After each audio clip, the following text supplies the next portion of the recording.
Alright, welcome everyone. Probably no one there yet, I just started, but...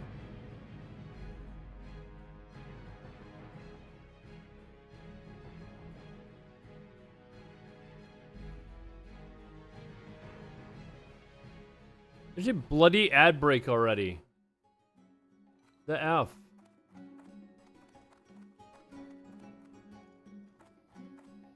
Greetings.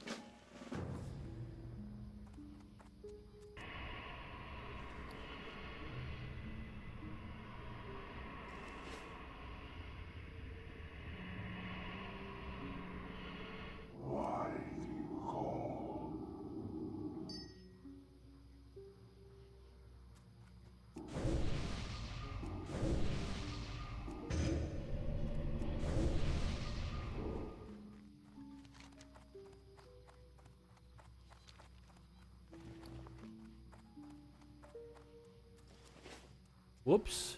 We got this.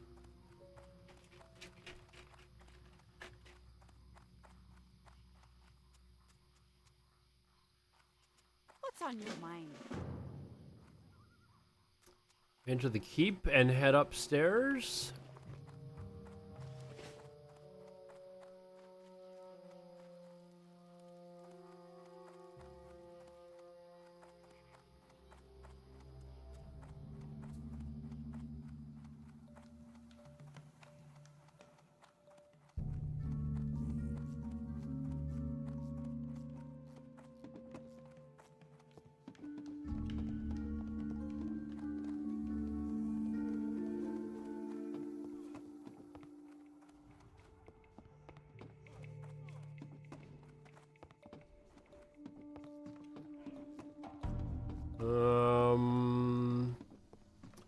I think it went to the wrong side, I think.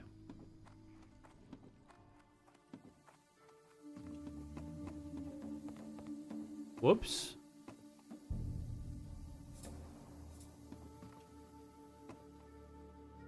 Let's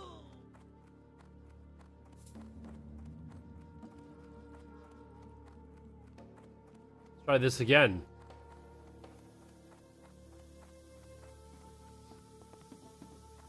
Yeah, it went that way before.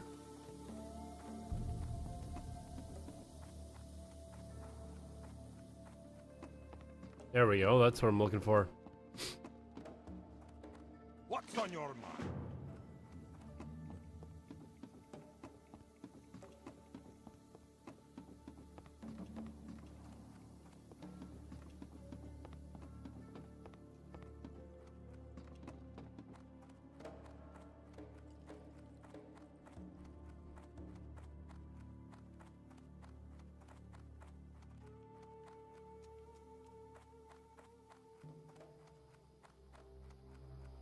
Hey, Warm Wet Grip, what's up?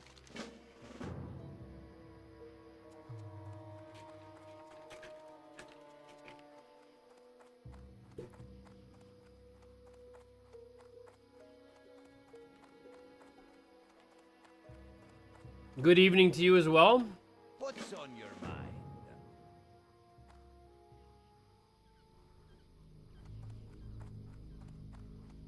Erluchtet?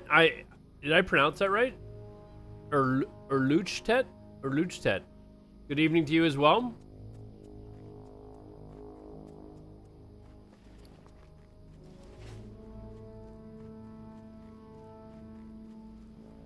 Is it Erluchtet?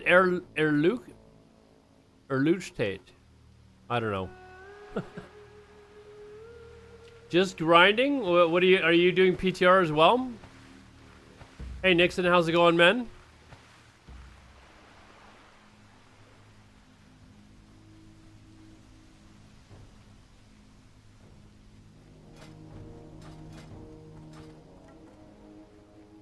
$27.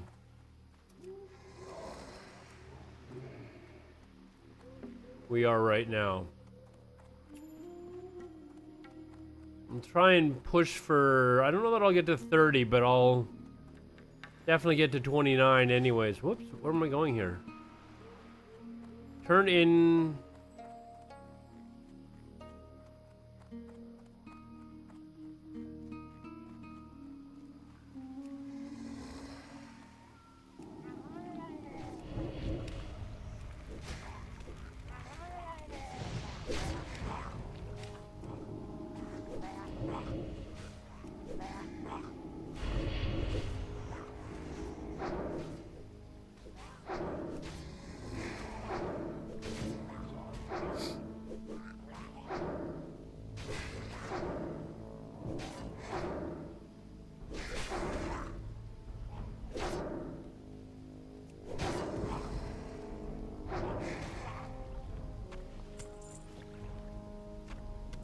There's a lot of these quests to the lion side. I just don't like. I don't remember them at all. What's this? Okay, this must be it. Okay.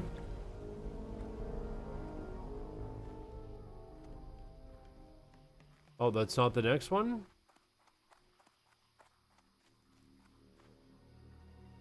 Oh, there it is. So I asked in yesterday's stream, but an ad kicked in. Are you running Voidwalker? Yes. I level all the way to 60 with Voidwalker. Especially in hardcore. I just don't feel that the health drain method that people use is really that much faster. I think it's more just for showing off.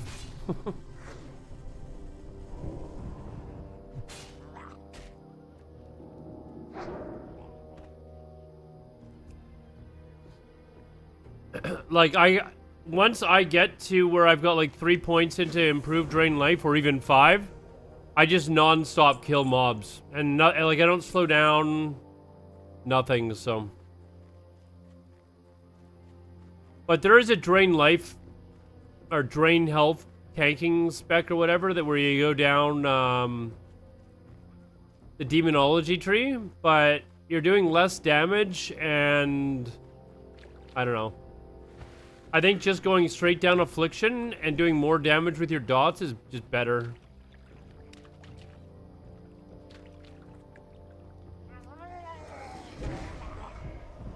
What am I looking for here?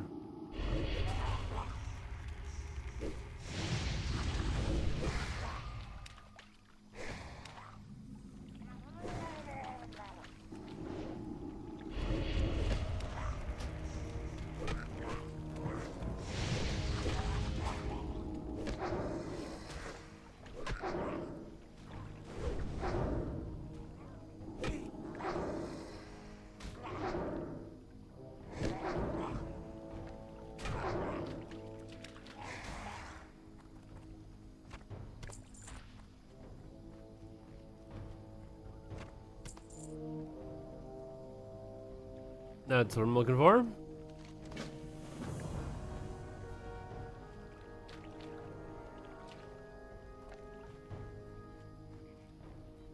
Also, I think having your Voidwalker out, especially for hardcore, is just... you've got sack, like, it's just easier to stay alive. And keep mobs off of you, more importantly. Like, with the Succubus, like, it's got no taunt. So, like, if you get into trouble, like... if you get like 2 or 3 mobs on you and you don't have anything that you can taunt with or anything, like it just doesn't work.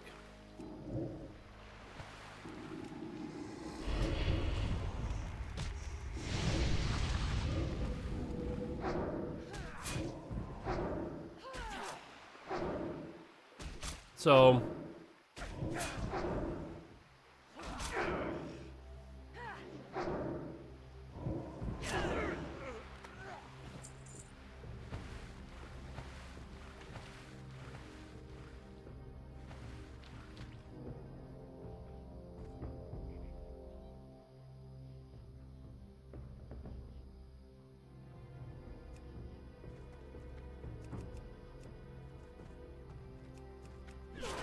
why do I have a minion? Where the fuck?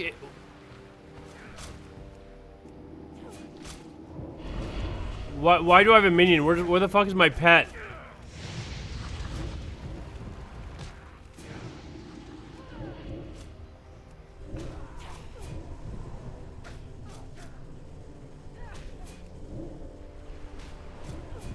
Boxing fan, what's up, man?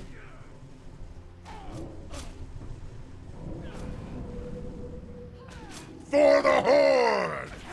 Oh, why Boxing with the underscore Twitch Prime? fan just Thank you, man. subscribed. What happened to my pet?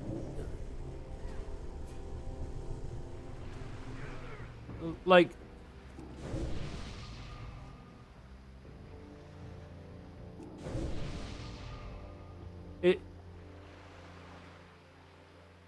That's weird. Like, I don't know what happened. It is still a Voidwalker though, right? Obviously, like it's using my Void Walker abilities. Thanks for the prime, man. I appreciate it. Oh, wait. I gotta go near the hole in the ship.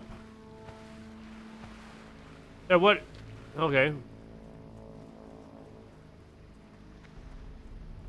Down here.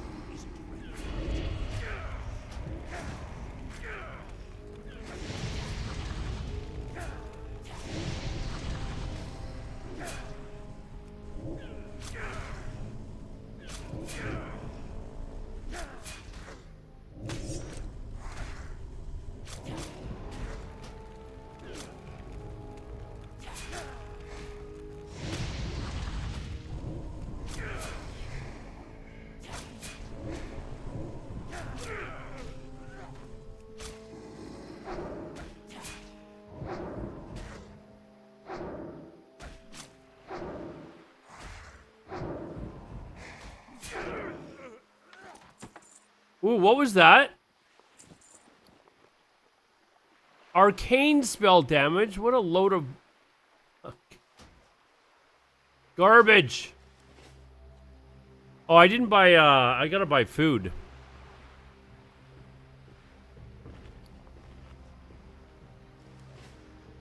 I got to buy food.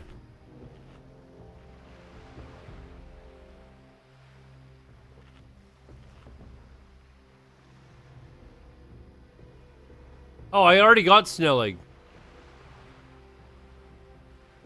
So now I need, sailors and marines. Are there marines here? Where are the marines? Marines are up there. Okay, so...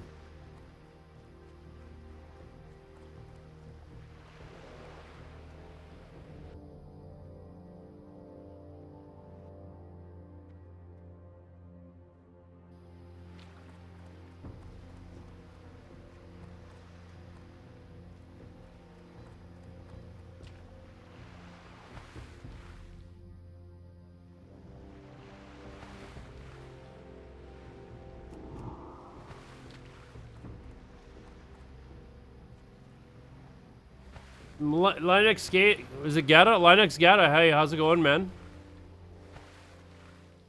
Alright, that's...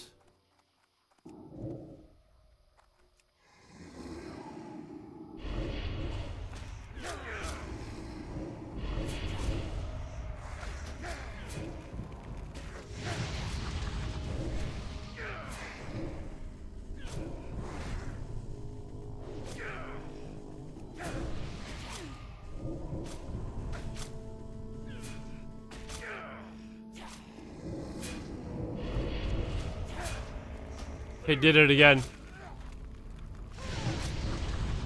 Not as worried this time, though.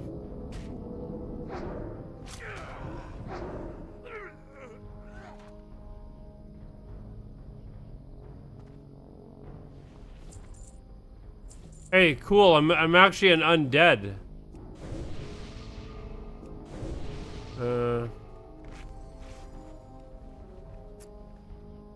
feel like I need to go get food, actually. I feel like this is gonna be a problem.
Fuck, it resisted.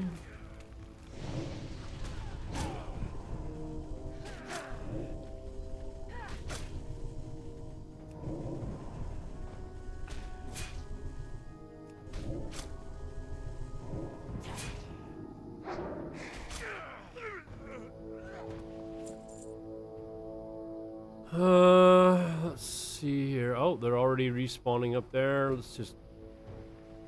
My pet gonna...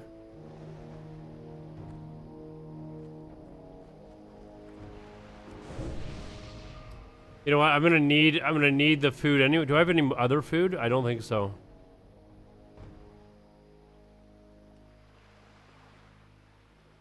Oh, I do. Hold on. It's not the best food, but it's enough. We'll just use that.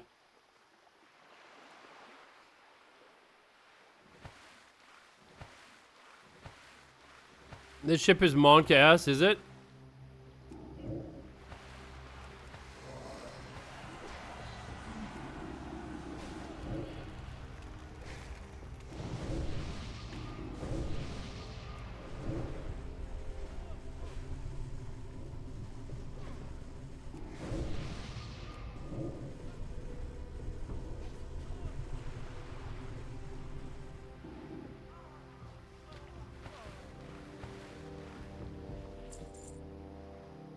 Oh, that was a cursed marine. Oh, there are...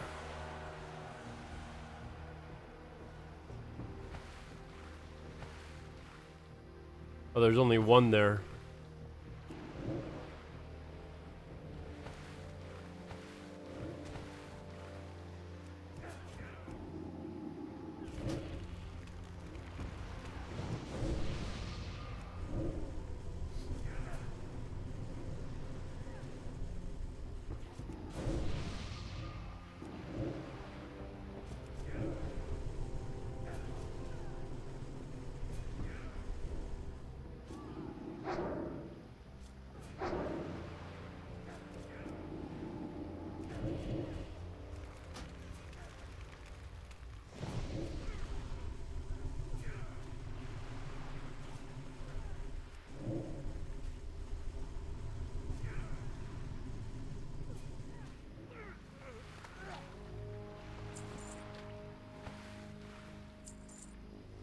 Are you another world first contestant? No, probably not, dude. I gotta...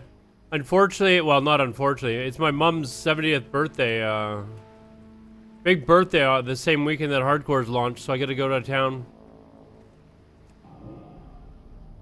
Otherwise, you know what, I'd probably be game for. Hey, dude, what's up, man? Dude from chat? I'd probably be game to give her a go.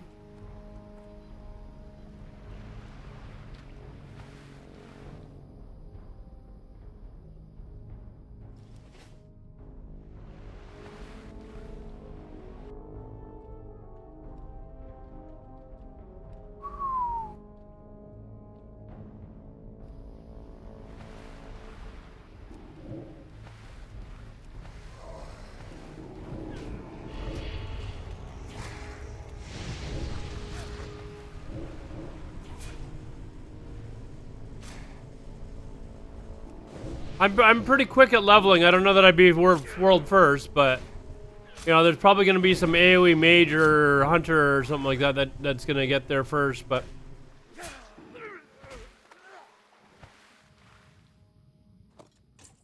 I'm also leveling on Alliance, which I don't play Alliance, so I'm not as familiar with the quests as I'm with Horde.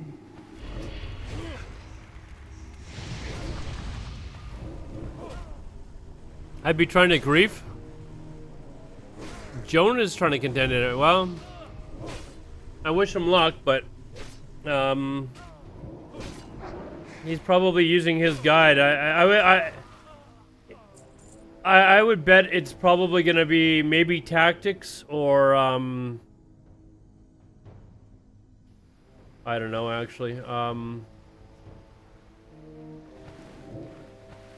Tactics would be another safe bet too.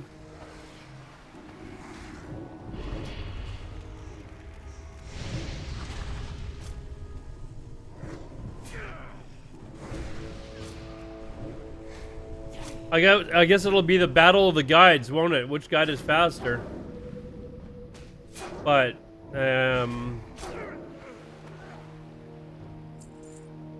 be interesting. I haven't seen, what Jonah's guide is like recently, I'll be honest. Like,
my pet's got to get its new taunt, I think, in the next little bit. There we go. Okay, I need another marine, but I'm not going downstairs to get that. Captain Hynador.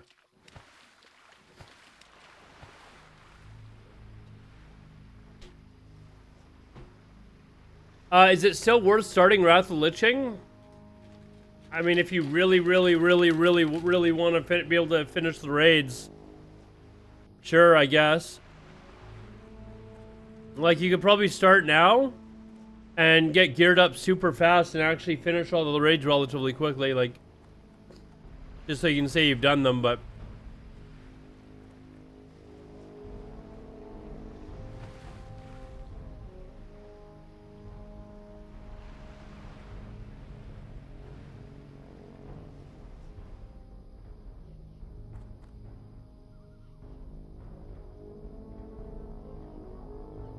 These are all sailors.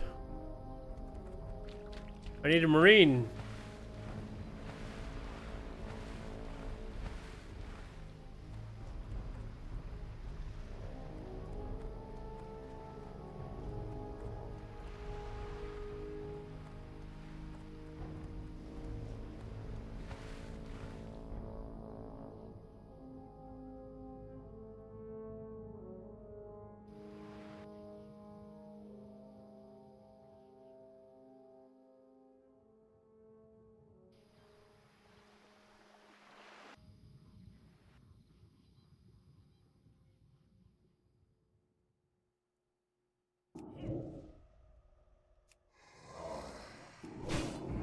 How I didn't aggro that other one, I have no idea.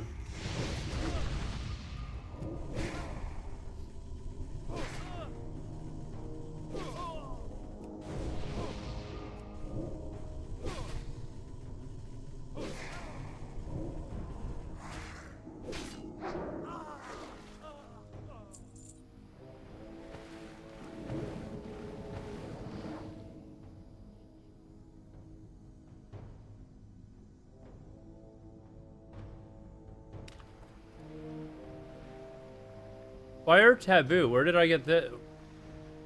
Hold on, I gotta look.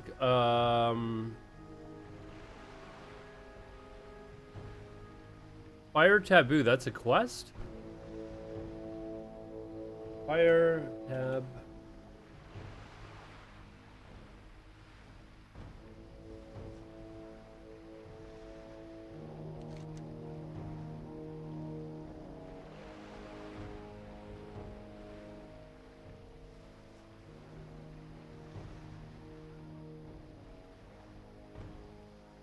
I was supposed to have turned this quest in to get the quest for this. All this crocodile skins. I mean, go do that anyways.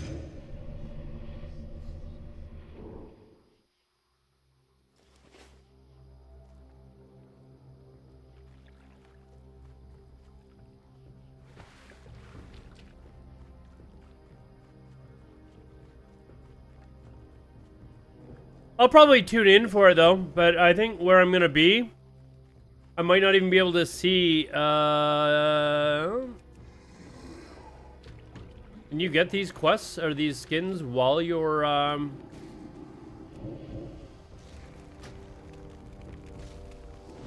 guess you can.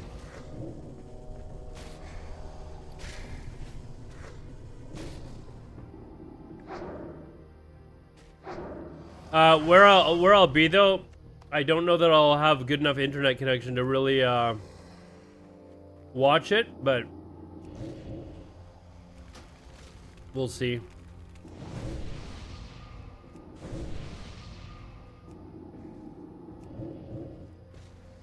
It's too far away.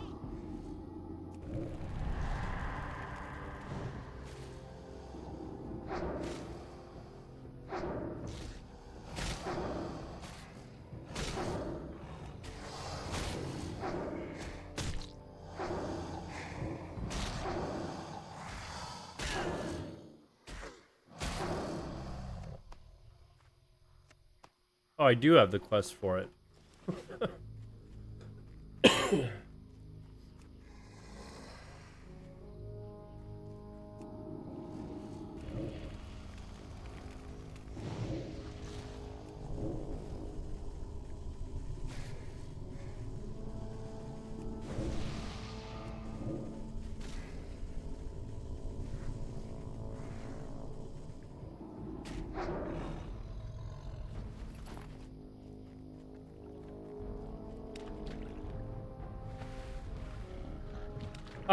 If I was gonna watch someone, I would probably, it would probably be tactics, yeah.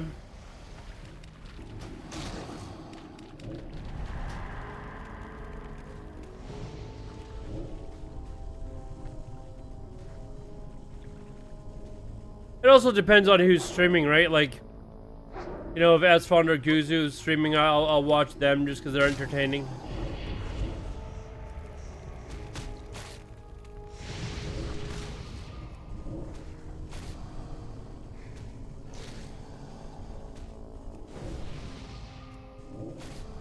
I'd probably flip over to Jonah as well. I like Jonah as a person. I mean, he was a guildmate of mine in early vanilla or early classic. So you know, I'd probably be flipping all over the place. You know, see who's where.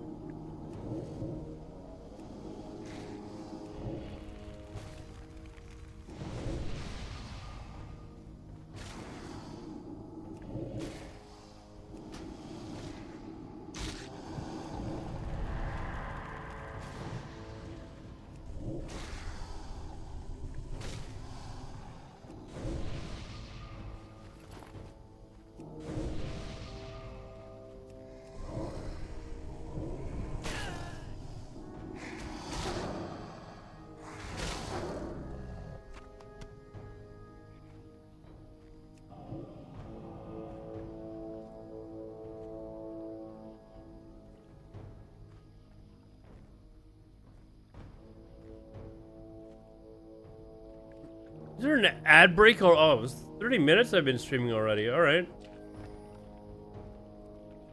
I'm out of range.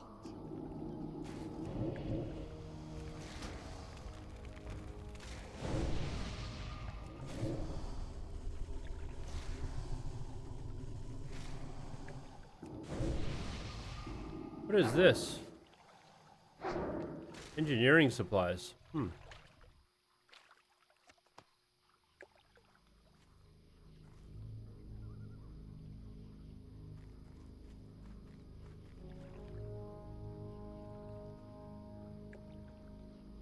that like a tough mob or something, or?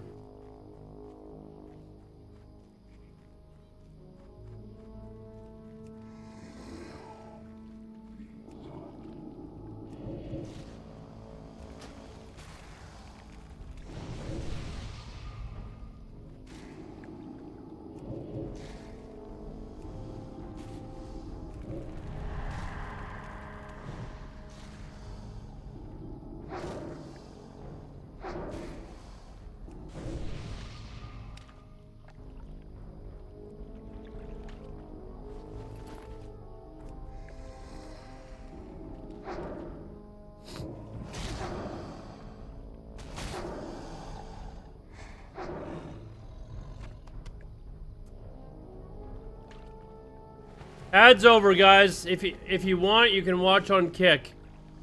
Sorry, dude. I think I'm starting on Globulus, even though I'm EU. Globulus would be the best NA server if you wanted to still have PvP, like world PvP.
Trying to think of who else would be in the running. I wonder if Joker, maybe Joker would try to do it for race the world first.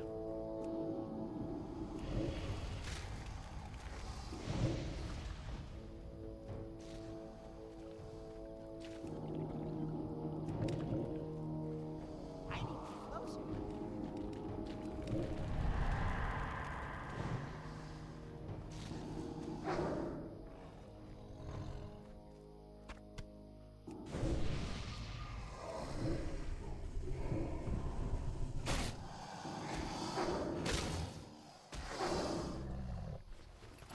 My problem is I don't think I could stay up as late as some of those guys.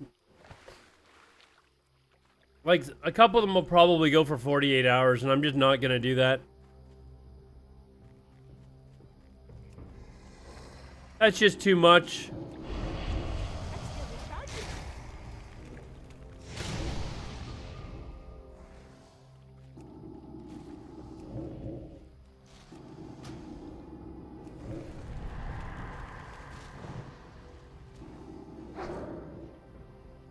From Greece, how's it going, man? It's going very well. How you doing? I'm out of range. I gotta go to Greece one of these days.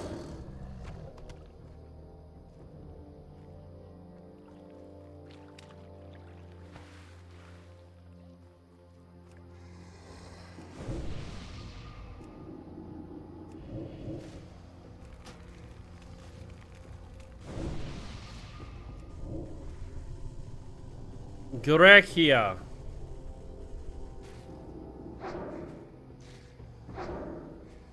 I really want to go to like what's the name of the islands that are what are the names? They're like really Mykonos? Is that what it's called? Mykonos? I'd really like to go there, and there's another island as well that's really nice in Greece.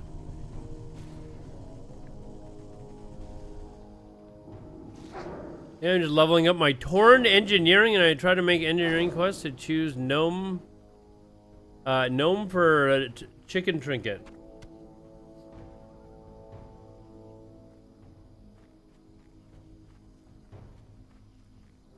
Oh, those are just regular crocodiles. Oh man, I've been...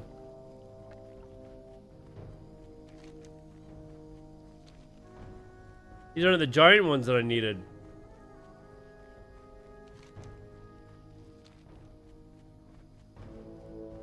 I gotta kill these slimes. This is one of those quests, if I remember, that it could take a while.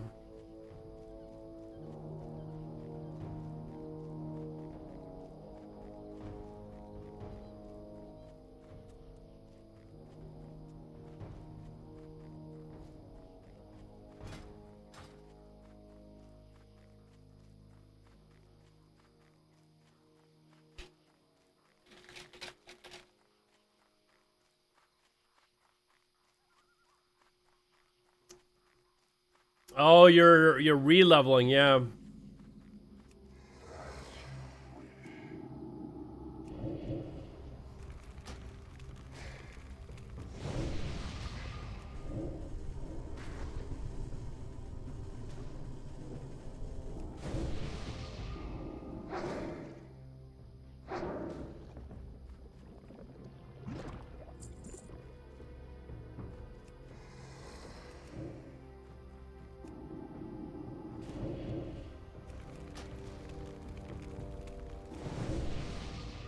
I'm gonna try something here for science.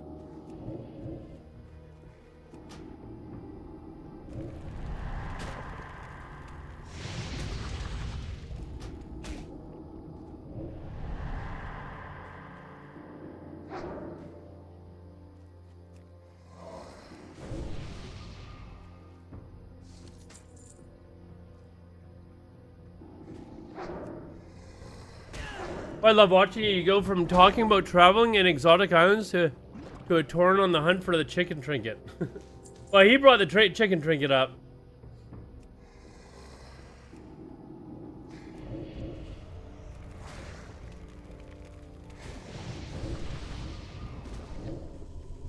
But I'll talk about traveling to anyone, man.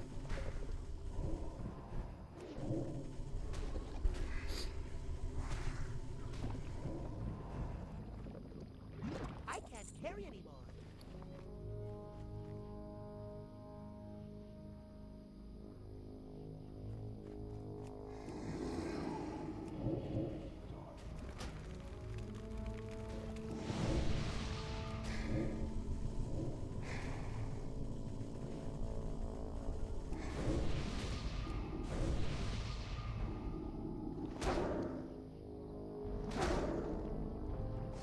Oh, we got it! Oh, Nice. Usually this, I believe this is one that's like a real pain in the ass to get.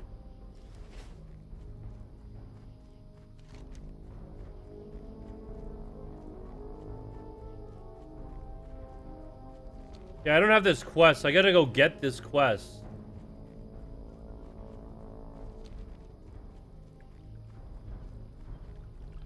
The nameplate add-on is called Plater.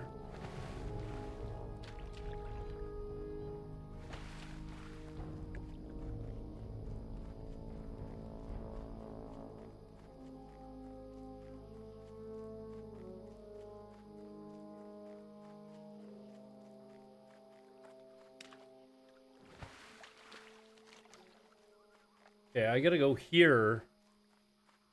Go get the quest.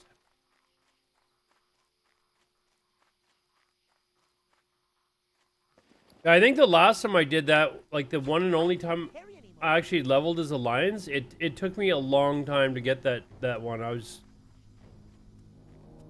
was kind of frustrating. Inventory is full.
Okay, there. Now it's going to have me grab the taboo flints. I didn't actually have the quest, so...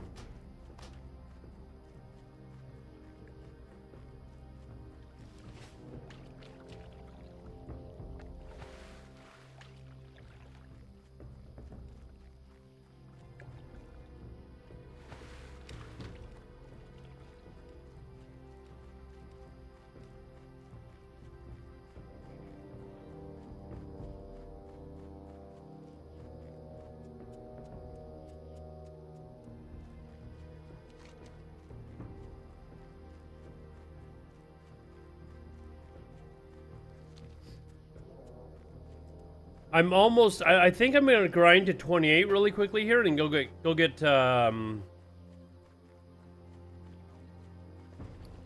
and get trained, since I'd be kind of going close to the flight path anyways.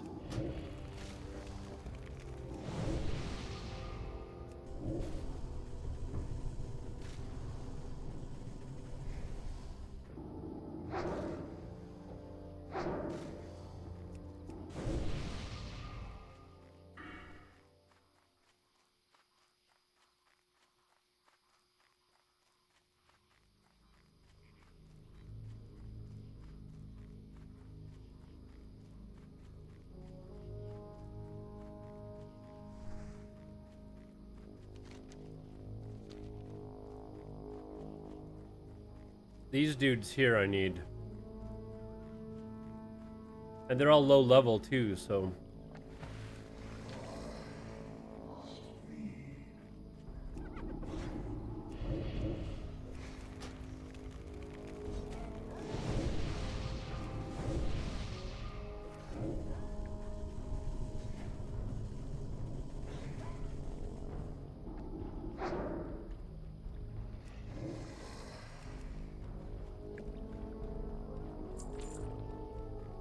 And it's not 100% drop rate.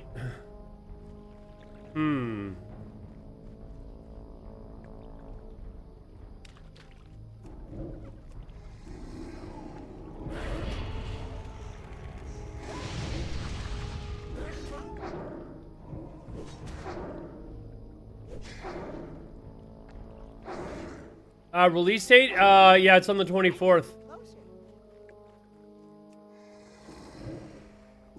24th, next week, Ben.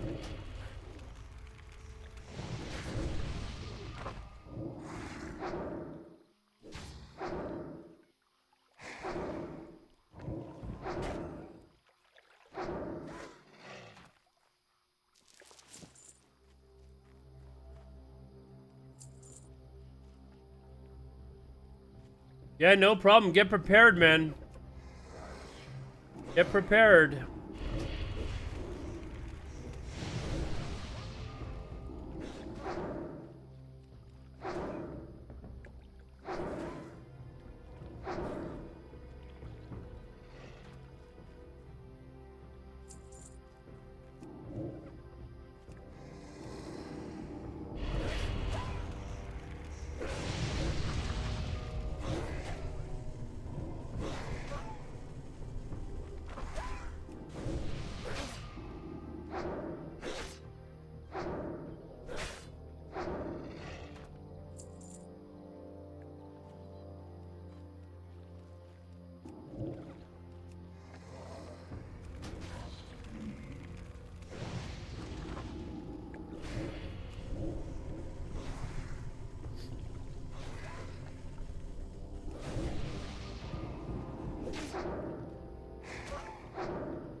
What day is that? That's Thursday, right? Is that Wednesday? That's Wednesday.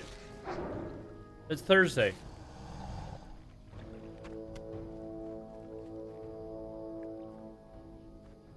Yeah, I'll be able to play for like one day, and then I gotta go to town, so.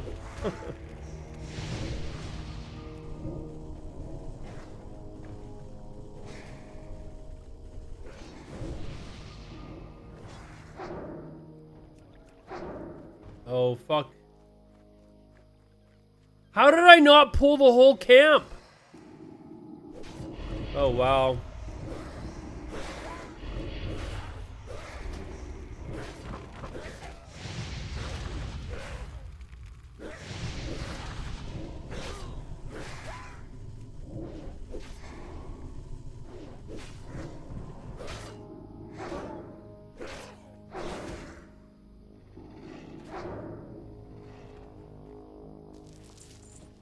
I don't know how I didn't pull the entire camp there, but whatever.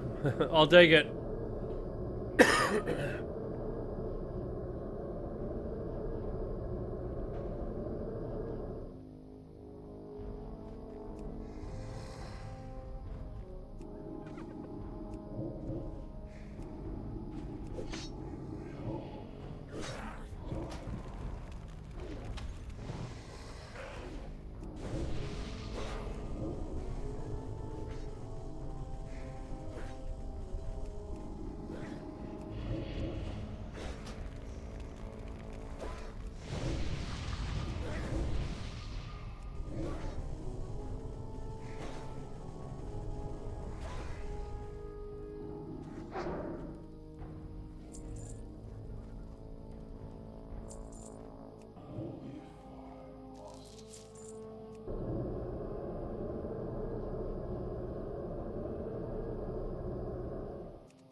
Do I dare be stupid and go after the whole camp?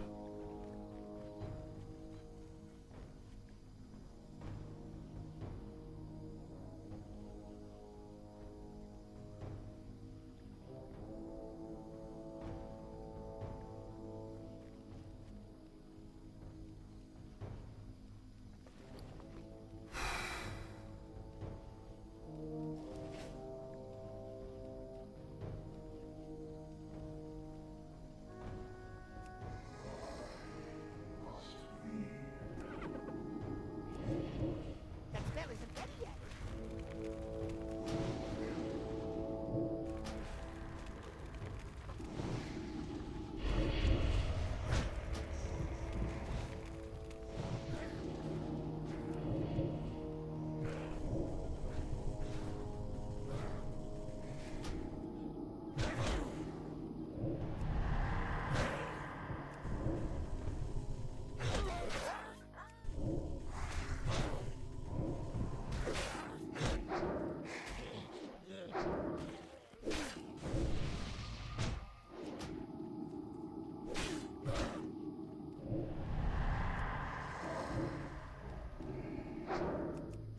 Fuck.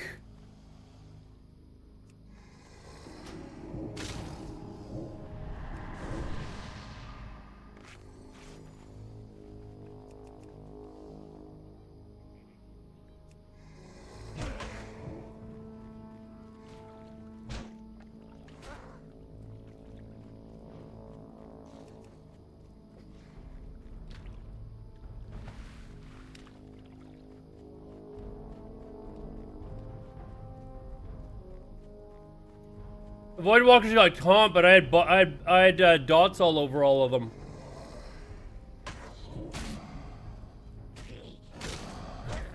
Why is my fucking thing not going off?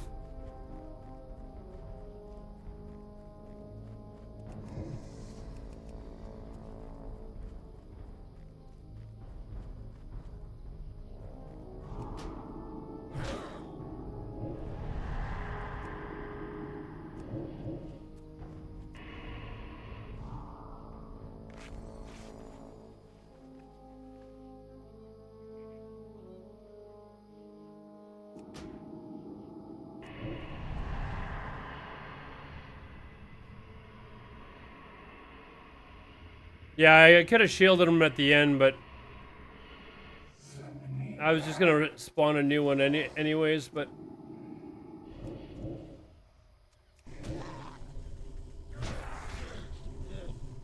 Not enough mana. alright, well I got 3 of the 4, but that extra crocodile is what screwed me up. Otherwise I would have killed all 4, but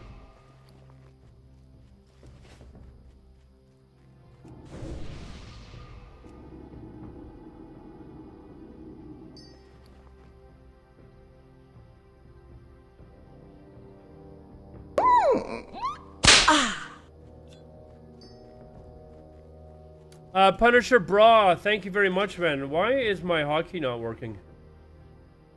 Options, keybinds.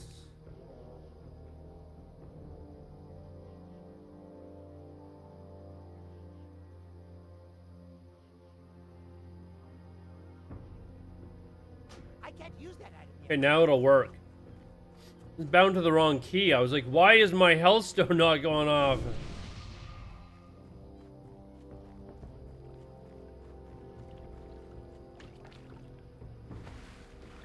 Alliance Scum, hey, I normally play Horde, man. I'm just doing this because I don't know the Alliance quest chains, so. But you're right, Carry anymore. Alliance Scum. Let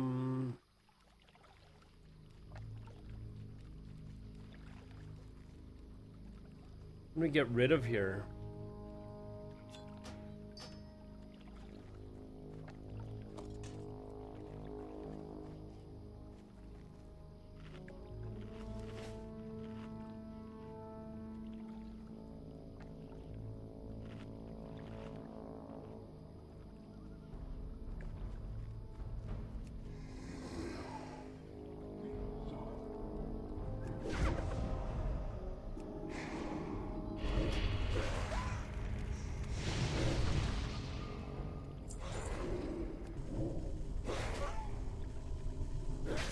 You bet I miss playing Horde? I do. I do miss playing Horde, man.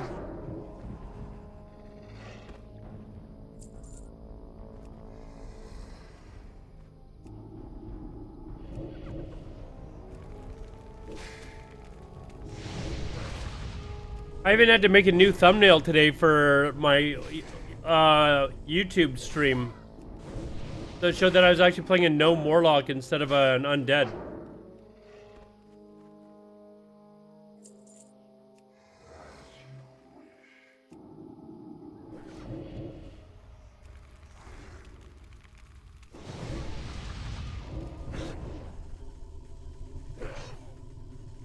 That's part of the reason why I was extra late. Like, remember that to-do list that I've got? I had added a bunch from yesterday, and I got a good chunk of them done today.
Singularitarian. How's it going, man? Inventory is full. What was on there? I can't carry anymore. Linen cloth, don't care. Huh. Not a single one, huh?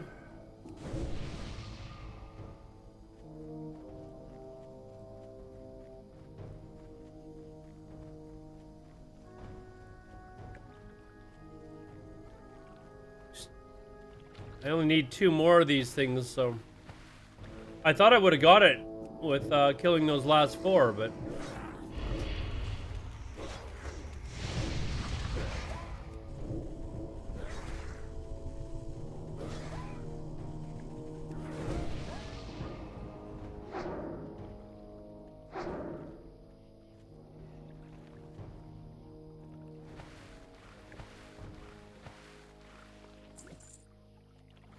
Bad luck.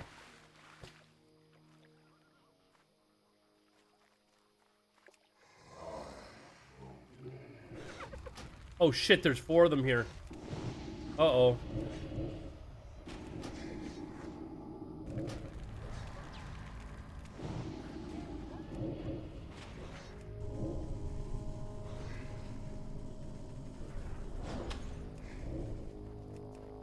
Let's go.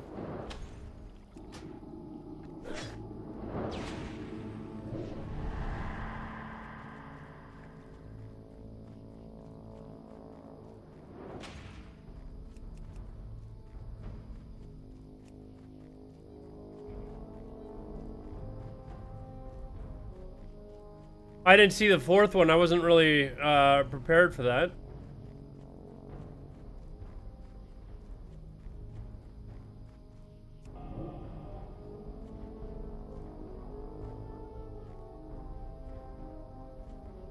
But now there's only 3, so...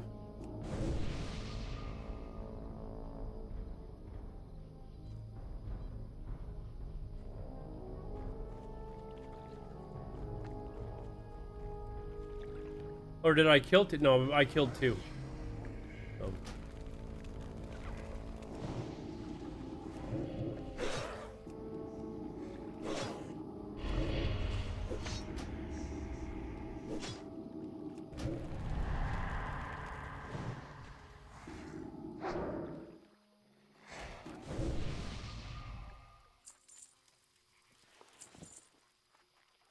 What luck is this?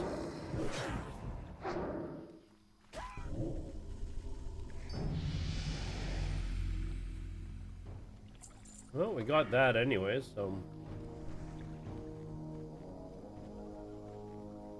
Oh, did I get them all? Hold on. Oh, it's just not showing up here. No, I've still got... Wow, slow respawn rate. I killed these a while ago. There's another camp over here, I think.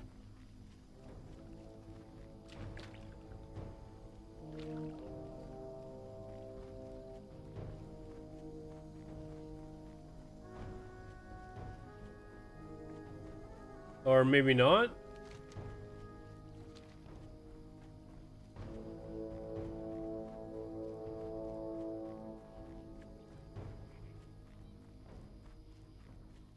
Here we go. These guys are a higher level though, and there's 5 in this camp.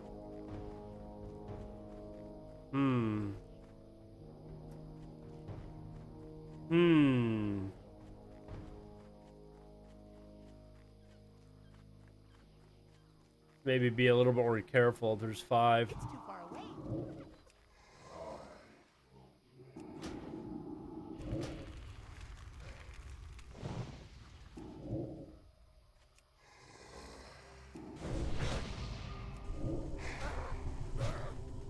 Oh, guys, welcome back from the break. Again, I say this all the time. If you want to watch ad-free, you can watch on Kick. Kick has no ads, so... more than welcome to join me over there.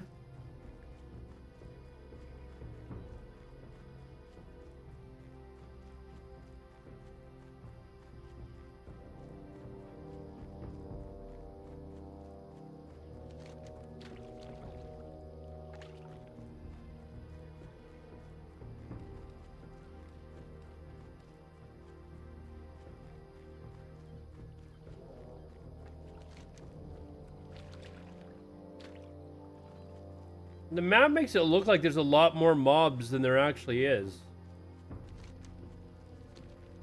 Like, is there actually any down here?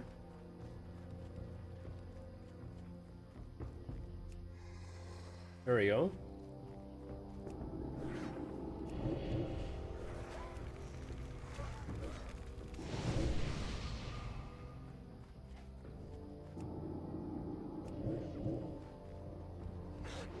I need to get closer.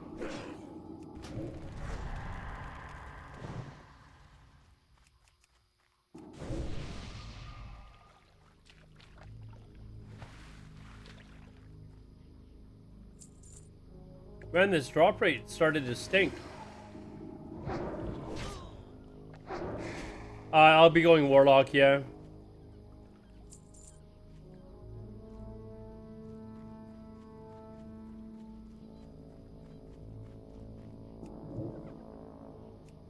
Play something I'm vaguely familiar with.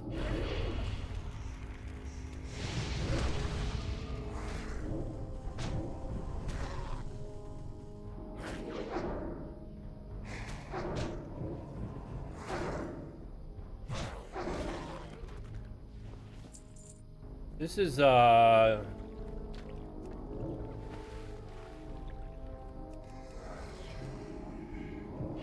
that's why I chose it, Shiki. Be interesting to see how they perform in raids for DPS overall. I'm a little bit worried about their threat, but on the Alliance side, it's probably not too bad.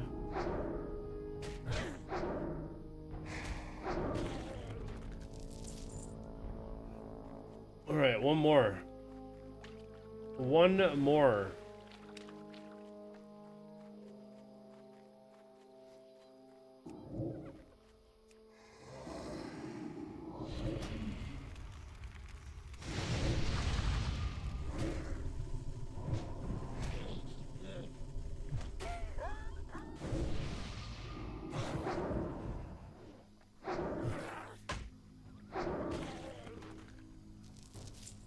Le done. Okay, kill orcs and loot them for banners. That's here.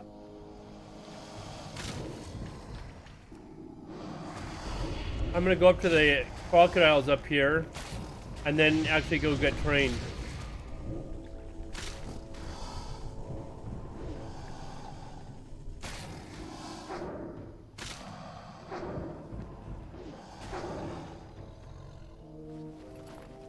Having the info for salmon is very much appreciated for hardcore. Yeah. And you know, like, if I actually raid, what the fuck? Who's this? Lord. I'd probably be just fine being one of the cursed warlocks. So if like warlocks are found to be really good at DPS, I'll just say, hey, you know, I'll do Curse of Wreck or whatever, and somebody else can pump. Yeah, I'm gonna play Alliance because like everyone that I know that streams is going Alliance, so.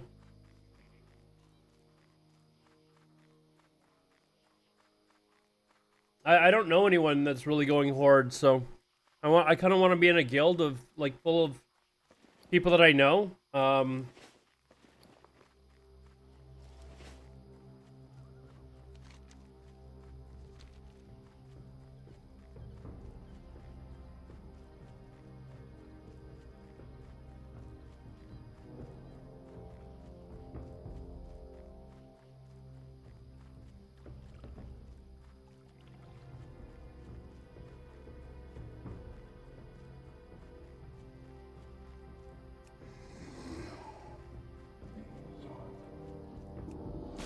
I don't even know what guild I'm going into, Shiki. I gotta ask. April Kit Kat was in stream a couple days ago, and she said that I'd be welcome to join whatever their guild in, but I don't know what it's called. I'll just ask her if they can throw me a, whoops. That's still charging. If they can throw me a G invite. I don't know if it's a streamer guild or whatever, but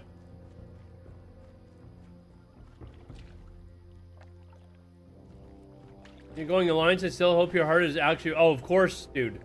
Of course it's red.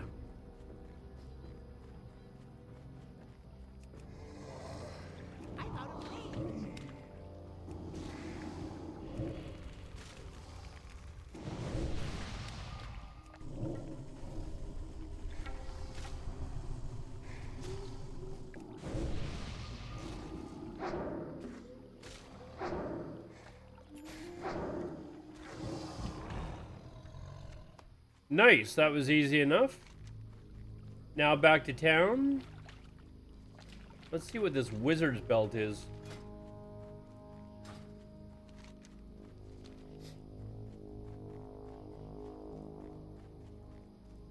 I won't be griefing them. I won't be griefing them. I would be hated for a long time if I did that. 6 silver?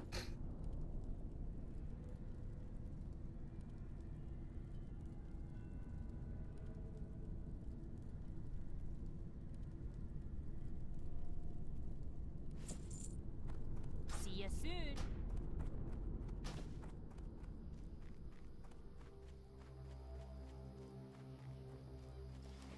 Yeah, it is a sick belt. That's why I was like, I'm gonna go take a look at this. You know what? Just so you guys know, on Rusted XP Guide, they've added all those vendors to the world. That's why I saw it. I saw Wizard's Belt. I'm gonna go see what that is. So I went to go check it out, but they've got vendors like that show you where like these items are that you could use for hardcore. I told you, man, like this add-on just keeps getting crazier and crazier.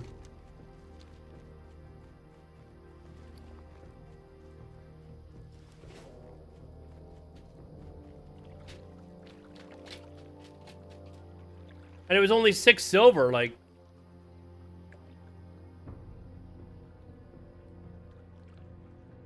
That's recently added, I think. This vendor thing for hardcore. Or for the add-on, I mean, for Rusted XP Guide.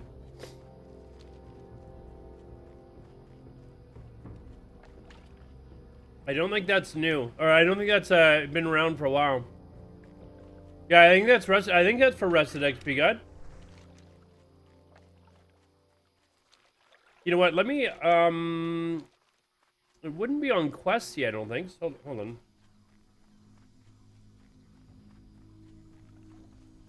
on. What is the RFP?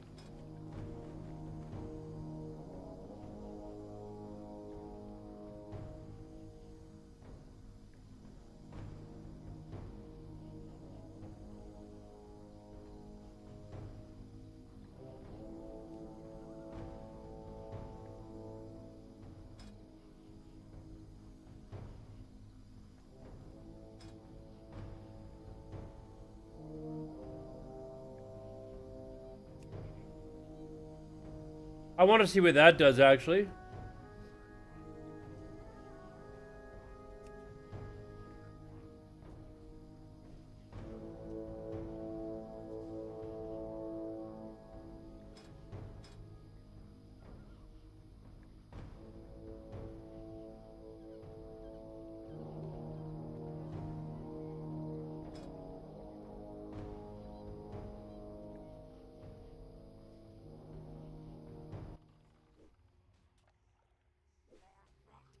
Huh.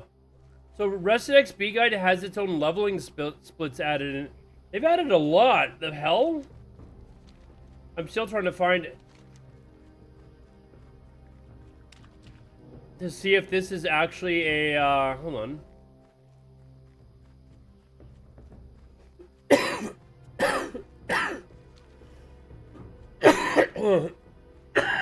Excuse me.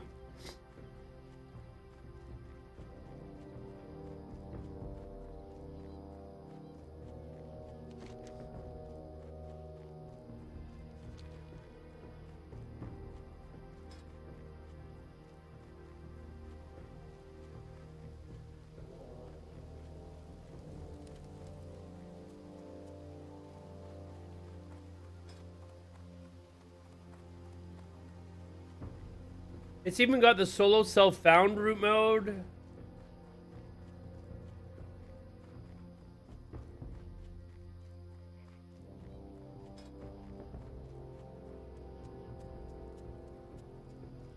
Maybe that's a questy thing.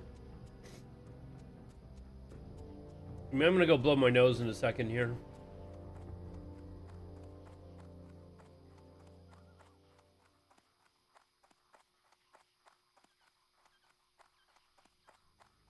Oh, you can only go back. Okay, is there like a size thing? I'd like there to be a size thing. Font size. There we go.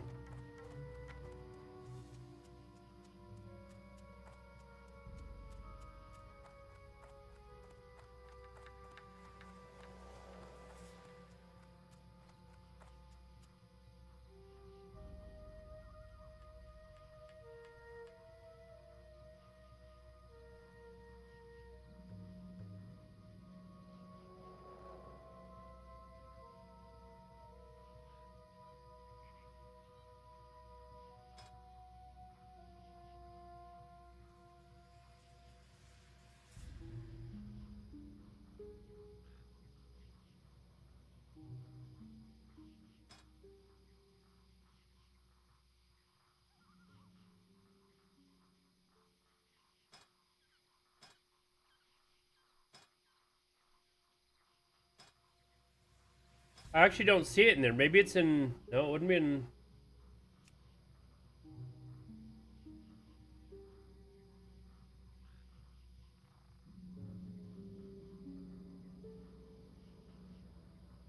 Is it in here? No. Maybe it is in Questy. Hold on.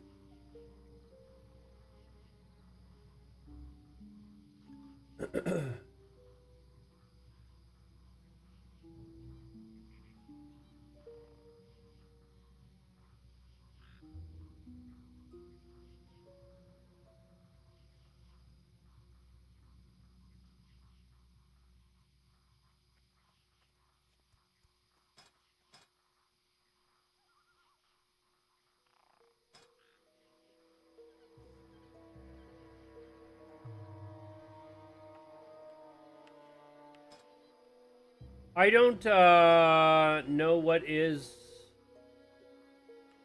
Maybe it's Atlas. Hold on.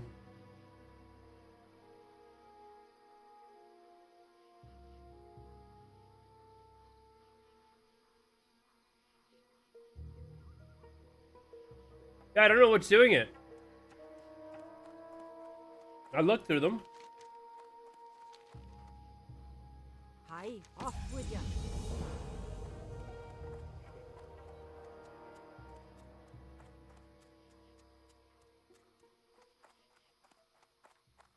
Hey there, for the Alliance. Have a good one. Salk Beseth, what's up, man?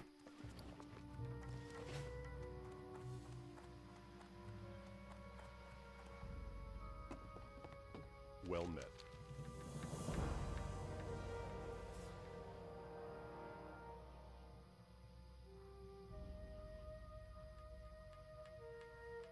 Be careful.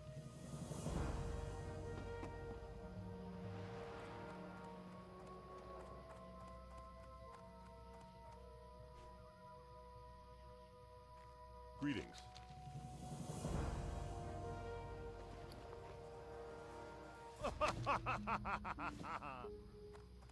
All right, I'm gonna fly to town and go get trained. Oh, from YouTube.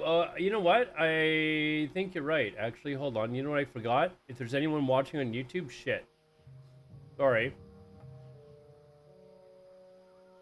Sorry, I'm linking the chat now, guys. I didn't even see if there's any chat in YouTube.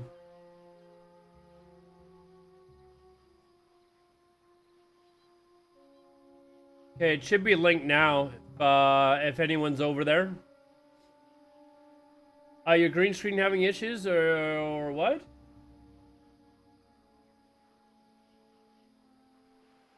Where's the issue with the green screen? You mean my hair?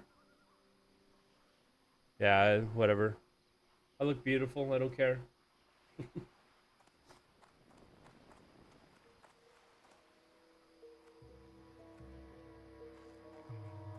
Need help? I'm gonna go blow my nose, guys. Be right back. It's gotta be done.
All right.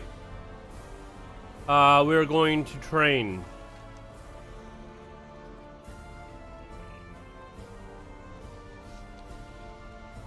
Yeah, I need to figure out what is doing these. Oh, you can click on it too. Oh, like I don't know if that's Latrix maps or what's doing that, but something's doing that. I haven't seen that before.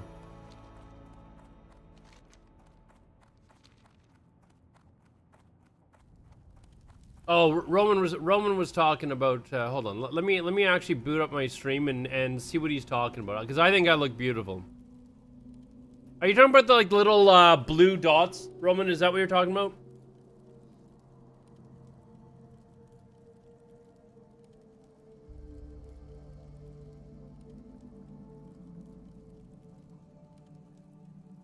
I think that's what you're talking about. I don't know. Anyways.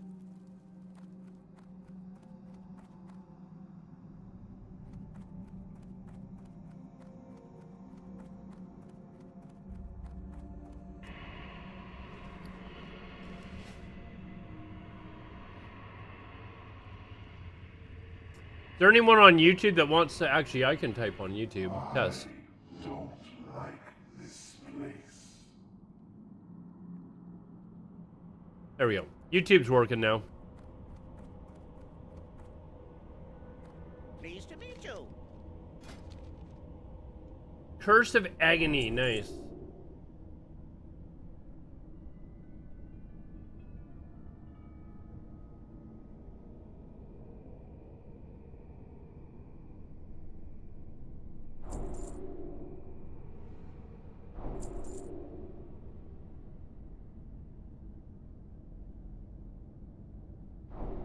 Alrighty then.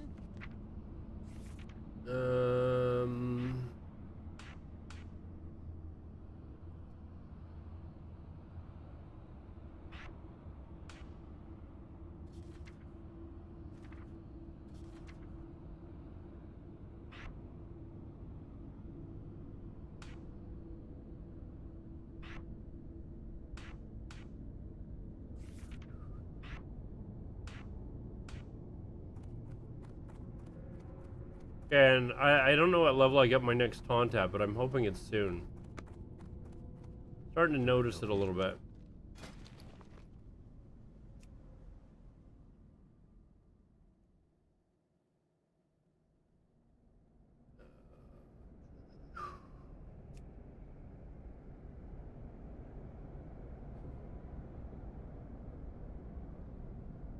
Say, so consume shadows, okay.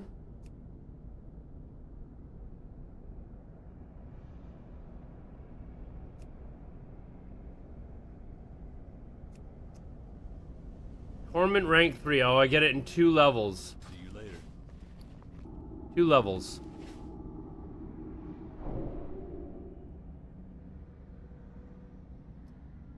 How am I? I'm doing good. They're not bugs. It's the green screen causing that effect.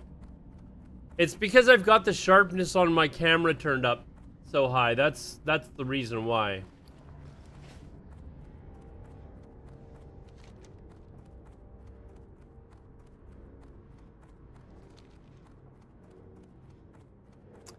I think the add-on to see vendor in the map is Static's treasure vendor treasures. Well, is that in Leatrix maps though?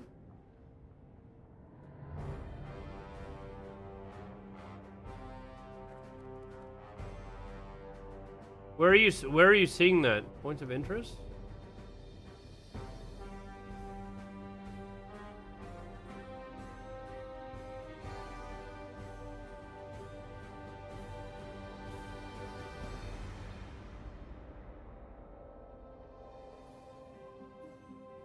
What add-on is it in, Shiki?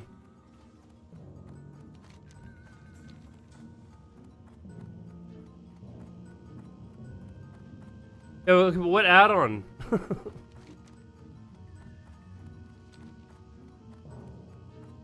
That's what it's called, is Captain something something something?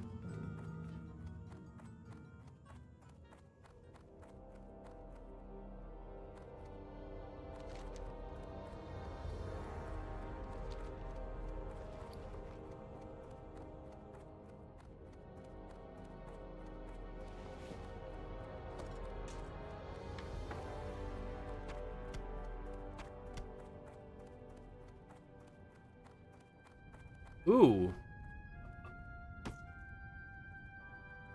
I've got a 10 slot bag now too. Yeah, I don't have that add-on though, so. I can't put that there.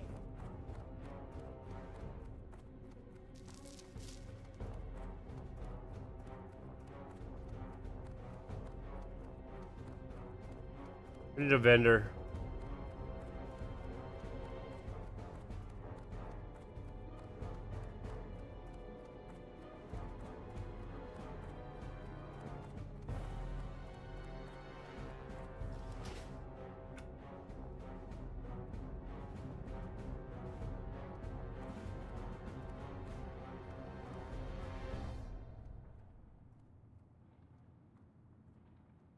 I feel like it's Atlas that's doing it or something.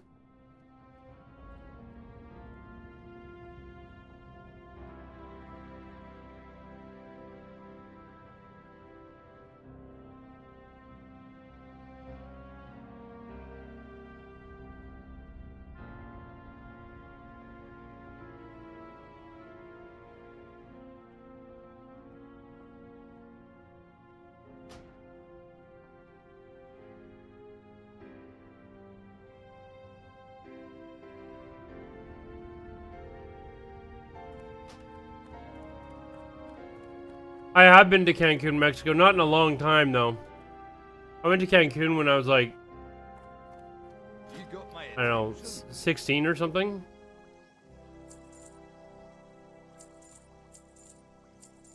Long time ago. In a galaxy far away.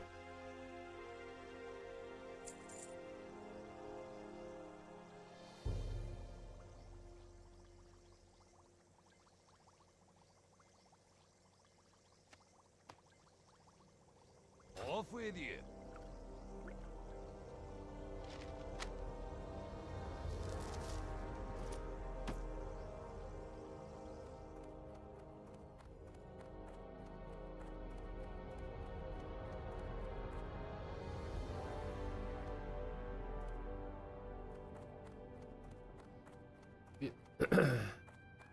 Oh, whoops. Shit.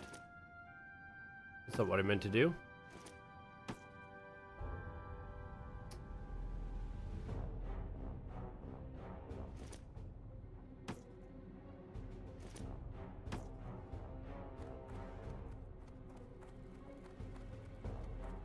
Alright, now we'll head back. Keep going. Talk to me. I don't think I need this shit, do I? That's what I'm putting in there. There.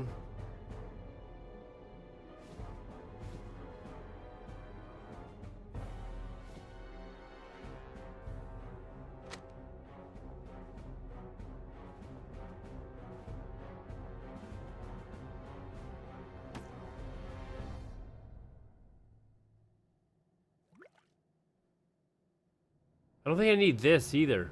Like, I don't even know what that is. Very good. Okay, sell this linen cloth and then we'll head back.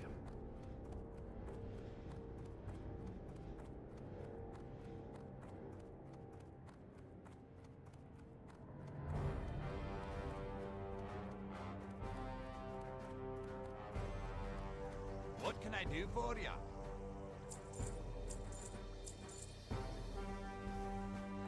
Safe travel.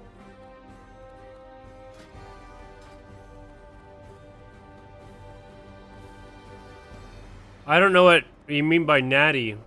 Is that like, I don't know what that means. Is Mark Zuckerberg a natty? Mark Zuckerberg a natty? Huh. Here there. Not really sure what you mean by natty, so I don't really know. I need to go and get like my. Off with you. Can I go up to a Rathy yet? You figure it's safe for me to run to here? Yeah, I think I can run there, right? Hell,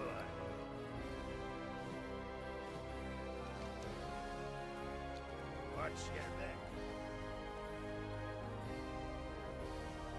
He's a natural on steroids. I'm pretty sure Mark Zuckerberg is not on steroids.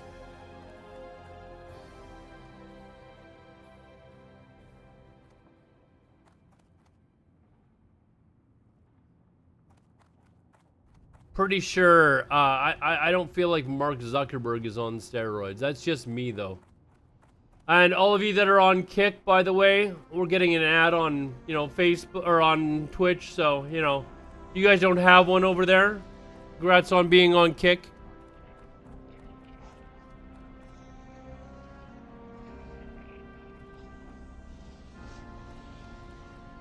Correct on me. Be good. All right, we're gonna go for a bit of a.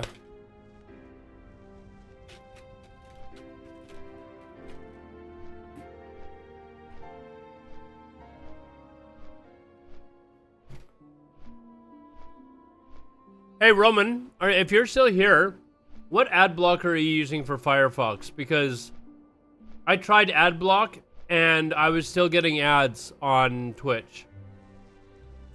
Nixon's so hangover, man. You partied hard last night after watching my stream. You were celebrating my whatever I did on my stream last night.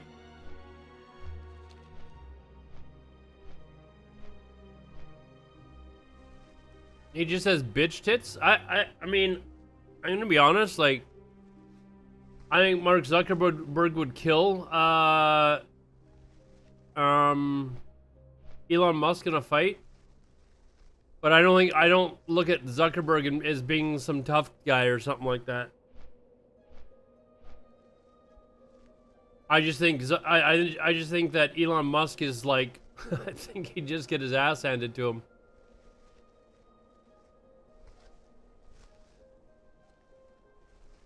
But some people have told me that they get like no ads, and I was like, I like downloaded Adblock and then went and started watching streams where I know that they have ads like right near the beginning of the stream, and I was just constantly getting ads. I was like, okay, this one's not working.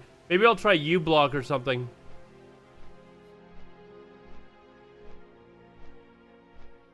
Maybe I'll try uBlock.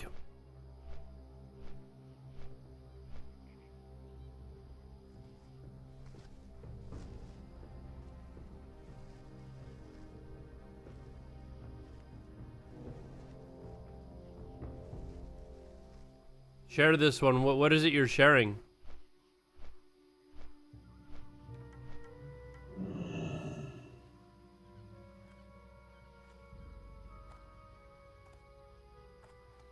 Why am I'm not seeing your links, dude. Like, I'm not sure what that was supposed to be, but it just comes up as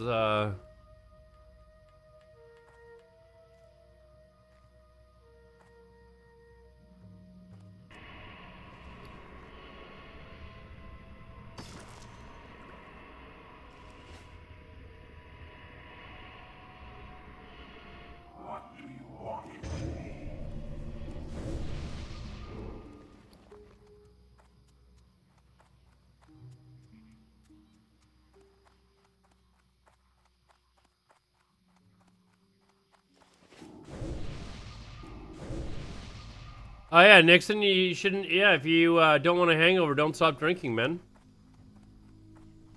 You rookie.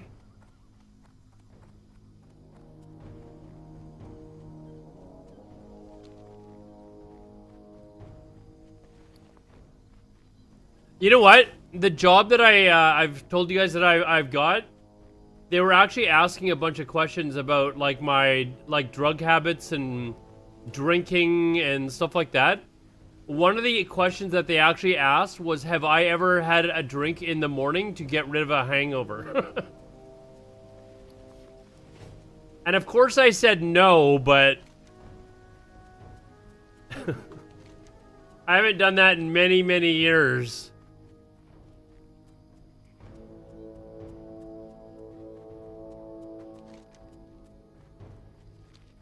Yeah, it does work.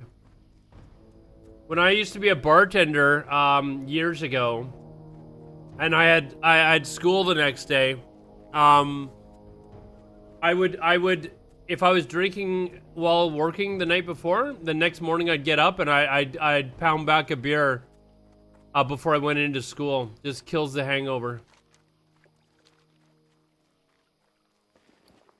I just thought it was funny when I saw the question on this, I guess it was a questionnaire that I was doing for the job.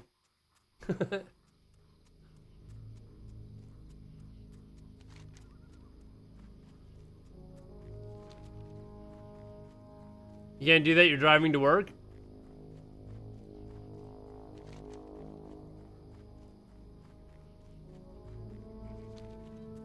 I'm not going to encourage anyone to drink and drive. I'm just saying it does cure a hangover.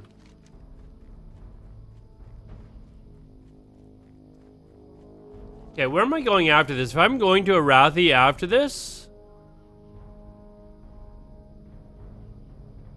I'm going up to Hillsbrad. So I gotta, as soon as I'm done, it's gonna have me go up anyway. So I'm not gonna go up there now to get my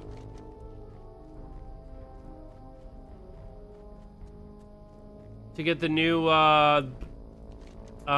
first aid, but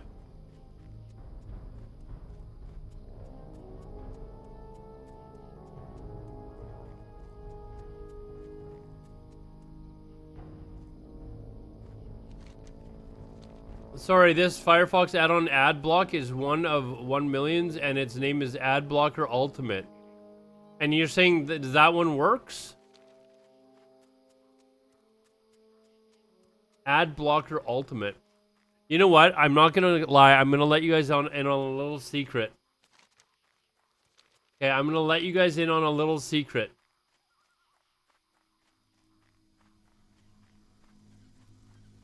I'm actually testing out Microsoft Edge right now.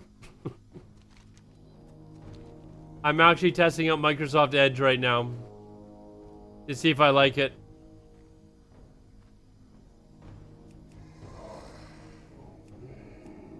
I'm actually really liking it, Shiki. I'm not gonna lie.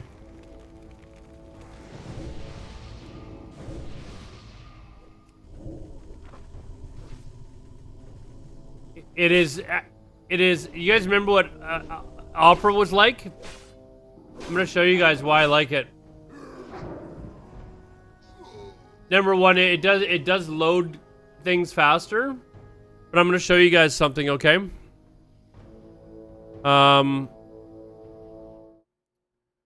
It's got, you can add this side panel, and for streaming, like, it is so useful because I can sit there and like just quickly flip over to like Kick, you know, stuff like that to see, you know, what's going on and stuff. It just, I can have like Spotify there if I want to load up Spotify and play Spotify. Like, it's just, it's so useful rather than having a whole bunch of things fucking everywhere. Like Spotify open somewhere. I was like, I'm gonna try this.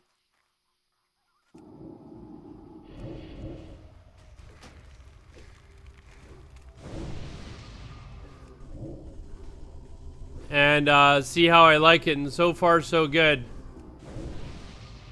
If Romanowski's still here, he's probably just cringing right now, like, oh man. He's like, where did I go wrong with this boy?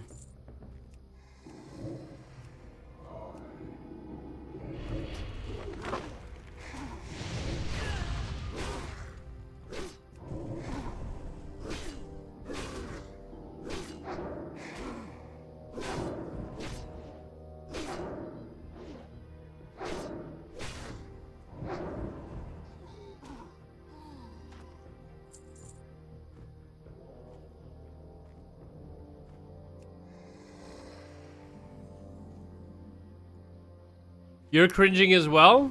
Well, it's so far so good. Like,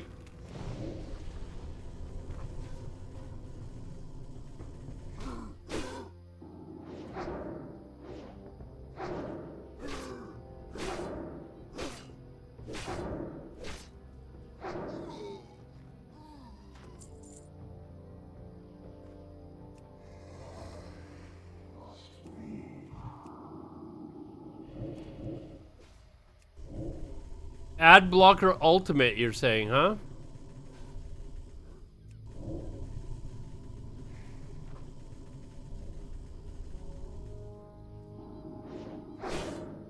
I can't get that yet.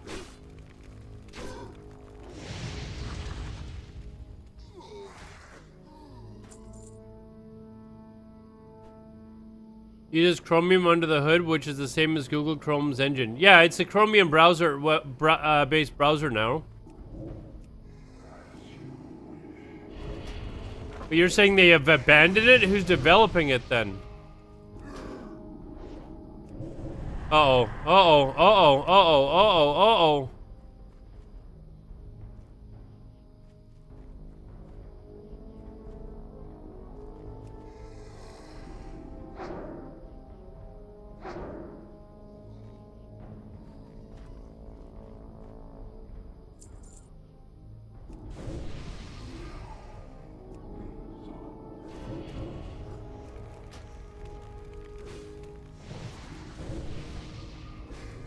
So who's developing Microsoft Edge then?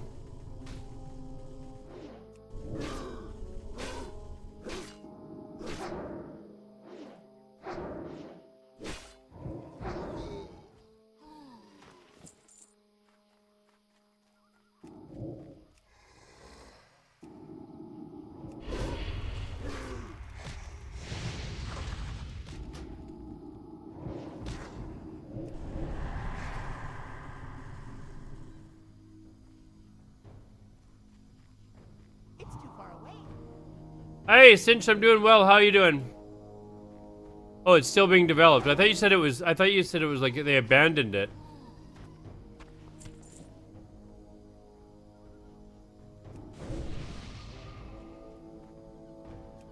Yeah, I'm doing well. Cinch, how are you doing, man?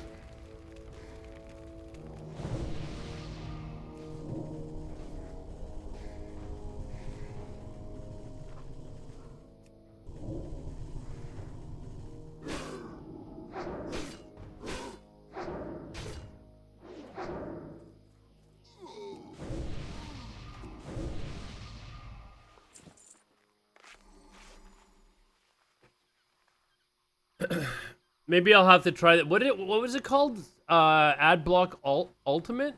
Maybe I'll have to give that a shot.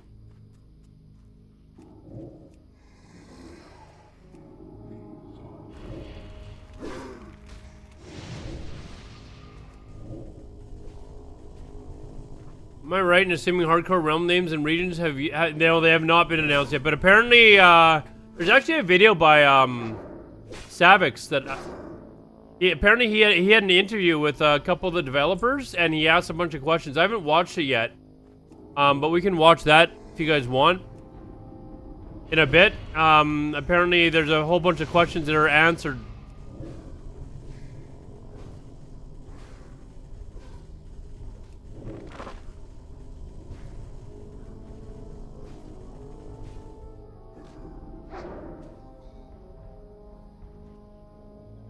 We'll watch it in a bit. Just give me a moment, a little bit to finish this quest off and...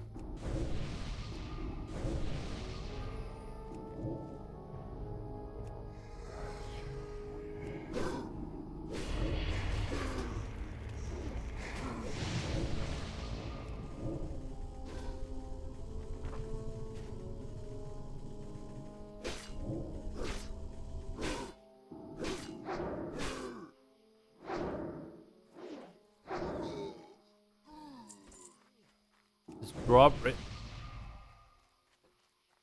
Not having cannibalized sucks ass. I'm gonna say that right now. Not having it while you're leveling sucks.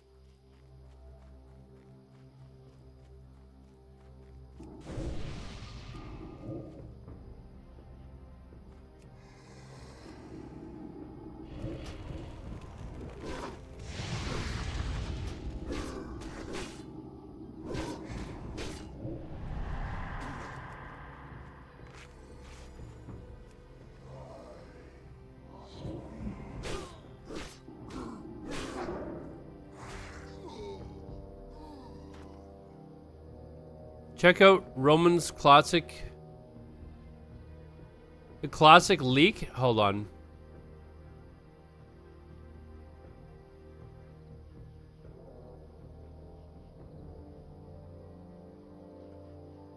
What is this?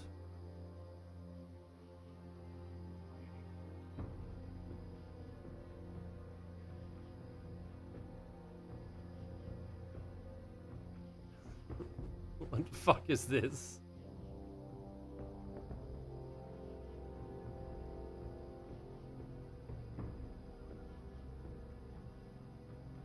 You're making me angry. You're doing this on purpose. I think that's why you weren't responding to me earlier. I think you're just trying to make me mad. Fortnite classic.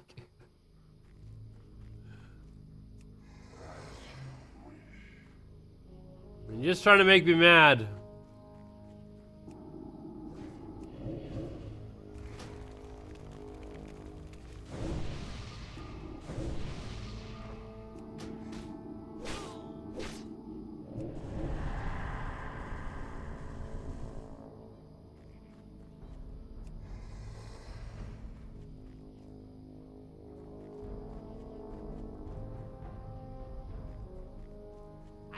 I said that I've been trying Microsoft Edge,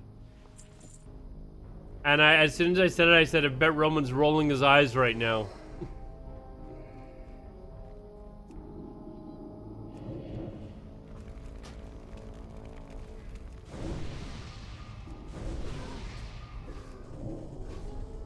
Why would I even say what? That you're rolling your eyes or that I'm trying it? Which one?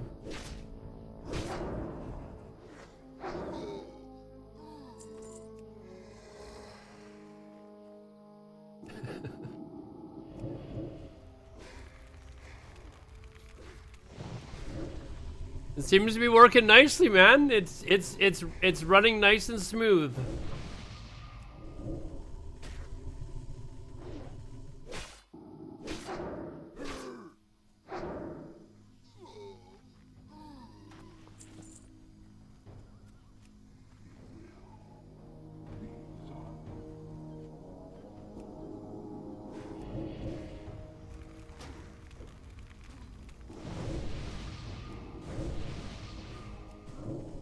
I can't even begin to describe it. You know what I like about Edge?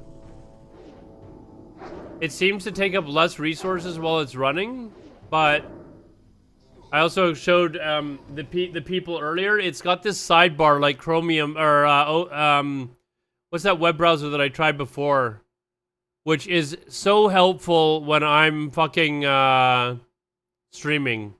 Like to be able to look at Kick and what's going on there, like it's so fucking helpful, man. Google Chrome here? What is Chrome here?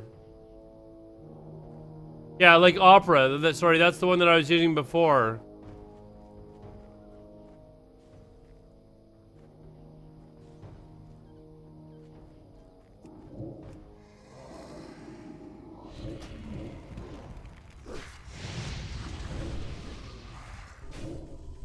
Oh, you use Google Chrome. Okay, so Chrome here. I'm thinking this is an add-on you're talking about, and you're just saying, no, I use Chrome.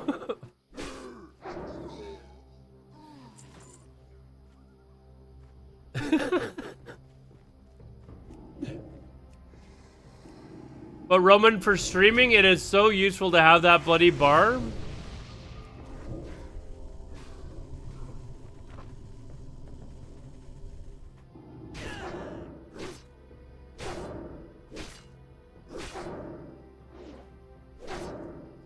I did download Firefox as well to try that, and I don't mind it. It just doesn't have that bar. Like, why is that bar not standard for everyone? It's such a great little tool.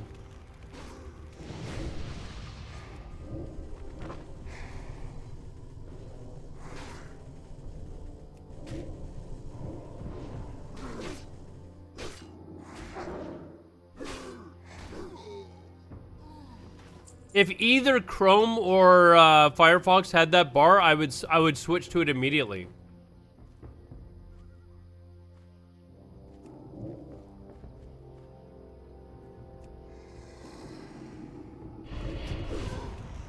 Epad, I tried Opera, but there seemed to be a memory leak. Like it was just running like shit on my system. And there was like lots of reports of other people having memory leaks with it as well, so I can't have that while I'm streaming.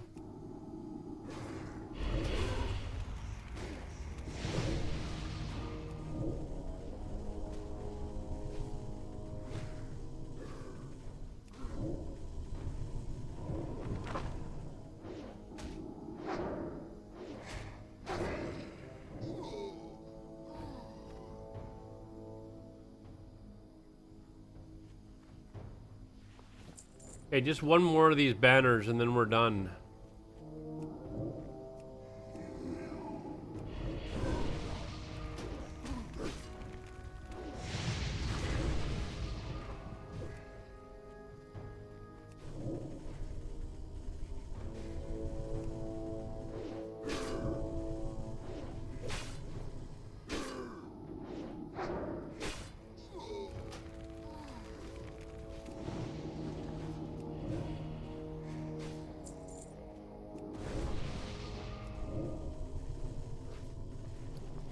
But yeah, that sidebar is why I tried Firefox, or no, I downloaded Edge to see what it was like.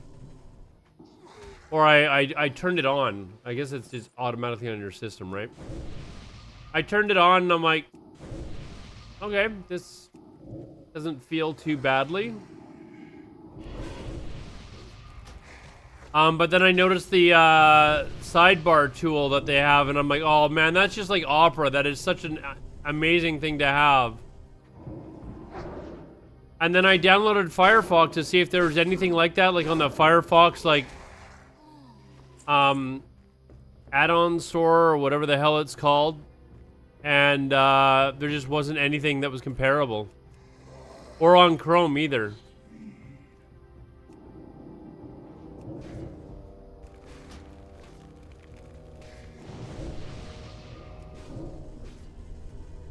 Yeah, if Firefox had that bar, suck percent, I might just use this browser while I'm streaming. Like I might just like only use like Google or Firefox for everything else. But while I'm streaming, having that bar is just like so useful.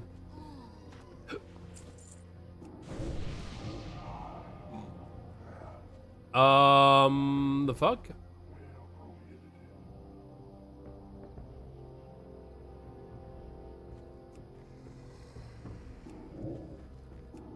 What bar? Hold on.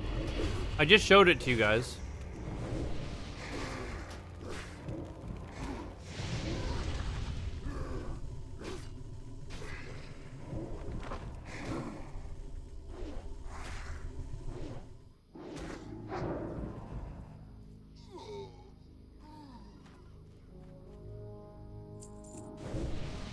Okay, this bar here. Like if I wanna if I want to see what's going on Kick, like I can, it's got like everything here, like Spotify, like everything in one little place. So I don't have shit all over all my monitors and stuff like that. It just makes it a lot more tidy for streaming, like Twitter, you know, like everything's there. It's just really useful to have. What is this, Roman?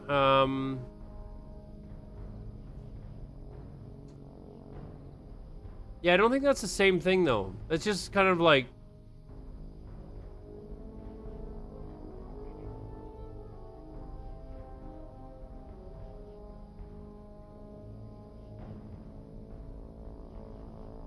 It doesn't actually show what it looks like. Like, where's a picture of what it looks like when it's just the bar? What browser? It was, it's Microsoft Edge, the one that I was using. But it's the same thing that they have in Opera, which, and it's there was an amazing feature in Opera, but Opera had like a memory leak and it was terrible to use.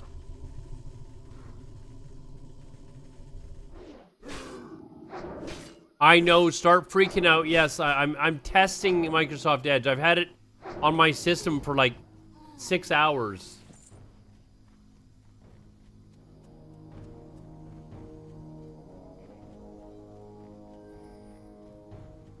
It's just very convenient for while I'm streaming. I'm not kidding. It's like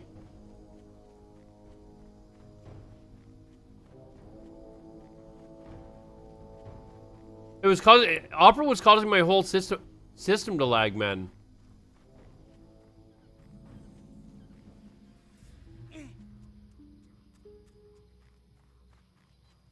I mean, I still use like I still use Google as my default like search engine. What can I do for you? No.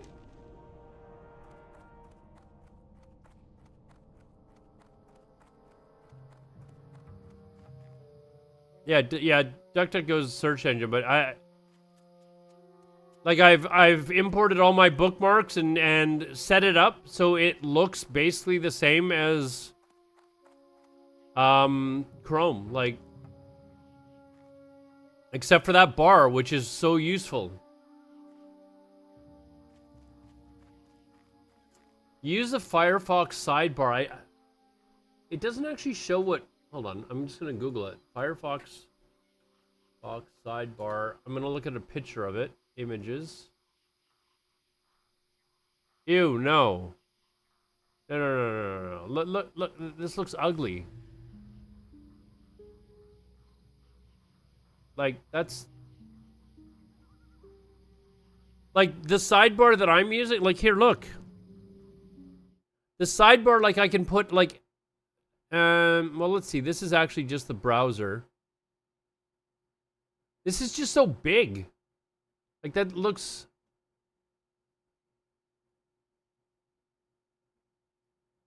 You know, like, that's just so big. And, like, I don't want it big like that. I just want, like, a little bar.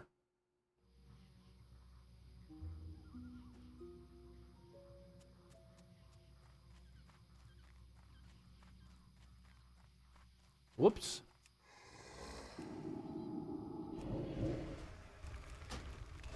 Yeah, I just want the icons there. Let me click on it and... It is really so useful, like... Like, if I want to, like, the shitty thing about... And again, this is just for, like, streaming purposes. That's the only reason I was looking at doing this. Like, this is what my monitor, my chat is on, right? And it merges all the chat for, like, Kick and YouTube as well. So, hello, Kick and YouTube. But if I want to see what's actually, like, if I've got any people, like, this doesn't tell me that. It doesn't tell me that anywhere that I'm watching, right? Like, I know people... I've got my sidebar on... but if I want to see how many people are on Kick, I can just do this. Boom. Okay, there's 6... There's nobody watching on Kick?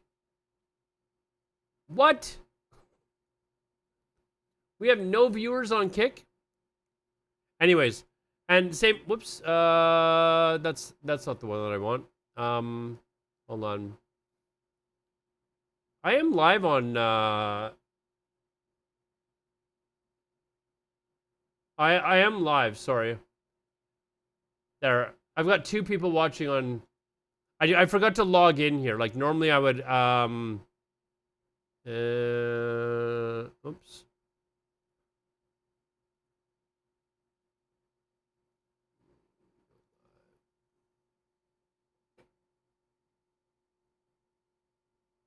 There, see, now it's actually loaded there. But I can just flip back and forth between like YouTube and Kick to see what's going on there. You know, like I can actually, whoops. So that's kind of what I was looking for.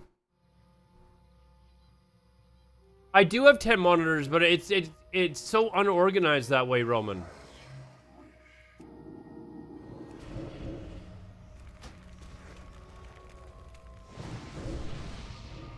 It's so unorganized. Oh, dude from chat's there. Why is it not showing me that there's people... Kick is not showing that I've actually got anyone over there. Interesting.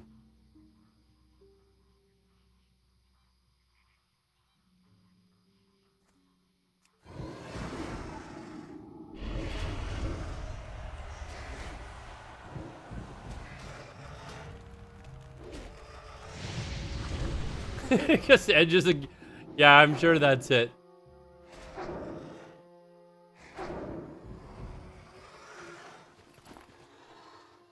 Dude from chat's there.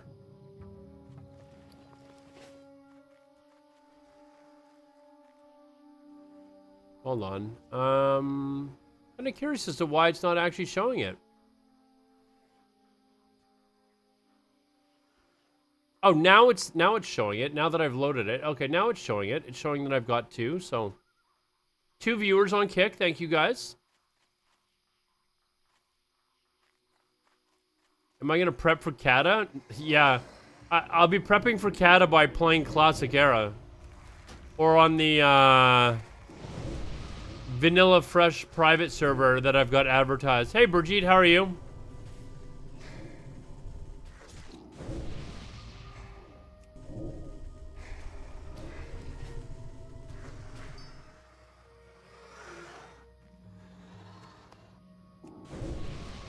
I think the only problem for me is that I'm like such a like Google Andy, like everything for me is Google Mail, or sorry, Gmail, like Google Docs, Google spreadsheets, like, so for me to actually like completely drop Google, and it's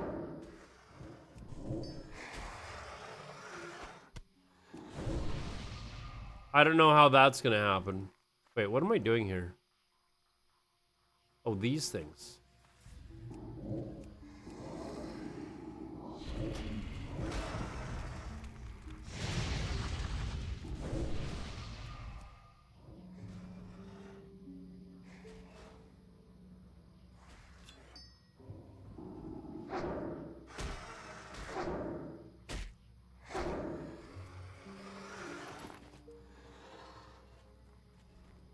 I know something you love? Me?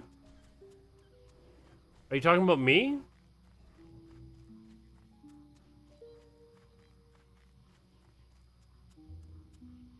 Have to start chemo again? They ground cancer missed us where Scar is? It's a bummer. So does that mean the cancer's back? Turn it in.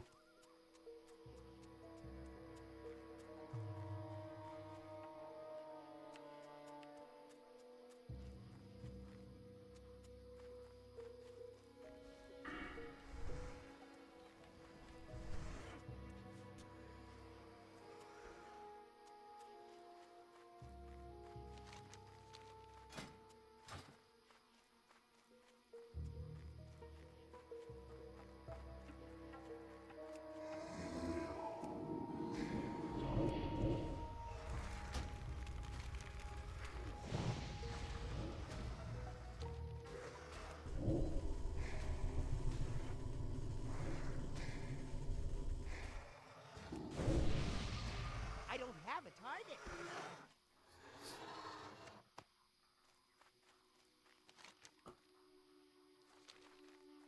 Oh, it's having me actually leave here and not finish this stuff. That's interesting. And the little raptors are out here.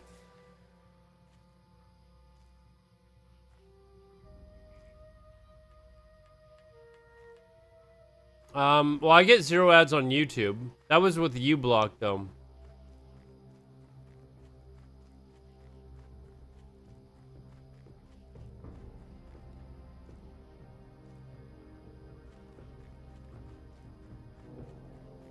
If I can find a side panel, then I will switch to Firefox just for you, okay, Roman? They need to develop this shit. Oh, I thought you'd beat it, Brigitte. I thought you'd beat it.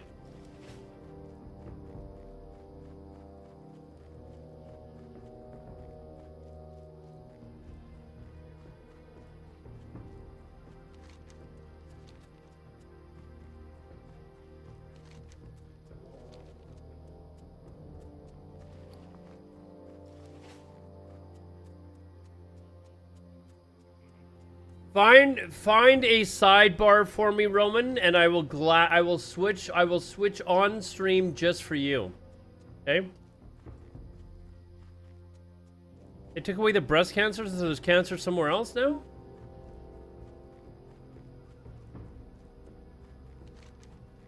Like, is this terminal? Like, you can't beat it, or...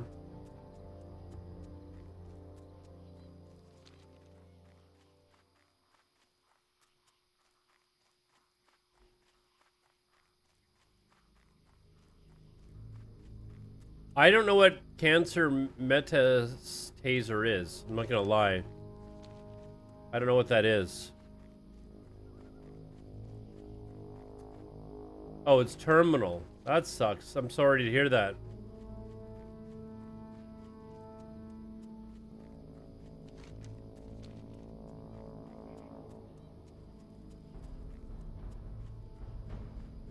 I can't, maybe I'm not thirsty, Roman. Maybe I'm not thirsty.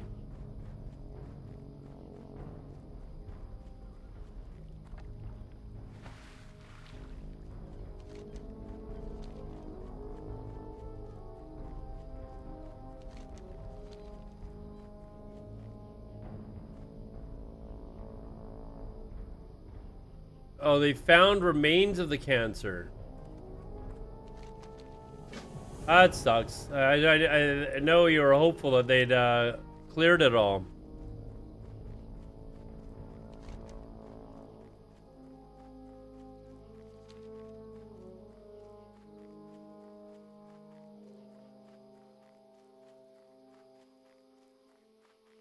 Mosevich is on kick. Do I watch much YouTube on mobile? Not a lot, no. I don't actually watch a lot of stuff on mobile, to be honest.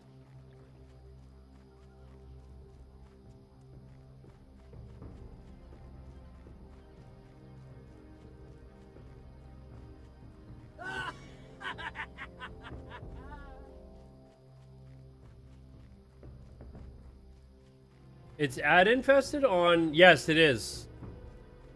It is on... It is... I do get ads when I'm on mobile.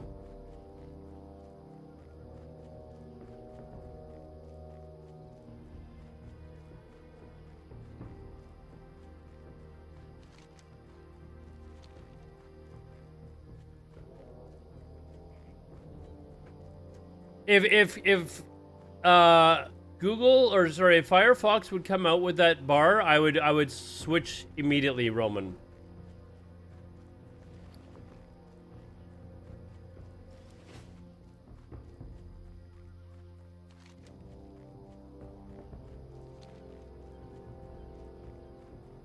Chrome does not have it. That's why, like, when I saw it with Edge, I was like, oh, that's nice to have.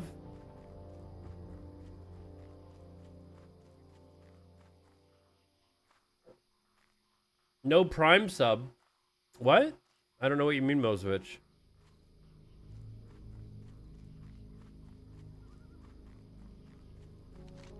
You don't have to watch ads over there, Mosevich.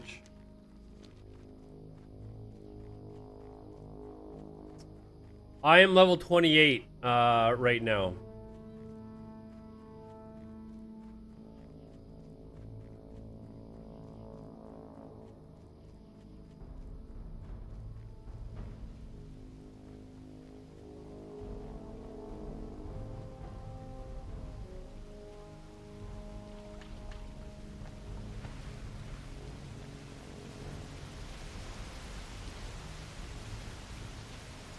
Another, okay, hold on.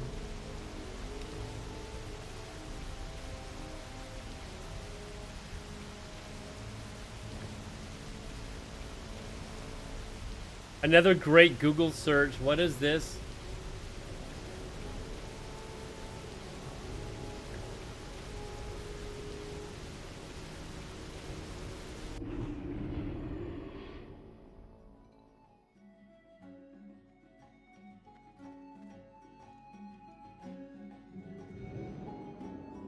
Will that allow you to like add stuff like, no, Spotify, I'm actually just using the browser version. Maybe that might work. That's Firefox vertical?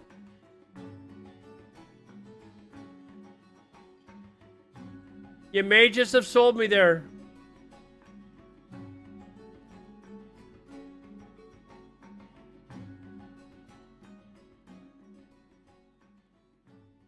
Yeah, I don't like how it moves out though. I don't want it to like go like here's what Roman's showing me in case you guys are.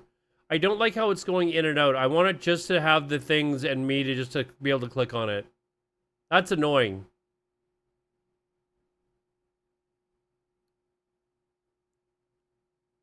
But is this Firefox? What is it? What is he using here?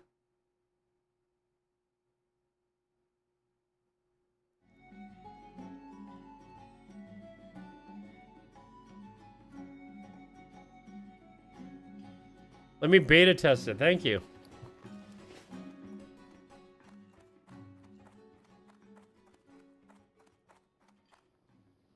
What can I do for you?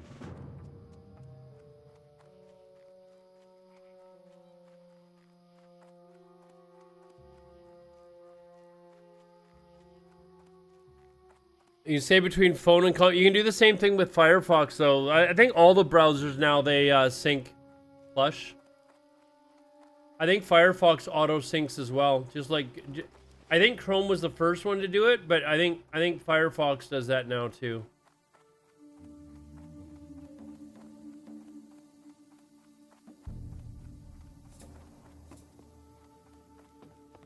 Turn in war banners.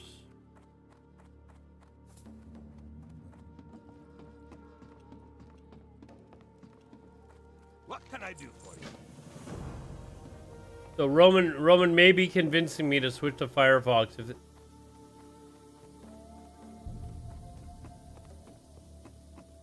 No, he's saying that Edge isn't safe. I was Googling like what are the safest browsers, and a lot of the websites actually said that Edge is actually very safe, but I guess when compared to like Chrome or Firefox, it's not as safe, but...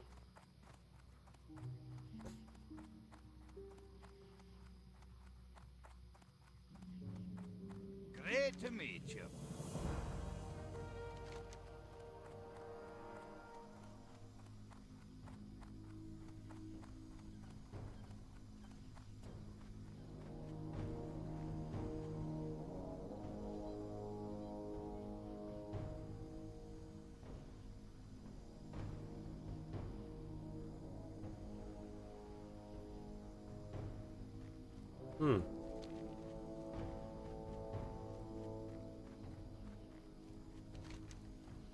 Well, I think compared to a lot of other browsers, Chrome is pretty safe, isn't it? There's another one that I can't remember the name of it right now that is, people are always talking about how safe it is, but I can't remember the name of it right now. Brave, yeah, that's it.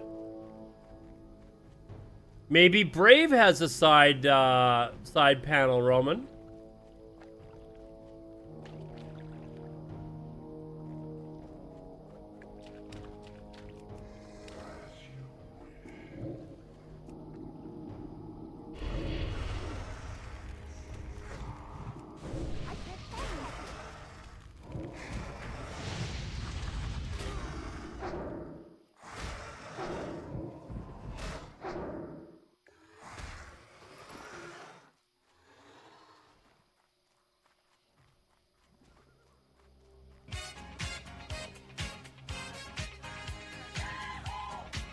What's that? Is that a raid or something? I'm not used to the kick sound effects. I think that's a raid or something, isn't it? It doesn't update. Hosted. Hey, Vario. Thank you very much, dude. Welcome, everyone. I'm new to Kick, but I'm a legendary Twitch streamer. So welcome everyone from Varioth's stream. I appreciate that, man.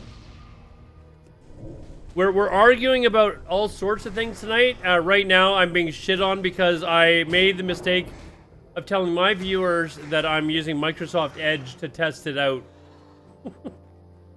And I've got some long-time viewers that are quite disappointed in me right now, so welcome everyone from Varioth's stream. My name is Alodar. I've only been on Kick for I think a week now, but so far met a lot of nice people. Tried to let my viewers know that hey, there's no ads over here. Legendary. No, that doesn't mean old. Just legendary, man. Legendary. Yeah, I was playing retail, but I tell you, you'll be on hardcore. I will be on hardcore, man. Will be. I don't play retail, but I always play classic. I appreciate the raid, man. You're a mythic raider who clicks and using hotkeys and macros. You're a clicker on retail? I thought retail's supposed to be hard.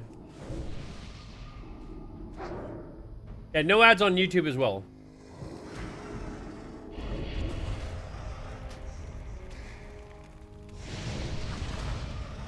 A loyal Netscape fan. Okay. Anyways, if you guys are looking for a classic streamer, that's pretty much all I play. Play hardcore, classic era. I also will be playing on a private server that's coming out, which is going to start at the same release patch that original vanilla did and work its way through all the major patches. Run very little add-ons because they make me... Add-ons make you nervous.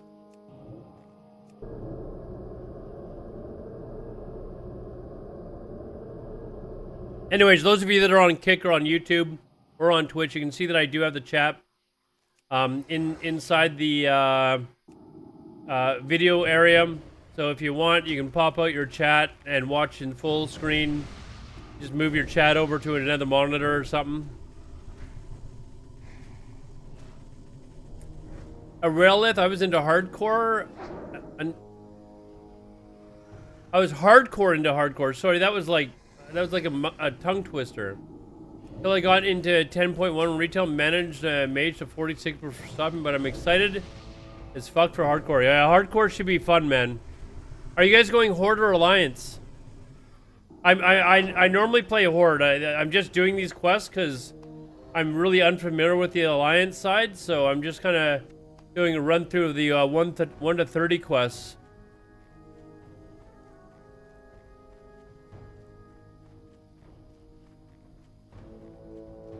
Going ally on the PTR, I made it to 30. Yeah, I just started this character a couple of days ago, but I was like, yeah, thought it was maybe a good idea to just to kind of get used to the quests on this side again. I only leveled one ally to 60 during all of Classic, so you love my shirt? Thank you. I got it at BlizzCon actually.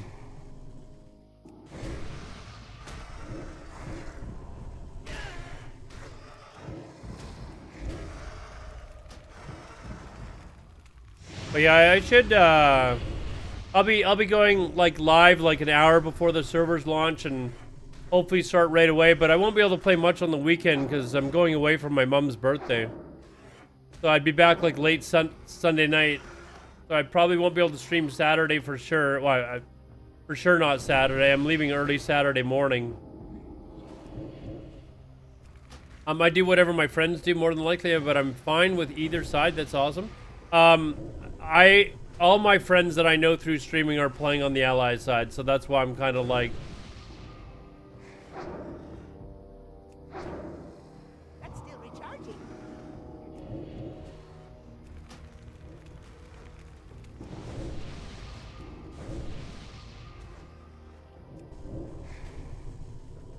are good places to run. I know Horde has kind of run, but I like the Ally side more for leveling, and the story quests are cool.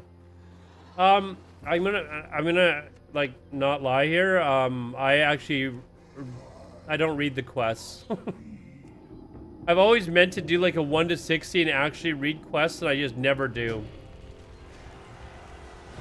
I just blast through levels as fast as I can.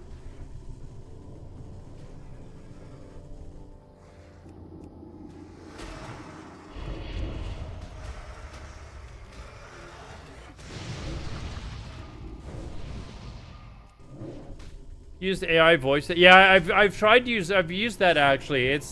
But you know what the problem is? I just don't listen to that. I start not listening to it either. Like what I need to do is actually like use that add-on and actually just try and be patient and slow down. But I just don't.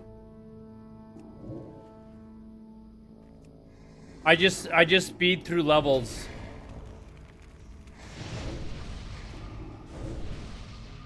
Because if I'm trying to talk with my chat and listen to the voice add-on, like if I've got like 5 quests to turn in at once, I'm not paying attention to what, you know, each quest is doing, and so look at all these people from Kick chatting, all of you on YouTube and Twitch. Wow, there are chatters on Kick. Fanatical, what's up, man? How's it going?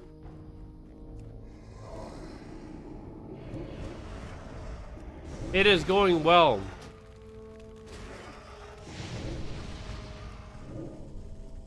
Yeah, I've only been on Kick for like maybe a week, and I'm closing in on 100 followers already. Like, pretty decent. You have a doctor's appointment today. I did the Redwood escort quest from the cave in my main as solo. Almost died like 4 times. Wow, you managed that? I did it with a couple of other guys. But I was sitting there like at the end. I was like, man, this would be difficult if I was soloing this. Oh, Nixon's over on Kick now. Look at that.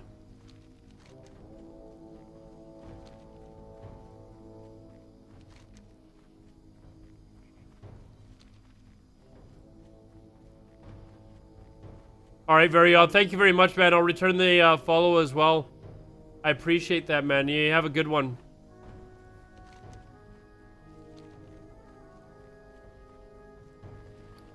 As for the rest of you, yeah, if you have any questions, feel free to ask. Ice Freezer, thanks for the follow, man. I have been playing WoW since beta, basically. I'm more of a classic fan, specifically vanilla. I haven't played retail since like the first month of Legion. So...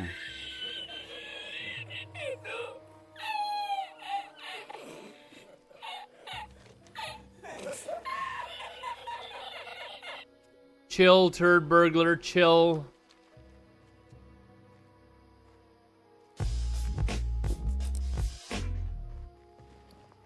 Alright, now we gotta turn in this quest here.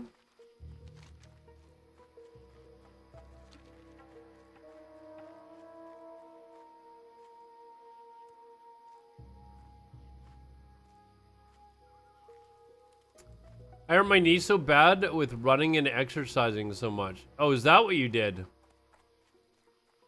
Vanilla Fresh 1? There's a fresh vanilla private server coming out. You can see it advertised, pinned in a message at the top of the chat on Twitch. But you can exclamation Sanctuary as well. And it'll give you the information, or you can go to sanctuarywow.com. and it'll give you the information there as well.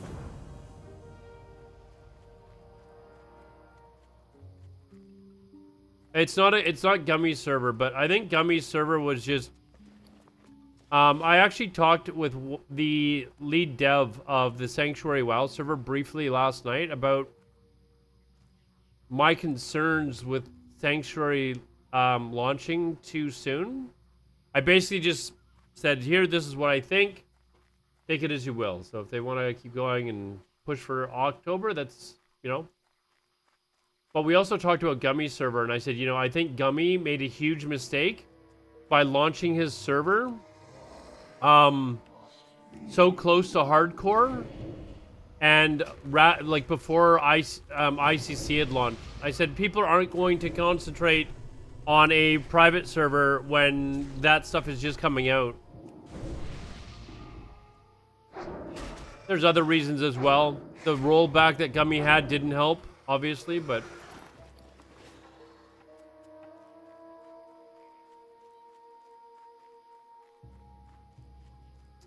no, the private server I'm talking about is not by Gummy. Gummy has nothing to do with his server.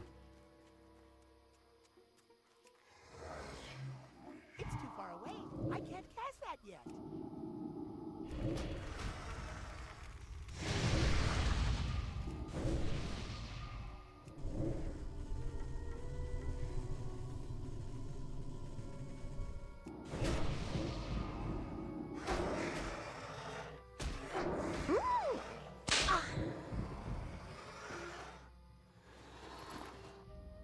Your favorite hate watcher posted a vid today. Was it today or yesterday? You're talking about angry YouTube guy? I saw that video yesterday.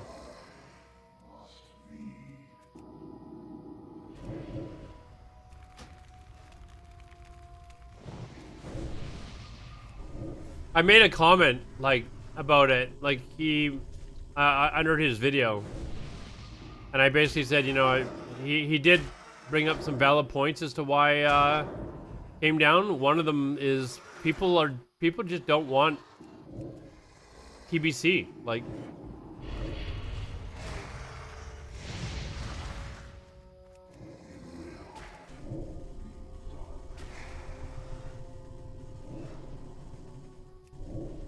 we're just not clamoring for TBC at this moment.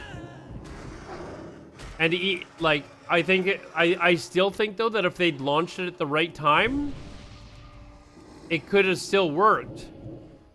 Even though TBC isn't what people are asking for, I still think if they'd waited until after ICC and stuff. But there's this other vanilla private server that's coming out that is looking really promising, and I hope they hold it off till November or December, so that people will play hardcore. People are gonna play hardcore regardless. So let them play hardcore and get it out of their system, and then when they're kind of like done playing hardcore and they're like, I want something else to play, then you launch fresh vanilla. But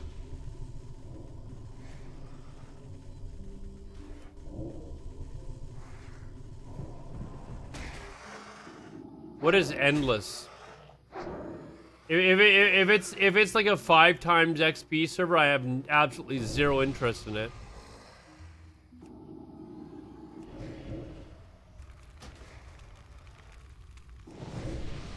Like, it's not vanilla at that point.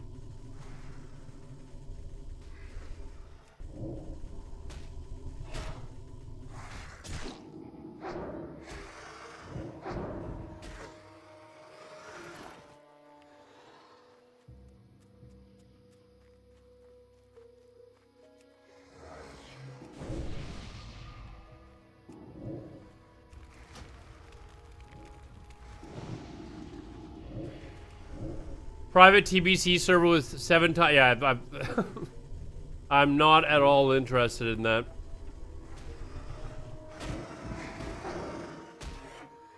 I'm not interested in TBC, and I'm certainly not interested in a times 7 server of anything.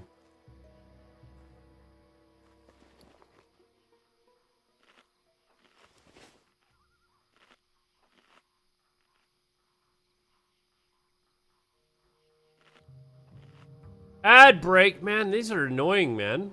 These are just, like, super annoying. By the way, those of you that are watching on Kick, they're getting an ad on Twitch right now, so, you know. You're not getting one, though. You're not getting one.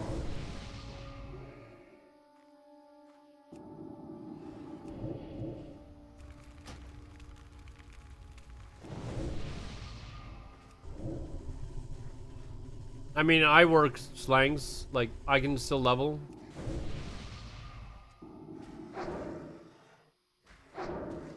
Like, all you're doing is speeding up the process, especially in TBC. Ooh. Where you're, going to just be raid logging.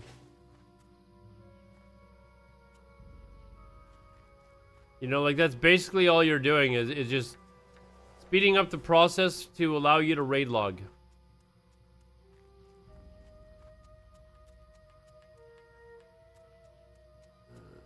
That's what I'm looking for.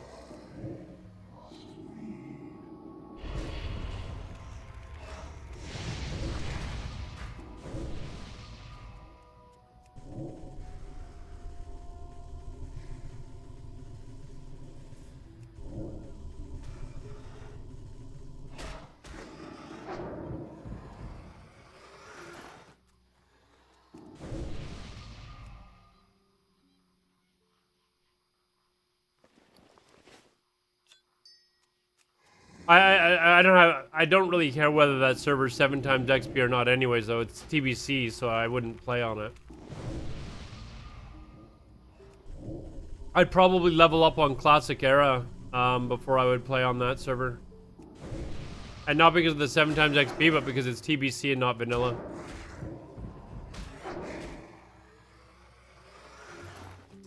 Yeah, I've still got 1 left to go, and I am unsure where it's at.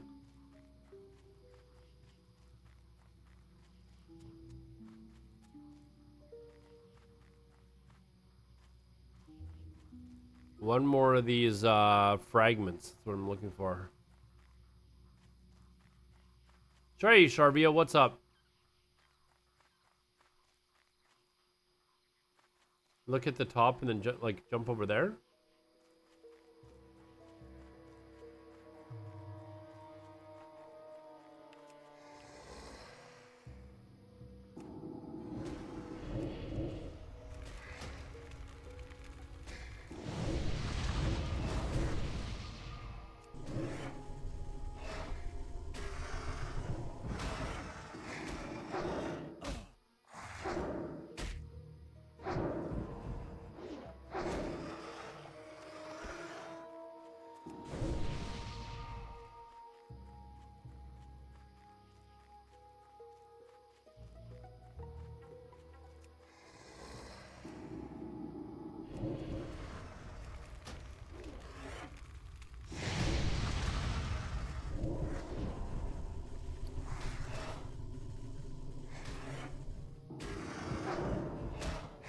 So I got a bunch of these scythe claws to kill too.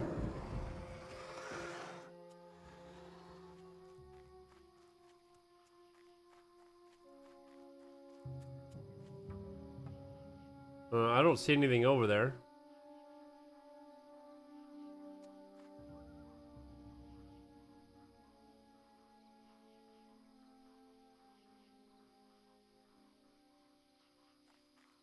Random, so just keep looking around for it.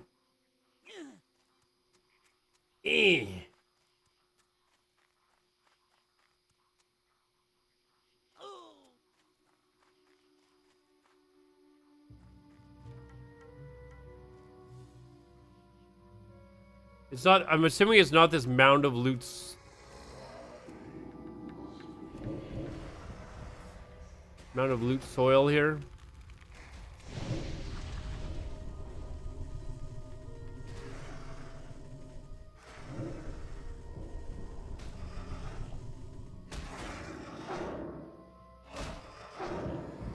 Let's give that a whirl.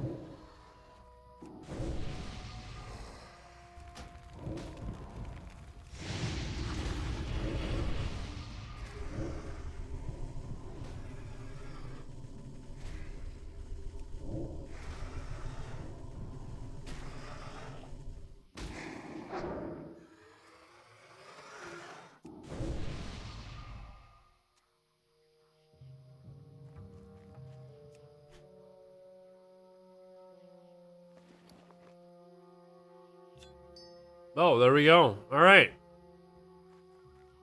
What do you know?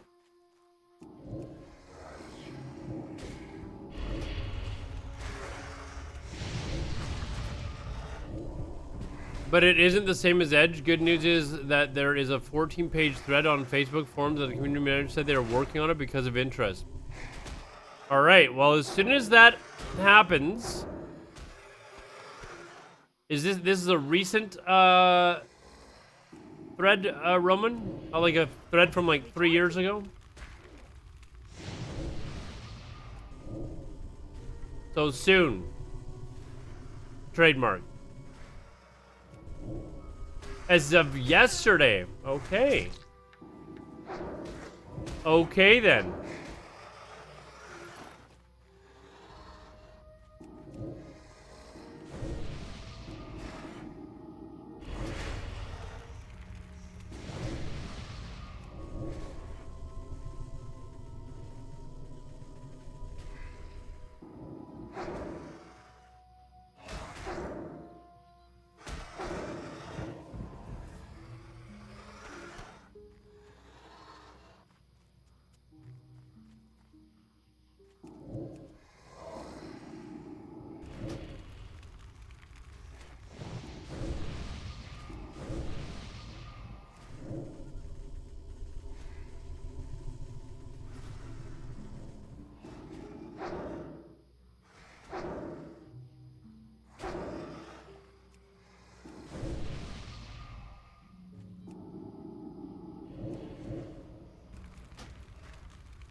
This is actually, seems like a pretty decent place just to grind XP.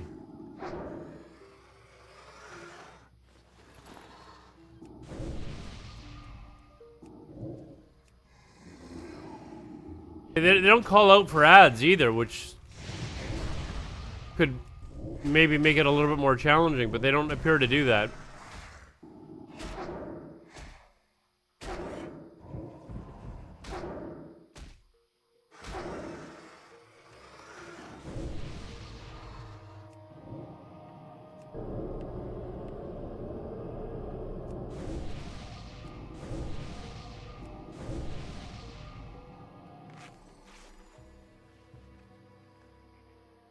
Yeah, man, I need the new bandages like in a bad way here.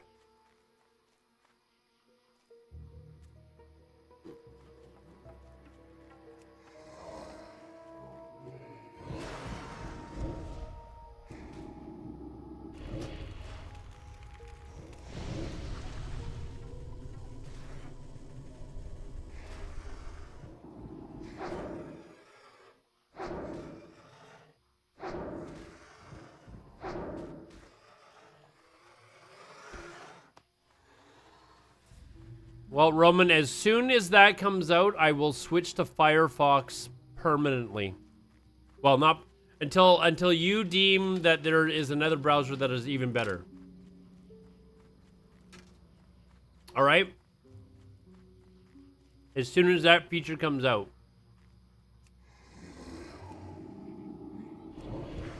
And it won't just be my streamer browser, it'll be my my daily browser.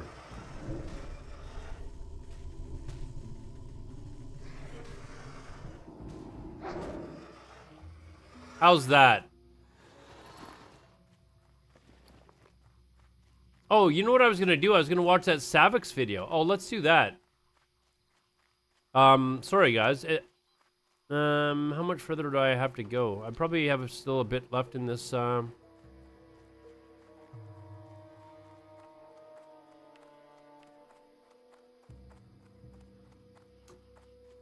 Once I get to the Hillsbred portion of this, I will we will watch that video. Pay attention.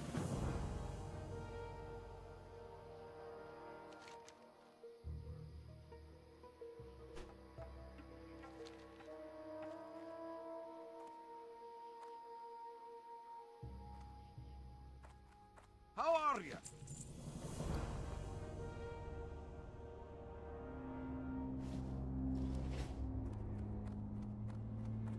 Watch this 2-minute video for laughs. Man. Oh, I think we were gonna watch that last night, but we didn't. All right, I'll watch that. I'll watch that as well. Oh, not that one. Hold on, is that even the...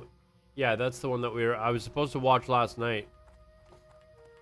This one here. Oh, yeah. Oh, wait, no. Oh, yeah, not in... Yeah, in, Classic. Alright, we'll watch that one. We'll watch that one first.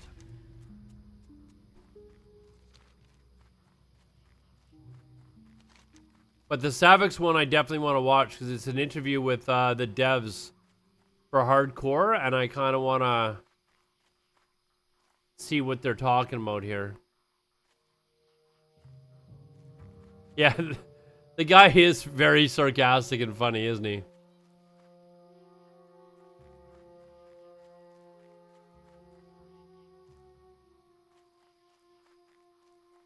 Hey, where is this dude? Is he up there?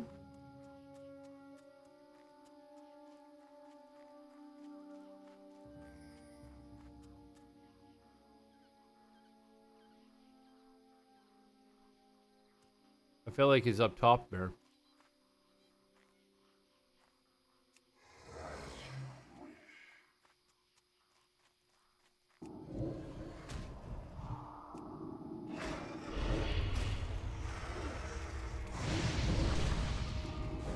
Well, I think the monotone is part of what makes it funny because he's so sarcastic, right? Oh no. What do I do now?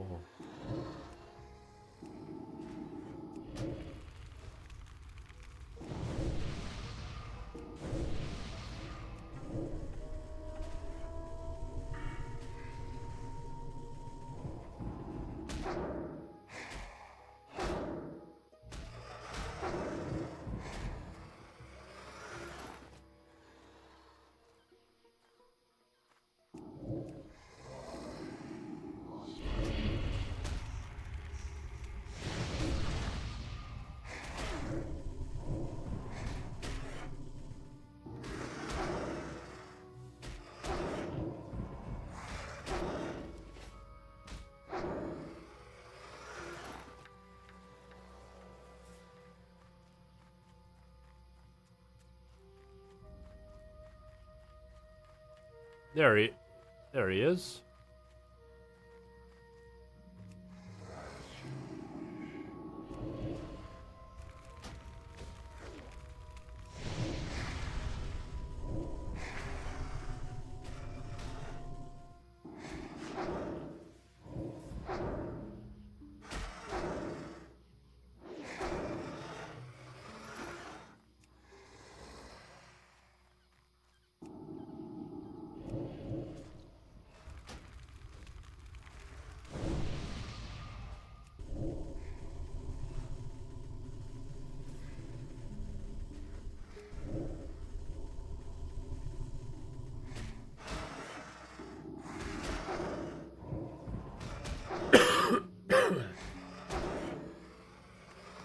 All right, we're done that. Now back. Turn it in, and then I think they can have me kill the dude over here.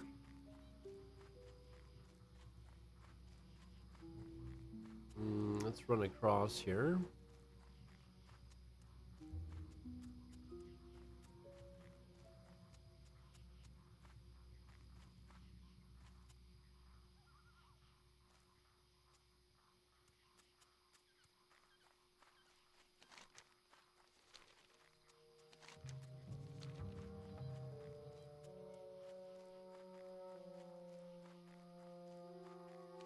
We'll, see. Yeah, I can't have that much left in this zone.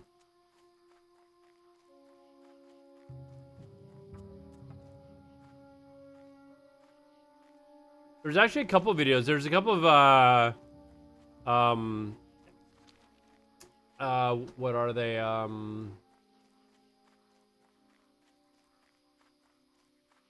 Oh, Ashes of Creation videos that I've got marked as well. We can have a peek at those too.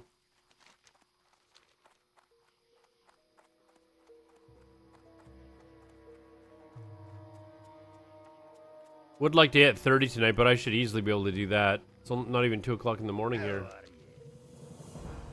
Oh, a massive upgrade! Oh! Off with you. Oh, yes! Thank you. Oh my god.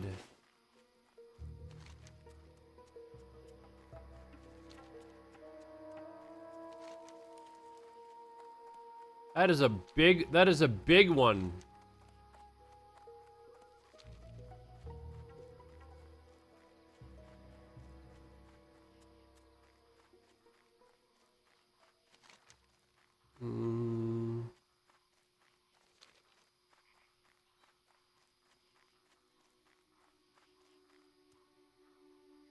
I still gotta go around to turn in this quest. I wanna hit 29 before I go and kill this captain dude. So I'm gonna run over here and turn in this quest and then kill these fen creepers until I hit 30. Sorry, until I hit 29. Just to get the extra talent point.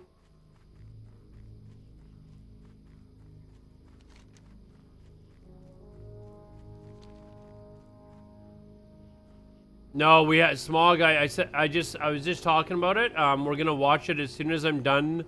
Wetlands, which should be soon, because this is the Wetlands Hillsbrad area, and I think I've just got like 3 or 4 more quests to do on Wetlands, and then we'll watch it.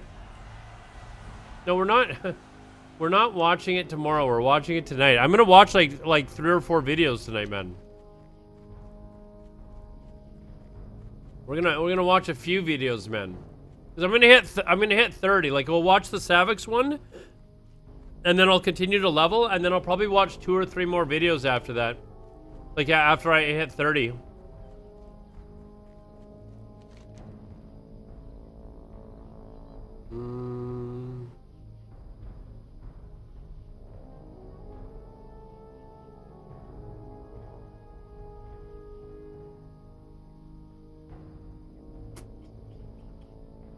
Actually, I think that one might be, we'll go this way.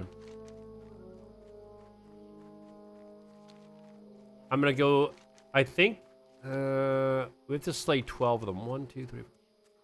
So it looks like there's only about 20 spawns, so I'm just gonna start here and then just keep going.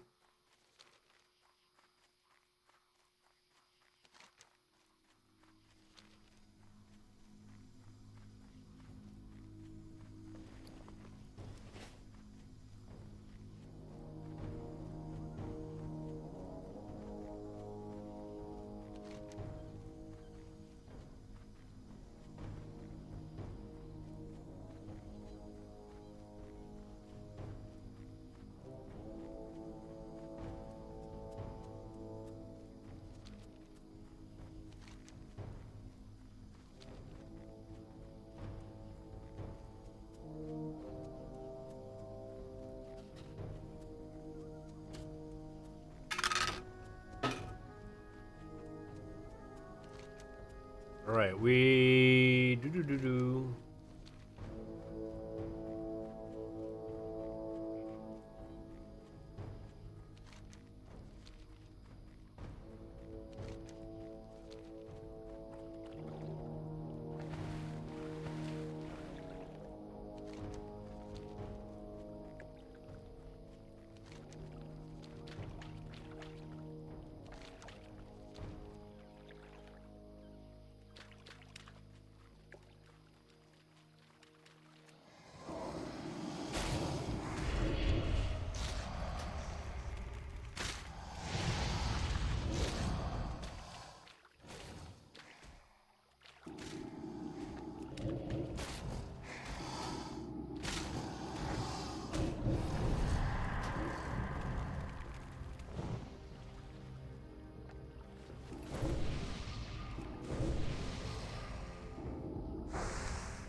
Roman, are you gonna play hardcore?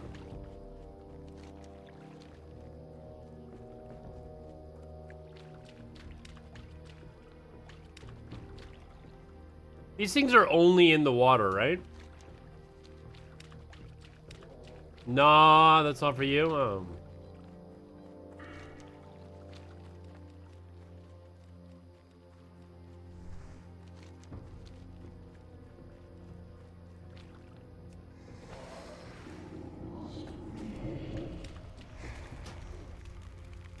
You gonna play classic era or anything? Like what are you playing these days?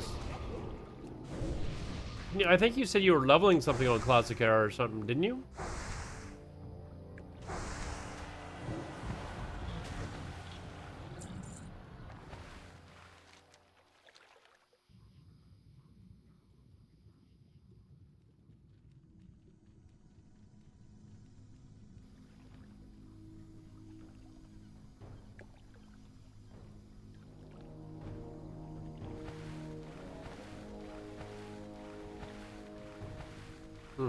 Not there. All right.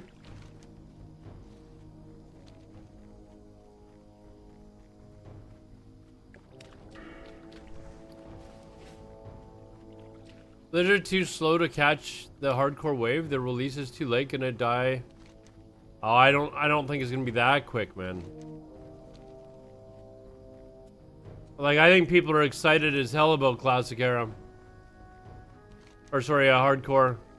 I think it's gonna last about 3 months, and then the non-hardcore people are gonna start to die off. I'm out of range.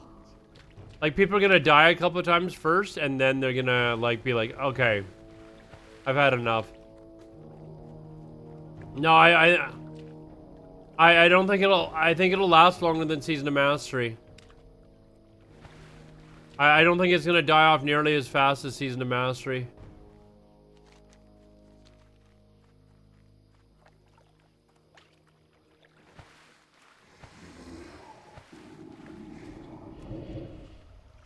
Like, Blizzard basically came out and said, here, we're going to give you what you want.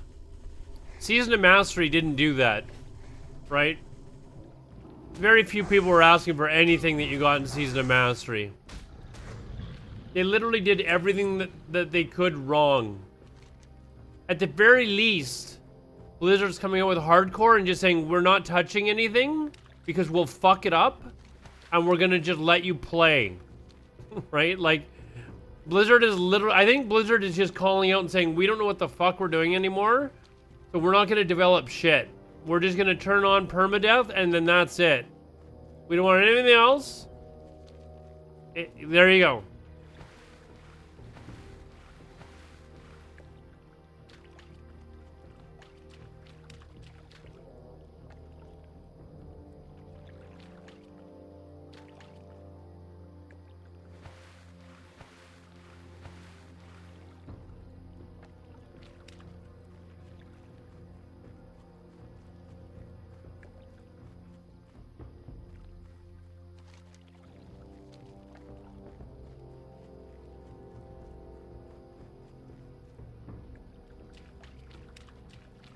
So I think honestly it will probably be quite successful. Because Blizzard will just stay the hell out of shit.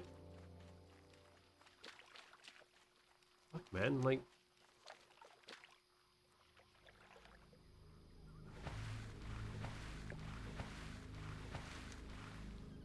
glad I started at the beginning, man. Like,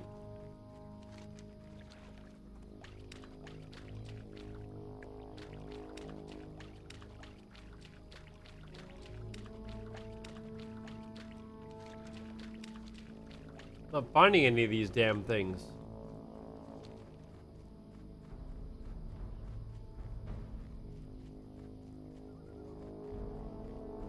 So yeah, I think hardcore is going to be pretty strong for probably about 3 months, and around the 3-month point, people are gonna get tired of dying for the 3rd or 4th time, and they're just gonna be like, okay, I'm done. What else can I do?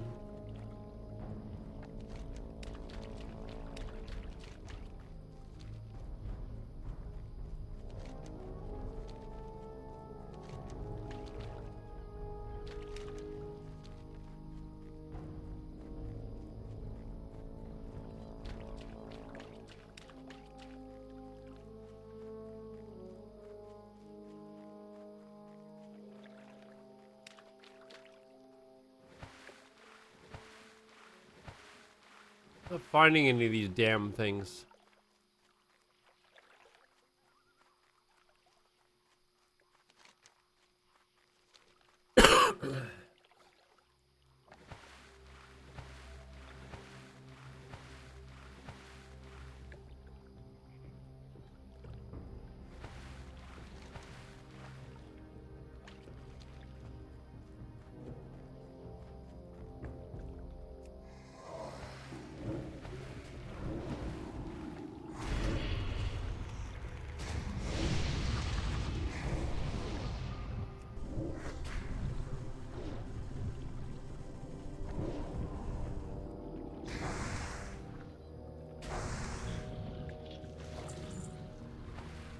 All right, there's 4.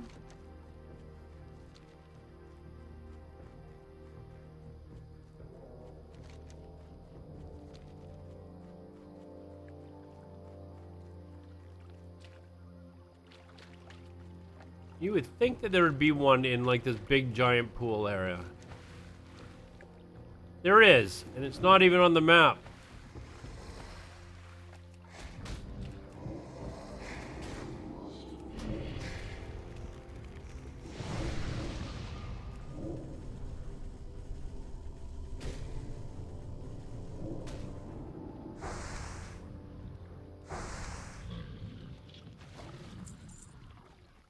Okay, let's keep looking for more. I still need...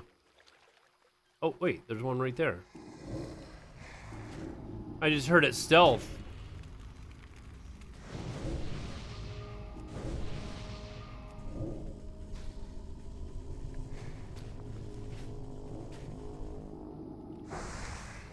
I can't cast that yet.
All right, now just 4 of them left. Oh, man. This is actually, not as bad as I remember it doing it on my mage.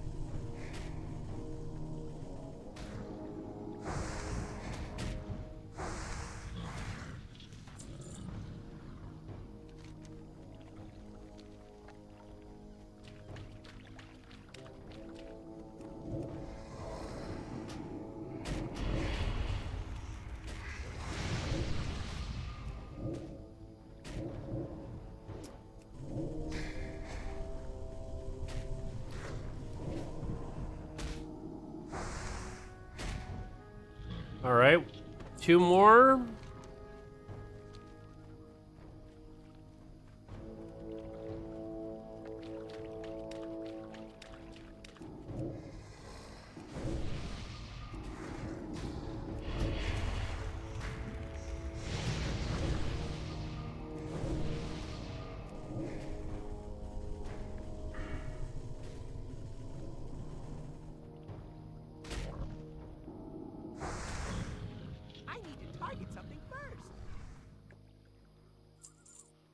Okay, and 1 more.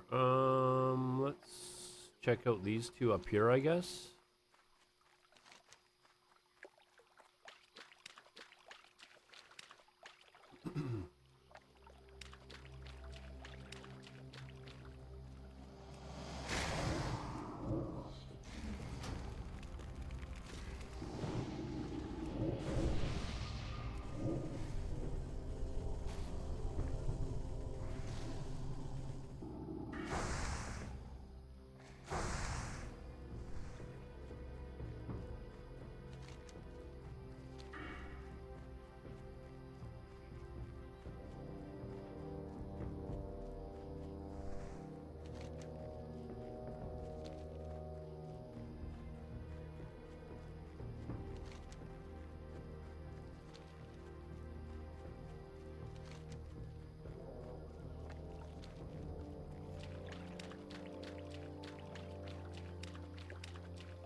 All right.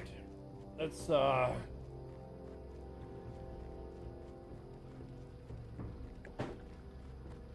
I need a drink.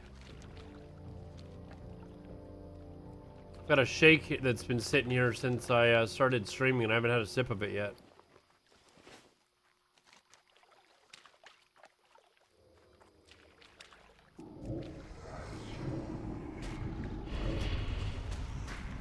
Do you think the real hardcore players will go back and play with the add-on? Probably not, man. I might, like... See, like, this is why I wish that they would have had... That they would have made,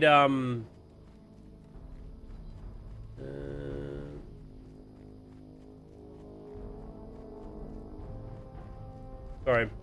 This is why I wish that they would made it so that, you got, like, titles or something like that based on how you leveled. Like, if you did the solo self, whatever it's called, you got a title for it. You could brag about it. But they didn't do any of that. So... I think that was... And I'm not a, like, title guy or achievements guy. But I think for hardcore, they missed an opportunity.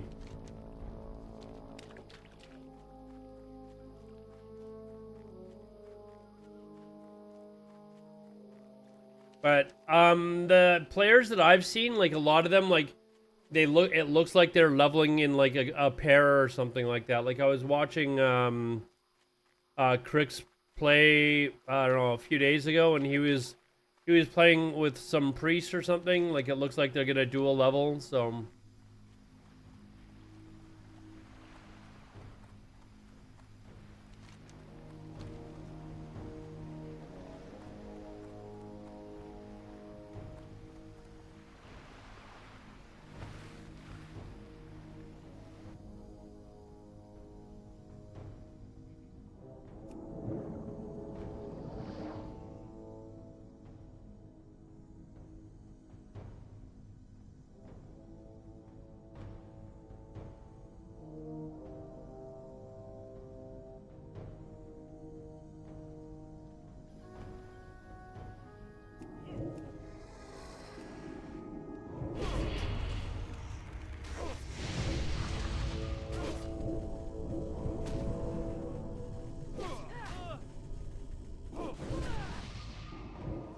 Alright, see you later, Plush. Have a good one.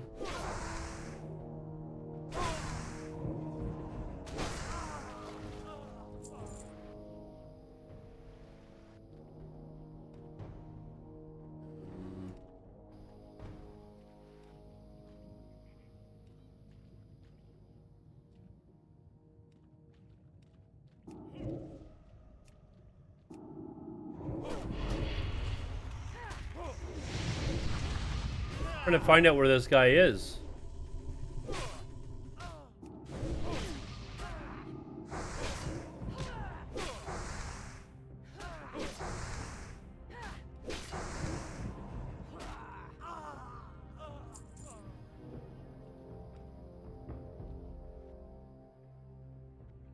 I need to get closer.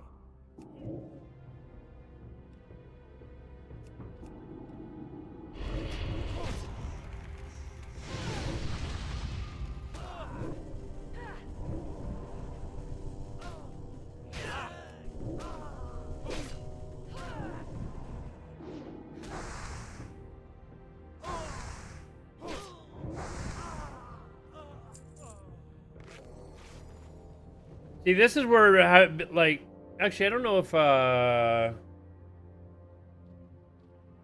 Cannibalize would work on these guys. They should work. It should work, though, I think.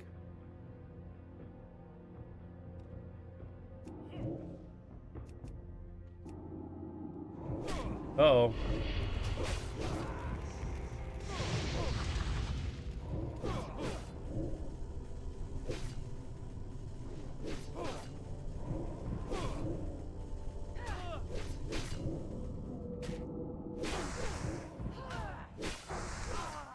That's still recharging.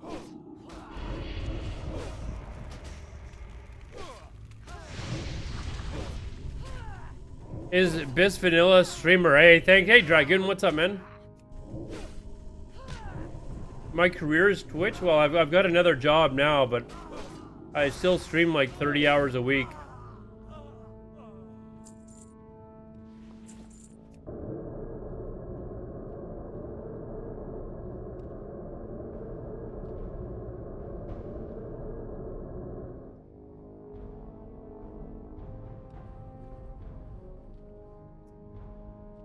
I gotta be careful there. There's two of them in there.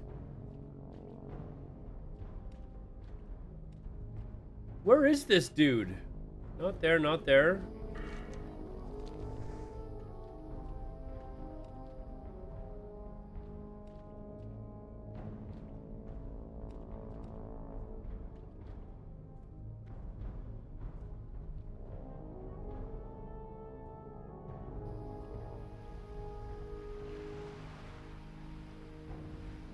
Says enter the ship by the... Oh, is he up there? There he is. I didn't need to kill the guys down there.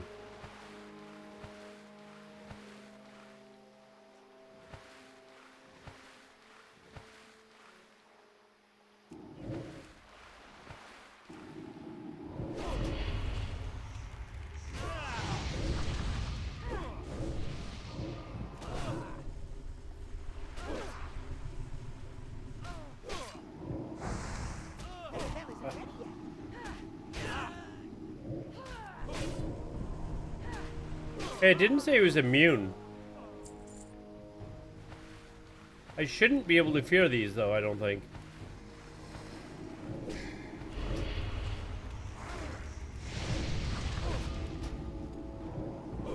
Yeah, there we go.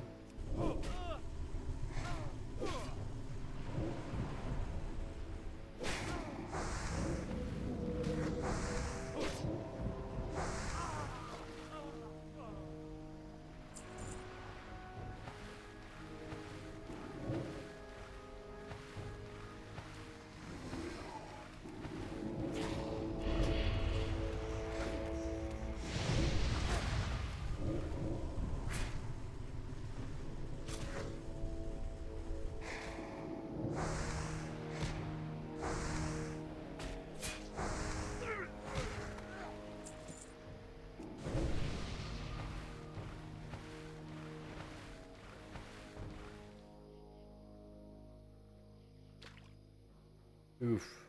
So I'm probably gonna get two right away.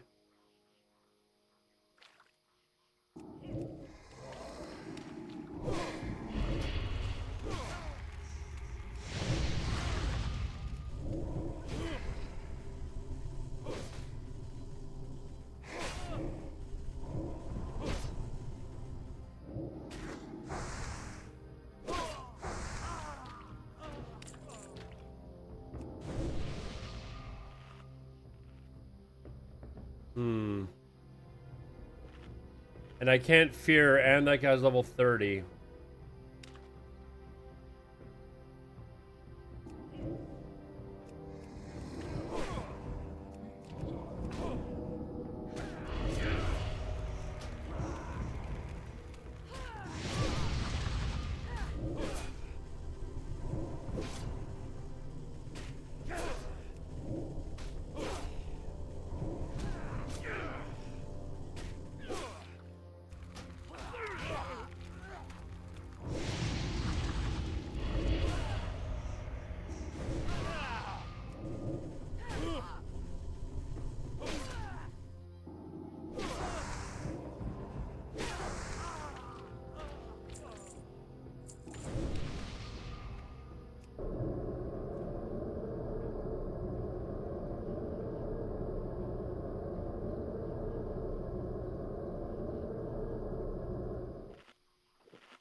All right. Turn in what? Turn in what? Oh, is it here I turn it in? Dive to the bottom of the ship.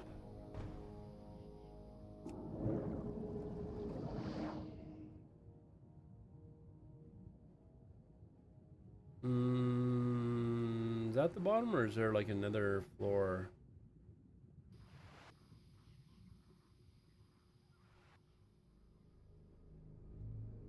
There's definitely another floor.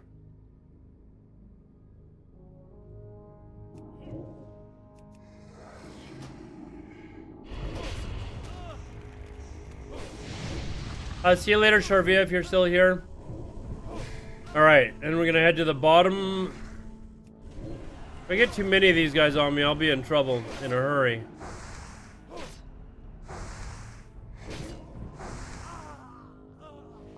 I am about to ding, though.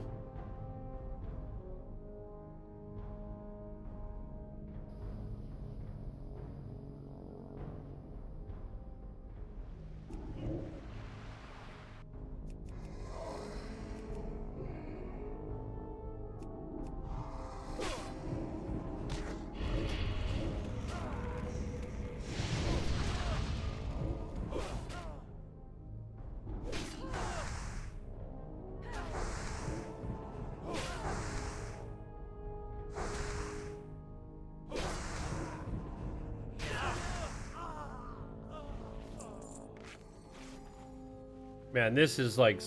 I need those better bandages in a hurry. I think another 2 more kills or something, and I might... ding here. Where am I going here?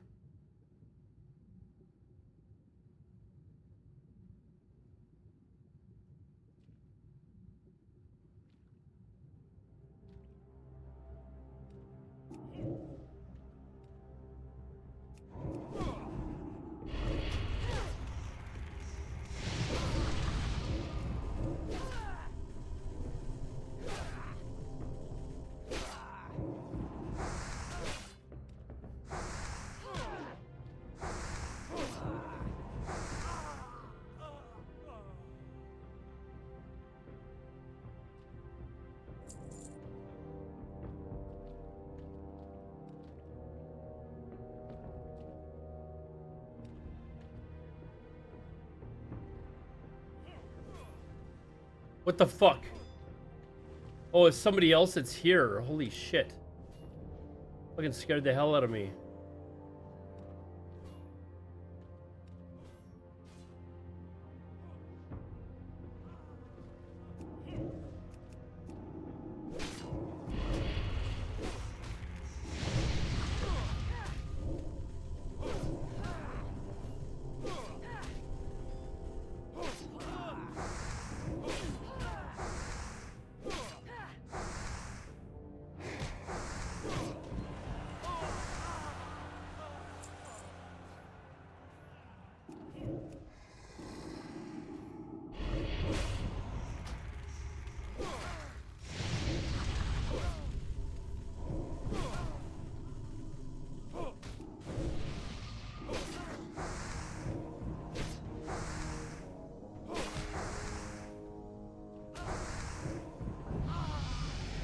There we go.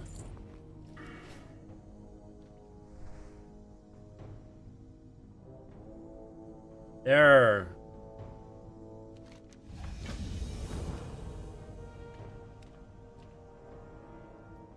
There we go.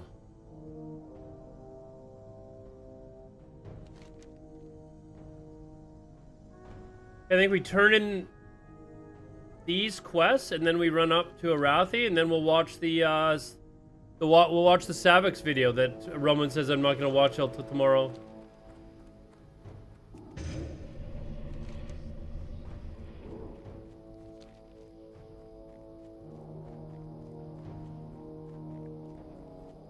Easy hypers, yes.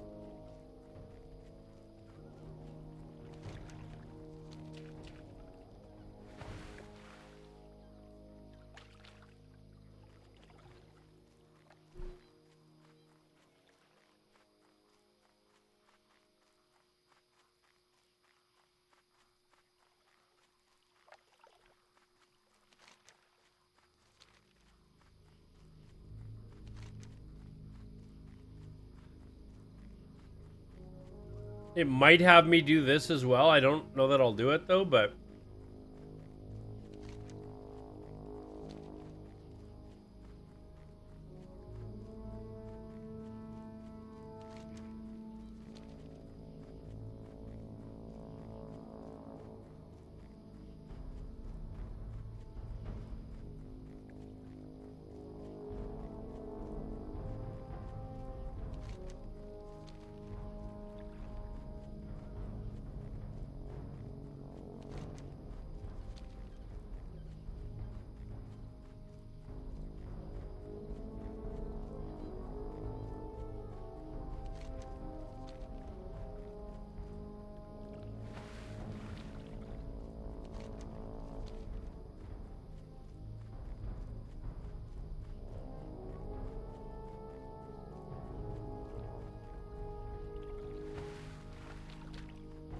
Puree player, hello, is the caps? It is still 30, yeah.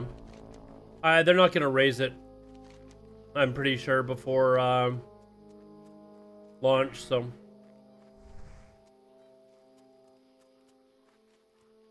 You found me from S-Phone stream. Oh, welcome, man. I hope you enjoyed our stream that we had together. It was a lot of fun. I hope to do more IRL streams with S-Phone. He said he would like to come back. How's it going, Cheesy?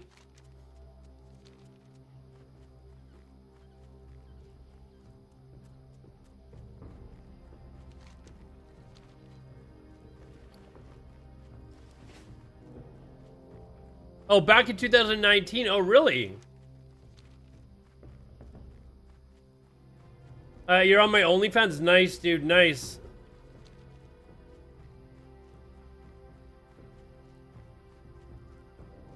Didn't know I streamed on Twitch. Hey, thanks, Ryan. Thanks for joining me. Yeah, I advertise on OnlyFans, you know, saying that I'm a Twitch streamer. Most people do it the other way around, but I'm like, hey, smart, you know, thinking here. Nobody's...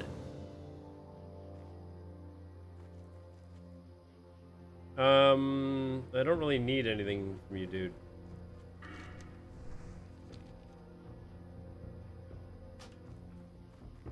Nobody is,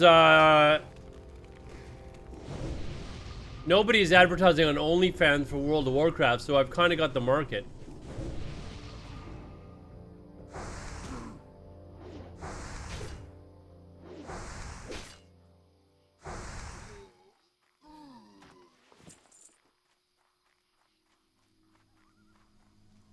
My troll feed on OnlyFans? Hey, you know, when you've got some weird fucking like feature on your body, there are ultimately going to be people that have a fetish, and I've cornered the market on troll feed on OnlyFans, so it is what it is, man. Got to take advantage of what people throw at you, you know. I mean, other streamers do it; they take advantage of their body. Why not take advantage of mine?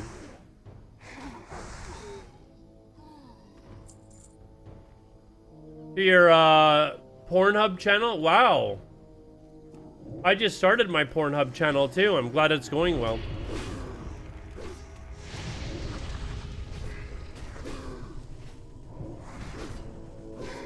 By the way, Cheesy, I did get my cord to hook up to the other fuse, and it seems to be working. I haven't had... my power hasn't gone out.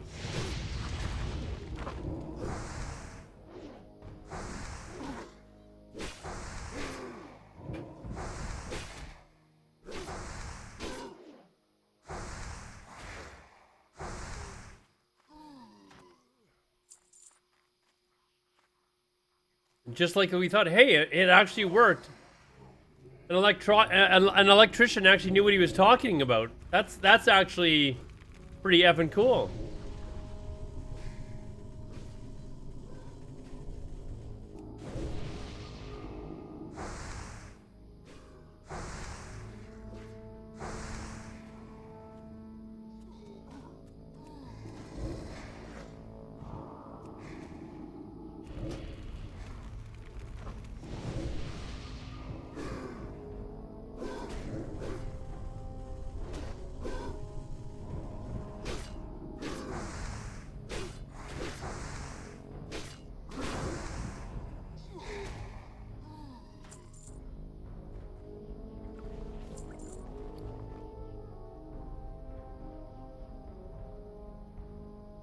I think I'll go with the stam for until I hit 30 anyways.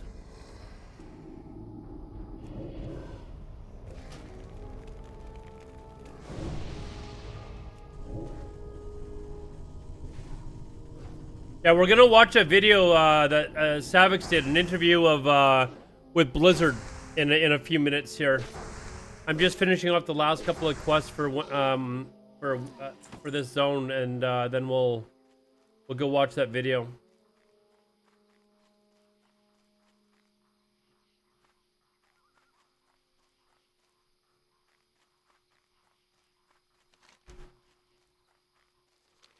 Oh, what? Where the hell is this? I gotta blow that thing up? Oof. If I remember correctly, I think I came in at it from the other side when I did this on my mage. I'm out of range. That spell isn't ready yet.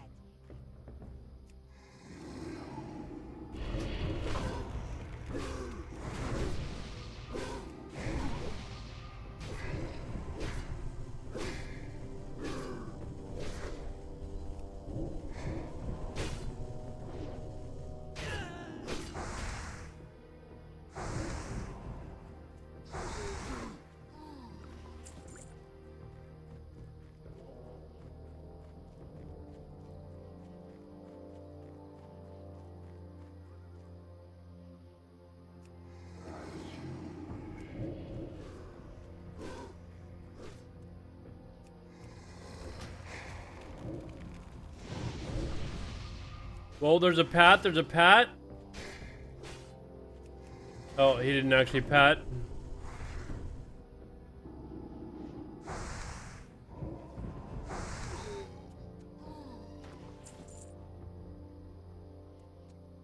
Is this the back side or is this the front side?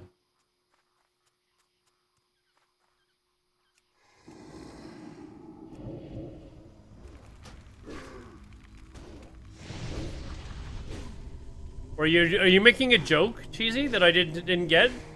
Always come from the backside?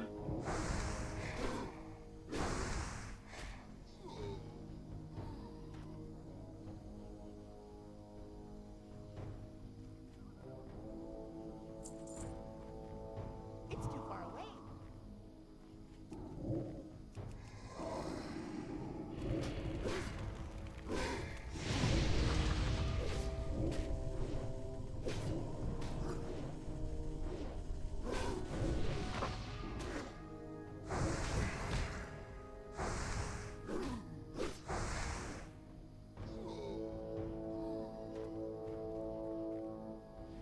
Yeah, I feel like... Oh shit, there's 3 of them. Uh-oh.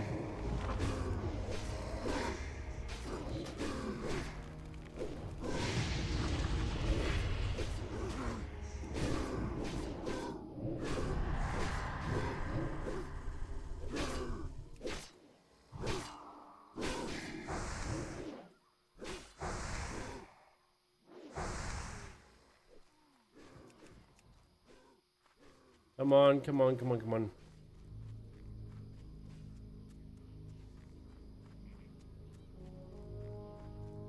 Okay, well I got one of them down.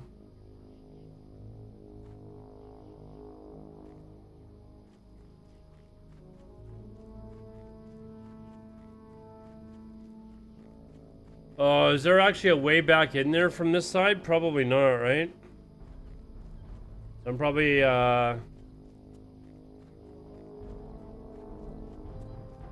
maybe up here, actually. Yeah, I should be able to get back.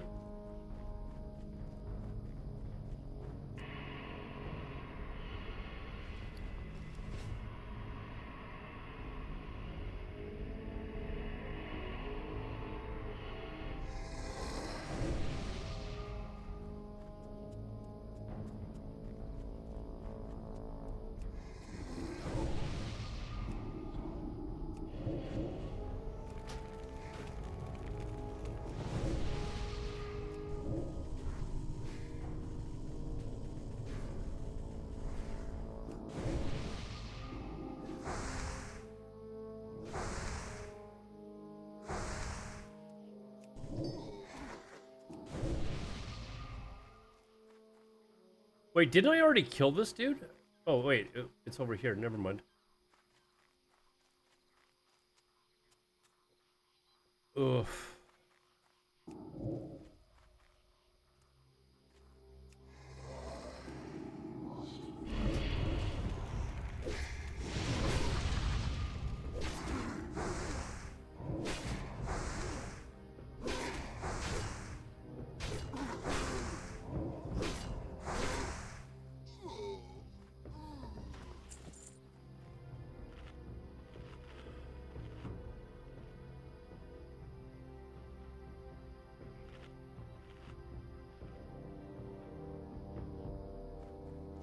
I need to get closer.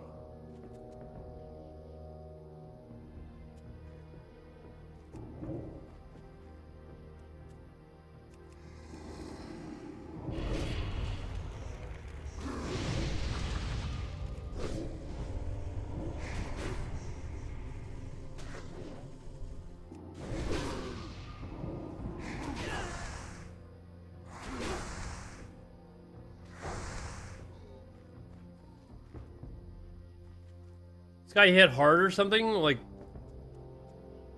this dude here? This Dragon Mob Battle Master? Like,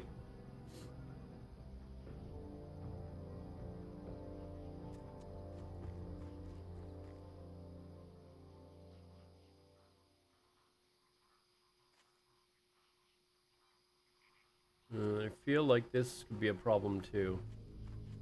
It's too far away.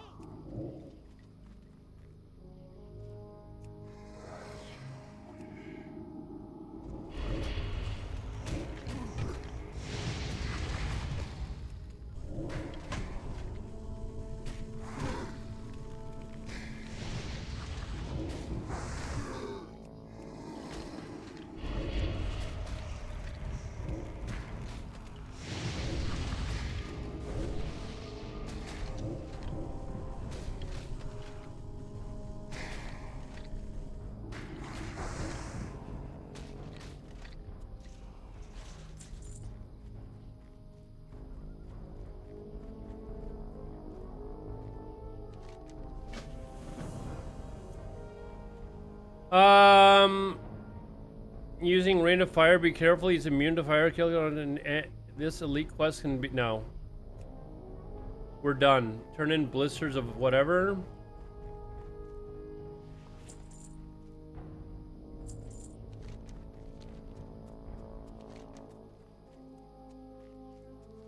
And then I think we're definitely heading to wetlands now.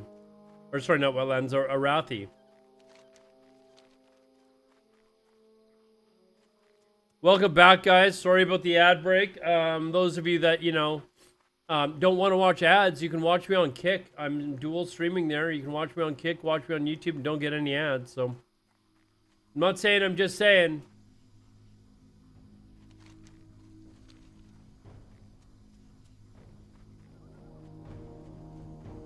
We do have 12 people viewing on Kick right now, so hello everyone on Kick. If there are there actually 12 people there?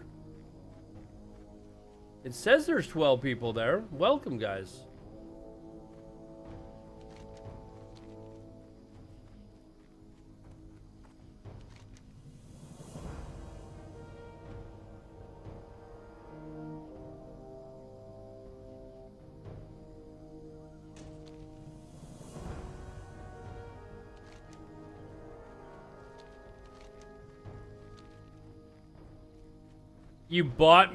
I bought you a Kick view bot. Thank you, man.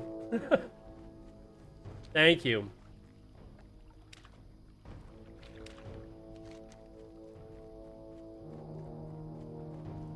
We're very quickly closing in on 100 followers, though. We got 92 followers now. Yeah, I've only been streaming there for a week, so I'm happy about that, man. Has it been a week? Maybe it's been 2, but it hasn't been very long. You know, after all that time of begging and pleading with people to follow so that I could get the sub button. But now that's done, so. Quinn Raylo, hey, thanks for watching, man. Did you come from the host, Quinn Raylo? Is it Ipato? Thanks for watching on Kick. It was on sale on G2G, was it now? Do they actually sell, they don't sell view bots and stuff on G2G, do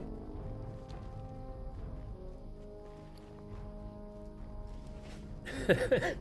This is a joke, what I'm about to say. This is a joke. I'm gonna have to stay safe.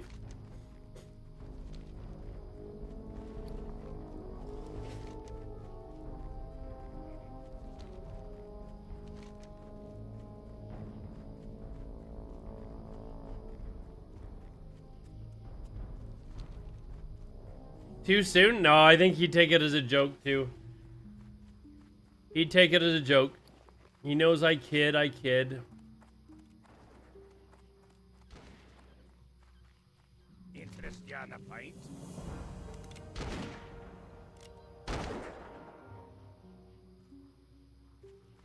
Aye, get her back.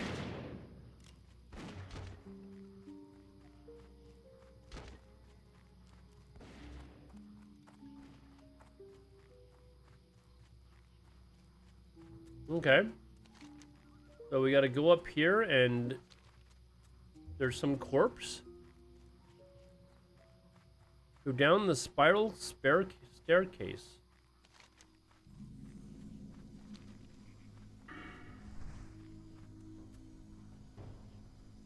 For those of you that don't understand the joke, Stay Safe, a very good friend of the channel, was wrongfully accused of view botting. And so that was a little poke at him. This must be the staircase. Okay. Oh, that's an elite mob. That's an elite mob.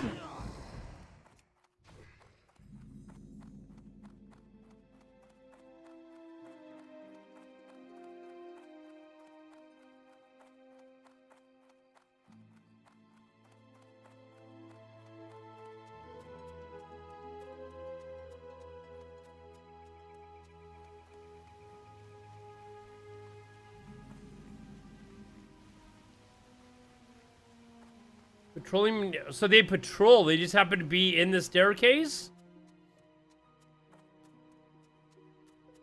Cloud Power, hey, welcome to the stream, man. Appreciate that you're here.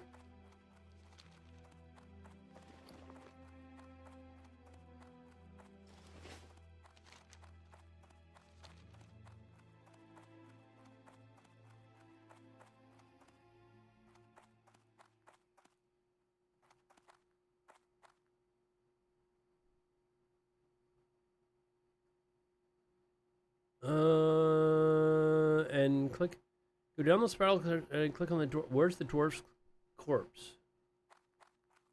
I feel like it's got to be like right near here because that dude's coming back.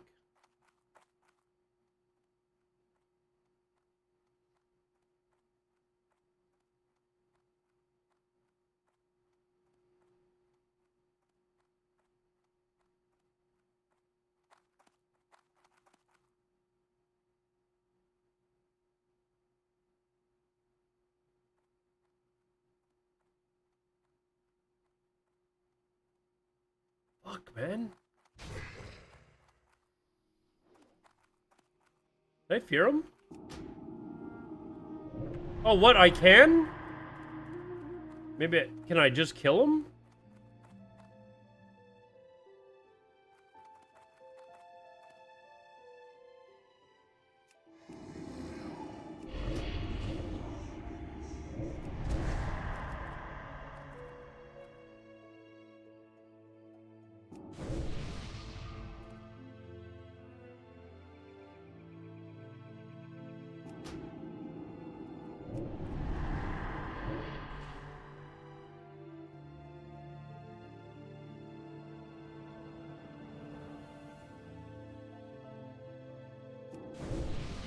I'm out of range.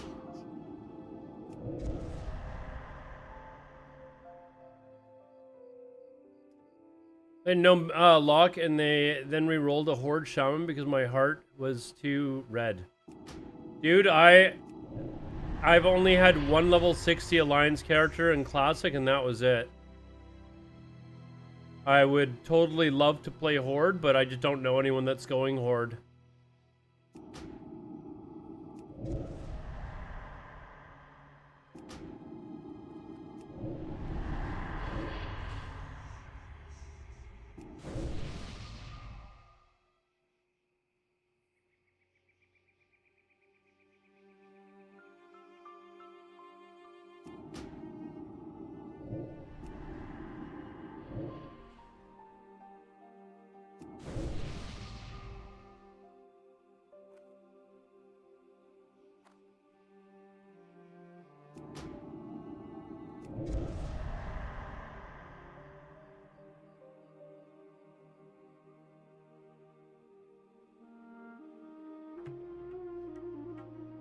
It's too far away.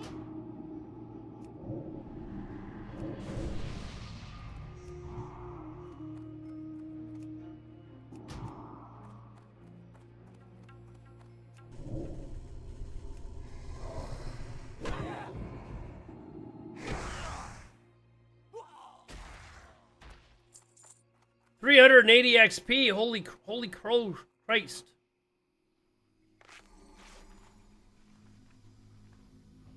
Right, so I should just have the one last one. I don't know what this guide's saying about just ignore the mobs, like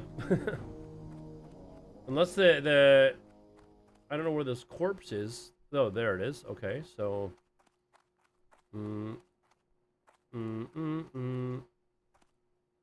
yeah, like how do you ignore that?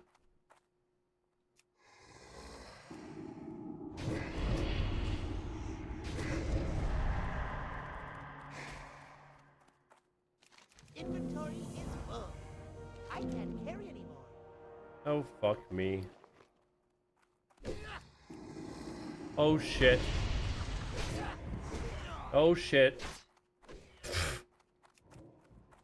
Okay, there's more of them down there. Did you guys know there was more of them down there, by the way?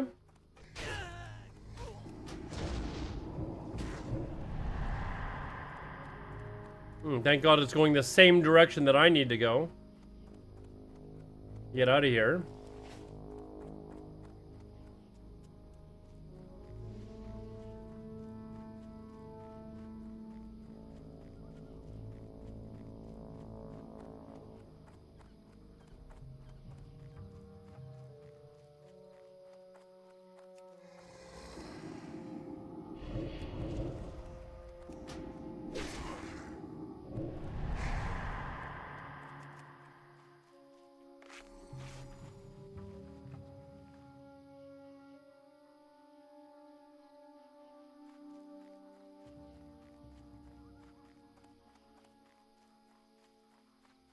I'm out of range.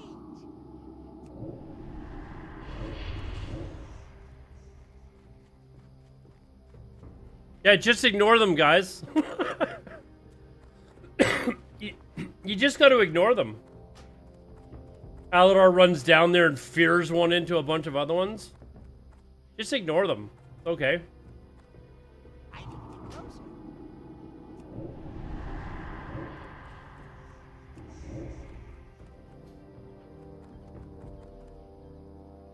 It's not a drain tanking build, no. It's a full affliction build. I think this one's honestly just as good.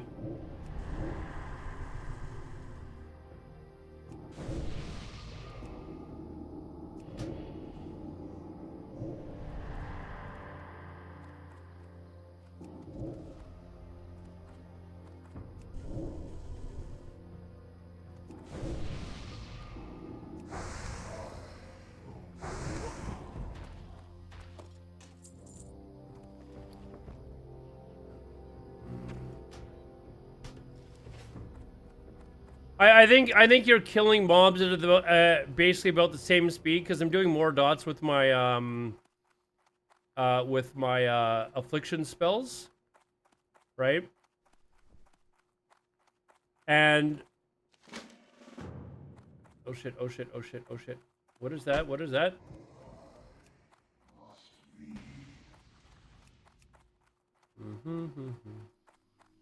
Just ignore them, guys. That's all you have to do. Just whoops. Just ignore. Oh shit! What did I do?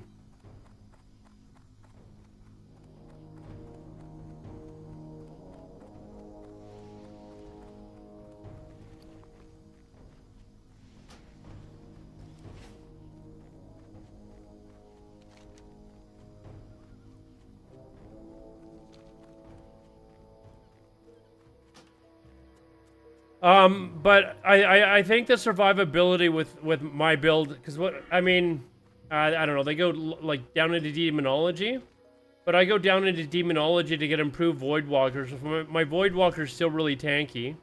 What can I do for you? Plus I get the void walker's sacrifice and stuff like that for the shield if I get into trouble and.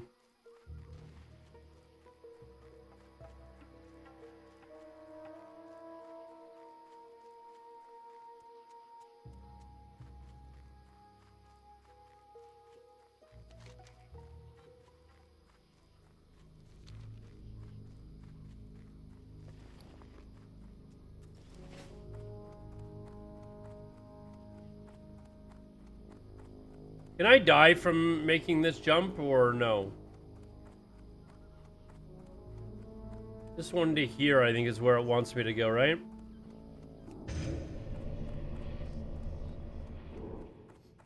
Or from missing that jump? Just turn on GM mode, yeah. Alright. We're gonna run over there and...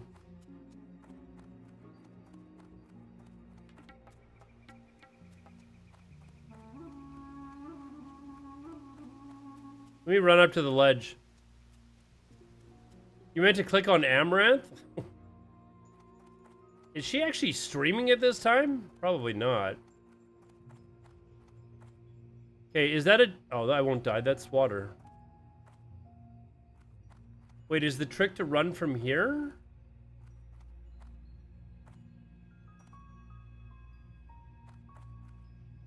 Ah!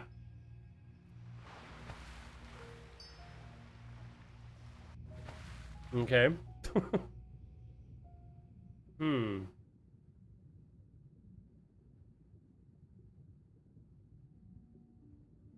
Oh, wait a second. Is it down? Is it? It's not actually down here, is it? The envelope? Lit the waterlogged envelope.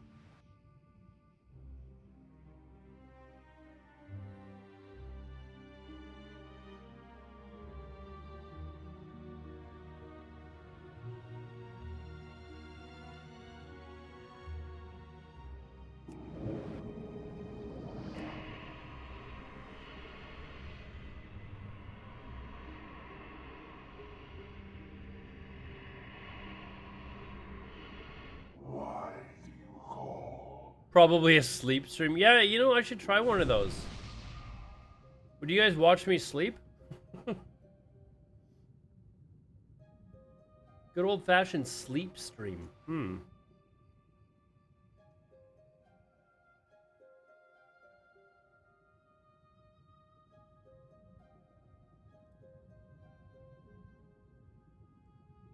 So does the ramp doesn't go all the way through, right? Like I can just walk further up than I actually think?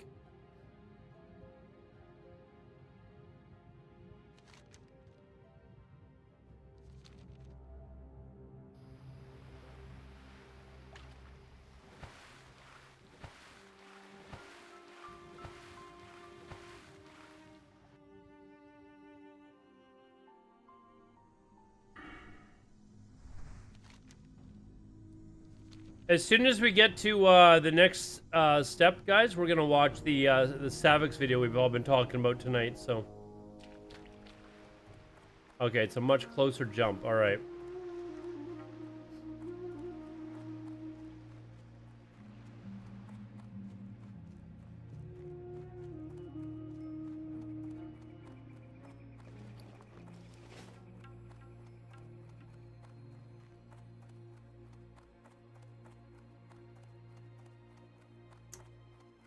Hmm.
of these do I have to go through?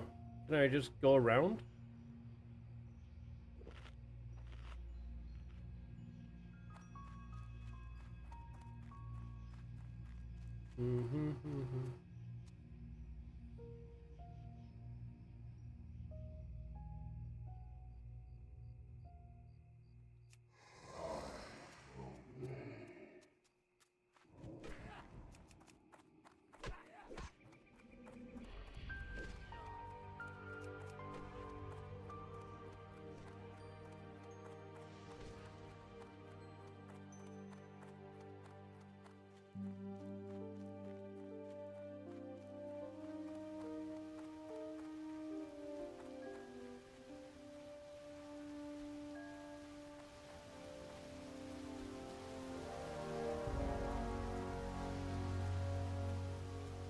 All right, let's try this. Let's try this again.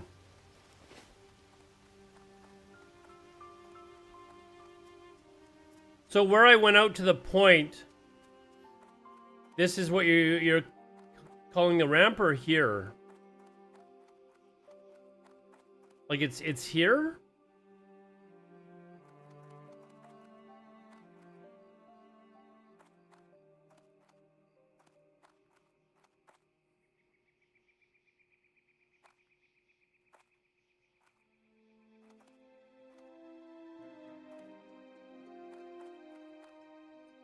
Nope.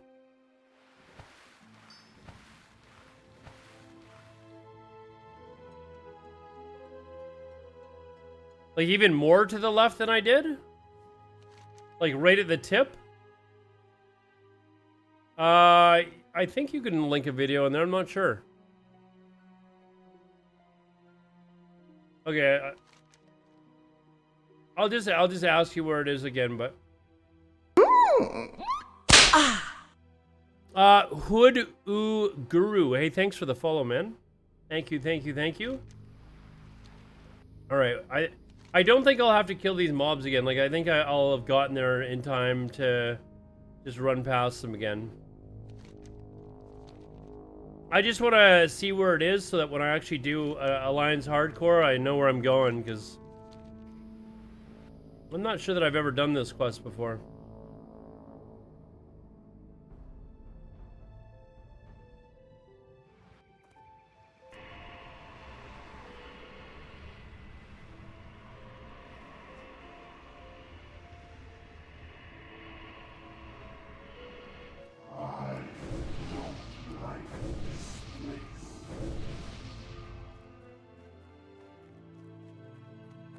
I'd like to learn how to do it, so that when hardcore hits, I'm just flying through this crap.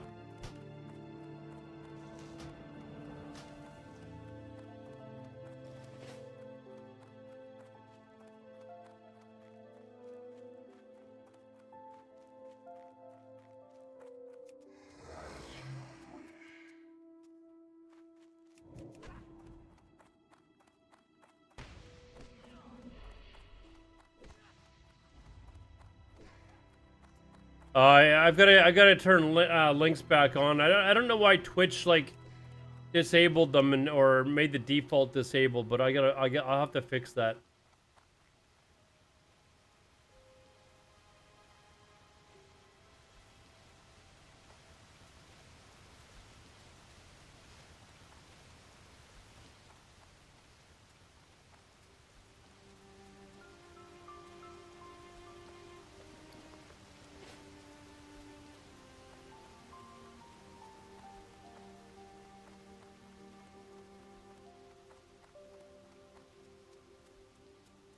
So you mean the left of this tip, right? Not over here, but the left of this tip, or... Yeah, I'm pretty sure you don't mean over here. Yeah, that's just further away.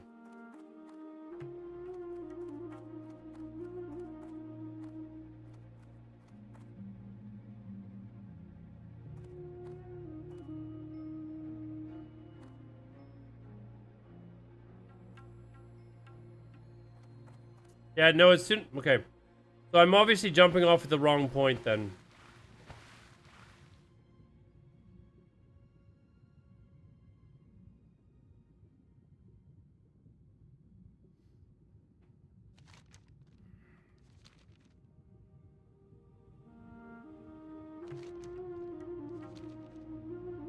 Well, I was told that there's like an invisible like area that you can walk a little bit further out on. You can't link YouTube and chat. Like I'm sorry, links are not working for some reason. For some reason, Twitch wouldn't set the default to disabled, so I got to turn that off again. So I mean, unless you link it to me in Discord, then that would probably work. But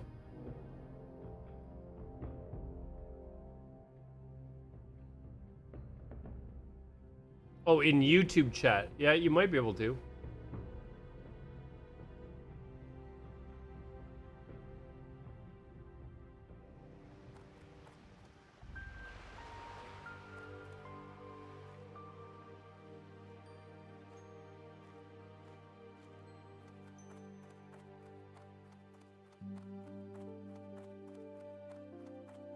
Kicks chat works?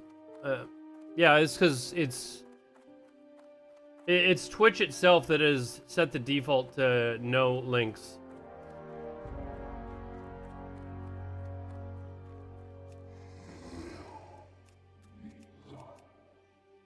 Fuck.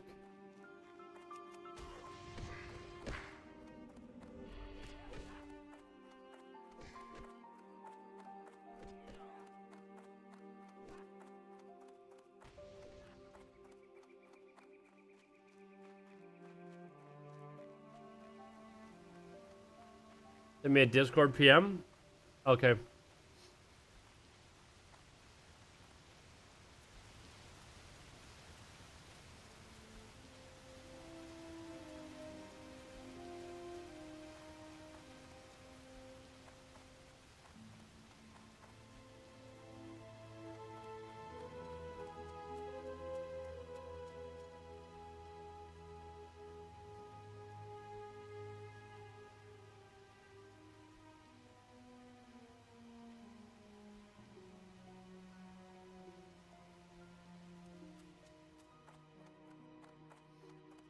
You're talking about this part here, right, Apato? Like off this part, right?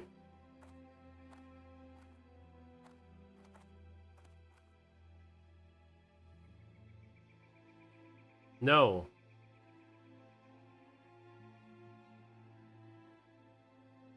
I mean, I think that looks more metal.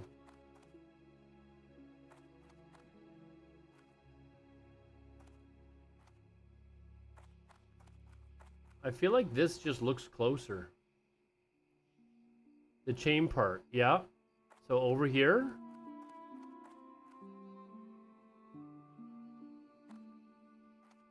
So just jump just before the ledge.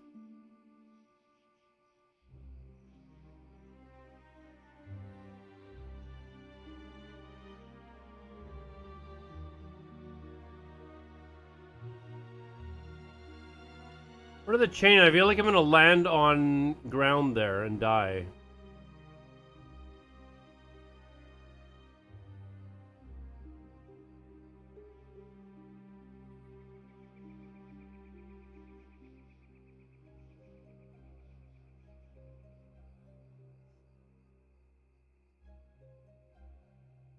Video on Discord, okay.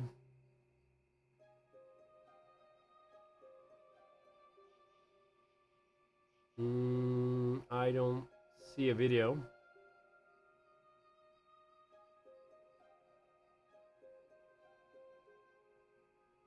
Oh, wait, hold on. Message request.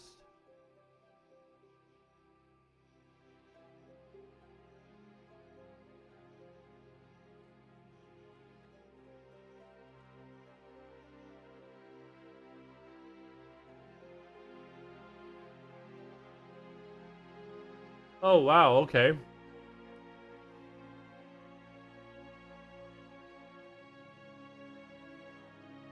Watch that again.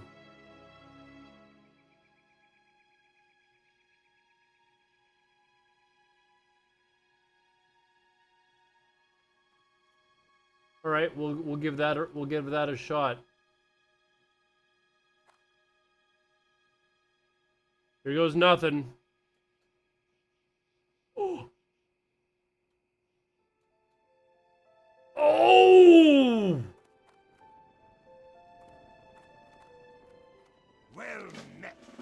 Easy.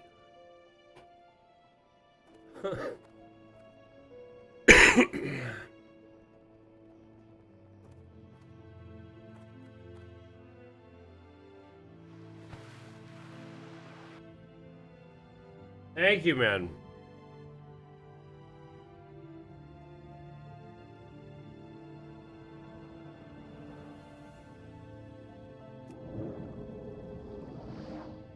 Okay, now there's a letter down here or something somewhere.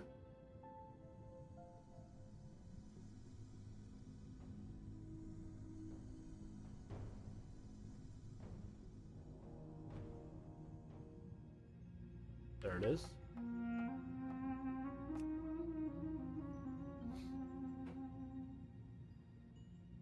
Leap of faith, that's exactly what it was. 15 minutes to deliver in South Shore. Well, I think that's what it has me heading out to do now. Oh, accept the letter. Inventory is full. Sean? Ah, inventory is full.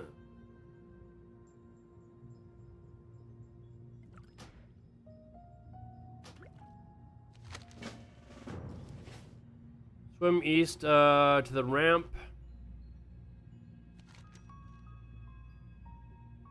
Now that you've mentioned that timer, though, Eartheneer, I vaguely remember that. I've only leveled one alliance to 60 before, so it's kind of a good idea for me to run through these quests at least to level 30.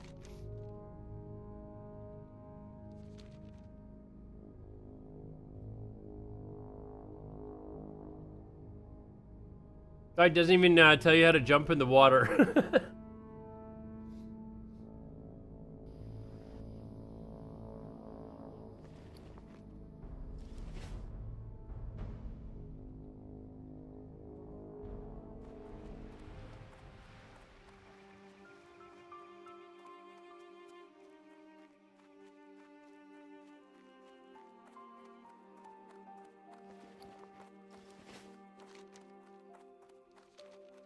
Okay, these mobs have probably respawned now, so yep.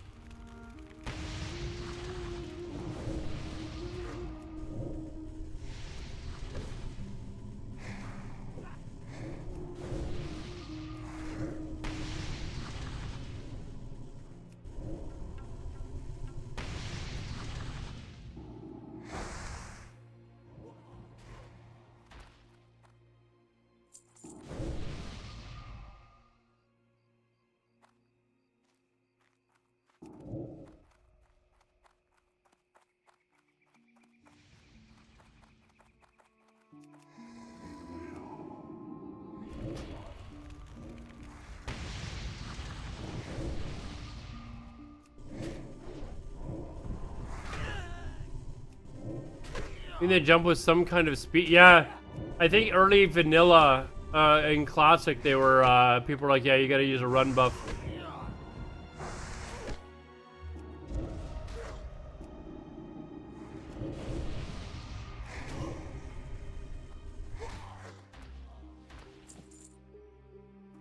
All right.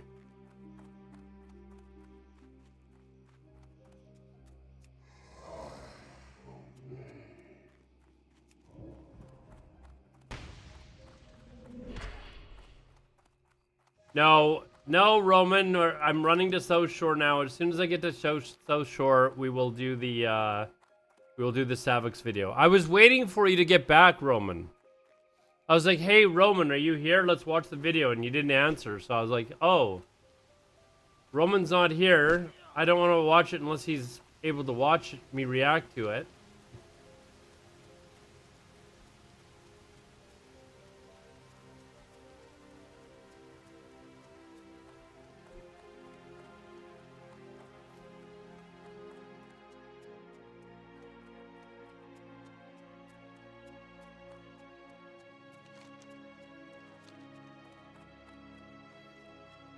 Do I have enough time to run it? I gotta have enough time to run in here to get the flight path, right?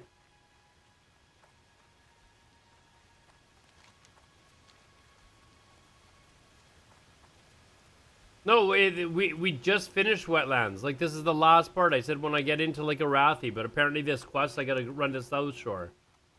Don't worry, we are going to do it.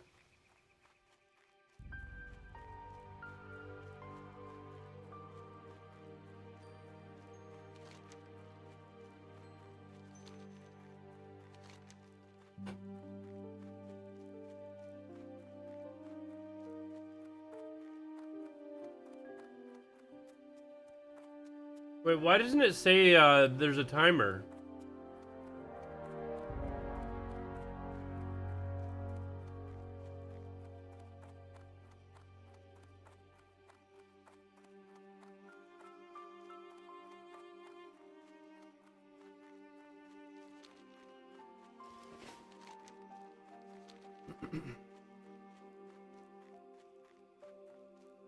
Yeah, I'll get it done as soon as we do the Upper Black Rock Spire Oni run. Yes.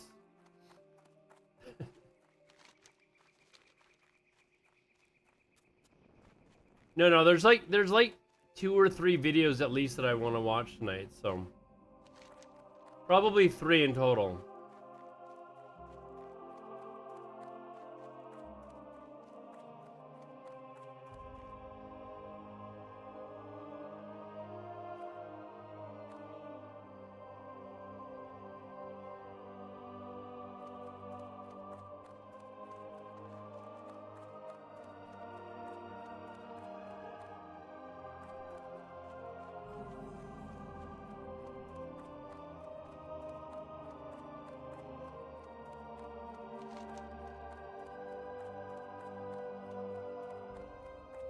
Wait, you're lying to me about the 15-minute thing.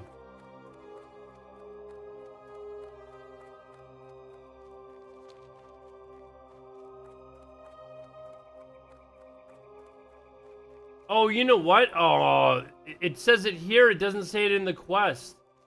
And I missed this part. So I'm just going to head to South Shore and then I guess I'll come back.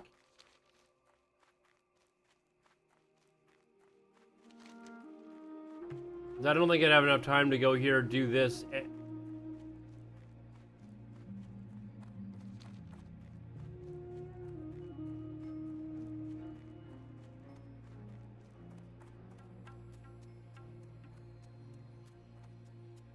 I mean, there'll be a flight path there, so I can get back fast anyways. I just don't want to take the chance and have to go back and get it again, and, you know, Roman's waiting, so...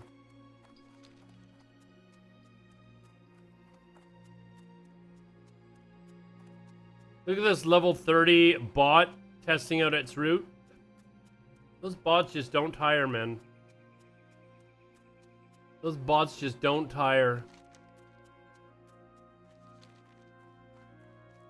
You know, it's going to be interesting to see how many bots are on hardcore, like how fast they appear.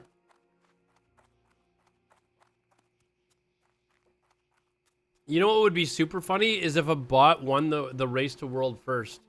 Or to level 60. That would actually be hilarious.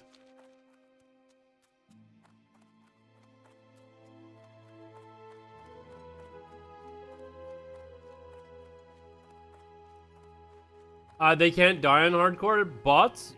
Well, I mean, they fly hack, right? So...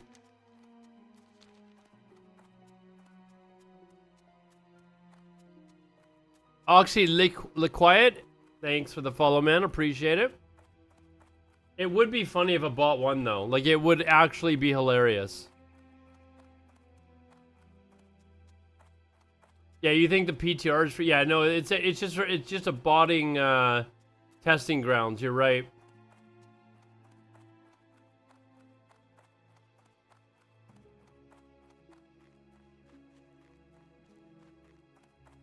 I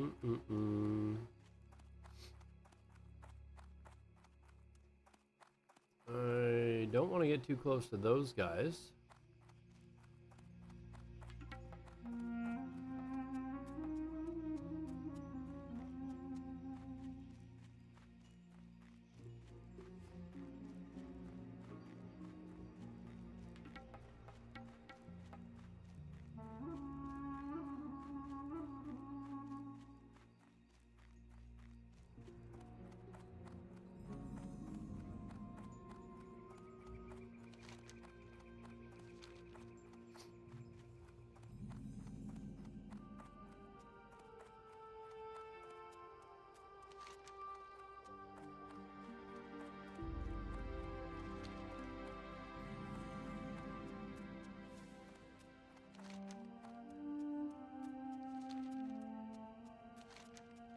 I'm gonna say this right now, though. I much enjoy the Horde leveling experience in the Alliance one.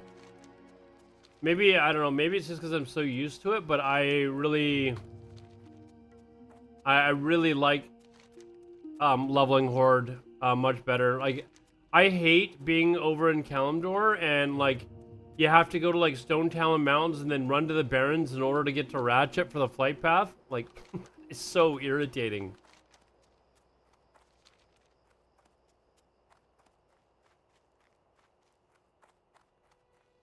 Honestly, I don't think bots will be able to make it past, like, 25 or 30.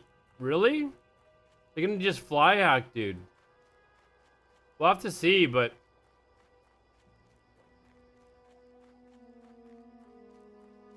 Our bot's already hitting 60. Like, this is a level 30 server, so...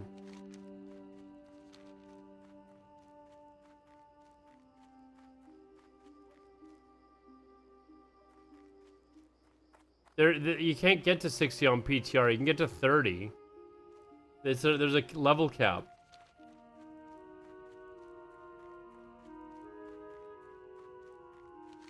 Maybe they've done it on PvE servers or something like that, but...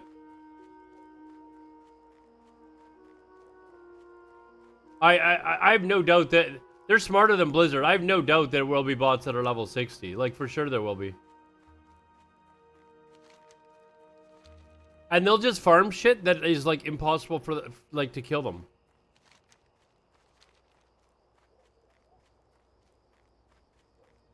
You know, like, they won't be doing the, Mordon, you know, massive pull or whatever, right?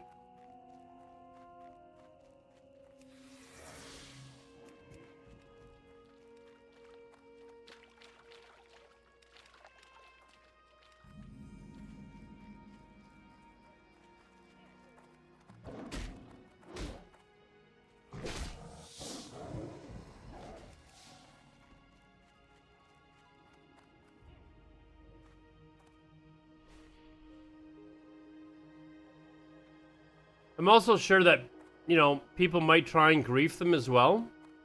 Like, if they're in the open world and people spot them, like, you'll probably have hunters, like, feign death shit right beside them.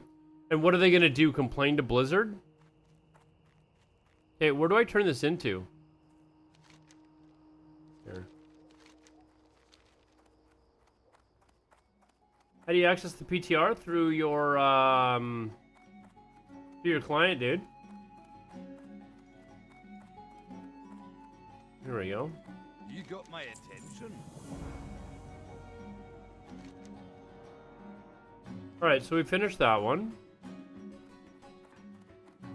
Yeah, we are actually in the inn, so...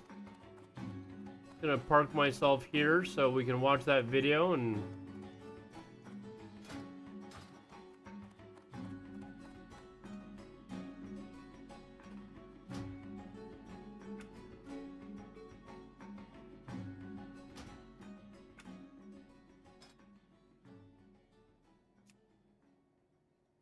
Okay, we'll watch that Savix video watch the short one first. Yes, okay, hold on. All right. You finally get full bis on official hardcore servers? All right, let's watch this.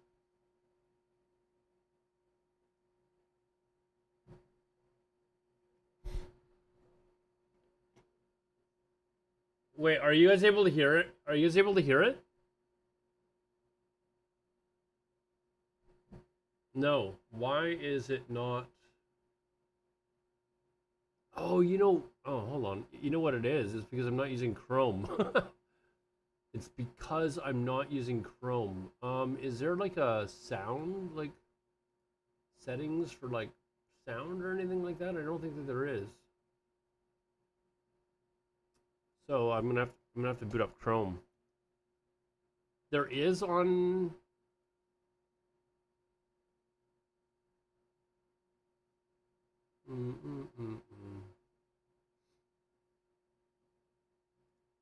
Have to be in...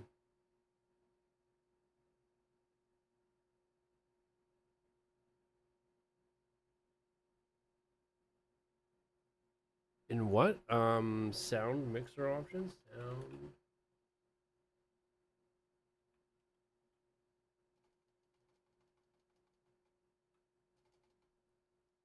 Oh, Windows. Hold on. Hold on. I forgot I had to do this with all the other programs.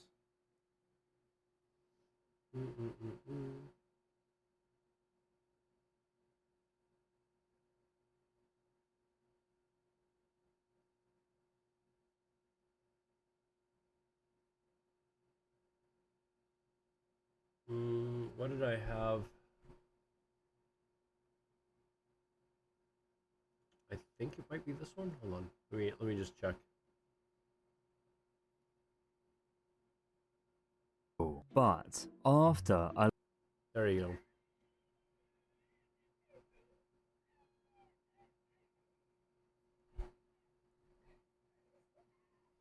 All right, ready? Here we go. oh yeah, I finally did it. At first, I thought this would be impossible, but after a lot of time, immense effort, and rigorous swiping, I'm now full bis with Thunder Fury on the official hardcore servers.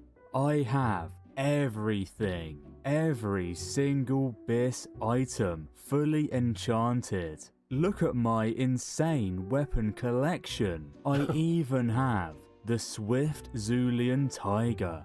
I'm one of the only people in the entire world that can say I've legitimately 100% completed the hardcore challenge. And I only spent around 75,000 euros in hardcore GDKPs, which isn't that much money when you really think about it. This character is easily worth over 100,000 euros, so I see it as a great investment. Plus, I've had a ton of fun pressing Petri Flask whenever I get into any kind of danger. HC hype, HC hype.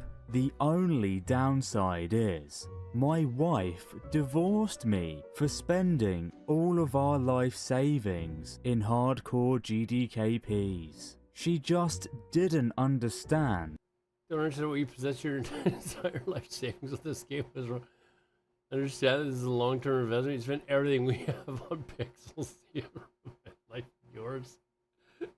It's not that big of a deal. Calm down. I will never see you again for as long as I live. You give me the biggest ick. That to make money, you've got to spend money. That's right. You've She got to told spend me money. I make bad decisions with money, and even had the audacity to compare me to someone with a gambling addiction. It's Wow. not like I go to the casino every weekend. I only go every other week. When I sell my character later and show her all the money I've made, I'm sure she'll understand. This was all fully decked worth out. it. Uh-oh. After I've helped my friends, it's time to say goodbye. I'm going to miss this character. It's been a long and hard journey, and it's something I'll never forget. Oh no! Oh no! I jumped by accident!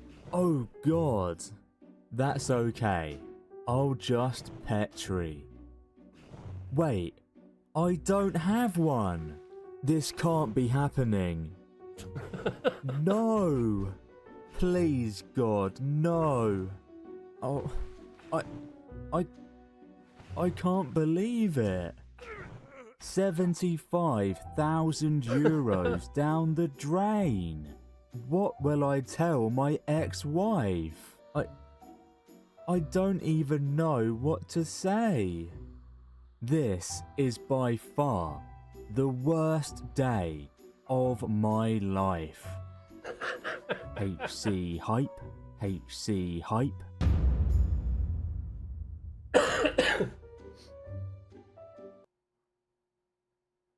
That's actually pretty funny. Okay, let's look at the Savix one. Hold on. I want to get rid of this. Let's look at the Savix one that we were. Oh, that was it there. So this one here, I watched like the first. I didn't know what the video was about, so I watched like the first like 30 seconds. You guys to give me some questions. Hold on a second here, Savix. Relax. 1 second here.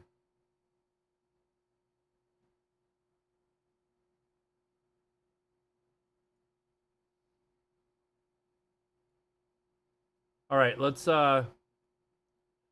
we're gonna watch this video by Savix, Warcraft. So he's apparently sat down with a couple of the developers and he's asking a whole bunch of questions that apparently the community want to know the answer to. So apparently it's got a lot of answers. Hello, to ladies questions. and gentlemen. My name is Savix, and last week I asked you guys What is going to on give me with the some video? questions, There we go. and today I got to ask these two lovely people these questions.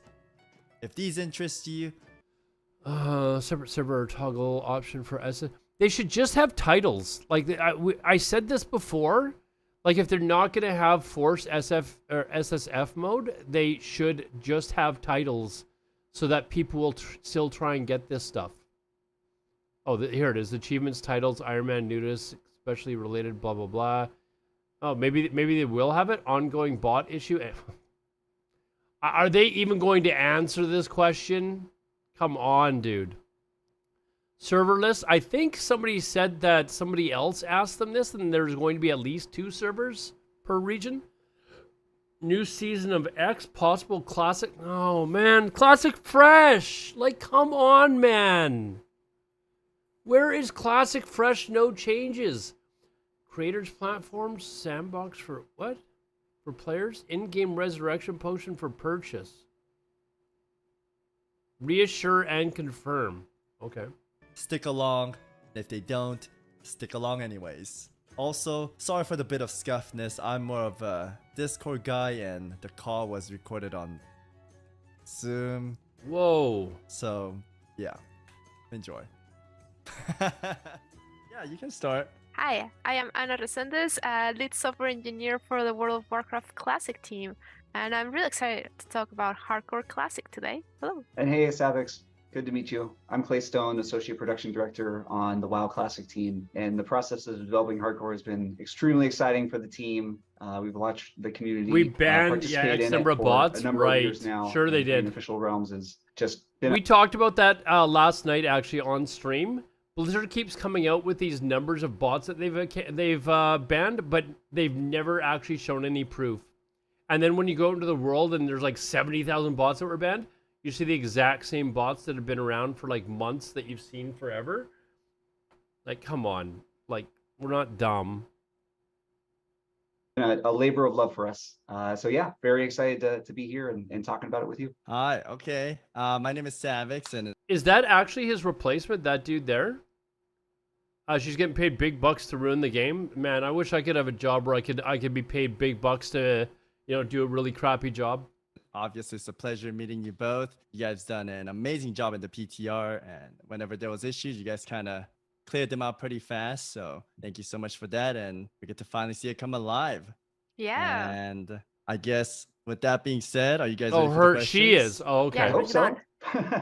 Yeah, let's do it. Absolutely. All right. First question of the day. In the future, could we expect a SSF mode, which means solo self-found mode, in a separate server, or perhaps a toggle to activate in the character creation screen? And maybe if we could even take it further, like an extreme hardcore server, which has no pet tree or world buff, would that be like a possible thing? So yeah, when we looked at developing A separate server, official yes. Hardcore Realms, one of the biggest challenges was actually deciding what do we change. I mean, there's so much that we could change. There's so much that we could add. What rule set outside of the fundamental death equals the end of your character's journey. Yeah. We we have certainly seen over the life of the PTR and looking at how players participated in hardcore on what we're calling the unofficial realms in the hardcore challenge, a strong desire for some sort of self-found option or a way to play that way. That is something we have heard loud and clear over the course of the PTR.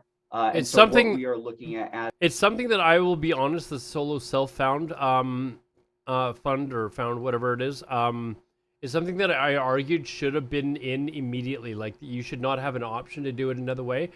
Having thought about it though, I understand that it is a lot more fun to actually play with other people as well. So I think if people were just playing solo and dying and whatever, they would probably be more susceptible to actually quitting the game as well if they were just unable to play with other people and they weren't having fun.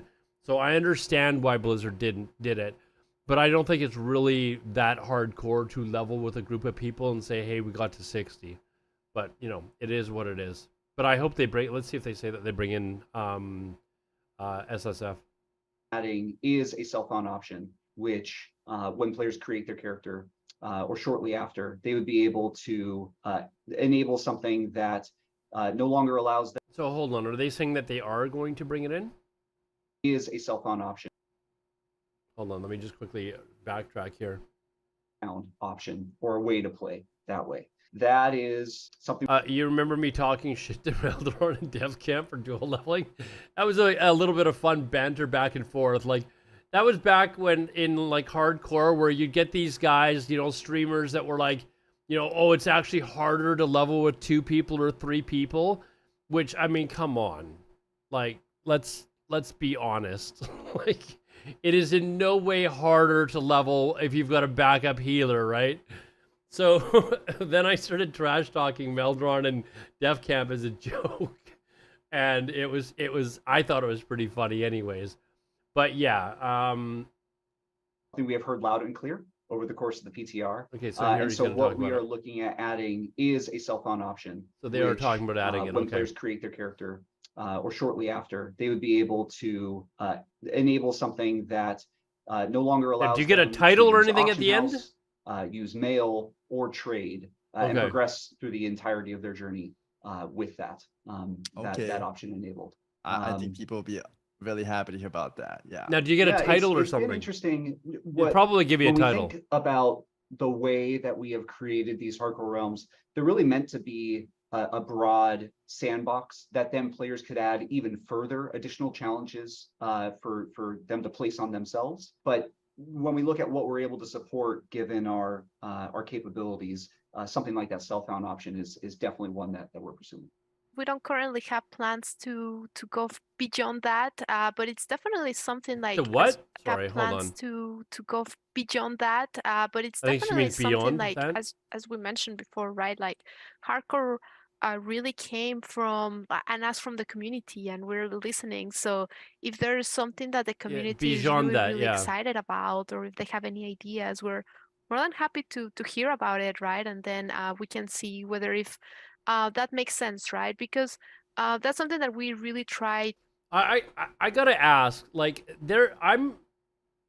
can I assume that maybe they are at Blizzard headquarters? Like, are they not able to afford proper mics to be able to do stuff like this in like their office or something? Like, it sounds like they're both on like $10 mics here. The whole population of World of Warcraft. Well, even if they're at home, like, you know, like, come on. Because there's also a lot of people that enjoy coming and playing the game that might not be very vocal, and that's when we have to rely on other things, like, you know, using. Yeah, they're not actually gamers. You're right. They probably don't game very often. The only time they actually use a microphone is when they're doing an interview about a game that they're developing, but don't actually play. Data to track the actions of players and stuff like that, and that's how we can determine how people are also engaging with the content. So it's something that we definitely take into consideration before making any decisions. Didn't you see the Diablo devs play Diablo? I'll be honest, I didn't watch very much Diablo 4. There was like one buddy of mine that was playing because he was trying to get the hardcore achievement, get his name on the statue, which he did. He actually did it very quick. Like, he was one of the first ones. But other than that, I really didn't watch much Diablo 4. That type of gameplay kind of bores me. But I heard, were they pretty bad? But All right. we're really excited to hear from the community.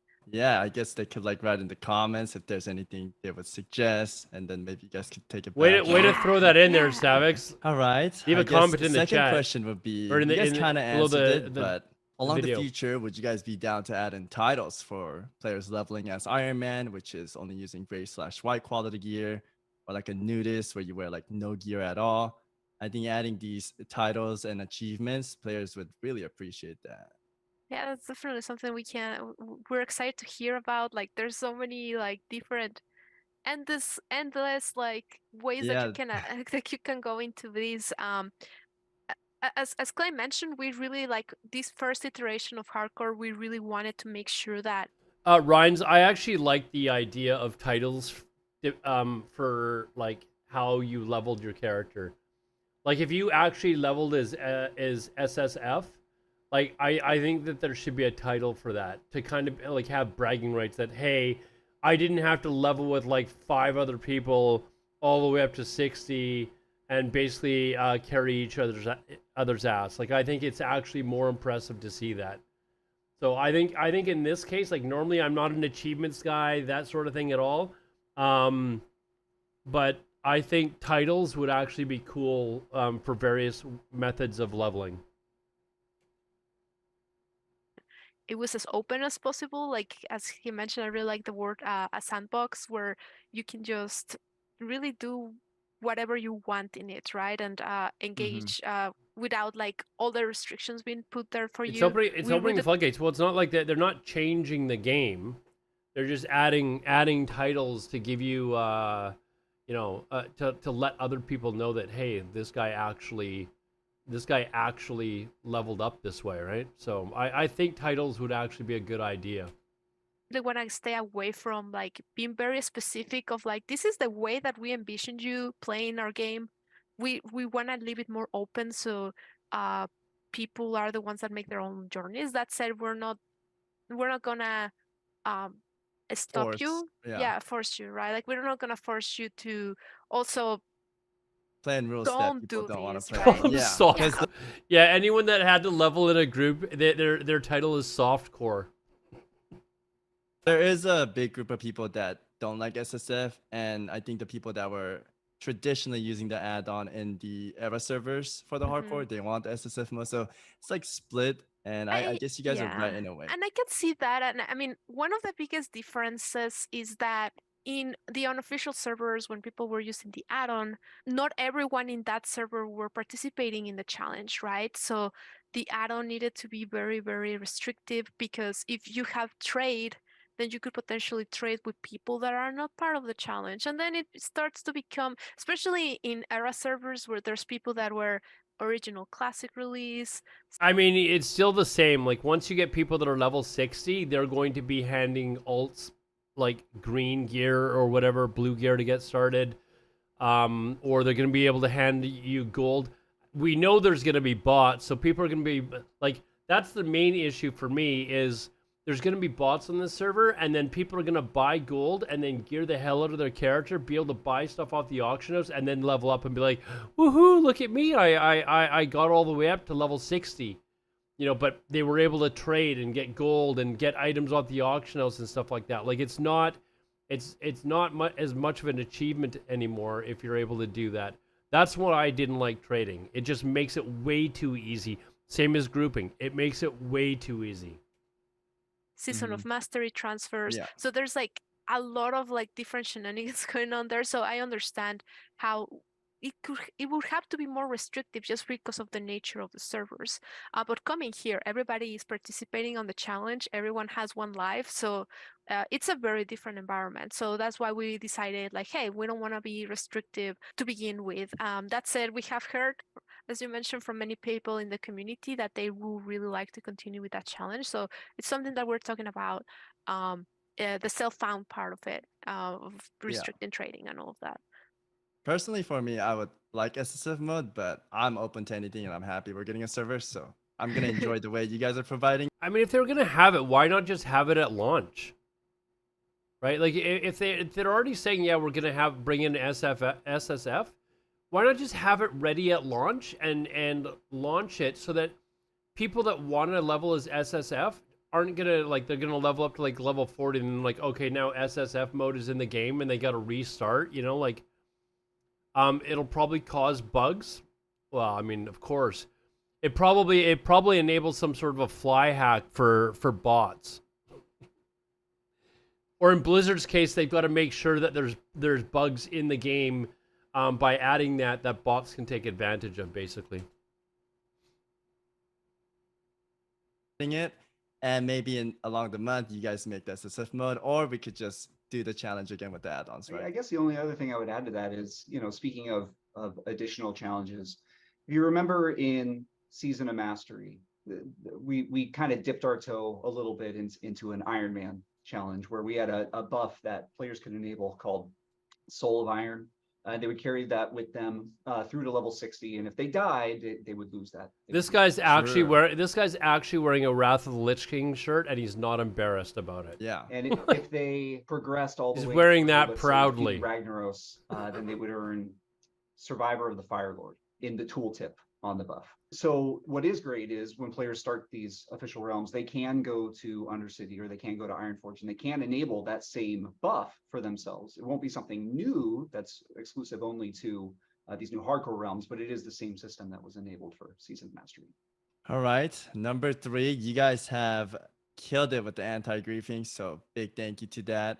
And going forward, could we expect the same with the botting problems? There's like an ongoing botting, especially in RAS servers. People would love to hear any solutions or any plannings you guys are doing for that. Yeah, well, first, thank you. When it comes to the PvP and making that consensual and opt-in, that was a huge focus of the team, both on the design and the engineering side to protect against some of the shenanigans that we were seeing on the unofficial realms. Yeah, thank God they got the PvP. I mean, that PvP dueling thing is actually, I think that's actually pretty cool that they're doing that. I will say that. I think that's actually kind of a cool addition that they're doing. Something that is top of mind for us at all times. It is something that we work together with our global security team constantly on. We published a blue post about this a while back. Wait a second, you guys think that these guys are doing this from home? Like these Blizzard developers have green screens and stuff like that at home? Do you really think that, or do you think that they're at Blizzard's offices who would have that sort of thing there, and Blizzard just hasn't supplied them with proper mics and a headset?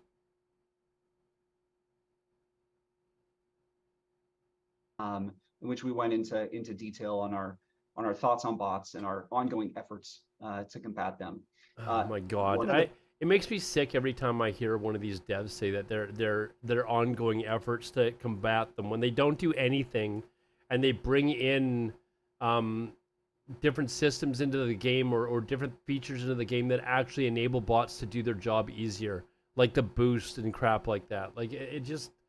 They don't do anything, and in fact, they just do nothing but make it easier. The big challenges about us talking about it is the more that we talk about it, the more insight that we give into it, and this ongoing battle against the bots, the more self-defeating it becomes. We can't talk a lot about the specifics of our ongoing efforts, but I can promise you that it is a battle that we are fighting, and it is one that we are not going to stop fighting. Well, like I'm angry now. Definitely recognize that. Like literally angry that he's even suggesting that they're and doing anything that about can bots. Certainly be frustrating, though. But we're committed to continuing. I will go on record as saying this right now. There's over 80 of you watching on stream on just Twitch. There's another 10 or so or whatever on Kick. I guarantee you will see bots in hardcore. In fact, I think they will probably just about be as rampant as they are in regular Classic era or the regular Classic servers. I don't think Blizzard's going to do a damn thing about them. You're gonna have people buying gold from like day two. And we do want to be as transparent about it as we can be, because it's incredibly important to the team, and we know it's incredibly important to the player base too. These haven't done Could we be anything helpful since the too by launch of doing vanilla. anything, or is Yeah, there nothing we can really do? You know, I would say reporting is actually it's huge. It works. It really does. I would please continue when you see behavior like this. Our team does receive those reports. We action extremely quickly. So yeah, they're important, and that is certainly one way that the player base can continue to help us. Blizzard will never pay for GMs. I've said this many times. They will never take from their profits to pay salaries that will get rid of accounts that are giving them revenue. Like they will never do that. Like they're shooting themselves in the foot twice. So it's not ever gonna happen. Blizzard just does not care to actually deal with bots because it's revenue that's being given to them. These efforts. Okay, got it. I will let. Are you gonna be able to trade gold? You'll be able to trade anything, Drayonic. Anything. Like bots will be farming whatever you need, and they can sell you gold. They'll be able to post things on the auction house because there's no SSF mode. Like people will be able to buy whatever they want. I guarantee you that like within a couple of weeks you'll be able to buy like 1,000 gold on the hardcore servers and buy blue items, you know, for your level 1 character and just go nuts. Let them all know and inform them for that. Number 4 would be Hardcore Classic is coming out on August 24th. And with it coming out, many have been wondering, will we get a server list, as well as can we reserve our characters? Kind of like Classic Relaunch did it. That way we don't have to like panic in the character screen and have like 5 backup names in case one is stolen or not, right? Yeah, we currently don't have plans to do this. As far as you know, the server list and all of that is something that we're gonna be monitoring. Our plans is not to come out with several servers at once. We want to start a little bit smaller on the smaller side and react. And we have servers ready to go in case there's a huge demand, right? But the whole idea is to start small and kind of like have the community be in a server and then like expand if needed or as needed. But there's no currently any plans to create any kind of name reservations. I think also in hardcore, the dynamics might be a little bit different too, in the sense of like people are gonna be creating more characters than in the main game, where or not hardcore realms, because you might die, so you might have to go again and maybe try a new one. So I think it's gonna be a little bit different, and I understand that it's not, you know, what people might prefer, like having a name reservation would be the ideal, but we're not gonna. I don't know like how name reservation is going to help. Like if somebody wants to snipe your name, like you being able to get on like whatever 2 days before the server launches, so will everybody else. Like so if somebody's wanting to snipe your name, like they're gonna have equal opportunity whether they do it at server launch or when name reservation starts, I guess. Maybe they could have made it so that you only get to reserve like 1 name per server or something like that. Gonna be giving that option to the players. Do you know like how many? Blizzard is never hired based on talent, by the way. Al Jalaf. Blizzard is notorious in the industry for hiring people that basically want that name on their resume. Because that actually means, or used to mean a lot anyways back in the day. So people would get hired there, work there for like 5 years.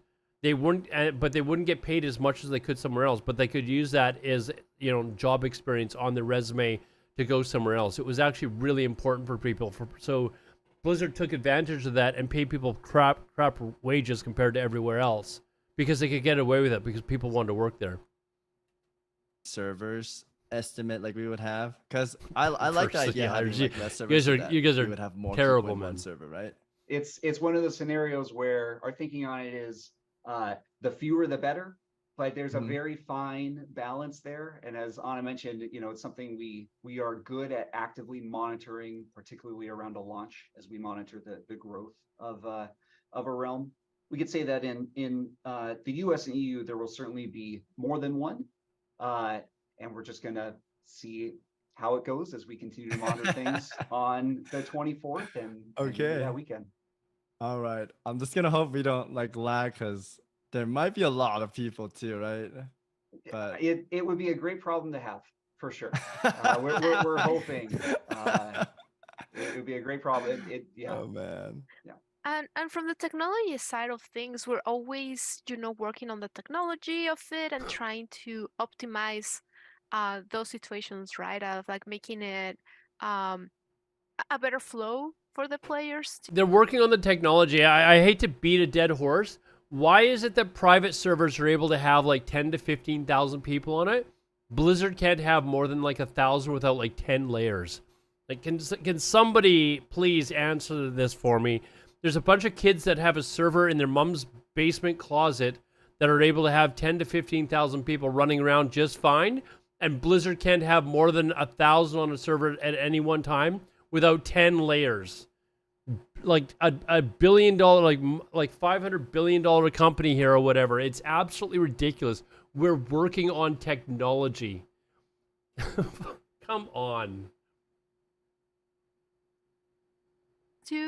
I know it's hard to really keep you guys updated on all of the changes that happen in the server side of things, but we are doing optimizations and stuff to have like a better experience for the players, especially when we're considering more people. Gotcha. All right, number 5. Not only are people excited for classic hardcore, but the next season of Mastery, and in one of the interviews you guys gave, it was clear that it wouldn't be season of Mastery. Could we get like a little bit insight or hint about it? How about 'Cause classic so many of fresh us with are no excited for it, changes? right? You know what? This is one of the scenarios. Classic fresh with no changes. You know how many people that we hear like talk about classic fresh with no changes? And the great thing for Blizzard, they don't even have to put any development work into it. They could just throw up a server and say, okay, classic fresh no changes going up tomorrow. They could do this. We would love to. Unfortunately, today is not that day. Okay, I okay. will I tried. reaffirm. They're not talking about season We Mastery. did announce that we are working on a new season. It is not Season of Mastery. And part of the reason why we wanted to do that, for full transparency, is we wanted to make sure that the player base didn't think that hardcore was our next season. Was kind of the reason why we were so upfront about Okay. Gotcha. All right, that answers that. And Keep posted though, because it's gonna be really, really fun. really? Okay. Yeah. Could we Keep expect an eye on it. Can we expect like a date when you guys will talk about it, or is that How much are the current devs incompetent? I mean, I think I just went over that, didn't I? Like somehow a bunch of guys in their spare time can produce a server with the 1.12 client and it run perfectly fine with like 10, 12,000 people on it. Blizzard can't do it without like a just ridiculous amount of labs and 10 layers. Like let's see. This is a stage interview. Well, he probably let them know what the questions were before he started asking them. So they were probably prepared. And I'm not sure, but I've heard from other people that, actually, I don't want to mention the guy's name, but there is one guy who had an interview before. I think Mr. GM actually said he was allowed to ask anything. He just chose not to ask about bots because obviously, he wants a chance to interview them again. But I think he said that they didn't ask him for any list of questions pre-interview. So that not something to talk about too? Yeah, unfortunately we cannot. Okay, really yeah, that's talk totally dates. fine. I would, Yeah, I would just say keep an eye on Yeah, it. we'll keep an eye You'll out. know. They're still talking about I don't Season of think You're Mastery. gonna miss it whenever we say more about it. I don't think you're gonna be missing it. Well, Okay. obviously We're not. gonna It's make going to be a sure big that it's announcement. known by the community once we're ready to talk about it. Okay, number 6. This one's You know why we'll know about it? Because people will be up in arms and flipping out about stuff that they're doing. Just like we did with Season of Mastery when they made all these announcements of changes and we were all telling them that their changes were stupid and weren't going to work and they still wouldn't listen. Big reach too. I grew up being a big fan of Blizzard games, from Warcraft 1, 2, 3, StarCraft, Brood War, Diablo, you name it. I played everything and consumed all the Blizzard products. And back then, like StarCraft and Warcraft had Battle.net, allowing people to create their own custom maps, and they were extremely fun. And this leads up to the question: in the Oh future, no, could not we ever Classic get a Plus. server in World of Warcraft where Please we could no. make our own game Oh. modes too? Like this could prevent private servers and infinite content for the players.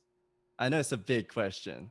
You know, thinking back to those creation tools and those games, I am Come right. on, they don't even have like the year. I mean, I applaud Savix for asking the question, but these guys can't even get their servers to run lag free, and for them to be able to develop something, maybe they should. You know what? Maybe they should allow people to develop their own maps and stuff like that, because these independent people would probably do a better job than Blizzard. Like, people keep talking about Turtle WoW, which I am not really a fan of, but I understand there are people that do enjoy playing, and apparently they've done an absolutely fantastic job. Like, name the last really good game that Blizzard has developed that has actually been really good? Like, go ahead. Think back, when was the last really good game? And I'll let you know it was StarCraft 2, right? Like, it has literally been that long. Right there with you that I think about particularly StarCraft and the custom maps that I would make when playing with my friends. And I have incredibly fond memories of that. Unfortunately, nothing to announce on that front today. We have heard that discussion come up in the community. But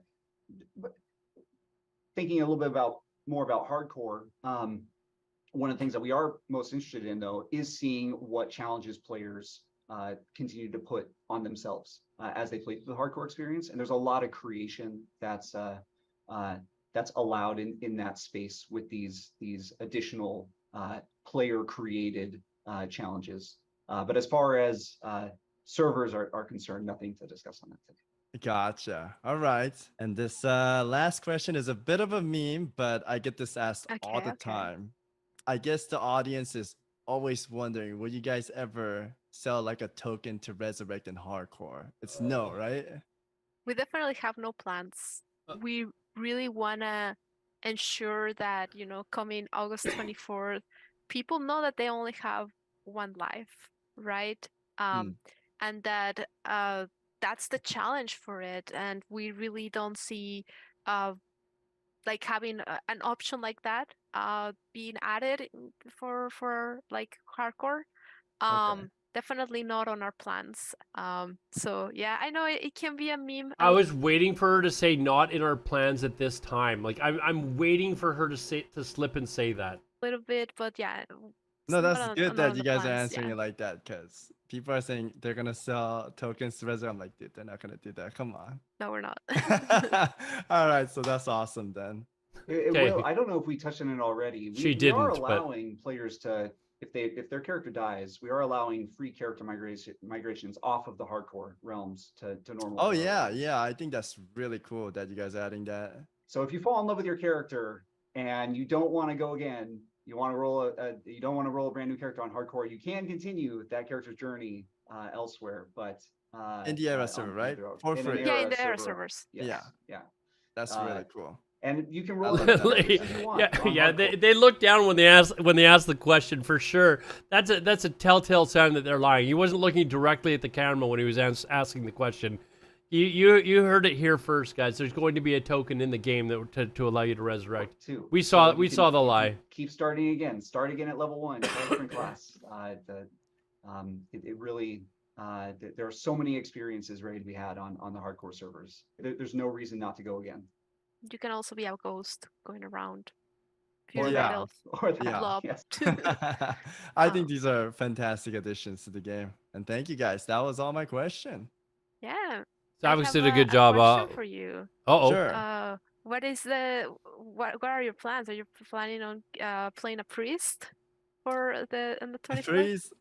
Probably not a priest. I've done many hardcore characters on my stream and the YouTube channel. I think this time I'll be playing a rogue. Oh, fancy. Yeah, rogue. That sounds fun. What about you guys? Do you guys have any plans? Yeah, I am planning on playing a mage. I usually play priest. Mage is good. But I was like, I don't know if I want the challenge of being the healer and then like accidentally, like not healing on time and then I get blamed for it. So I was like, Yeah. I think a mage sounds fair. Definitely the people that I'm planning would play with already have someone that is gonna be Mage is healing me. a fantastic option. Yeah, so It's really really good. excited. How would you, Clay? I want to. I know you had mentioned watching the Wildcast. I want to start with a paladin, another paladin. Again. And You know what would have been absolutely hilarious is if they answered the question by naming a class that doesn't even exist in World of Warcraft. Like honestly, like if they would have said something that doesn't even exist in Classic, I would have just been like, yep, I knew it.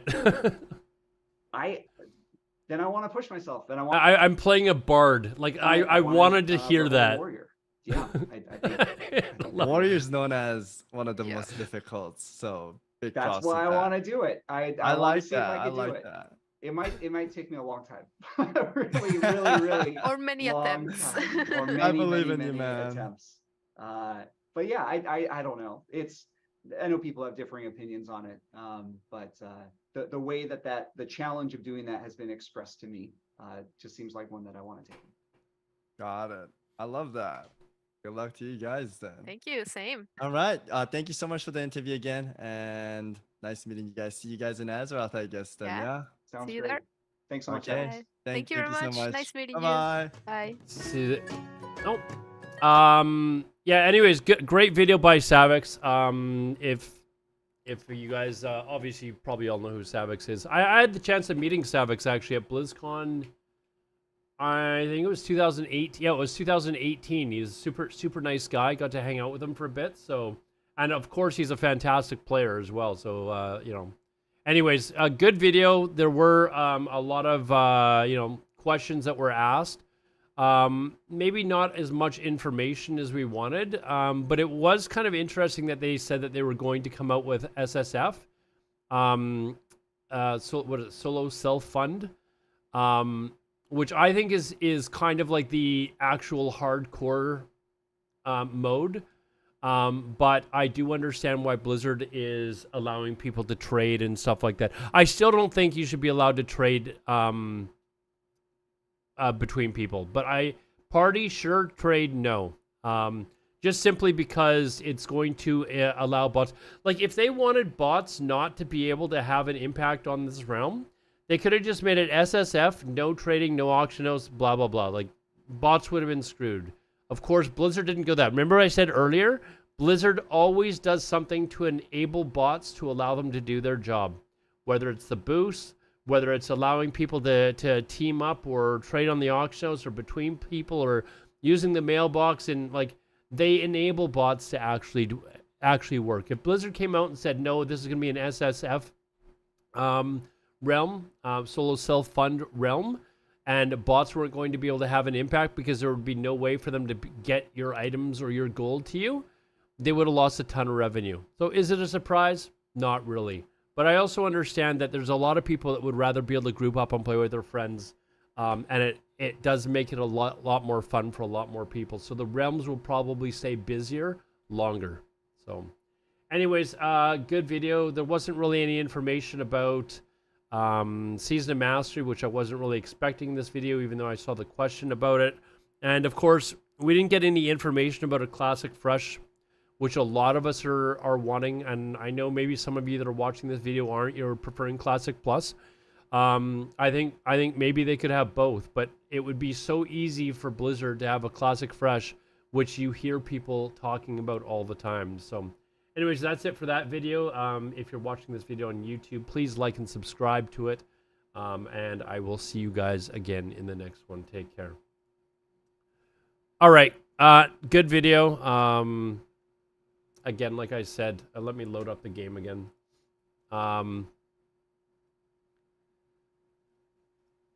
We'll have to see how well the servers run, I guess, to get an idea. I think people are gonna have fun with it for people will probably have fun with the servers for like several months. They'll get their fill, and they'll probably quit for a while and then maybe come back later or something like that. But I think There we go. Where's the flight dude here? Up here. So yeah, I think people will be able to, enjoy it for a while and then come back and, they'll get tired of it and then they'll come back and you'll have the really dedicated hardcore players that'll play the whole time. But for the casuals, they may get tired of it after a few months. You need something? Go with That interview, I think, 22 hours ago, he posted it. So he probably only did the interview a couple days ago.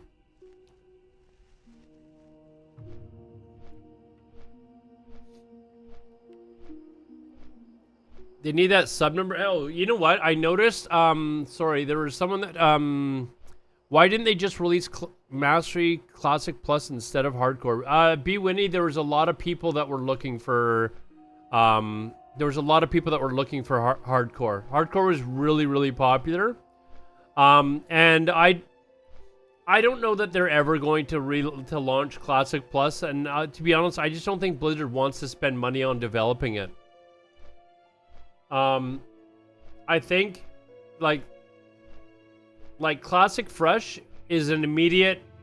They could launch it tomorrow, and thousands of people would play it again. You say Classic Plus would flop, but Turtle WoW is doing pretty good. But I honestly think a lot of people are also playing Turtle WoW because it's just something different, and they don't have Classic Fresh. I think a lot of those people that are playing Turtle WoW would probably go and play Classic Fresh if they could.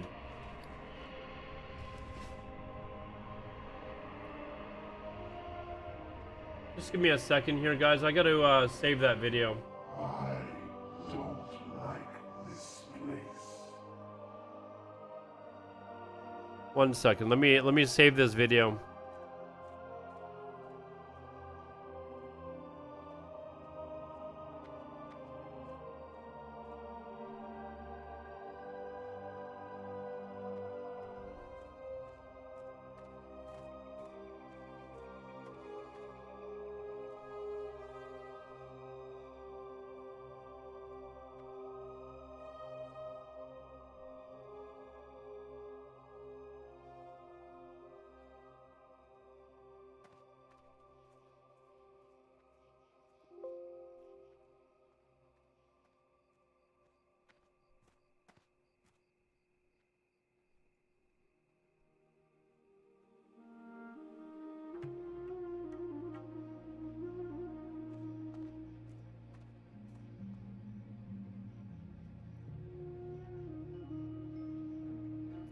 Let me just double check. He's apparently sat down with a couple of the developers and he's asking. All right.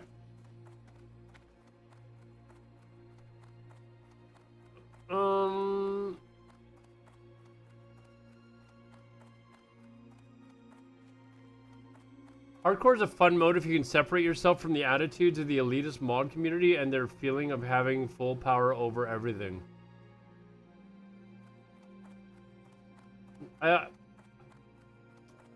I don't know who the do you mean the mods of of the the hardcore community? I think they were probably just getting tired of having to listen to people wanting to challenge their death or something like that. Google says no, dude, you can log in. There's 15,000 people playing it during peak hours now, Ryan's. It's really blown up over the last few weeks.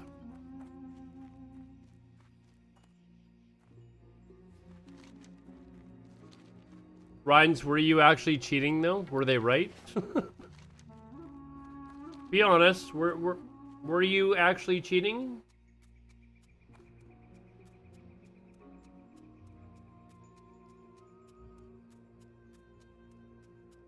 You don't even know how to cheat.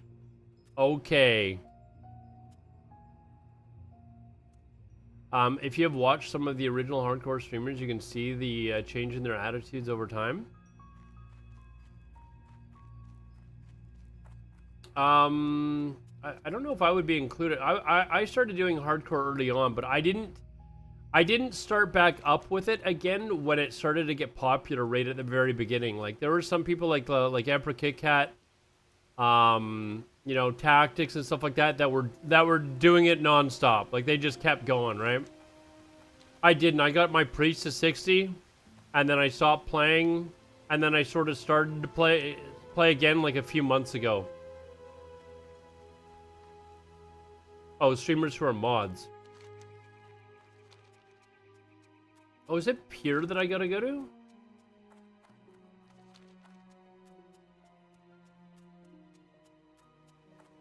So, yeah, I think, I'll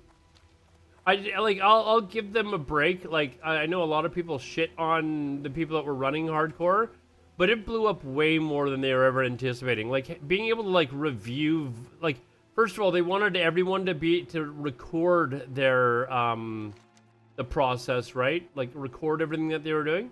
Where am I? Is it actually this way? They wanted everyone to record what they were doing.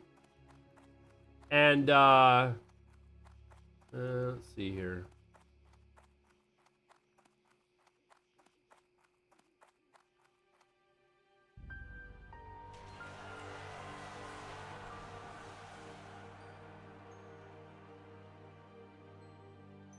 Can I just run the other way? Can I, like, just jump down there and swim around and do this?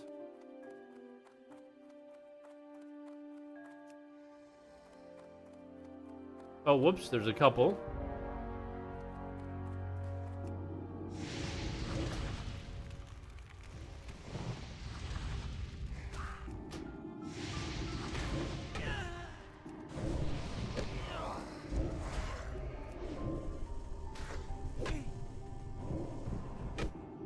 But anyways, they were asking people to like record their entire like journey, and they were gonna have people watch the entire thing, like, you know, and then, you know, suddenly instead of like 10 people playing, it was like, you know, 10,000. Like, there's no way they had enough manpower to handle all this, right?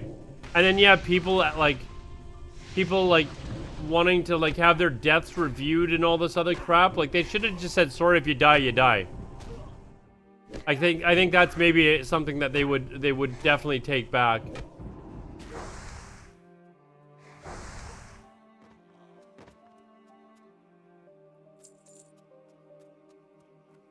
Accuse your players' community of cheating? How are you? I mean, I don't know the circumstances, Ryan. I was joking when I said, "Were you cheating?" Like,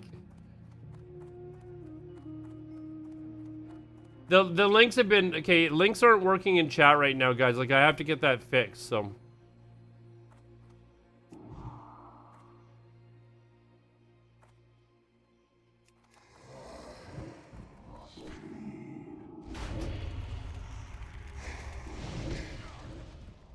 Yeah, the appeals, right? Like they allowed appeals, and they should have nipped that in the butt right away, and they didn't. I think if they had a do-over, they probably would.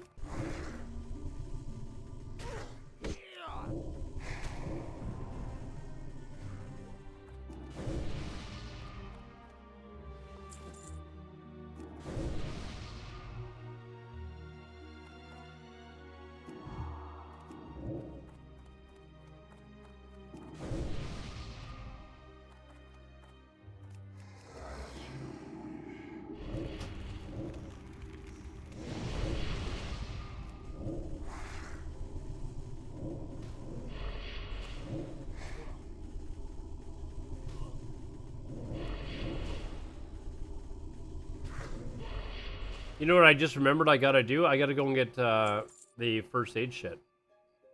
Was one of the reasons why I was excited to get up here. I think appeals were very important at the very start to encourage people to try and build a community. Yeah, I don't disagree with you, but what I'm saying is it just opened up such a large can of worms that there was no way that they could keep up with the appeals with the number of players that they had, right? Like, they just didn't have the manpower to be able to do something like that.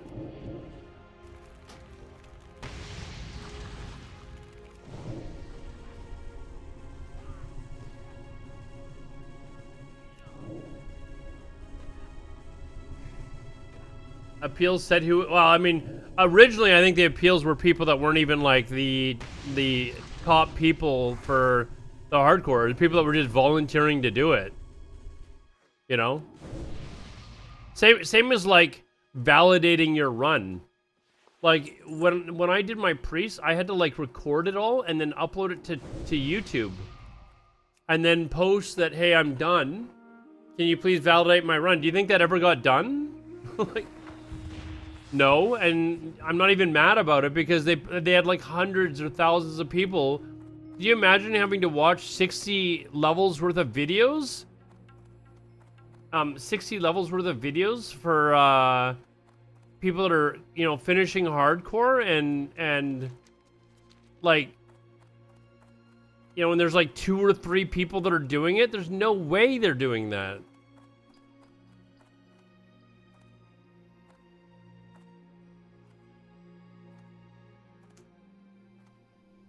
Right? Like, I mean, and I think originally they didn't even, if I, like, jog my memory here a little bit, chat, I don't believe they even had, I don't believe they even actually had any, add-ons, right? Like, the hardcore add-on didn't exist when they first went, so that's, I think, why they developed the hardcore add-on, was so that it would sort of verify that people were actually getting to 60, right? Like, it helped take away all that mess.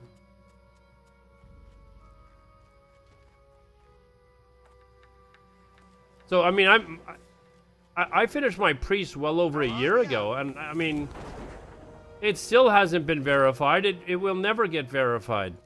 Watch your back. Right? So,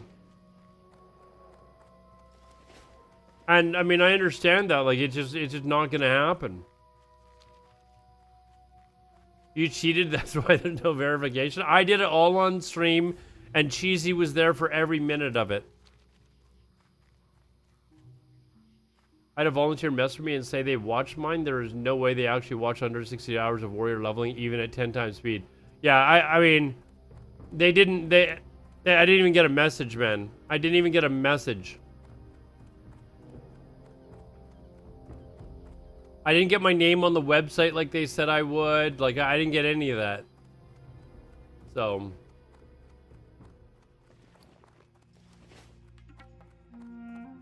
Denied, you know what you did. Okay.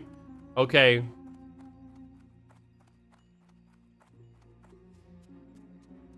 There were some questionable decisions along the way, but I did pay up. Hey, I made it.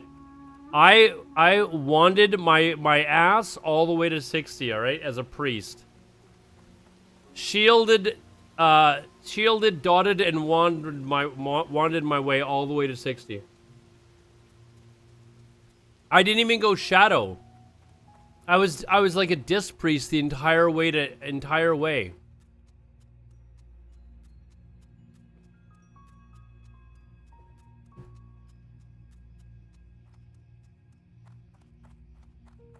Yeah, a smite priest.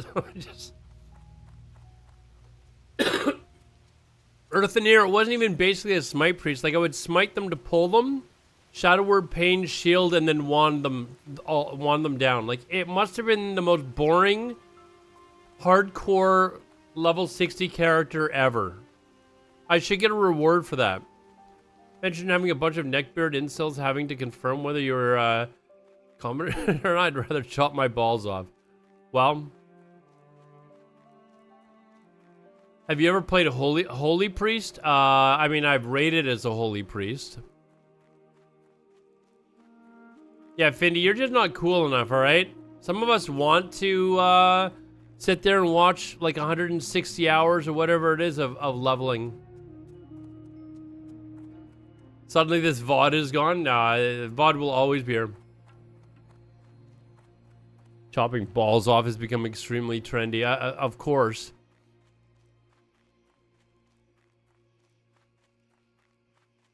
Oh, these guys come all the way down here, huh? Oh, wait, no, those are the ones that I saw before. What am I talking about?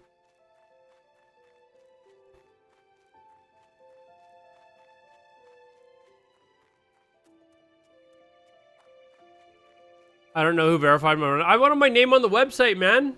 I wanted my name on the website. I didn't get my name on the website.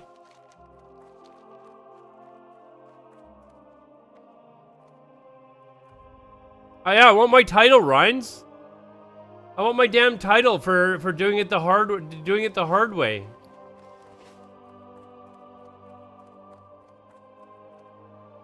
What talents I'm running? I go down Demonology to improve Voidwalker, and then just straight down Affliction for more dots. If you go down, you want to go down Demonology, I think. Here, a lot of health drain tanking will actually go further, but I like going Affliction because your dots do more damage then. And I think you're just able to like sustain running through mobs a lot better.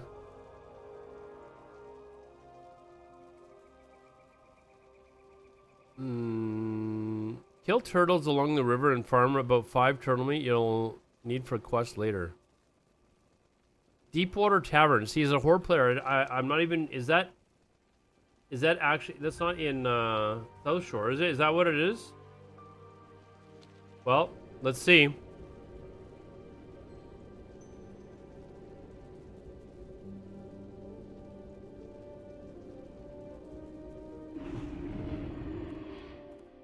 Yep. See, I'm a horde player that's playing Alliance for a change, guys, so... You got my attention. What's on your mind? Great to meet you.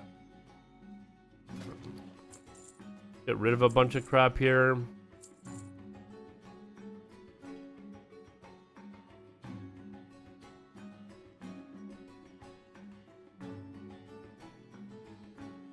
I've never seen this weapon before. It requires you to have 100 herbalism to... I've never seen that before.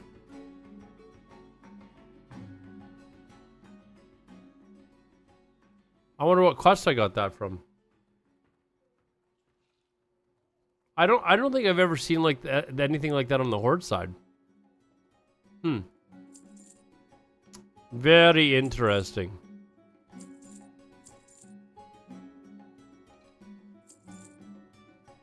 Oh, I forgot to get the... I have to go back. I forgot to get the...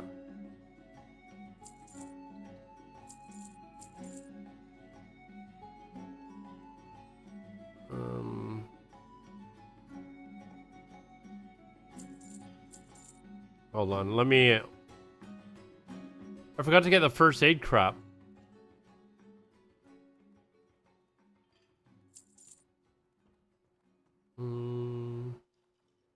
Where's the melon crap? Is it 850?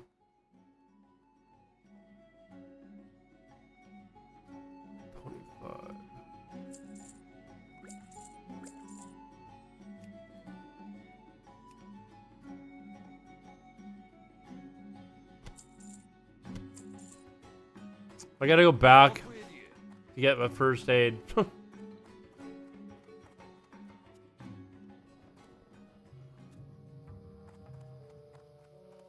Oh, wait, what?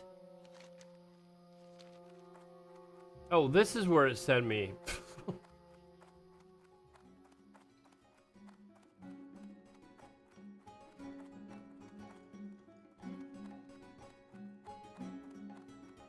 It's at Menethil Harbor. I thought it was at South, at South Shore. It probably said I was in wetlands when I Perthed in. I just saw the name of the inn. Pay attention to the rest. Hold on. I'm gonna quickly go and get the first aid crap. Because my first aid is not doing like diddly squat right now. And it's right in Arathi, like Highlands, right? It is here somewhere, right? What can I do for you? Safe travel.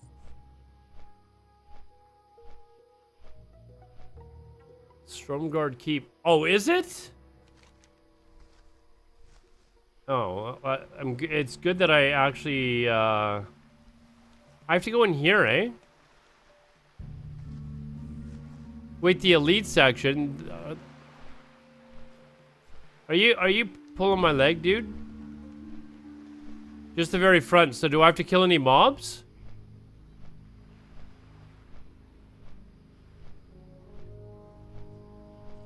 They're friendly to Alliance. Oh, okay.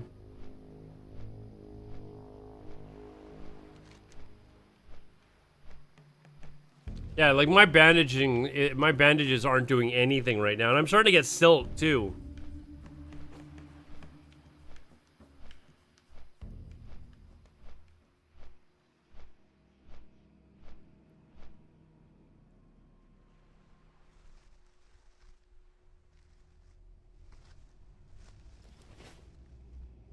I'll get you guys to point it out for me when I'm here. Don't get me killed.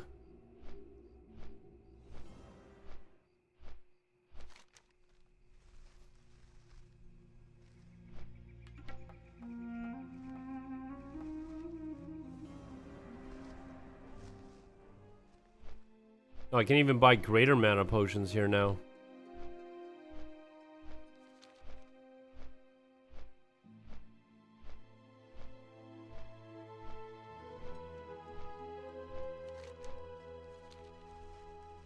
It's gonna be interesting on that private server that's coming out, Sanctuary, that starts at the first patch. Patch 1.1, sorry, 1.1.2, I think it is. The very first patch that was launched. Hold on. Why did I think it was here? What is a superior... Okay, let's run there. Anyways, how there's gonna be like lots of things that weren't in the game when vanilla originally launched. It's gonna be the same way on that private server. It's gonna be really kind of interesting. Certain flight paths that weren't there, certain towns that weren't in the game originally until like several patches later. I think it's actually gonna be kind of neat to play that way again. I don't know if I'd want to do it more than once, but I think it'd be kind of neat.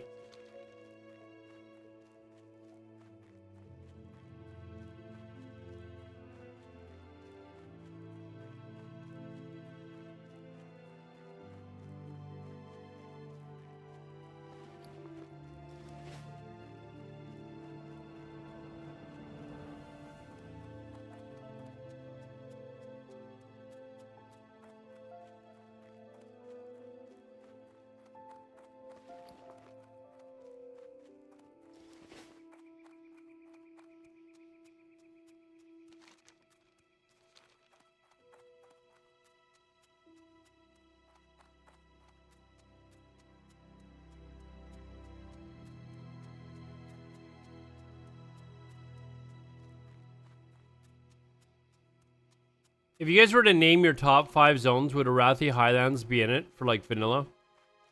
I don't know if it would be for Alliance though, but for Horde it's I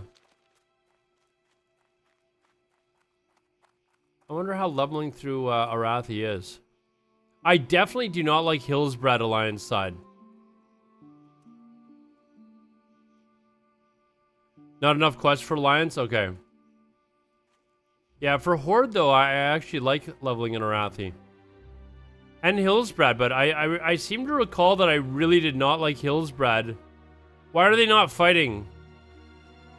Oh, they do! So I can like at least... Can I cheer for the... Can I cheer for the Horde? Oh, look, are they dying? I think they're dying. The Horde are dying.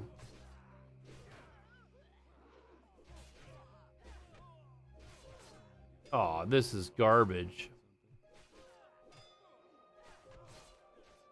Let's go. Oh, the Horde are gonna lose. Unfair fight, man. You got cavalry against foot soldiers, man. They can't even fight fair, can they, chat? They can't even fight fair. They brought in the cavalry to fight foot soldiers. Unbelievable.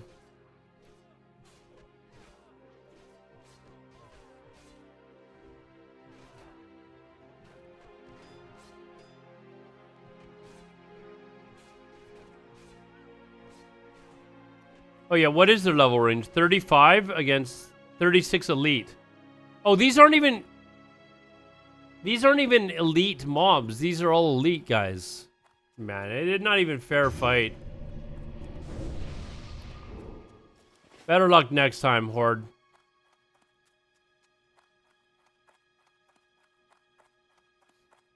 All right, I gotta learn where this.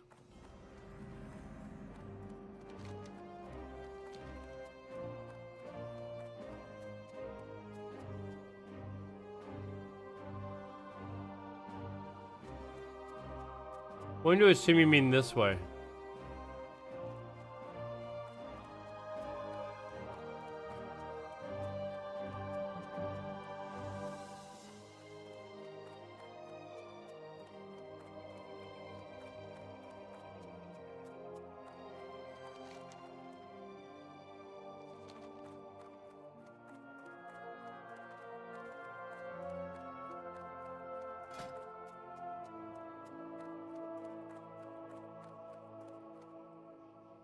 I forgot I turned this on.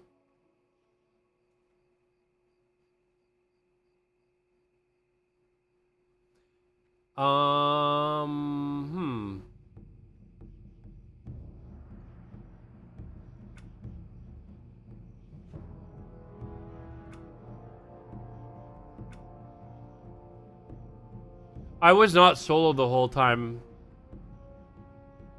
That is not correct.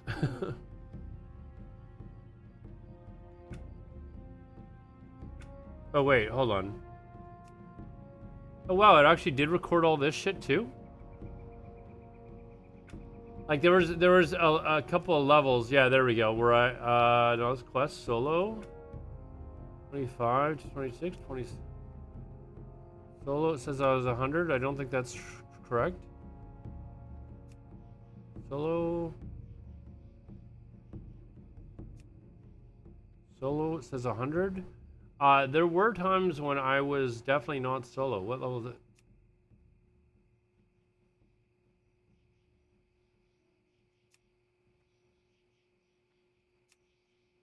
And it was just like yesterday, so it didn't record that I was solo, or that I was grouped.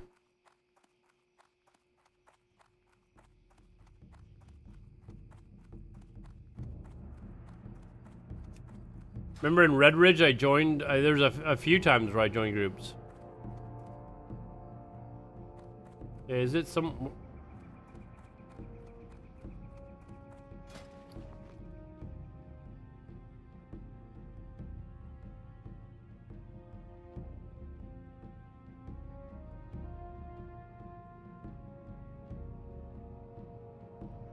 What is my first aid at? What the hell? 115.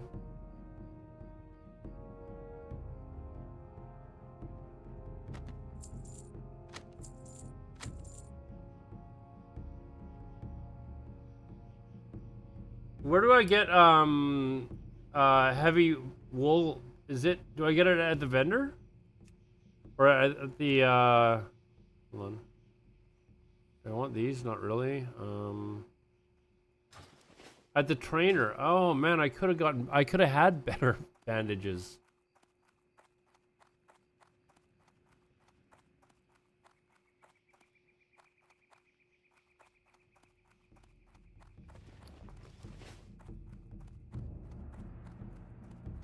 I've got 115 now.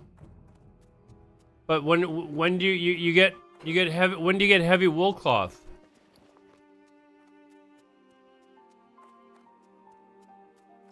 At 115 at the trainer, right? So I gotta go to the trainer to get trained then.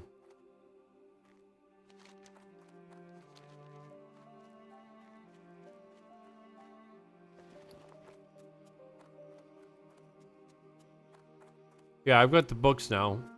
Dementia, it's, you know what it is? Like it's been like ingrained into my head. It's been ingrained into my head on the Horde side. Like I'll remember exactly when to go do it and stuff like that. But for some reason, like playing on the Alliance side, it's like, oh wait, hold on a second. When do I need to do this? Because Like on the horde side, I know where I'm leveling at that point, you know, that sort of thing. I don't know. Unfamiliarity is fucking with my head. And dementia. And dementia for sure.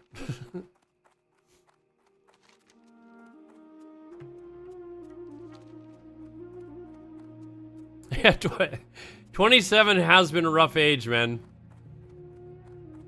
It has been a rough age for, you know, quite a while, actually. But there's been some good moments while I was 27 as well. Especially, like, through my 30s.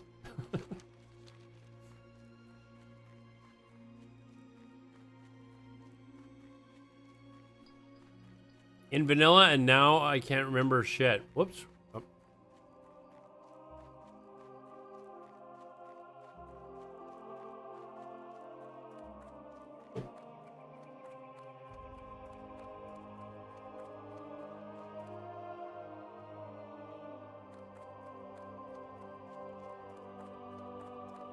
Kick, we've still got 13 viewers over the man. Thank you all for joining me.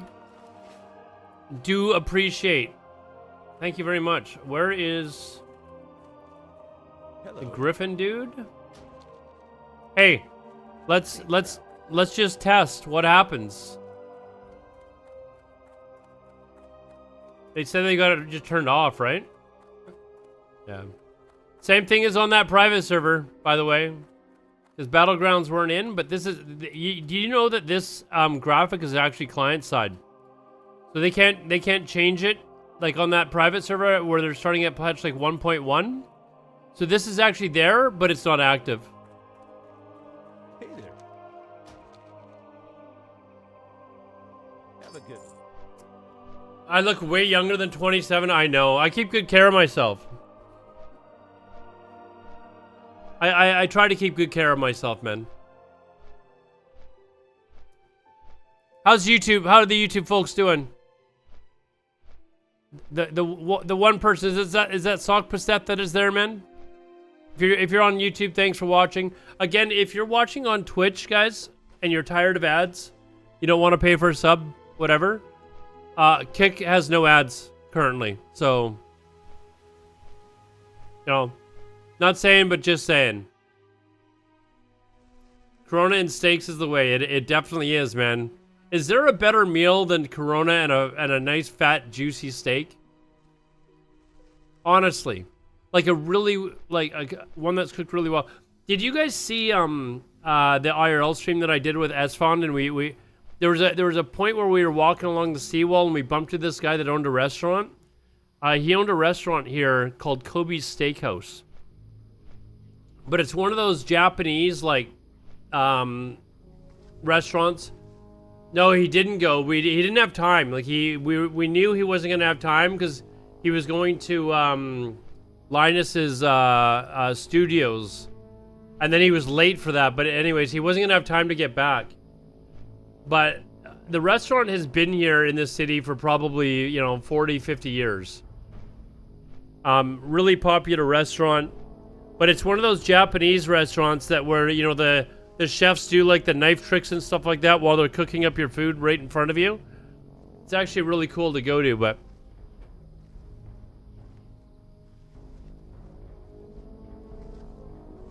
Did Esfon hit you up or... No, he messaged me and he said, you live in Vancouver.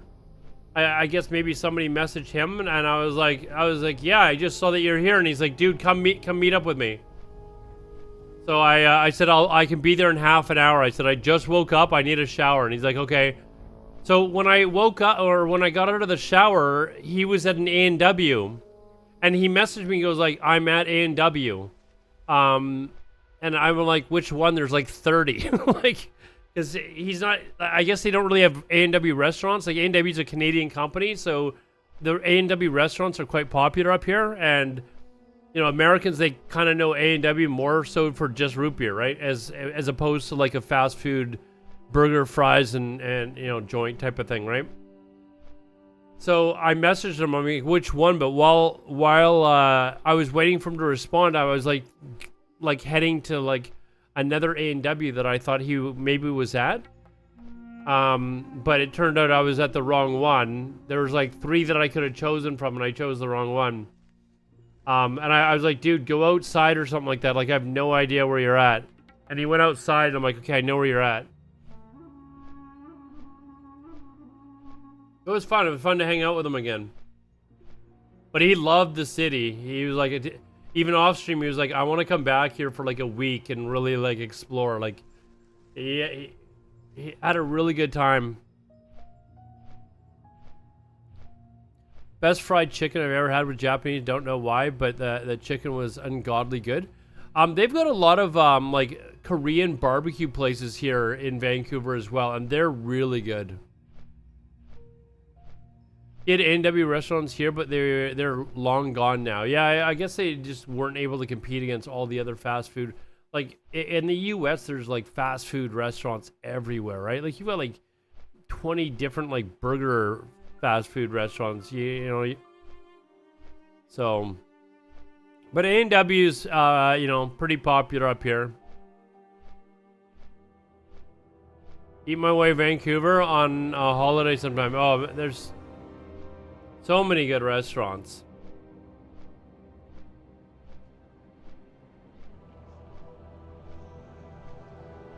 Yeah, I have no idea where the first aid trainer is either. I think I had to look for him once and I forgot. First aid. Oh, it's right here. Did you know Pepsi took a stab at the burger restaurant business? Did they have a like a Pepsi burger restaurant? Like, Great to meet you.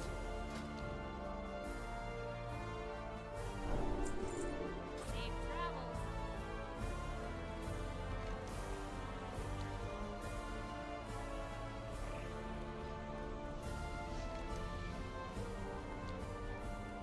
I will say this. We'll do this over here.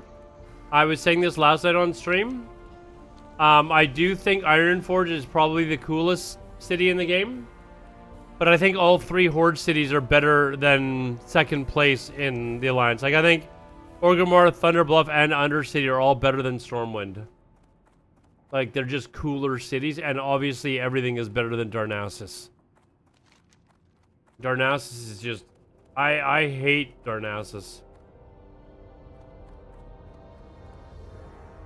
Hot now. That's... so the restaurants actually exist, do they?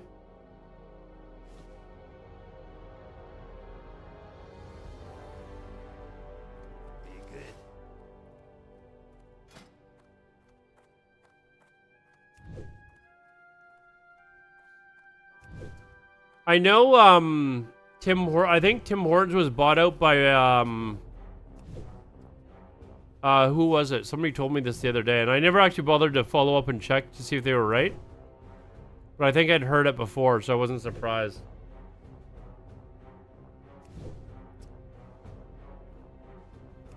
Oh, Burger King. I think it was Burger King.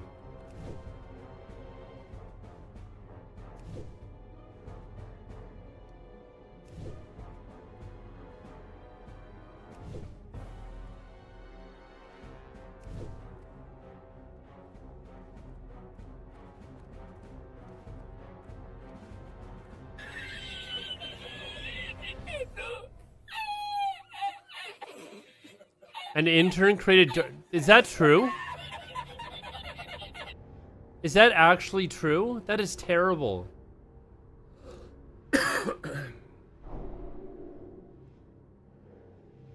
Well, Jadowski, everything about Darnassus did die in a fire, which is...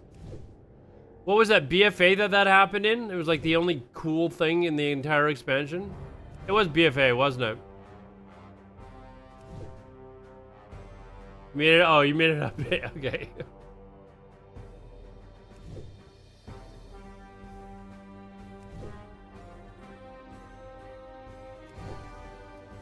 Wait, I gotta go and... Man, I should have been using silk bandages by this point. I was still using just light wool bandages, or just regular wool bandages.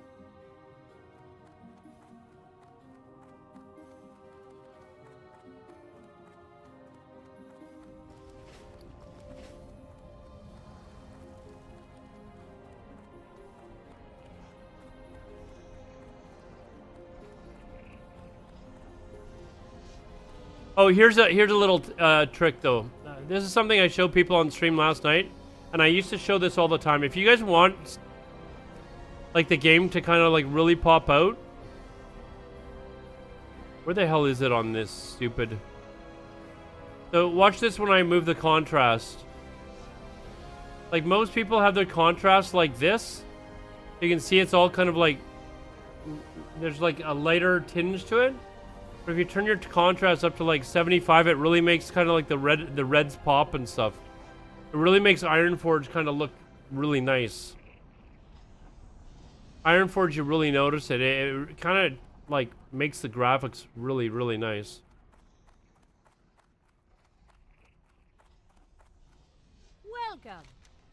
Welcome. Silk bandages at 150.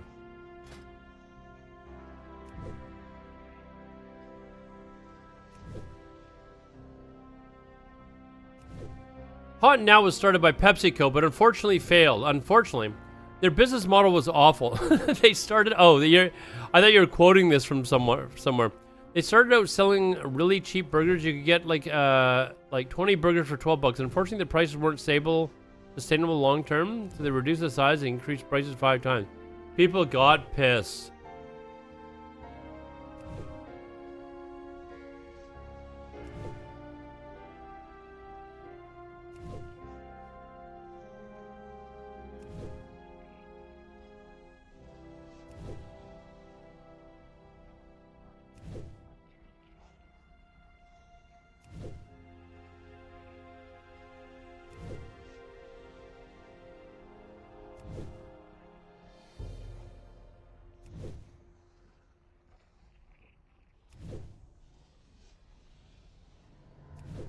You know, when I was in Vegas, what was it, a month and a half ago or whatever? Yeah, a month and a half ago. I tried to, shit, what was the name of the, famous burger joint that's, In-N-Out. I tried In-N-Out for the first time. I gotta say, I wasn't impressed. Like, after all the positive things that I'd heard about it, I was like, this is kind of disappointing.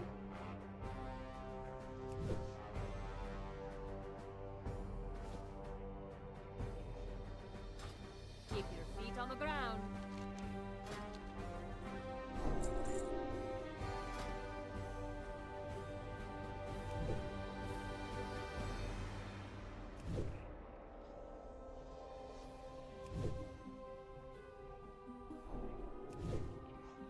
In-N-Out is amazing. I've had a lot of burgers that are way bigger than In-N-Out, man.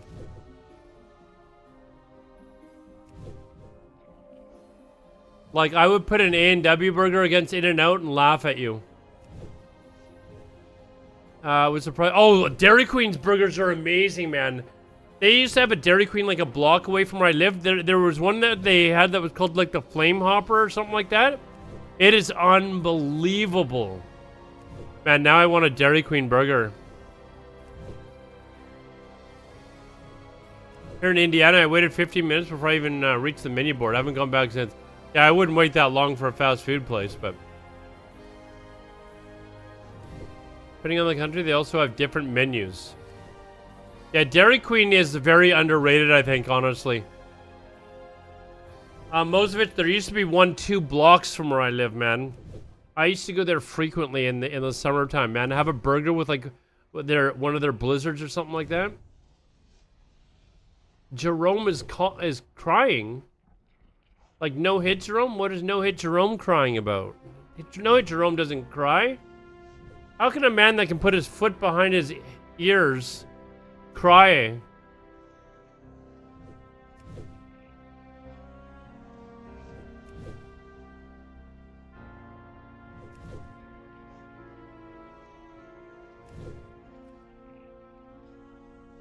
Oh man, I'm even gonna be able to make heavy silk bandages? Be so much better than what I was using.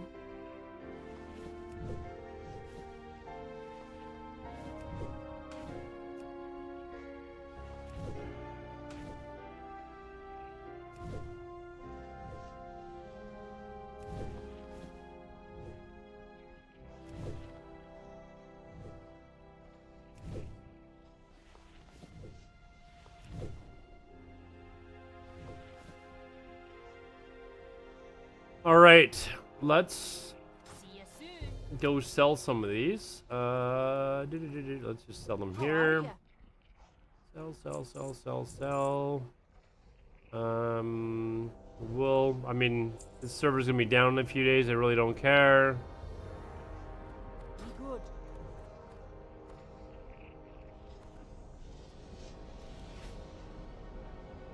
Arby's? I think I've had Arby's before. I don't think I walked away with it thinking, man, that was terrible. But yeah, I was not... Like, I'm not saying the In-N-Out was bad, like, really bad. It just wasn't, like, all that it was hyped up to be.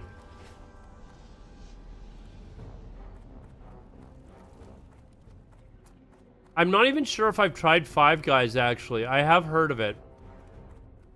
There's a chain here in Vancouver. I don't know, like, if it's, like, across Canada or if there's, called, Vera's Burgers. They're good. Their slogan is "Can't beat Vera's meat." And then there's another one called Fat Burger as well, which is not bad.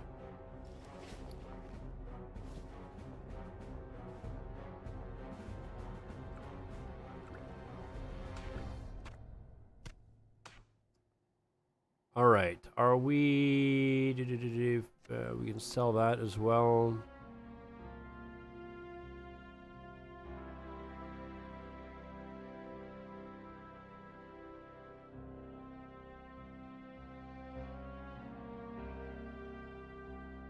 Probably not gonna get to 210. Off with you.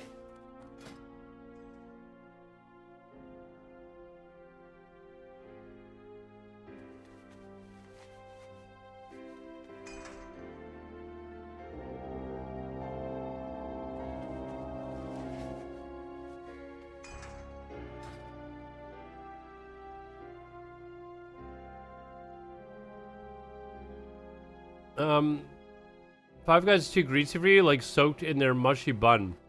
Yeah, one of these days, maybe, I mean, I should do an IRL stream soon, actually. Let's get at least one more IRL stream done, before, let's try and get one, oh man, it's too bad I don't have a weekend to do it on. But one where I, like, just go around town and then I'll eat at, like, a couple of, restaurant, like a fast food joint or something like that.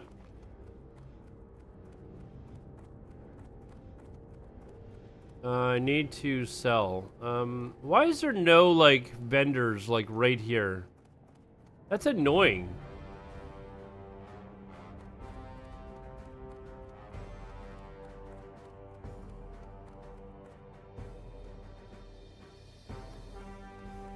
Well, Wendy's is definitely better than a lot of other places. I wouldn't say it's the best, but it is definitely better than a lot of other places. So there.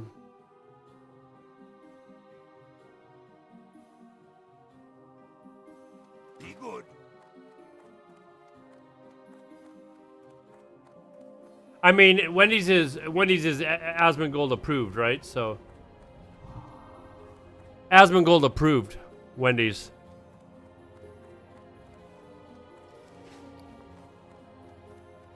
You got my attention.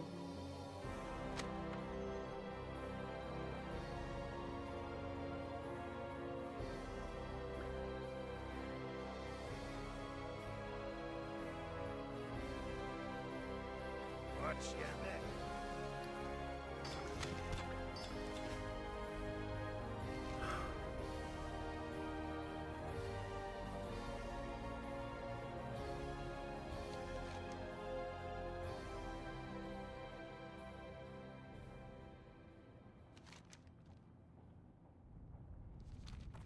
Gonna turn these quests in because once I hit 30, I'm not gonna bother to go 30 or go further. So yeah, I actually think Wendy's burgers are not bad. Actually, they're not bad.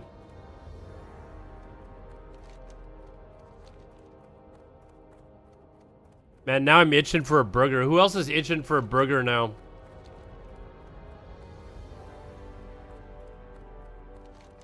There's a friend of mine who's like a bit of a health nut. And this is like kind of like in the middle of, like during COVID, but like during one of the periods where they're like, okay, you can go to restaurants now and stuff. And we hadn't been out with each other for a while, so we went to a pretty popular restaurant here to have food, and he ordered a burger, but asked for the bun to be replaced with lettuce. And I thought it was a fucking joke. Like I was like, there's no way. And they actually do that for like people that don't want like carbs or whatever. So he came, yeah, maybe he's not gluten intolerant. He's just like, you know, he's like ultra skinny, does yoga, all that sort of stuff. He's a cool guy, but he and I definitely don't enjoy the same type of workouts. I'll just say that, okay? But he ordered this, and I thought he was kidding. And I wasn't sure how it was gonna, like, what it was gonna be. And then he came back, and it was literally, like, meat with, like, cheese and stuff on it. Between, like, 2 pieces of, like romaine lettuce or something. I was like, like, what? Well met. Keep your feet on the ground. And and like, to no one's surprise, the burger was falling apart. Like, he didn't even really get to finish it like a burger. Like, the last half of the burger was, like, had fallen apart, so he had to eat it with, like, a fork. It was just like... I'll be right back, guys. I'm just gonna go to the washroom.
All right.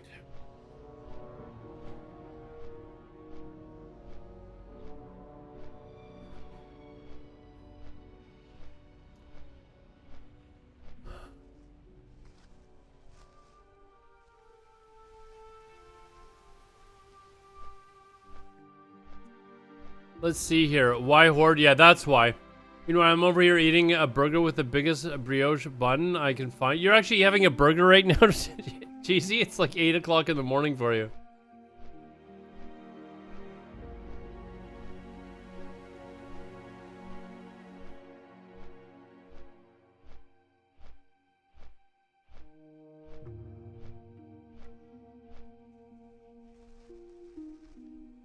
Well, that's how you like them. I love a good burger, man. You know what? You know what? For the longest time, well, you still can't. I don't know if they've changed it in the U.S. because I've seen some places where they actually have changed it, but in Canada, because the meat is ground up meat, it's at like really high risk of E. coli.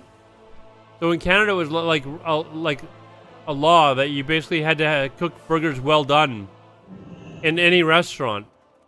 Like, not just fast food, but any restaurant. But in the U.S., you could go to a place and they'll be like, "How do you want your burger cooked?" And you'd be like, medium rare." And so it's like nice and juicy and shit. I will say that the burgers down. No, I was like, where the hell did I come here? Look at these bots. They're getting prepared, chat. They're getting prepared. But the burgers down in the US were always much better at restaurants. You had a hard-boiled egg and some avocado for breakfast today. Yeah, my diet has not changed for the last 2 weeks. I'm interested to see what I weigh in at when I actually finally go to go weigh in.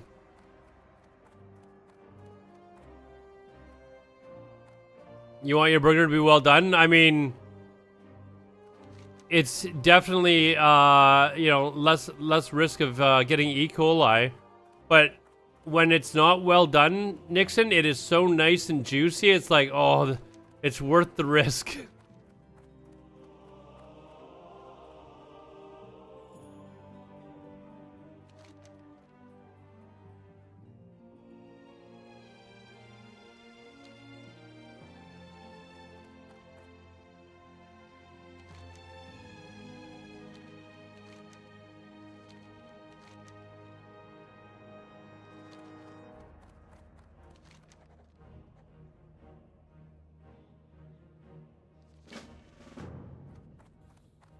Oh man,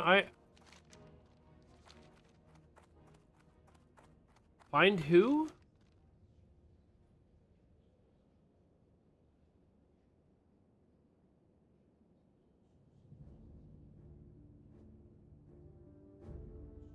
Bishop somewhere. Bishop Delavy?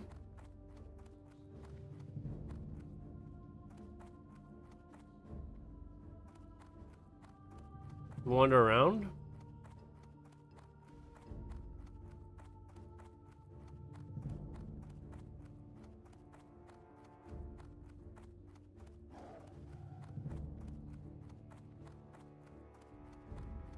So did I come here for no reason?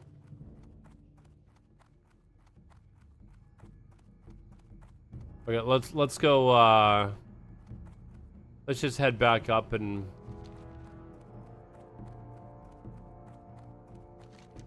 go get this stuff done.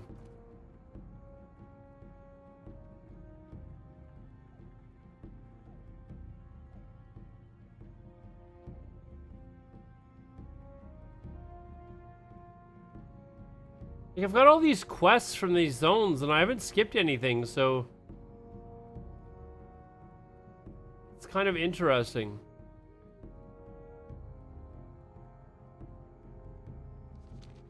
Like, where am I going after this? Going to Ashenvale. And then back to Duskwood. I want to keep doing it in the sequence that it told me to, that it tells me to do it in. Whoops. So that I know for when the servers launch. Where the hell am I?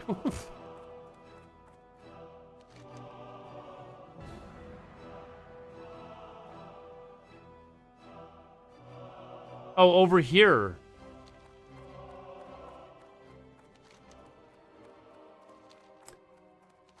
You know, if Classic Fresh ever came out again, I might be tempted to actually play Alliance just so that I could, like, say I did both sides. I would consider it.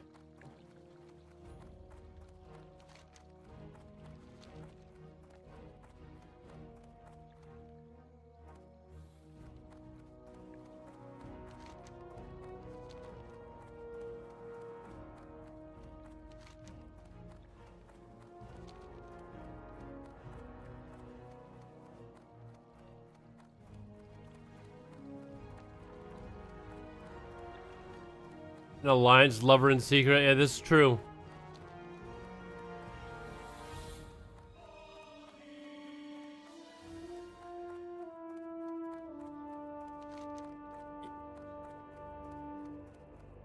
Cleansing the eye.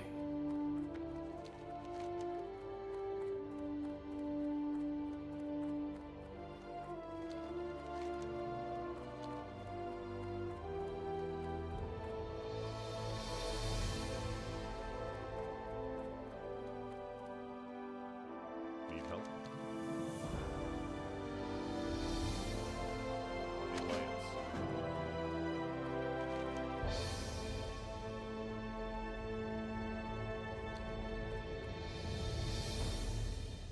Stormwind has some of the best music. Yeah, I mean, usually when I'm playing though, I don't have the music on repeat unless I do now because I don't stream with music playing anymore. But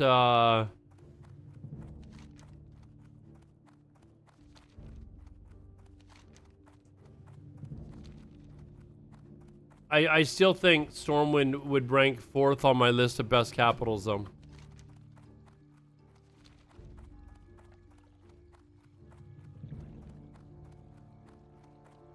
Yeah, you need the role play. Yeah, exactly.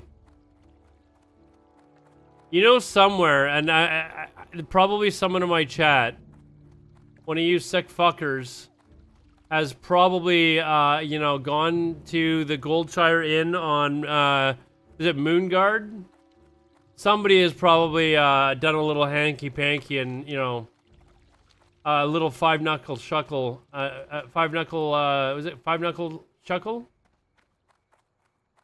To, you know, while their character was in the Goldshire Inn. You know, someone's done that, and that's just kind of weird. When you first played WoW in 2004, 2005, were you addicted to it? No. I did play it, but there's another game out that was called Shadowbane that was a way better, like, PvP game, and that's, like, I love that game. I did play a lot of World of Warcraft. But it wasn't until after I stopped playing Shadowbane that like, I learned to appreciate WoW a lot more. I did play it a lot, though. But Shadowbane at the time was my favorite game.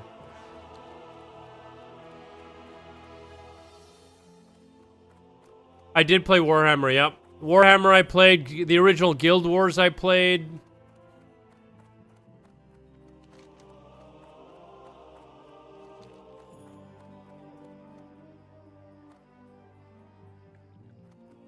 What can I do for you?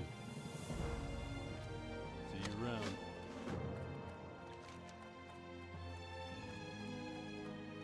I'm gonna get a huge ass reward for this.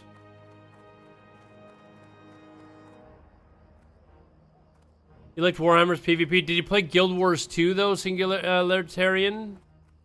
Did you play Guild Wars 2? Because Guild Wars 2 server versus server PvP was like unbelievable. Unbelievable for large scale world PvP. No, just Guild Wars 2, man, was unbelievable. I think the games that I was really addicted to before was Ultima Online, which was still to this day like the best PvP game. Like, it was the first really great PvP game. Greetings. Be careful. Have a good one. Am I just like running this around for no reason? In Duskwood.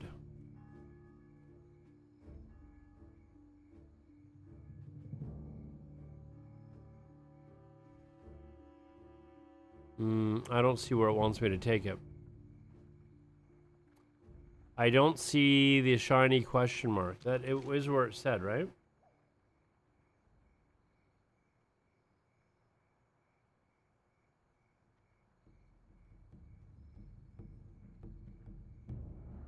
You watch your Bacchus.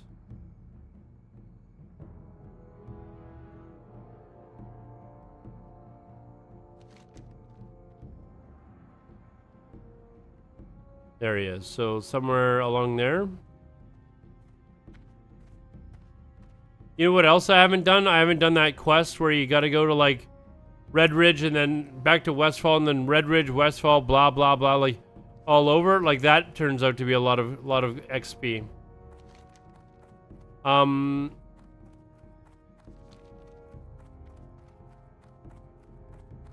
I had some friends that were UO addicts. I was playing Quake 3 Arena at the time. We went to a LAN party called East Coast LAN. I remember they had to rush to their PCs for a live auction.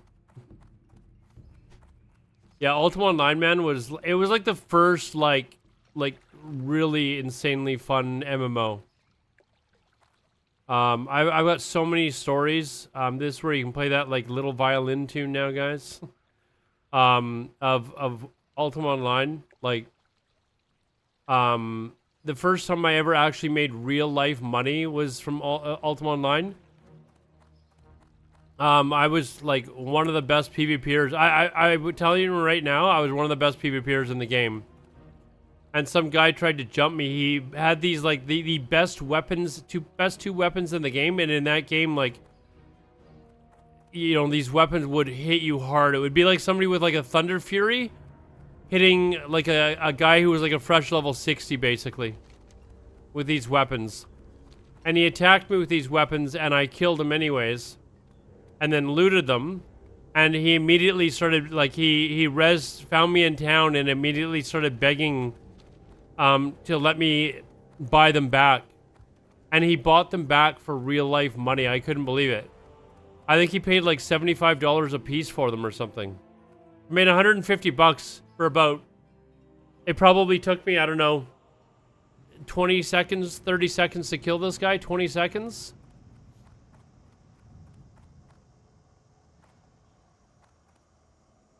Will I do dungeons, all dungeons to 60? I'll do some dungeons, yeah, why not? Let's have some fun leveling up in hardcore.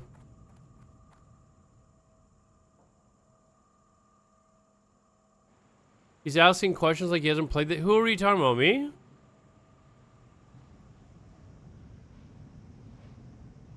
Reason this is fresh is because he can't remember doing it before. I've only played one level 60 Alliance character before.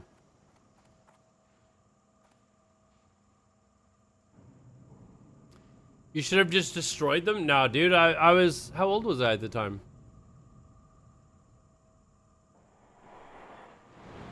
Like... I was like, dude, you're gonna give me 150 bucks? Like, and I told him, I said, if I see you attack any of my guildmates, I'm gonna kill you again. I told him that. I never saw the guy again.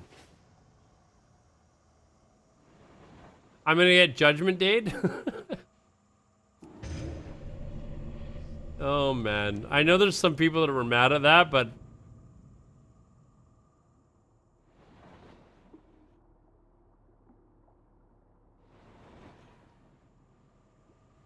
Like, legendary. This is shit I would have pulled off for sure when I was, like, if this had happened, like, during my UO days or even up towards Guild Wars 2, there's no way I would have been able to not, like, just completely troll people.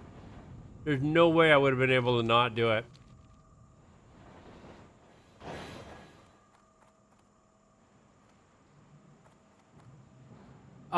There was actually a guy that was in my chat last week. Some of you may have been here. That knows me from Ultima Online. And, we actually happened to live here in the same city and we met each other, but I hadn't seen this guy or talked to this guy in years. And he saw an Alodar and came in and knew immediately it was me. It was kind of funny to reminisce. Where am I going now? I'm going back to... Okay, back to... Manethil Harbor.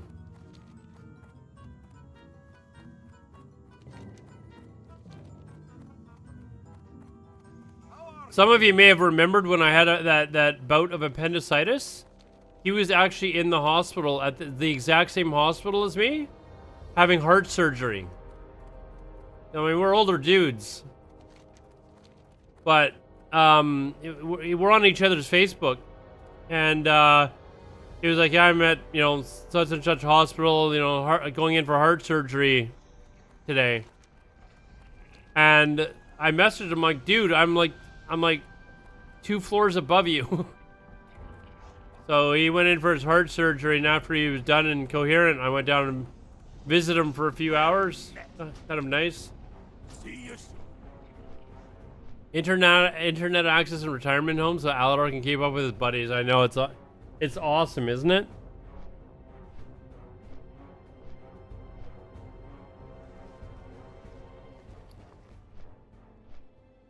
Okay, let's get to 30. I've been dicking around. My level time for this split is really bad.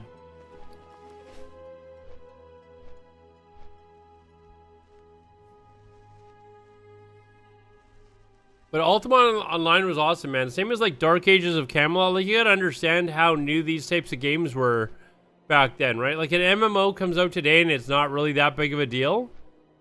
But like, for people back then, like stuff like Ultima Online and Dark Ages of Camelot, EverQuest, like that was all completely new. Like, nothing had ever been designed like that before. So it was just amazing to like really go and be able to play that sort of stuff. I mean, you basically had like the original Bard's Tale and stuff like that out at the time. Single player games. There weren't really any multiplayer games like that before.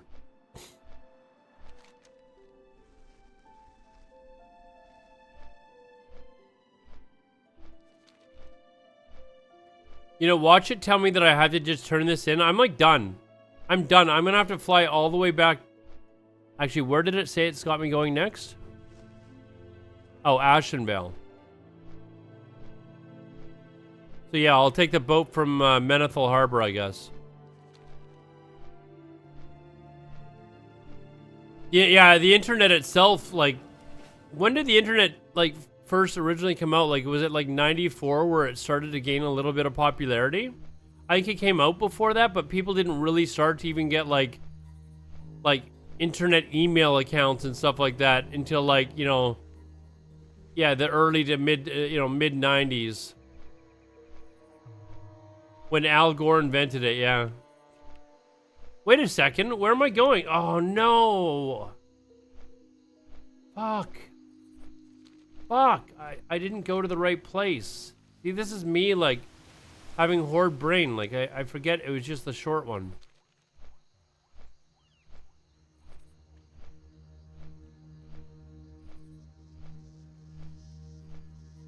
Not dementia, I just clicked on this one instead of the one that was really close.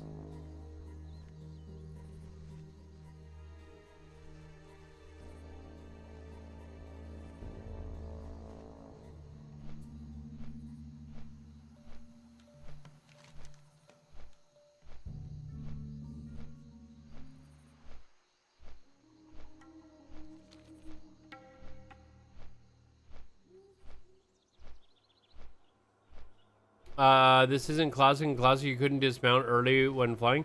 Well, it's not the same as a vanilla, yeah. But classic, when did they bring this in? Was it right at the beginning of classic? To land at the next flight master? Because in original vanilla, this was not there. Like, if you fucked up and you accidentally were in like Winter Spring and you asked to go to like Tenaris, you were going for the ride, man. You may as well go take a shower and watch a movie or something. Just jump off the end of city elevator.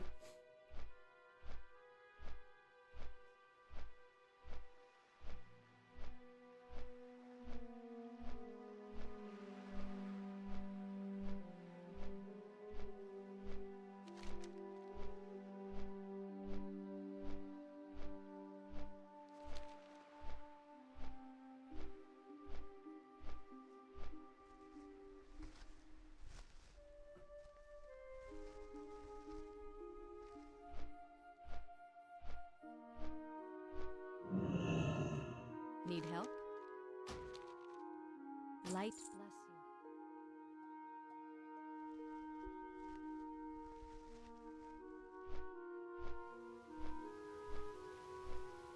Carmageddon. Oh, like downloading? I remember I used to like download pirate games off of like websites before the internet. Like when I was like 14, I would be downloading pirated games off of like BBSs, they were called. Some of you probably don't even know what BBSs are. Like that's how old I am. But I would be downloading them off of some pirate site in Germany. And it would take forever. That's a Faith in Thousand Needles? Oh, Cheesy, we tested that. What was I leveling recently? I got there, I think it was with my druid that I was doing in Classic Era or something like that. We tested it. I was like, okay, now I want to actually see if this actually works. If you can just jump off anywhere, and I did it and died, so. Ended up costing like 10 times more than if we would just have went to the store and bought it. Oh no, dude, I used to like, there was what was the system called? Oh man, the name is escaping me. There used to be a phone like our telephone system. There was a phone line that you could dial in with oh, what is it called? Anyways, when telephone technicians would come to your house to fix your phone line or something like that, if they wanted to test something, they would be able to hook into the phone line with like this handheld thing and dial in through this service that they were able to use, and then dial to like other numbers or something like that. But someone, oh man, the name is like on the tip of my tongue. But they would, what am I looking for here? Anyways, I think data pack, hold on, oh my god, do I actually remember this after all this time? Data pack, I'm positive it was called data pack. Data pack.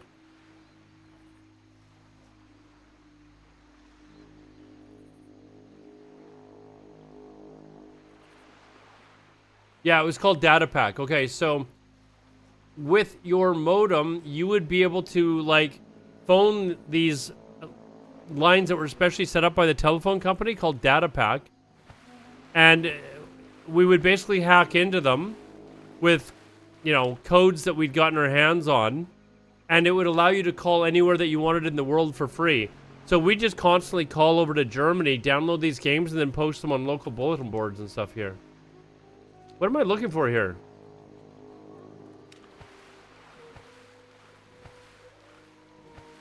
Alodar and his 300 baud modem hacking the world. Dude, the very first modem that I ever used was 300 baud. And I've seen 110 baud modems too, man. Like, Google that shit, man. You look at it and go, that can't be serious. Like, that can't be serious. The feds are listening, yeah.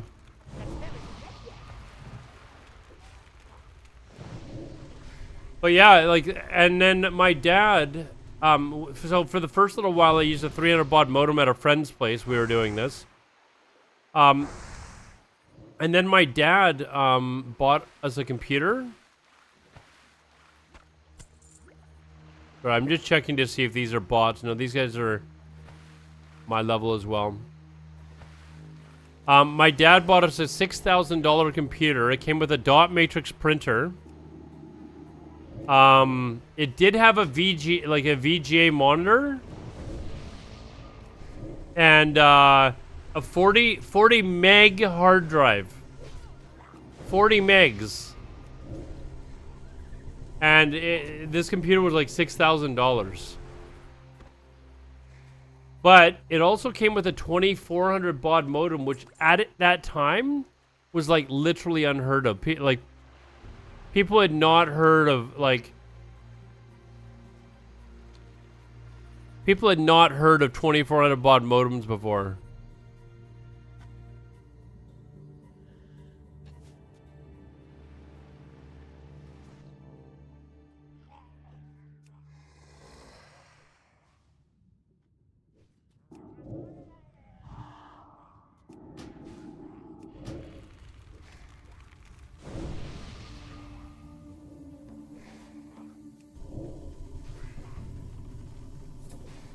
But I'm gonna try and kill these as fast as I can.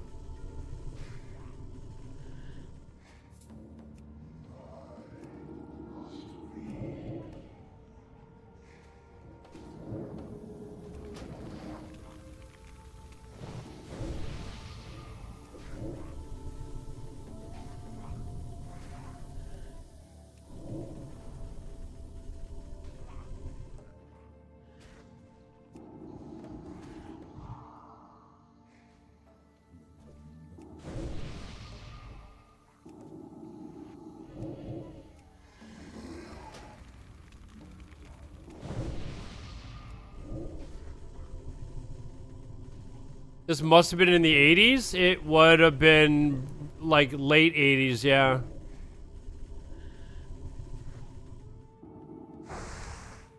Maybe yeah, 80, 88-ish, somewhere around there, you know.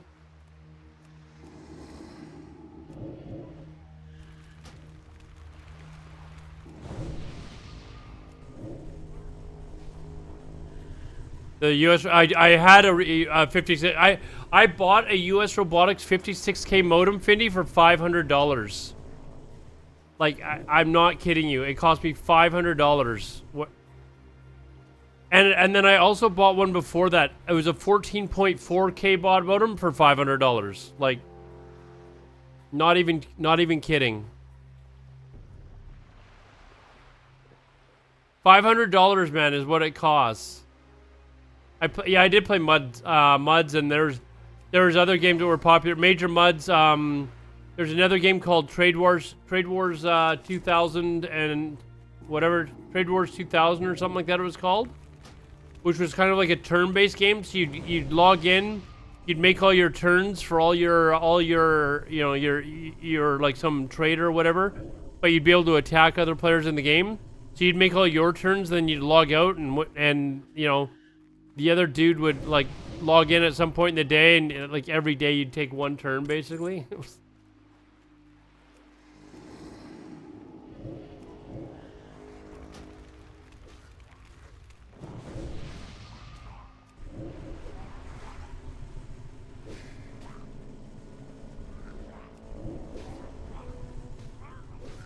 The Discworld, I don't remember the name of the Muds that I played.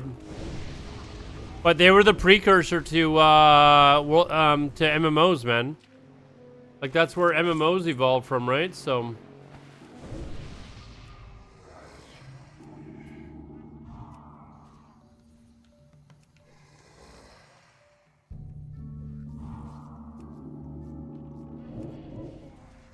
oh, you fuck. I'll just swim away then.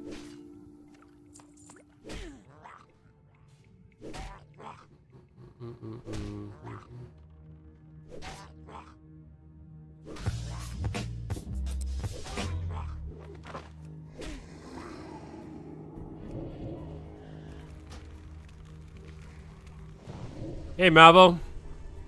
Yeah, I've been fixing a lot, man.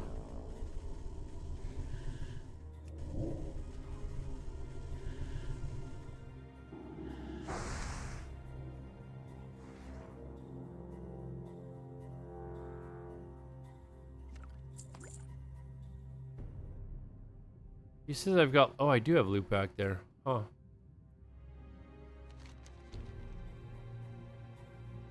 I've been grinding lately. Yeah, I've just been like I having that time off. It just kind of like reinvigorated me to, you know, get things running properly and stuff like that. Oh, I actually had an ingot off that one too. I want to try and make the most of whatever time I have when I'm not working at my job, though. I wish I had like another 5 or 6 months before I started this job, though.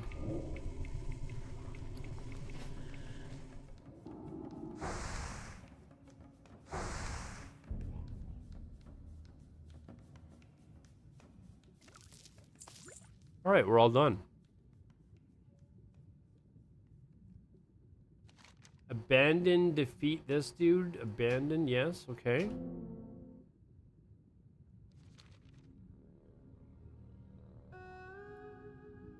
Did you do freaking? Why is it I can't remember what I've heard of the term before, but I can't remember exactly what it was. You mean like telephone freaking? Is that what you're talking about?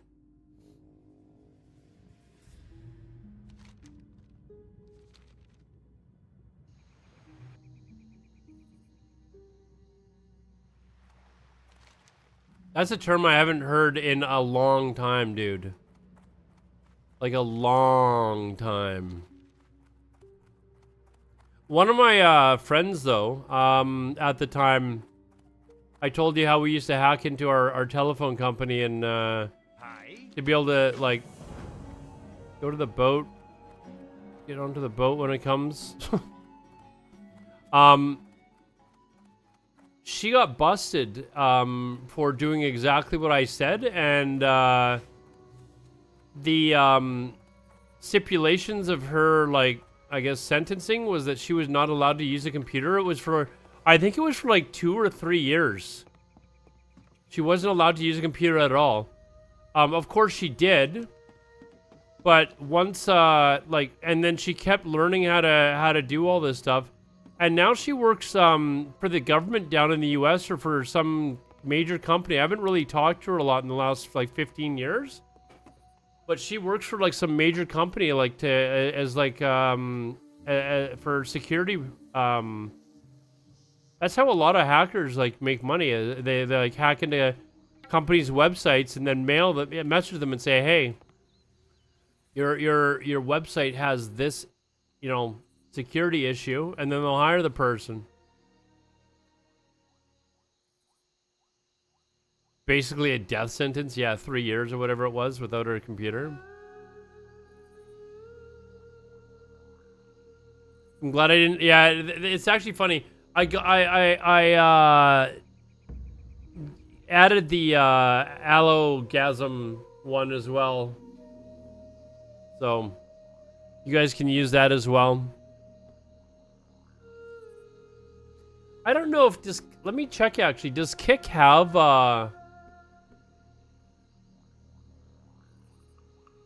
I don't know if Kick has, they've got like the better Twitch TV emotes and stuff like that, but I uploaded that one to better Twitch TV, so I could add that, I guess.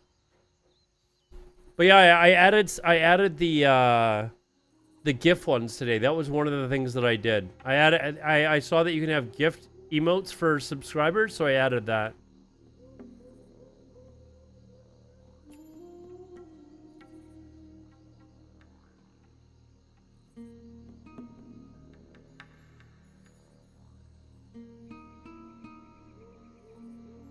Oh my god, it's gonna have me go to Blood Fury Harpies now and stuff? Yeesh.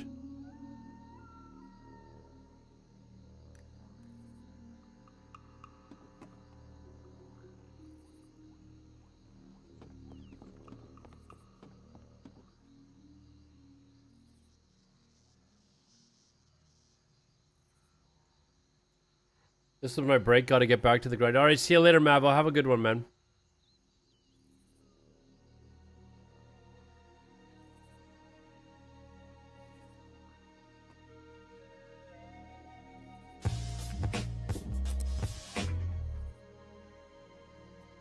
Hey, why did the John Cena one not go off?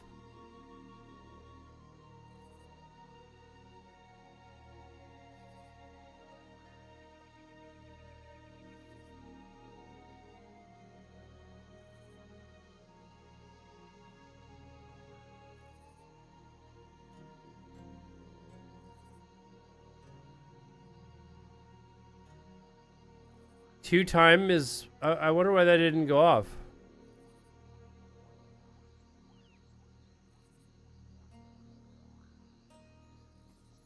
But yeah, I had a bunch of, like, to-do things listed. What else did I have listed to do? Where are we here?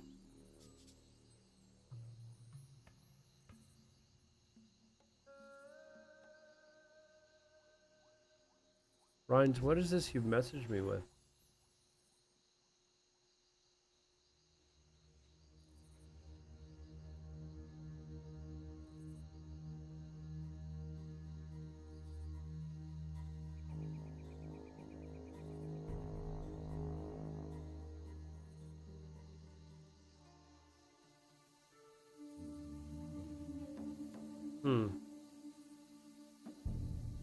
Can't actually...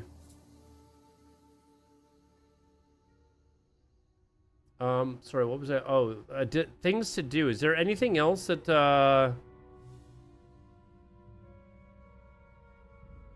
on Discord?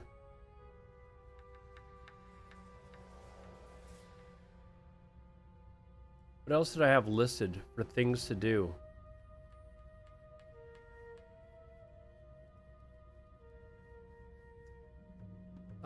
Text-to-speech points not working, but it might be fixed. Does anyone want to spend points on that to test it? I think I may have fixed it, but I'm not positive. The text-to-speech points. Or text-to-speech, because it didn't work.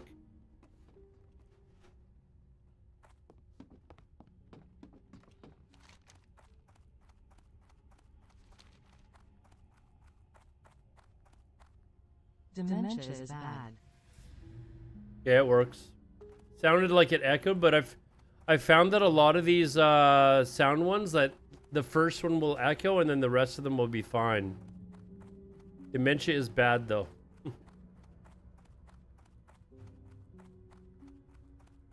The video share I could not have because I didn't even think about it. Because you have to... That's weird. It is actually echoing. Because it'll like just... there's no moderation to it. Like somebody could play like a video that's got nudity in it. Basically. Or some guy screaming the N-word or... So, I got rid of it.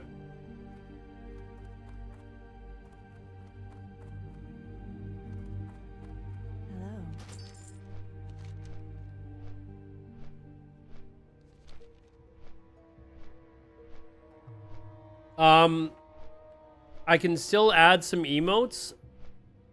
So I still have a bunch of emote slots that we can use. I don't mind watching the videos, but I can't have them on stream. Like, that's basically the problem.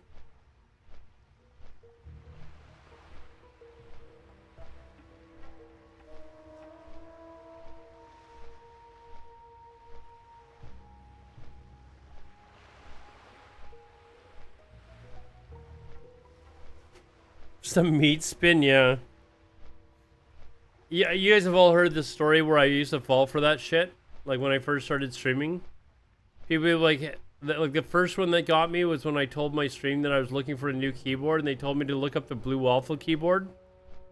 And I did on stream. I probably should have been banned for that, but I mean, I didn't even know what it was until like 30 seconds after I'd pulled up all these pictures. Like I actually like typed in, like Googled Blue Waffle keyboard and then looked under images. And then the second one, I think it was called Yellow Party or whatever, where it's like a bunch of old people having old people having sex or something.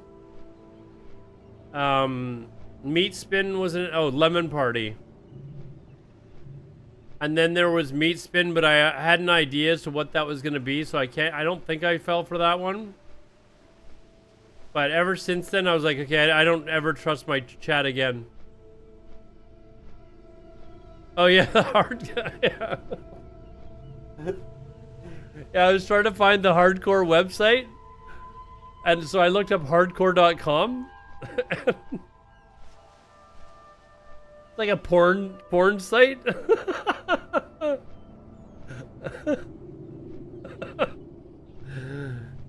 That one, if I remember correctly, I didn't actually get on stream though. Like I was looking at my other monitor and I was like, what's the hardcore website, guys? And then I just Googled hardcore.com. And then I was looking at it, it was like It's like, oh, thank God.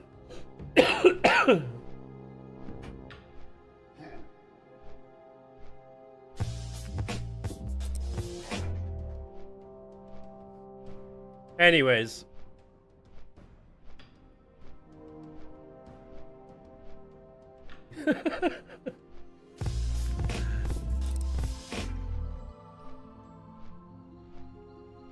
That's weird that for Sok Paseth it played it twice, but for Mozovic it didn't.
Did I play EverQuest? No, that came out just after Ultima Online did, and it wasn't really known as a PvP game. But the people that I played Ultima Online with, a lot of them tried it. I did try EverQuest 2, but it sucked. It was terrible.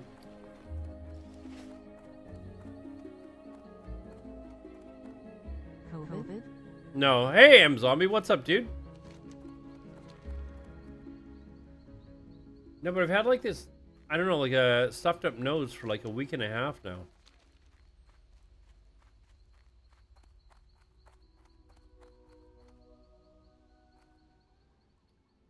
How about Star Wars Galaxy? That Star Wars Galaxies is one of the games that I missed out on, and I really wish that I would have played.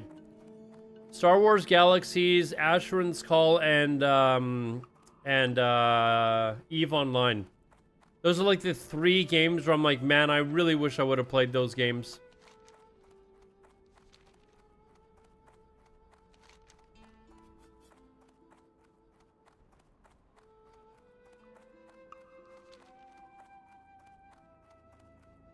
EverQuest 2 launched the product littered with bugs to try to beat... Well, yeah, you're right, they did.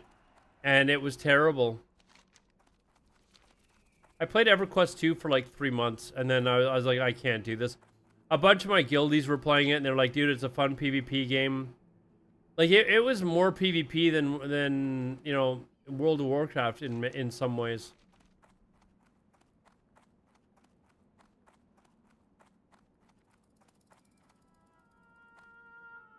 Star Wars Galaxy had the best Star Wars I've ever made, hands down, not even close. Dragoon, did you play Ultima Online, man? I hate to just, if you didn't play Ultima Online, man, I don't think so. Ultima Online was all player driven.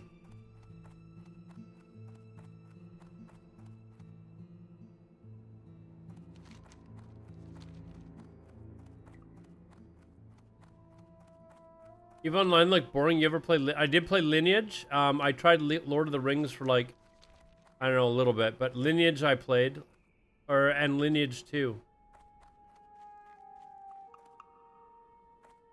And you thought Star Wars Galaxy was more social than Ultima Online? Really? I mean, I knew that I missed out on playing Star Wars Galaxies. I wish I'd played, but.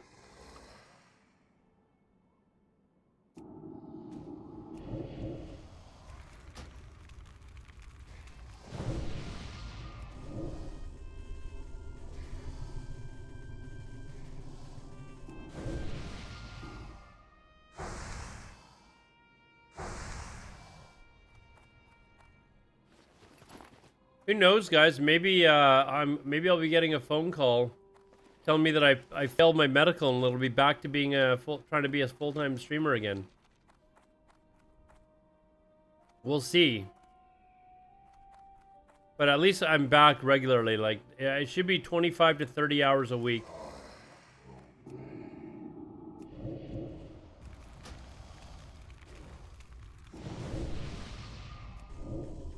Who would hang out for hours in Cantina and just talk about shit? You just scared someone? Well, you did that in WoW though. Like you'd hang out in your like guild towers and stuff like that.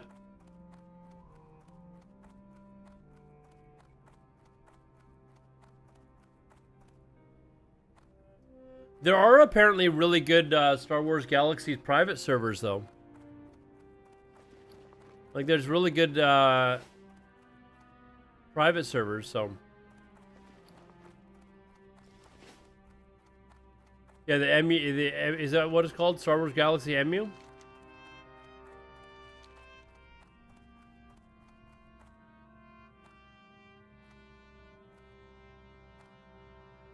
And is it just like the original Star Wars Galaxies though, or is it like one of these private servers that's made a bunch of changes or something? But vanilla isn't the same dimension. Not talking about vanilla, I meant Ultima Online. Ultima Online, not vanilla WoW.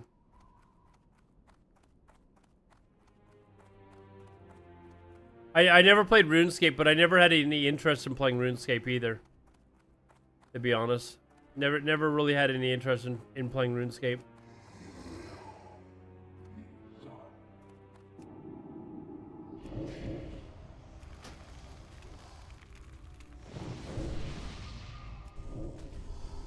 Yeah, I've heard a lot of people say that they like RuneScape, but I just always felt like Ultima Online was better, and by the time I was done playing Ultima Online, Shadowbane had come out, and Shadowbane is one of the best like open world PvP games I've ever experienced, and I've played dozens of MMOs. Like Shadowbane was absolutely savage. Like you could lose everything that you'd built up for like months and lose it in a couple of hours.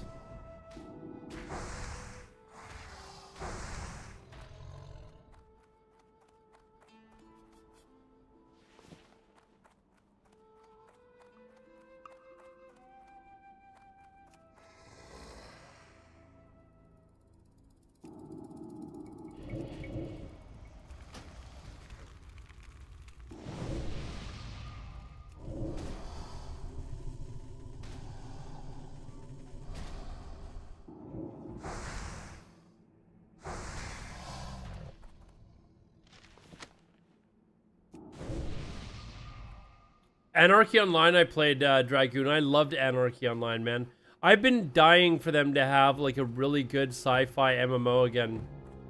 Anarchy Online was super cool. You could have like, you know, like cyber implants and stuff like that. It was really, really fucking good.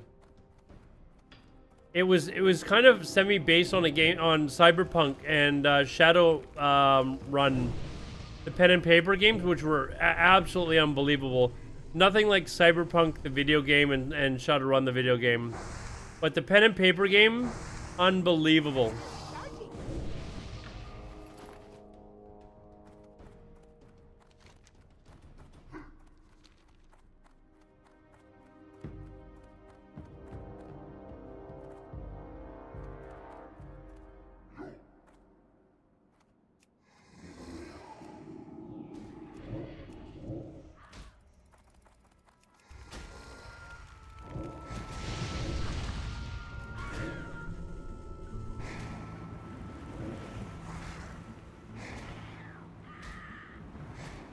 When they first announced Cyberpunk and I heard that they announced it, I was like immediately running to the computer to see if it was an MMO.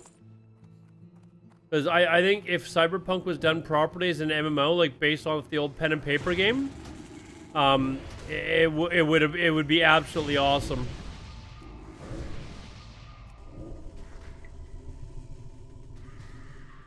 Well, this is the, Marcus, this is the PTR, so yeah, I assume it's going to be up for the rest of the day.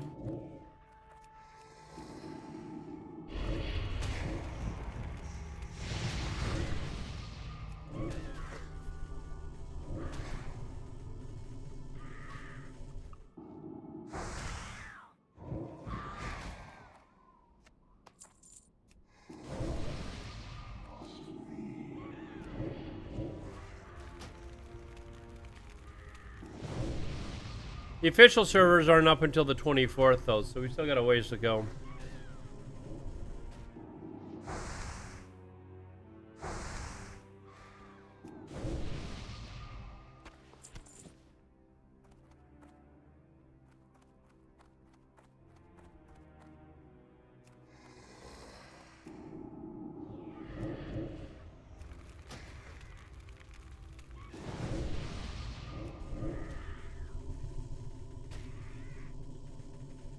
I should come pretty close to leveling just as I'm finishing this quest, actually.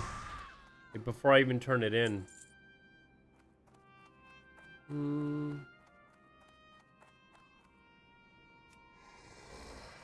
This Shipmeister, what's up, dude?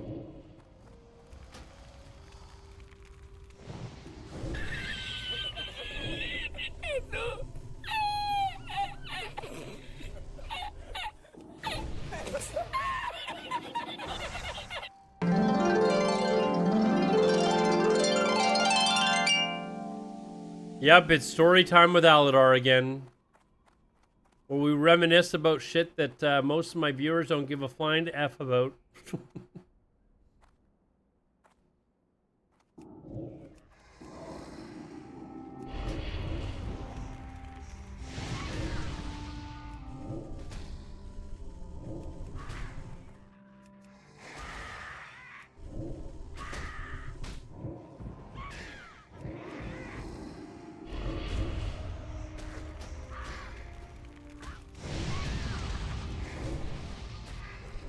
Am I gonna play Mage or Lock? I'll play Lock for hardcore.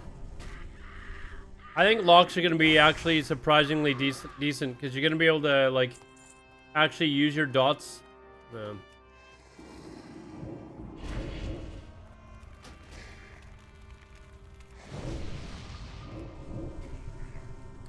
But yeah, I can play Mage or Lock, but I'll probably be Lock. If it was like fresh classic, I'd play Mage.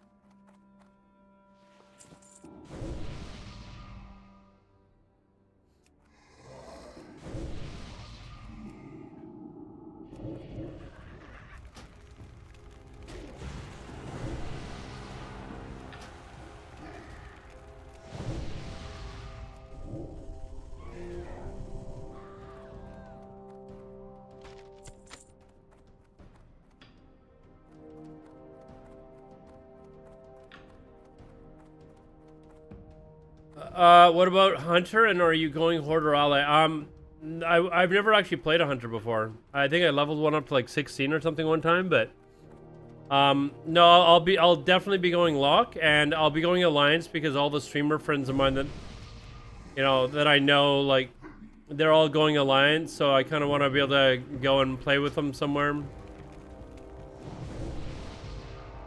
So I'm talking about, like Emperor, Kit Kat, Crix, like all those guys, like they'll all be Alliance, so it would be neat to, if nothing else, if I could at least be in the same guild as them and, chat with people and stuff like that. I think would be, fun. I don't know anyone that's going Horde, so it will be a bit of a shit show. I'll be able to play the first day, maybe day and a half, but I'll be away for that weekend, actually, for my mom's birthday. So, whoops. Fuck it, let's just kill it.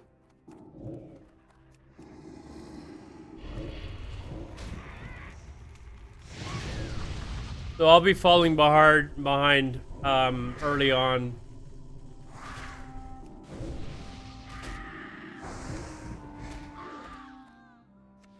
But I'm hoping that also means that the starting zones will have kind of cleared up a little bit by the time I get around to them.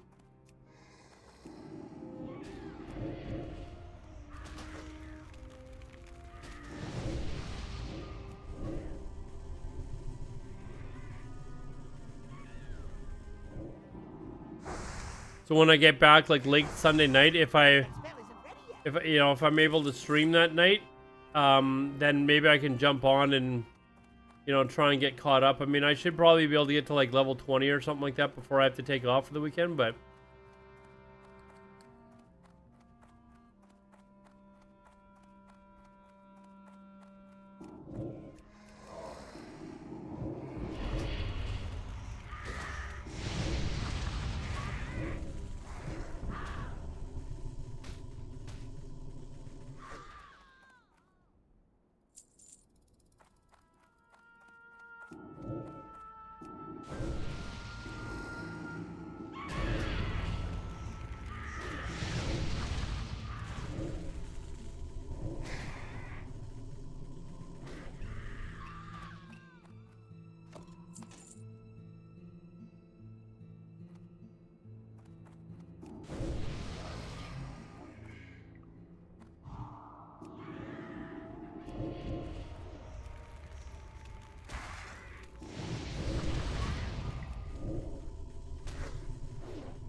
You're not too excited? Yeah, I mean, oh, what was that? Yeah, I know I hadn't been around for a little bit, M Zombie, but there's a classic fresh private server that is coming out that is going to start in the same original patch that Blizzard started with. So like patch 1.1. It's advertised at the top of the chat if you want to click on it. Called Sanctuary. You can go to sanctuarywow.com. And speak of the devil, just popped up on the bot.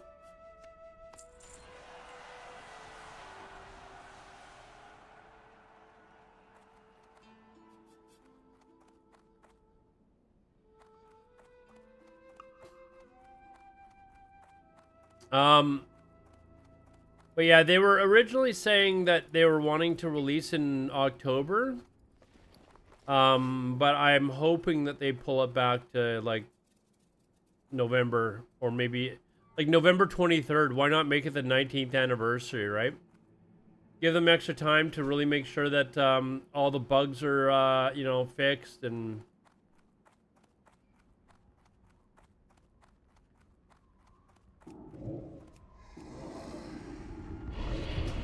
Oh, wait. Are these you can use fire on? No. Yeah, pretty much all private servers. This one's gonna be located in France, so... Oh, fuck.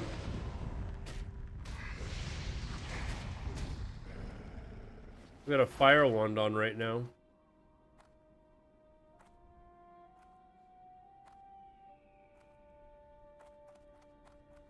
I need to get closer.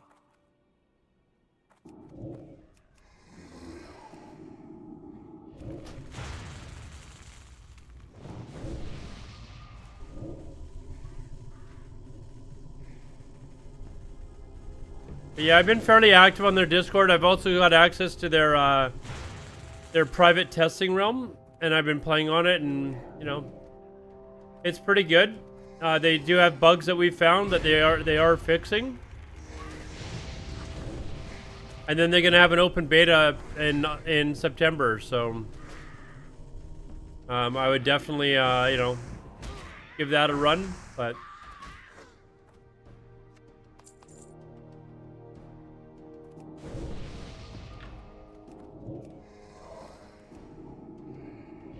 NA BIS, not for private servers, man. Private servers can't run in NA, unfortunately.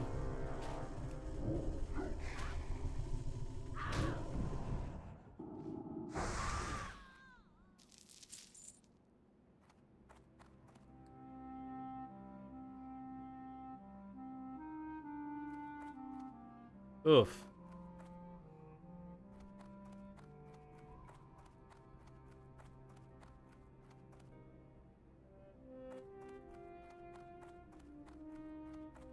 I'm out of range.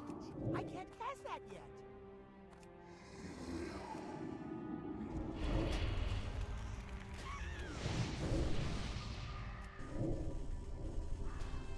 We don't allow degeneracy here? Yeah. All those degenerate private servers.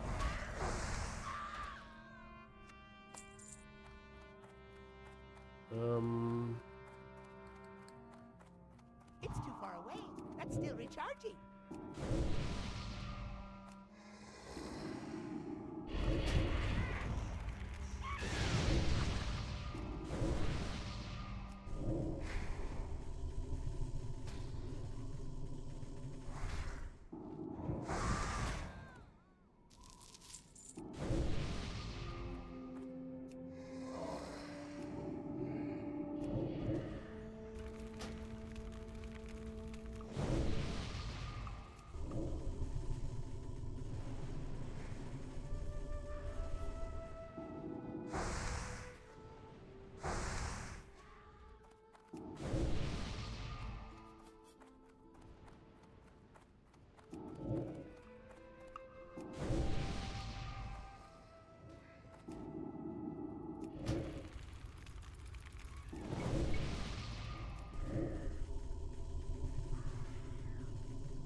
Is it immoral for me to level a tank on hardcore and not disclose to party members that I play on a...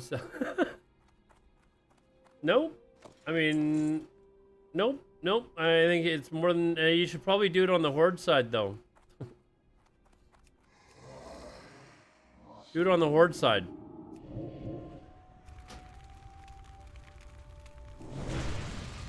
I need to get closer. You're gonna be a night elf tank, are you?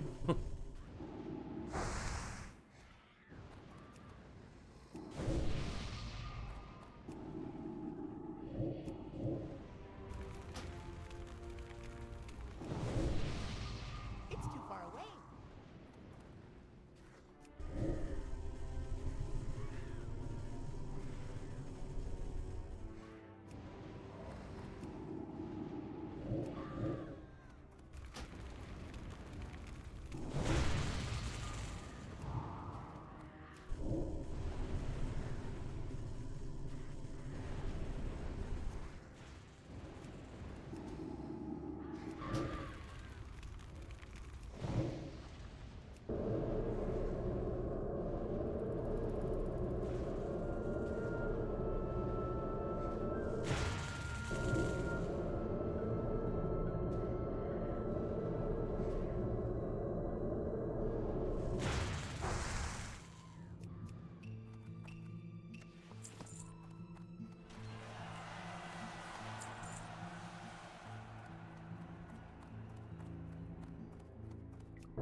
Shadow Meld and Wisp Form will come in really handy or something. You can't use Shadow Meld in combat though, right? In Classic? I believe that's correct.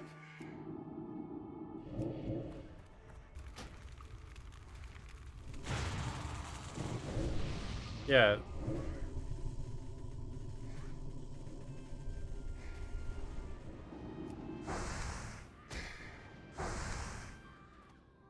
I think for the longest time I thought that you could.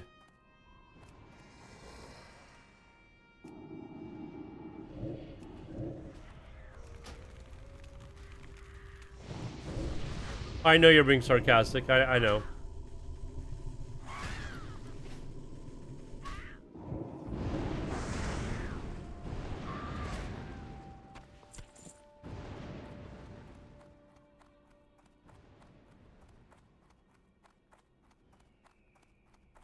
Okay, these I think are just about starting to respawn too.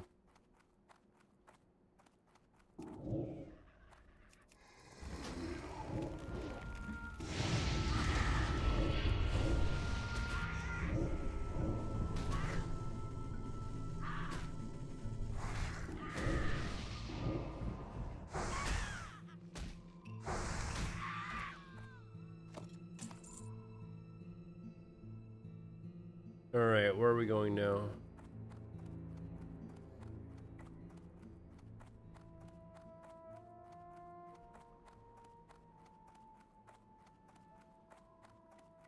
I can't pass that yet.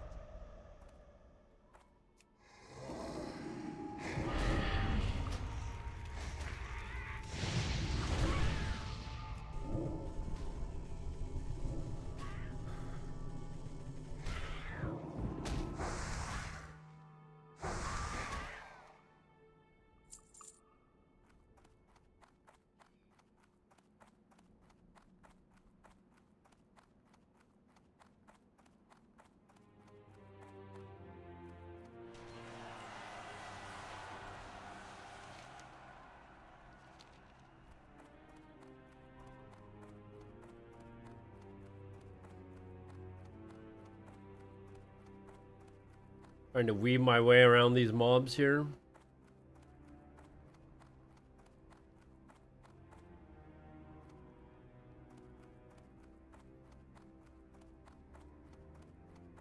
Oh, I need the fucking... I've totally forgot about these guys. Actually need them still too.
Come on, just let me finish that one.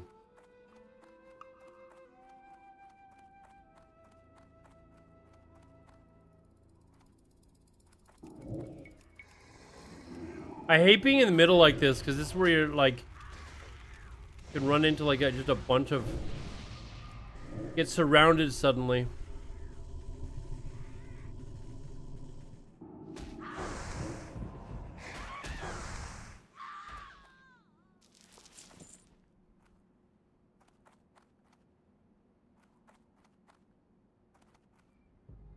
I'm out of range. That spell isn't ready yet.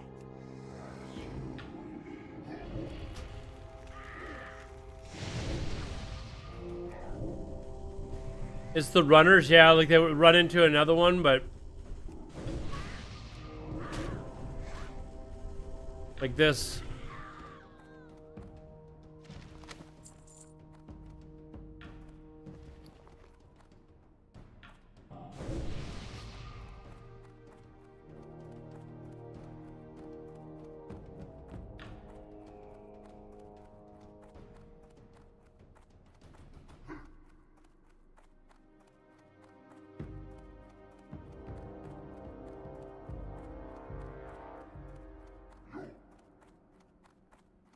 Or you try and pull one that's got like a bunch of other ones around it. These storm witches are actually the ones that are the real problem, because when you pull them, they don't move. Right? Like they just sit there and then other ones wander into it.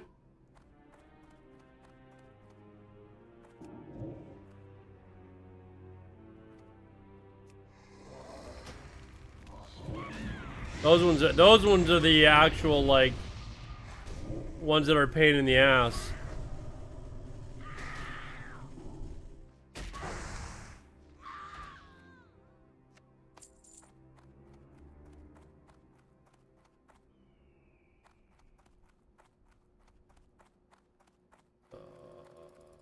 Shit.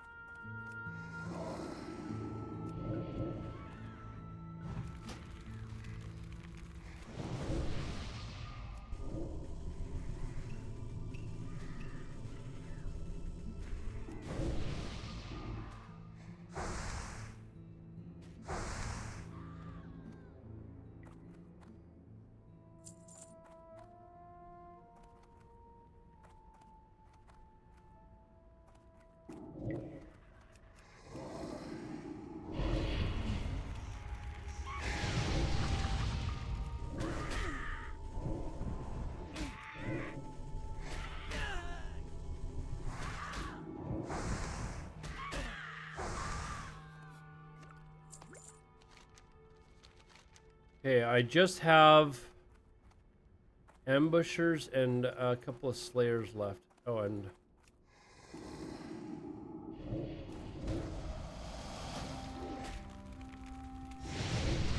still need a few of these as well.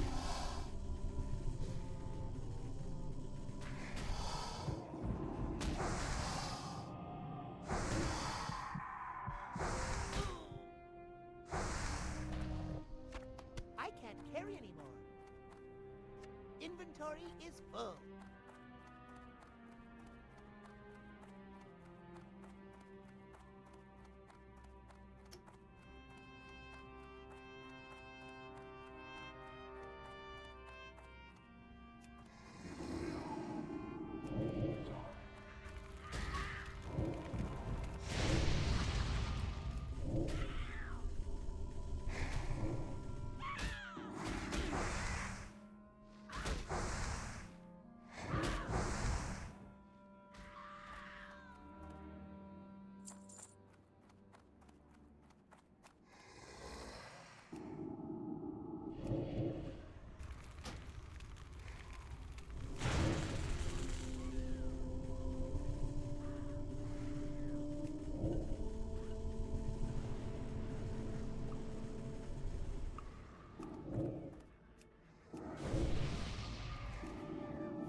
right. Oh, somebody's already over here killing the bloody slayers. You prick. Go past there, and there's more ambushers, I think.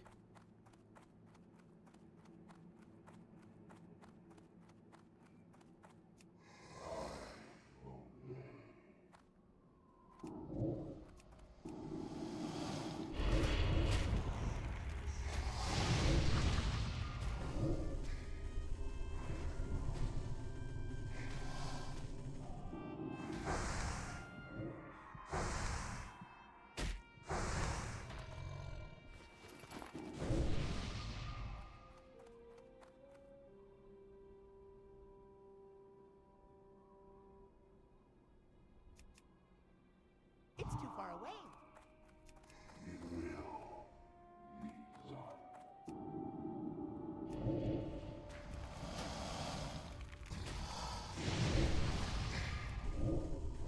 Alright.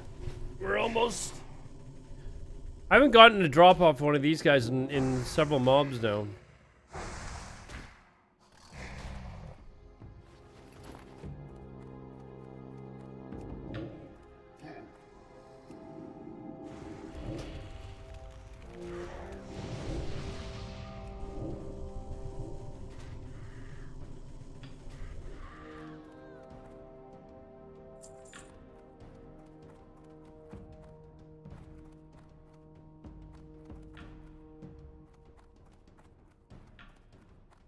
I need to get closer.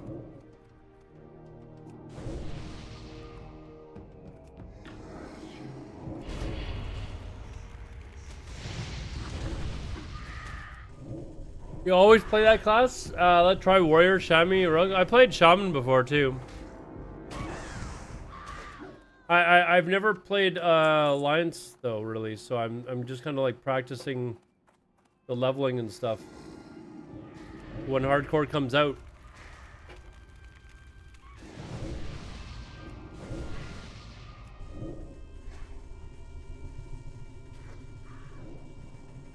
Most OP class in Classic? For what? Like for raiding or for PvP? For leveling? Like depends what you're talking about.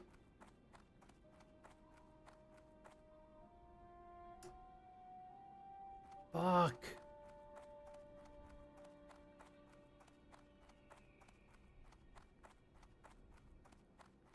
For PvP, like one-on-one, an SL lock is pretty nuts. After that, Mage is really good. Hunter's good too, and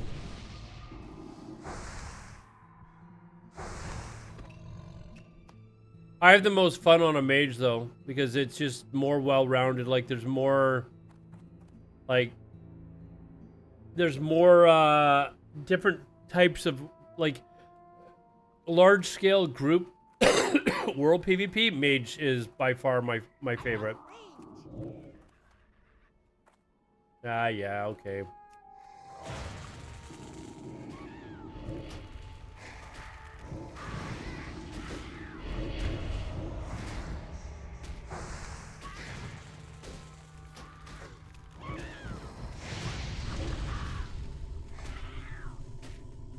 Like if I was going out with like a group of like 20 people to do world PvP, I would be on a Mage, hands down. Got enough ambushers. I need in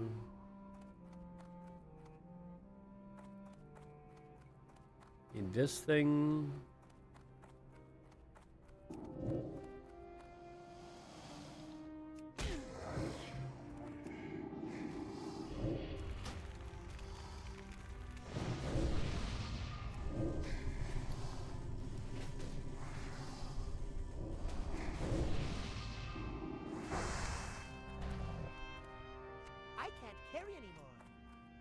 Come on, I've killed like 10 of those in a row and I haven't gotten a drop. Like, that's...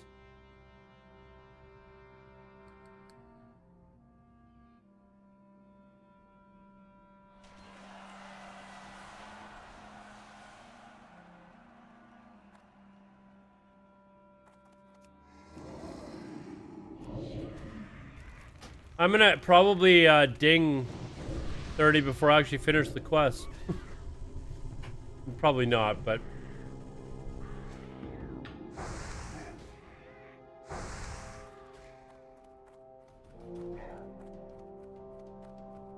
Try and make it run across here.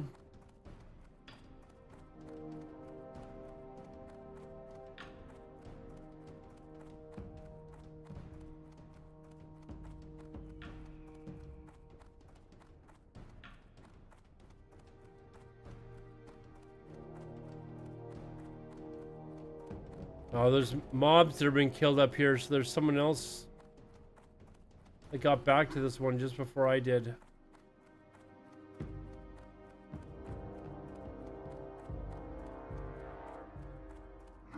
Here, I just need this Blood Slayer.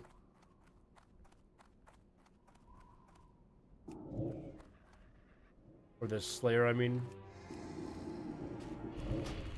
Then I'm actually done this quest.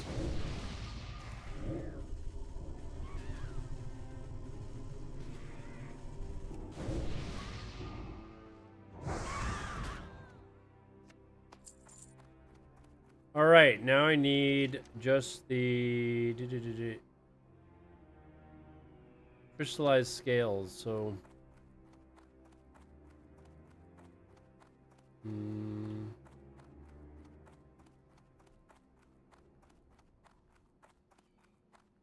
gotta kill more and more basilisks.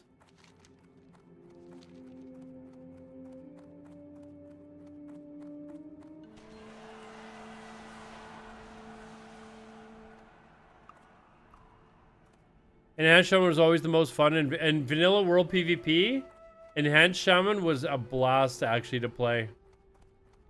Especially with like the earlier version of Wind Fury, it's just like so stupid.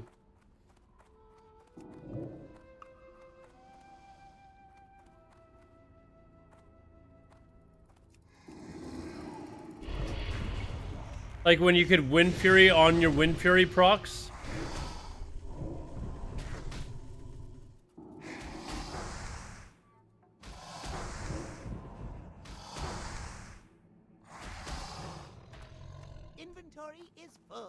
Urgh.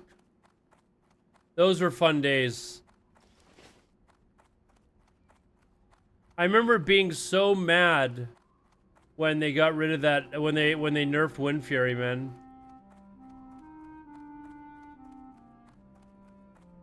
What add-on on monster buff?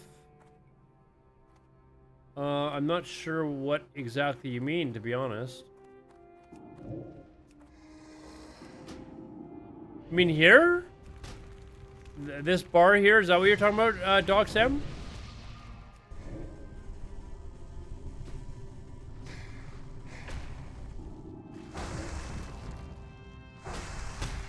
Yeah, this is called Plater. I can't carry anymore.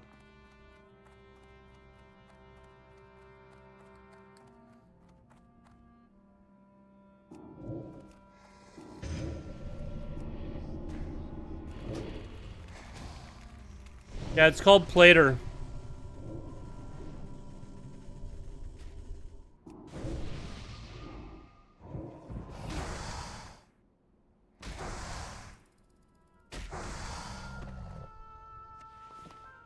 Finally, man, I've killed like 10 of them. Inventory is full.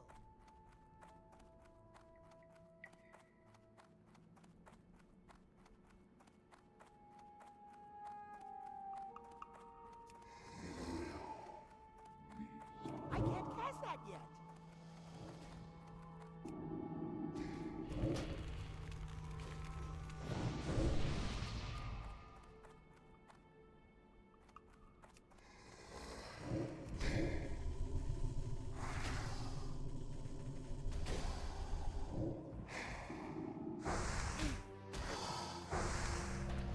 I can't carry anymore. I need to drag my pet all around throughout all these other mobs.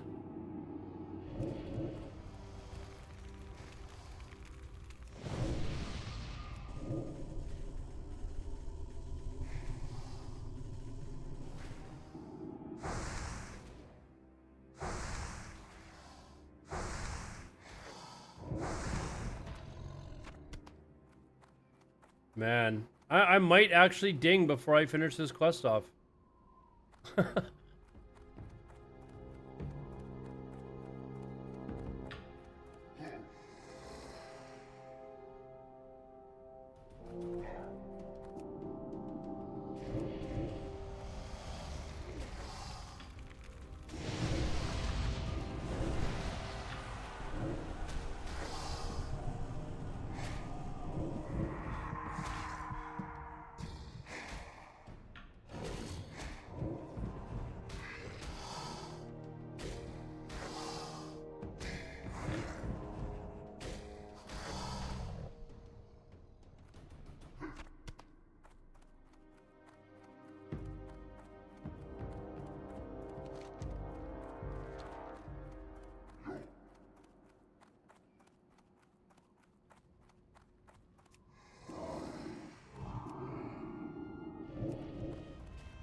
I need to get closer.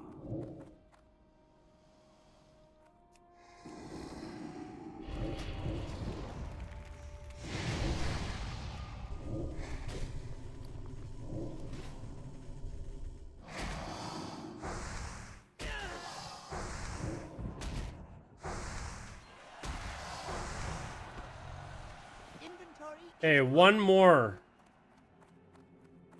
Just one more.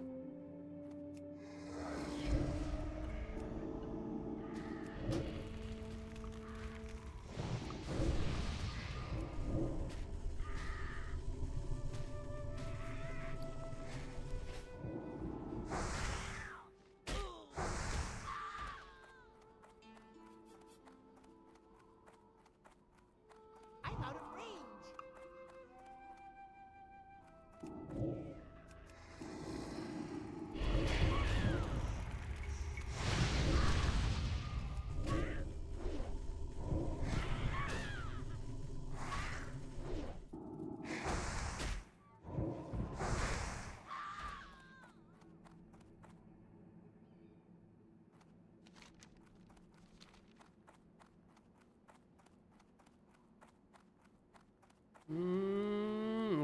I did squeeze. I don't know if I could squeeze through the two of them like that.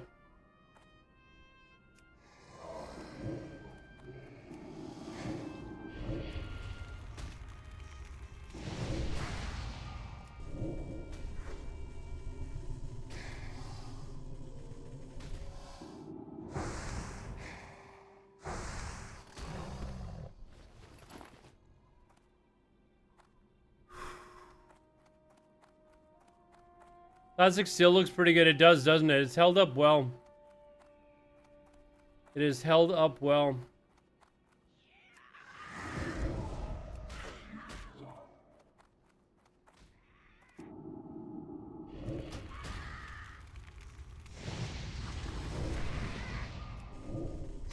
It's not, it was never really a game known for like really superb graphics though. It's kind of more cartoony, but the gameplay is what's held it up. Like the gameplay is so good that okay, there's a bunch of these up here. I'm just gonna go up here and hopefully get one really quickly.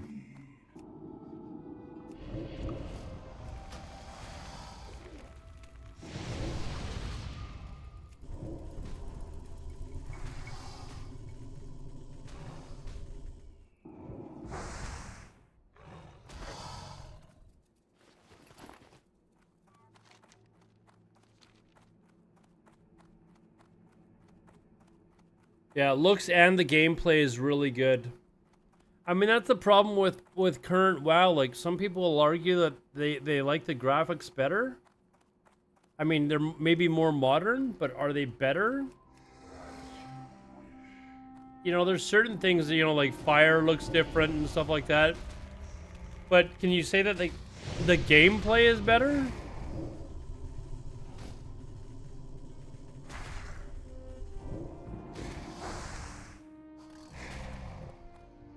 I can't carry anymore.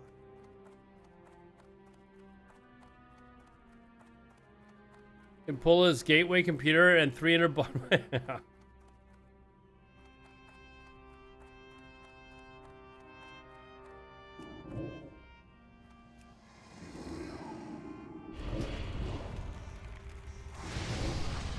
I wish I could actually remember the name brand of the computer that I had, but it was long before Gateway.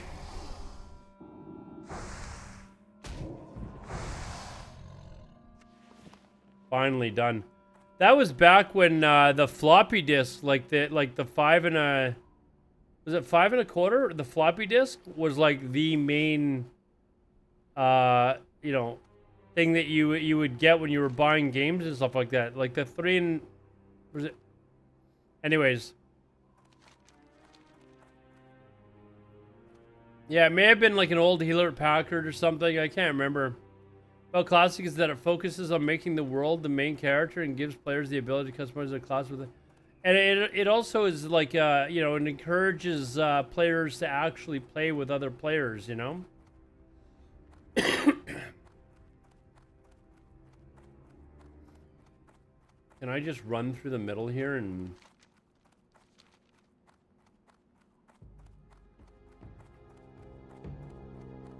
Yeah, 3.5. That's right. 3.5. No. It was before 3.5. It was 5 1/4 inch floppy disks, and then 3.5 came out later and became the standard. But the first like few computer games that I bought, they all came on 5 1/4 inch discs,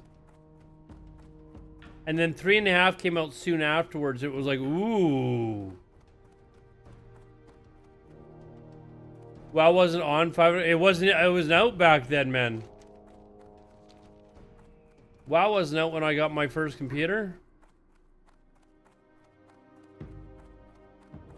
Wasn't WoW on CD-ROM? Yeah, WoW was on CD-ROM, right?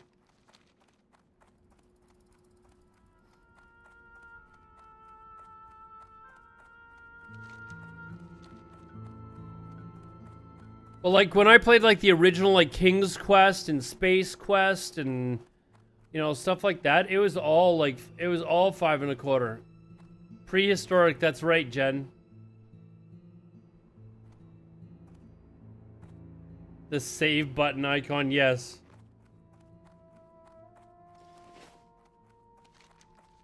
Yeah, I might actually ding from going to Deskless.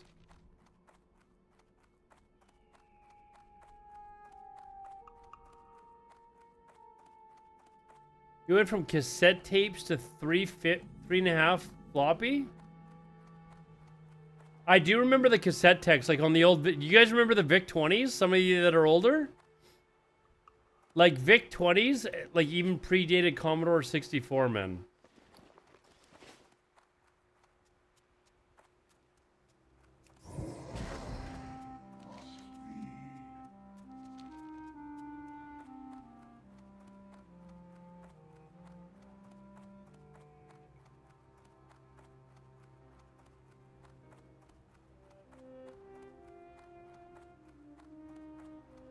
A ZX Spectrum.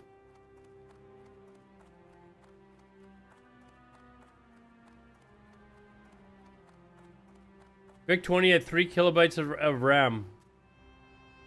Yeah, that was one of my best friends. His family got a VIC-20. And they had it for a long time. And then another best friend of mine, his older brother, got an Atari... Atari 520 ST, which for its day was an amazing computer, especially if you were into like making music and stuff like that. It was like the computer for doing that sort of shit.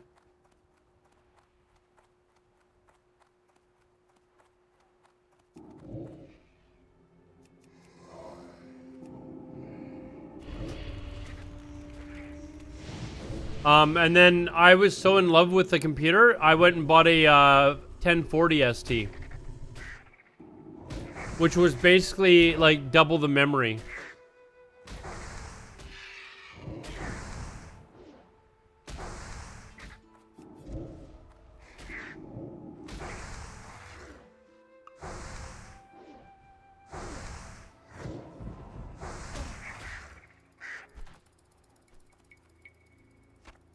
inventory is full. There was I had the Amiga 1000. After I moved on from the 1040 ST, I bought an Amiga 10 or 1000. Hey, thanks for the follow there, man. I appreciate it. Leaf HC. You're probably getting an ad right now, guys.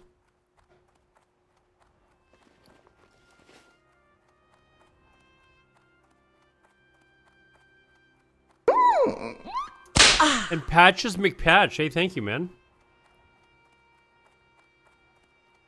Oh, what? Oh, wow.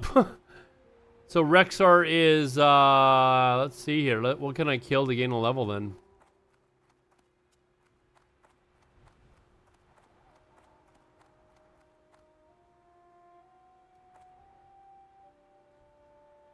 No, there was an Amiga 500 as well. The Amiga was like the competitor to the Atari ST.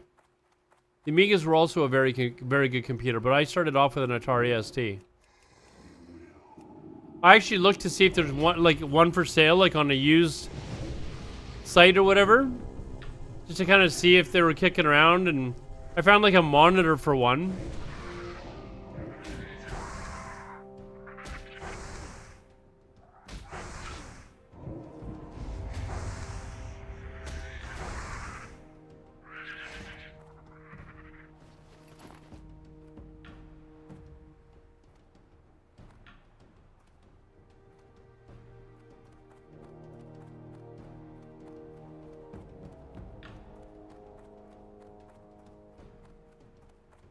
The Amiga had, it did have slightly better graphics, you're right. I think it was like, wasn't it like the first 16-bit? No, I think the Atari ST had 16-bit as well. I think the Amiga was like the first like 500 like color machine or something shit like that. They were both really solid computers for their time. They lasted for a while, like people that wanted to do like music and stuff. We were kids, we had a Pong console. Nice. Are you hyped for the official hardcore? Playing the lock? I will be playing lock on launch. I've never really played Alliance before, so I will be going Alliance for hardcore.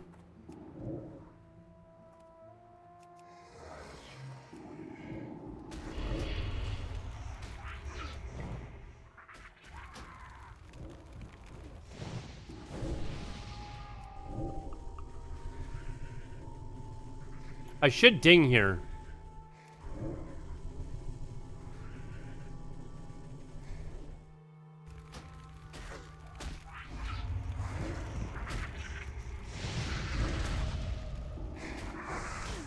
But yeah, I am looking forward to it. There we go. Finally. Yay, that cheer was for me.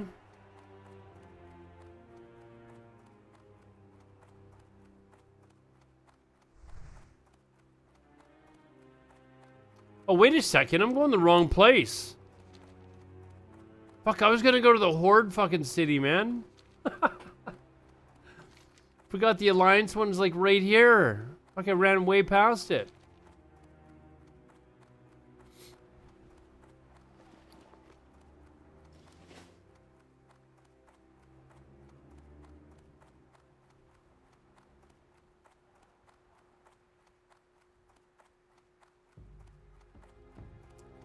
Deathless is one of my least favorite zones. Mainly because of the swimming quest. Not a fan. The Horde Flight Path and Booty Bay. Yeah, I haven't actually really got the Booty Bay.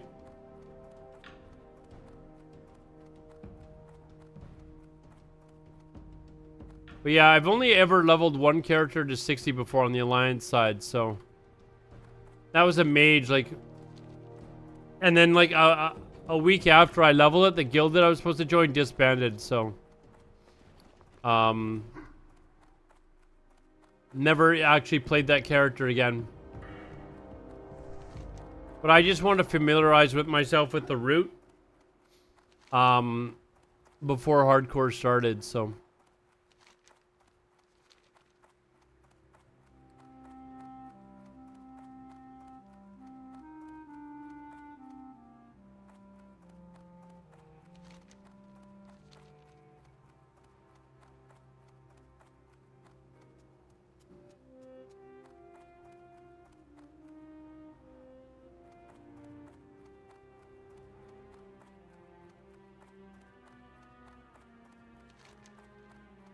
It is up here somewhere, right?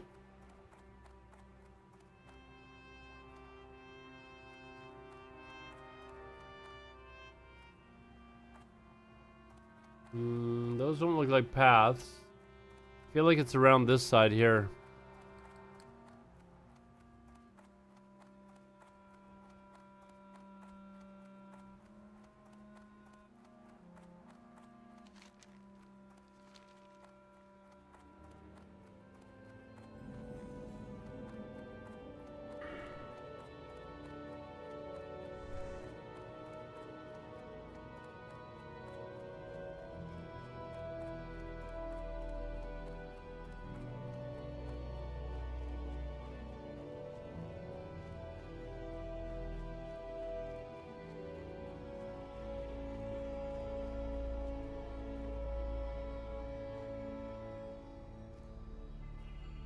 Now we gotta go get trained and stuff too. I don't know that there's much point because I don't think that they're going to increase the level cap for the rest of hardcore, but we may as well like just go and get that done.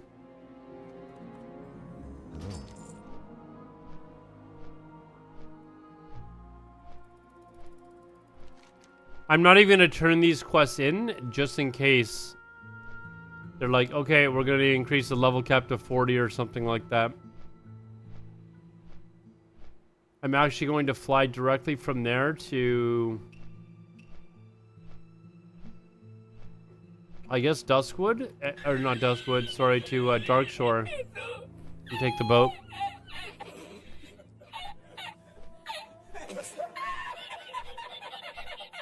The Timmy's order? You mean like Tim Hortons?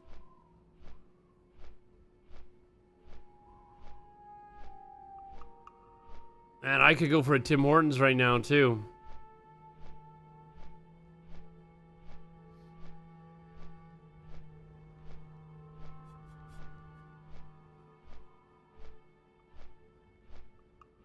But we made it. We made it to,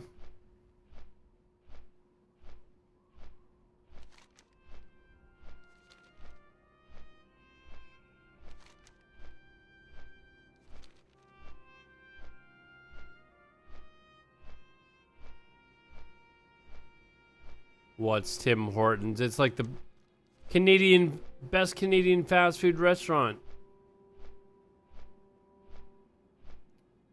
Razor the Real, what's up, man? It's going well.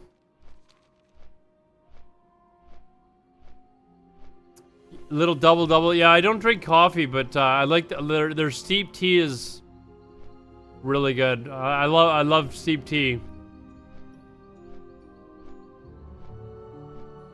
Is there more pressure leveling in hardcore mode, or is it more like play safe from 1 to 60? There is more pressure because like you're constantly like looking around and like. What brings you here? So. Xcius, hey, thanks for the follow, man. Appreciate that.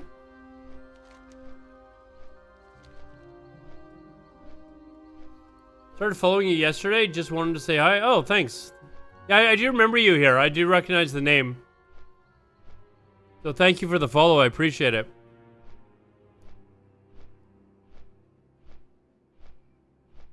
I wish I could stream more regularly, starting at like this time, I think. And Sal Jalaf. You know what I gotta check actually? Hold on 1 second. I have a medical appointment today and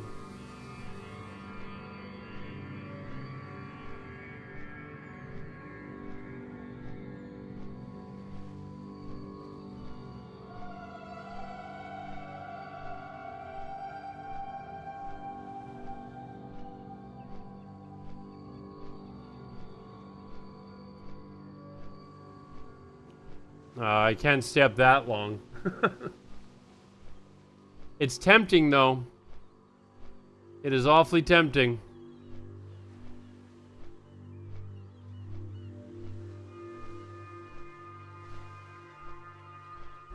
Actually, I probably could. But then I'd be going to sleep at like, 4 o'clock in the afternoon.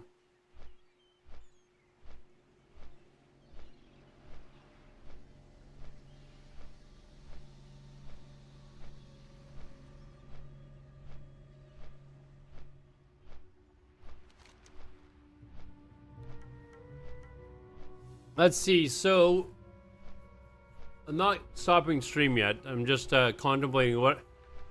My next stream after this would probably not be until Sunday. And then it would be straight through until next Thursday. And hardcore launches on Thursday. So what could we do on stream until then?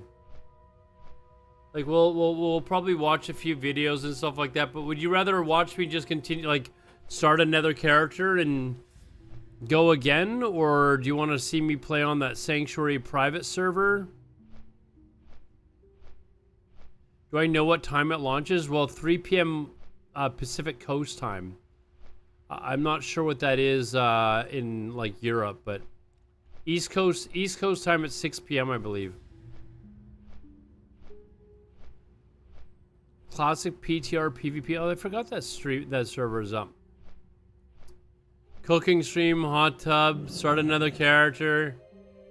IRL cooking stream. How about like an IRL, like we go somewhere and actually like eat food or something. Talk about the leveling routes. I could. Rested XP guide is definitely. I mean. Oh no, the boat's here.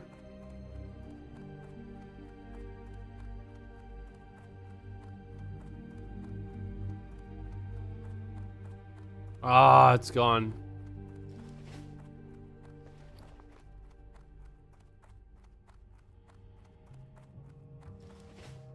Anyways, like we could maybe do like a stream where I walk around and do something like a daytime stream, but that's usually I would do that on the weekend, but there's not going to be really any days left to do that before hardcore starts.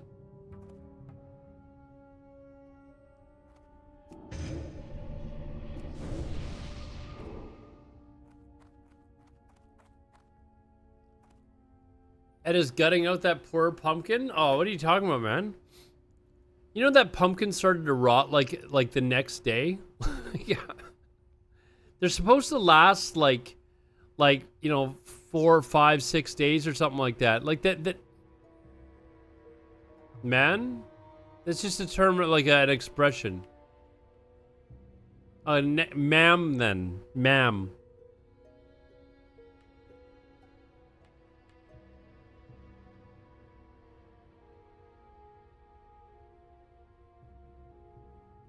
See, I could do like one IRL stream. You identify as a toaster? Okay.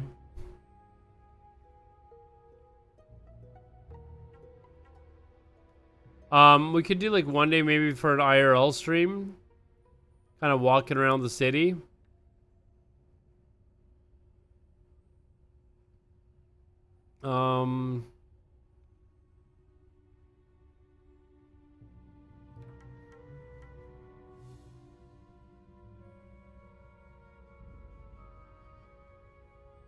What else could we do?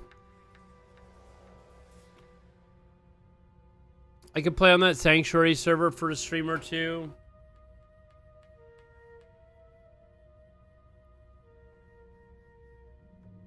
One shot for over 5 gifted subs, but instead of shooting alcohol, he shoots laxatives. Yeah, that sounds like a blast, Findy. That would you would actually get banned on Twitch for that, I think, actually. Like for self-harm or something.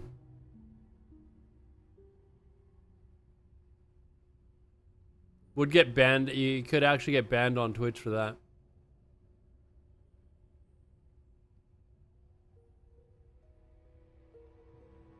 I'm pretty sure you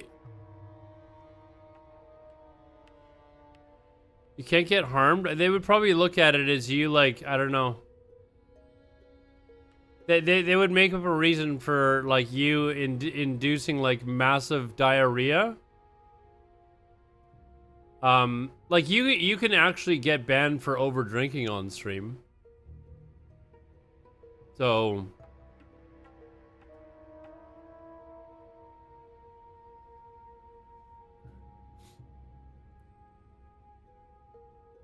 GUI platform I'm going to move to Kick soon. Hey, by the way, like those of you that aren't subbed, if you want to watch ad free, you can go look on Kick.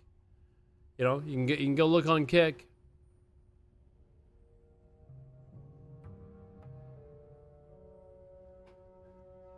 Kick has no ads, man.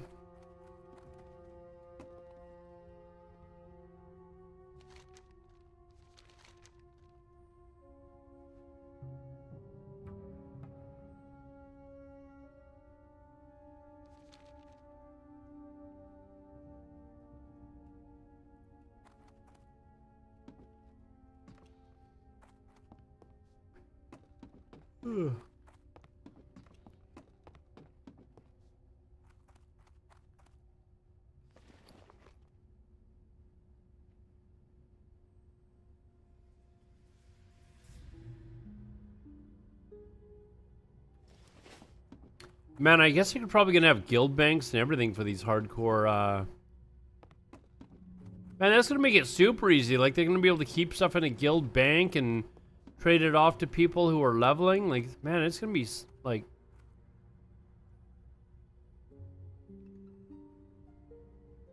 You heard of Ashes of Creation? I'm alpha testing Ashes of Creation, actually. I'm waiting for the Alpha 2 to start. In fact, it was going to be one of the videos I was going to watch after I hit level 30. I believe Narc has got a video talking about Ashes, or I think it was in his title. Bought yeah, that's the one I bought as well. Like, it was just like, it was the like original alpha one, so I did play it, and I played it a lot on stream. Bastard, hey, thanks for the follow. I did see something about Asmongold being on Netflix, yeah, because of the trial thing, right?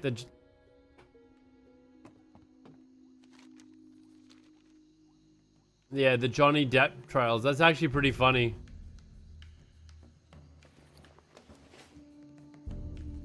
Alodar walks around public and chat controls Bluetooth. No.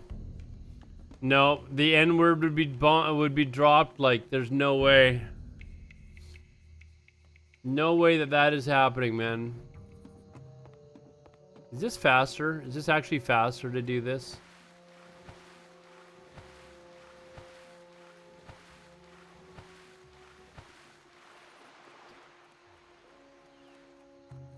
Do you remember when the honor system came out in Classic and they hadn't released Battlegrounds yet, and Savix and Guzu used to just sit here and kill people over and over again? They would sit here like for the entire day just killing people.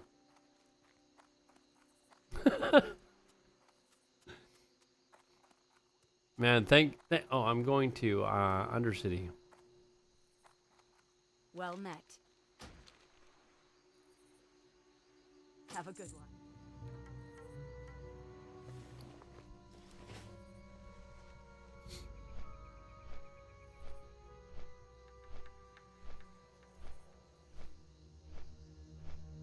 Yeah, they were both in my guild actually at the start of Classic.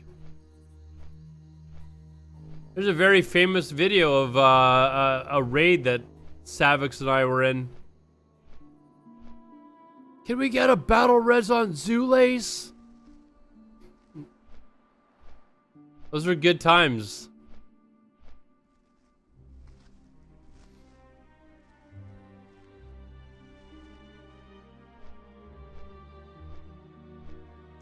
Alright, now we'll get trained. Let's like honestly, like let's get this Narc video. I think it was Narc that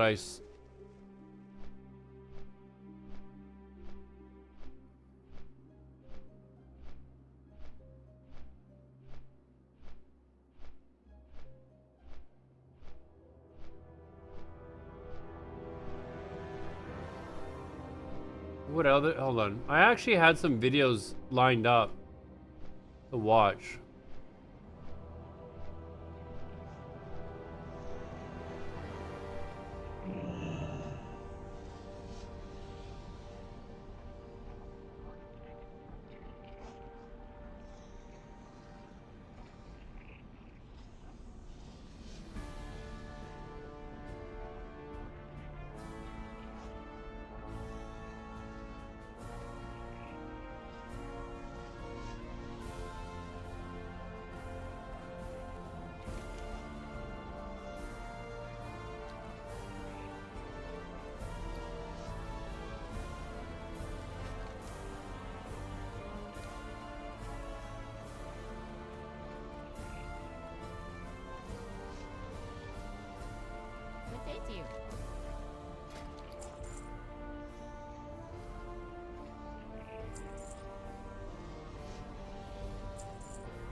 It's, let's see.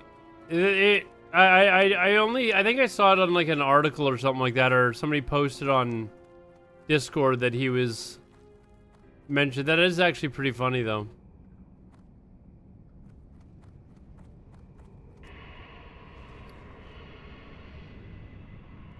Level 30 and I have, well, before I'm trained, I have almost 13 gold, but some of that's gonna get spent right now. Okay, so I need the, is it Torment rank 3? Yeah, that's the one that I was waiting for. Sacrifice, Consume Shadows, not yet. Suffering. See you later. There we go, the new taunt.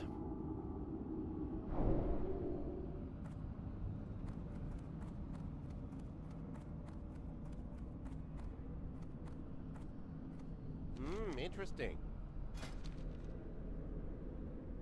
New Drain Life.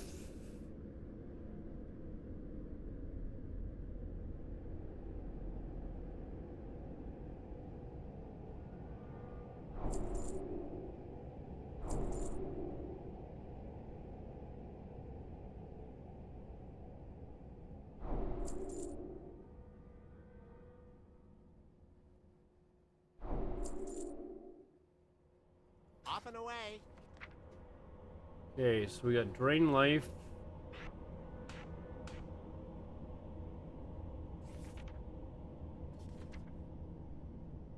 Demon Armor.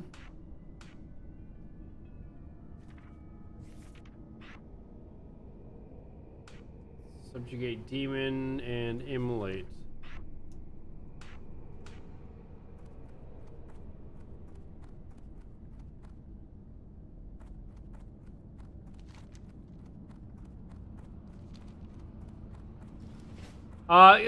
We'll watch that video on Ashes of Creation now that I'm done leveling.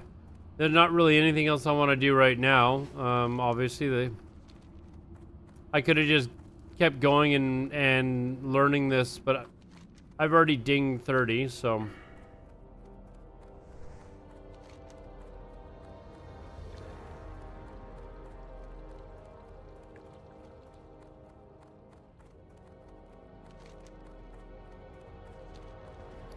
Go put this stuff in the bank that I'll never ever use again.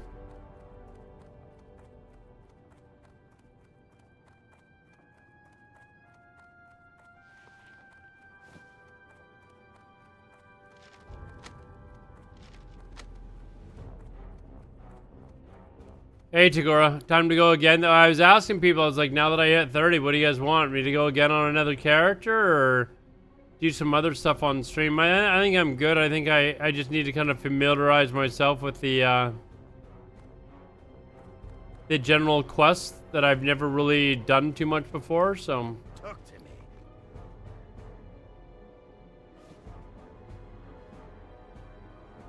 Bank's full.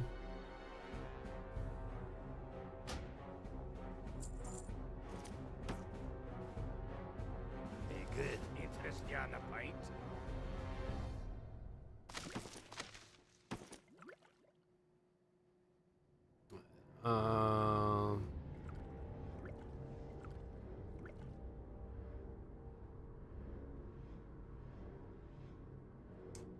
I don't need to bother clearing this up. I'll probably never log on this character again. Watch your back.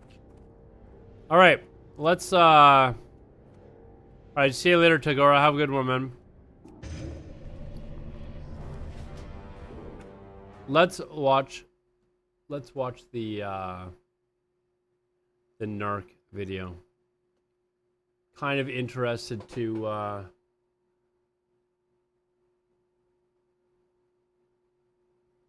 there's a few of them. Should we watch them kind of in chronological order?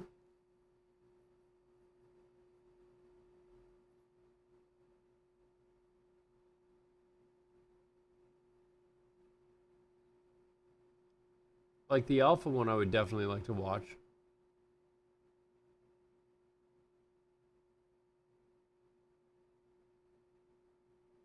Fix their weakest aspect. Wonder what that is. They're actually relatively short videos. We could polish these off relatively quickly. Let's maybe start off with this one here. And then maybe we can just bang off all three. Do you guys want to bang off all three?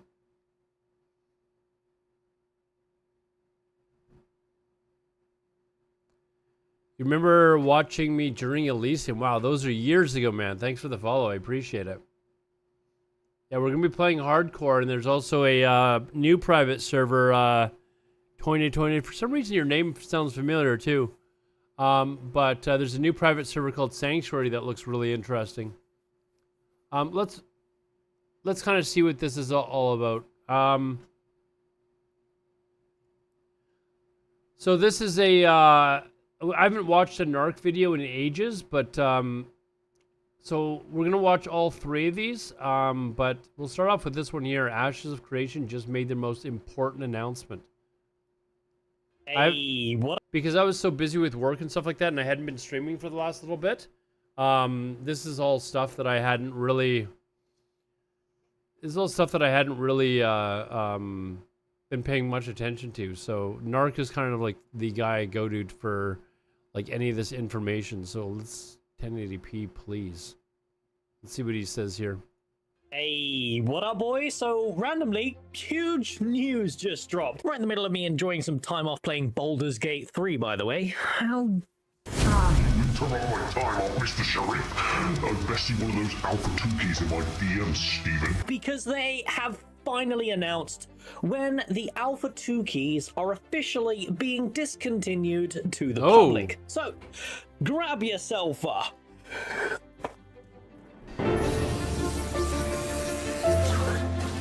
load of copium, because FOMO is in full swing. You guys don't want to miss out on the Alpha 2 launch experience, do you? Hey?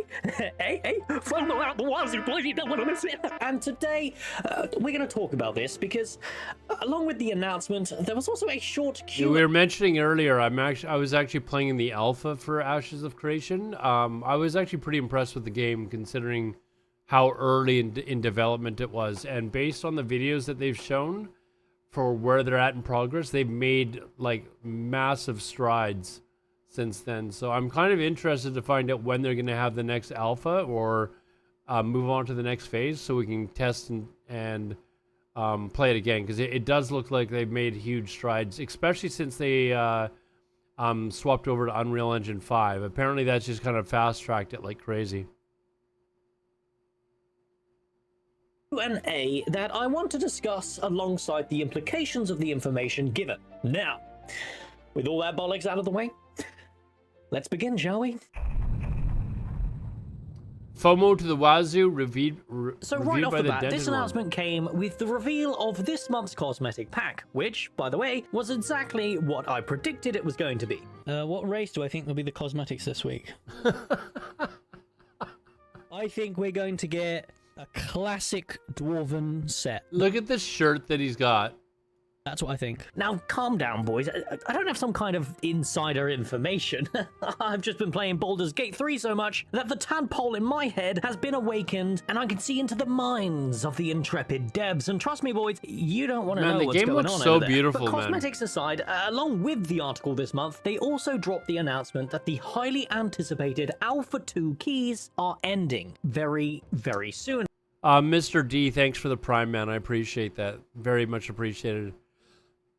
When I was playing in the alpha, like the game moved all right for the early alpha, but I noticed like the stuff like when you were running and stuff like that, it kind of looked like you were running in place a little bit. But the way they've adjusted things, the game looks so polished, and it's still an alpha. Like it looks really good.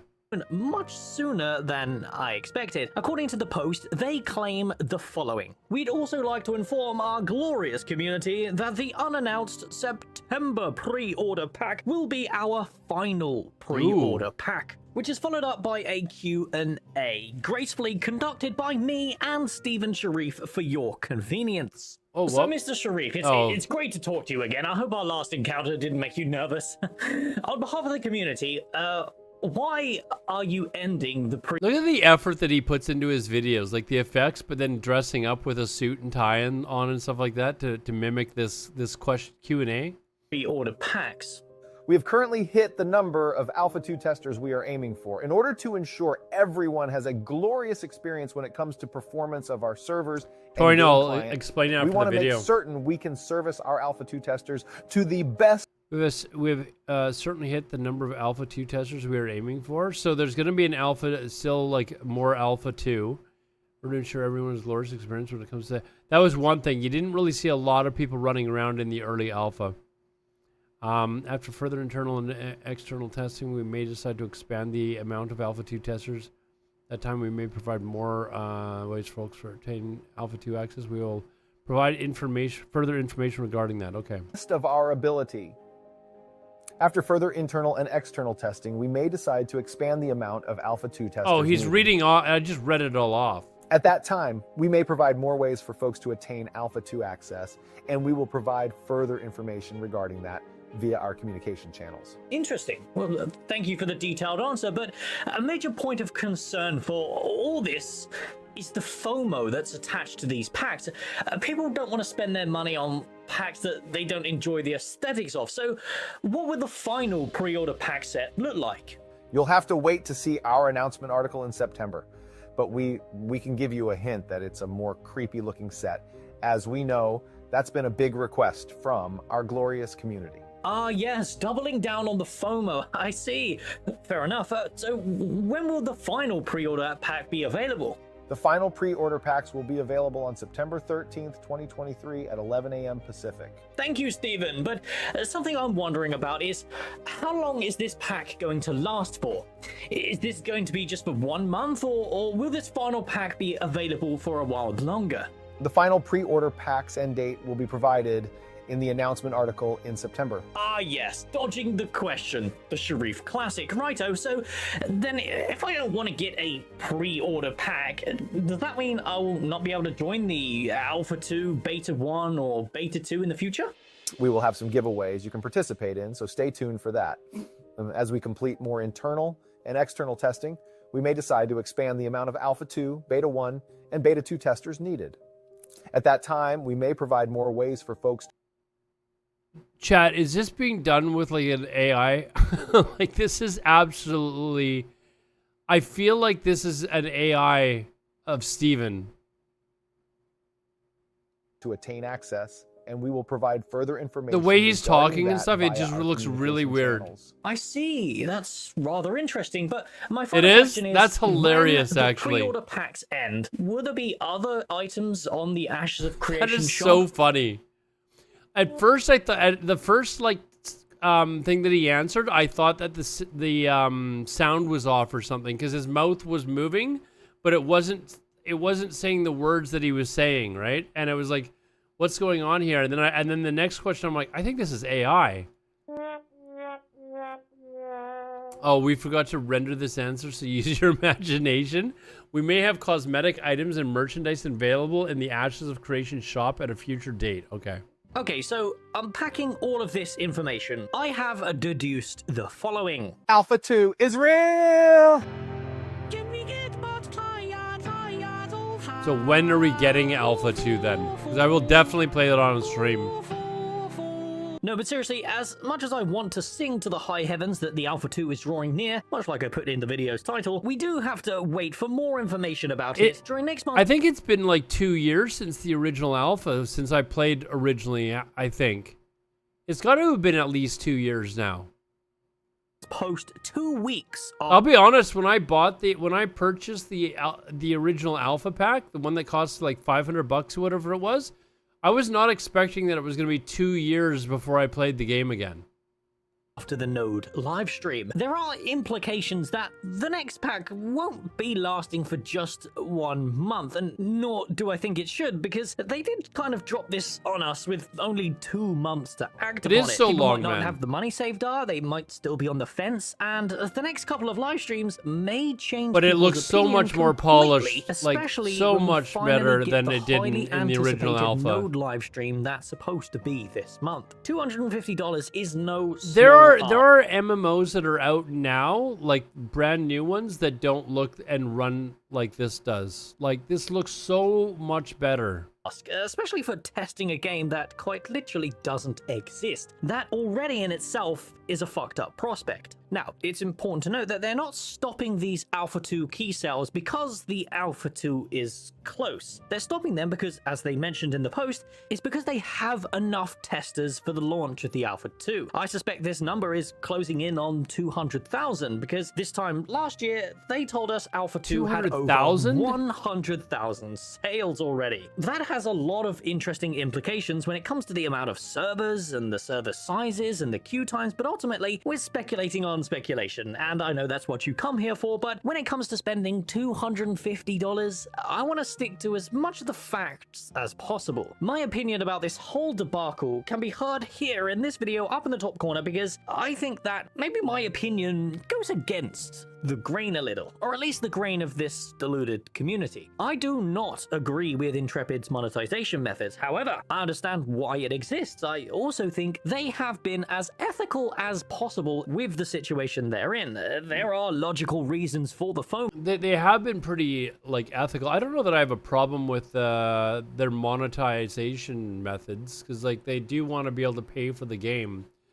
and none of the stuff that they brought in is like it's going to affect your gameplay, right? So I don't know that I have a problem with it. I do like now that I pointed it out to myself, the 2-year gap between actually being able to test this game, considering I paid $500 or whatever it was originally, that's a bit long.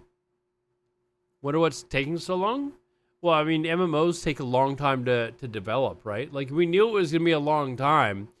But since they've switched to, and I remember Margaret, the lady that's on a lot of these videos, she used to come into my stream all the time, and I would ask her, and one of the questions that I would ask her questions, but one of the questions that I'd asked her when we were playing the alpha was, that was when Unreal Engine had, basically just kind of come out, and I asked her if they were thinking of swapping over to Unreal Engine 5, and her answer to me at that point was they weren't sure. They didn't know. And then within a few months, they announced that they were going to be switching over to Unreal Engine 5. And it looks like it's done tremendously well for them. Like it's really sped up development. So that, if it was done in any other way, would compromise the legitimacy of you remember the her in my process. stream, yeah. To conclude though, I will parrot my previous statement. Do not purchase an Alpha 2 key until we know the full picture. They've assured us that the final cosmetic pack is going to be a good one with some creepy looking aesthetics to it, but please wait. My question is, I paid $500 for my pack. Am I gonna get this new Alpha 2 pack as well? That's got all this cool stuff apparently. Like I spent $500 and I got to maybe play the game for 30, 40 hours. I'm not sure. I think I spent like a full week on stream playing it. So probably between 40 and 60 hours. I spent $500 on it. Like if the $250 pack has a bunch of cool stuff that I don't get for the $500 pack, I'm gonna be a little bit miffed maybe. But yeah, he's saying not to purchase it. Like the only reason people are gonna watch this video and go, they're gonna be like, you spent $500 to play alpha. I did because my viewership basically paid for it. They put in a bunch of donations. I think one person alone paid like half of it, and then the rest of it came through like donations and stuff like that. And I think I put in $100 or something like that too. So. Damn, isn't 500 very? Yeah, it is very expensive. That's why I'm saying, like, whatever's in this Alpha 2 pack, I'm hoping that the people that paid for the $500 package get that stuff as well. I mean, we'll have to wait and see, I guess. But I think he just mentioned in the video that it's probably going to be in the store, right? So we'll see. Until next month's announcement, because there are a lot of implications in that post that pack isn't going to last for just 1 month. And there's still a lot of unknowns. Resist the FOMO! Resist it, please! I'm begging you.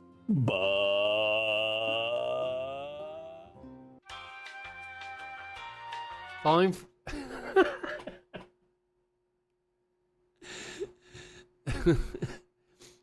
That's a YouTube trick, of course, so you can get more ad revenue. But as usual, I am just one nerd.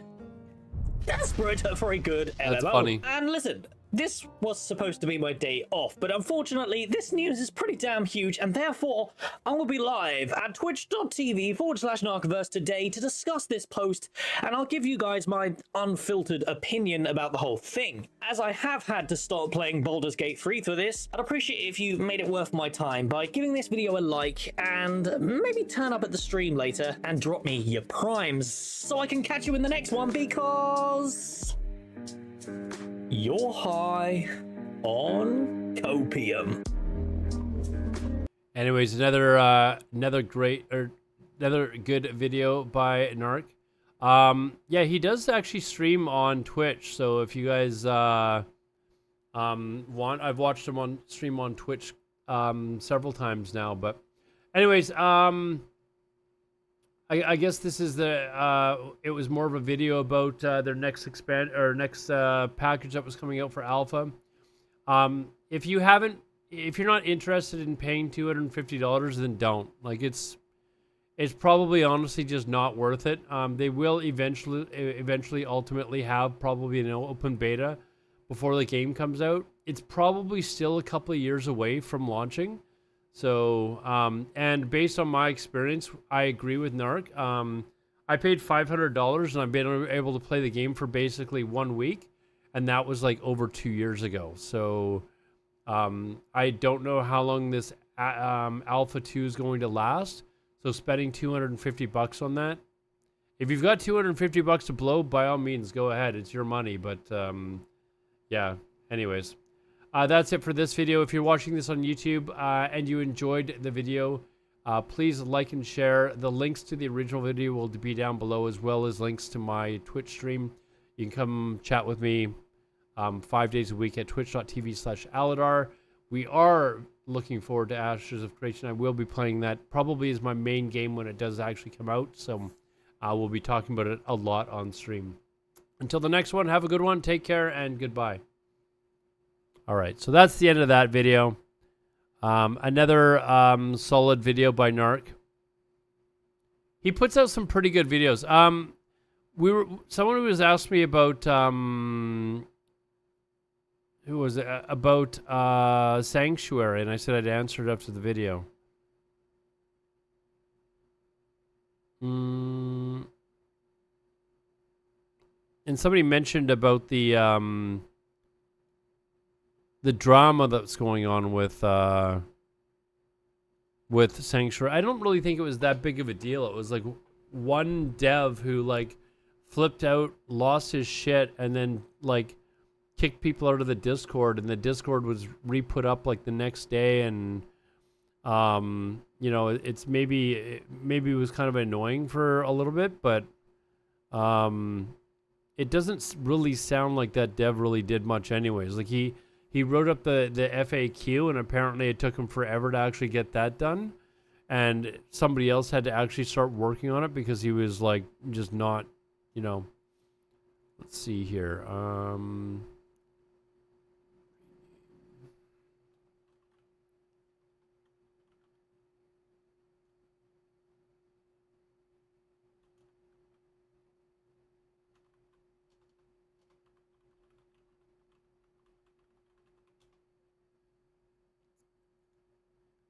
Oh man, hold on.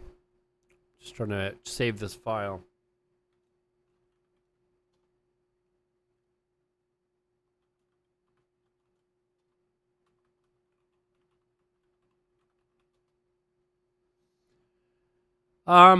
Somebody was asking me about Sanctuary though. There was a question about Sanctuary, and I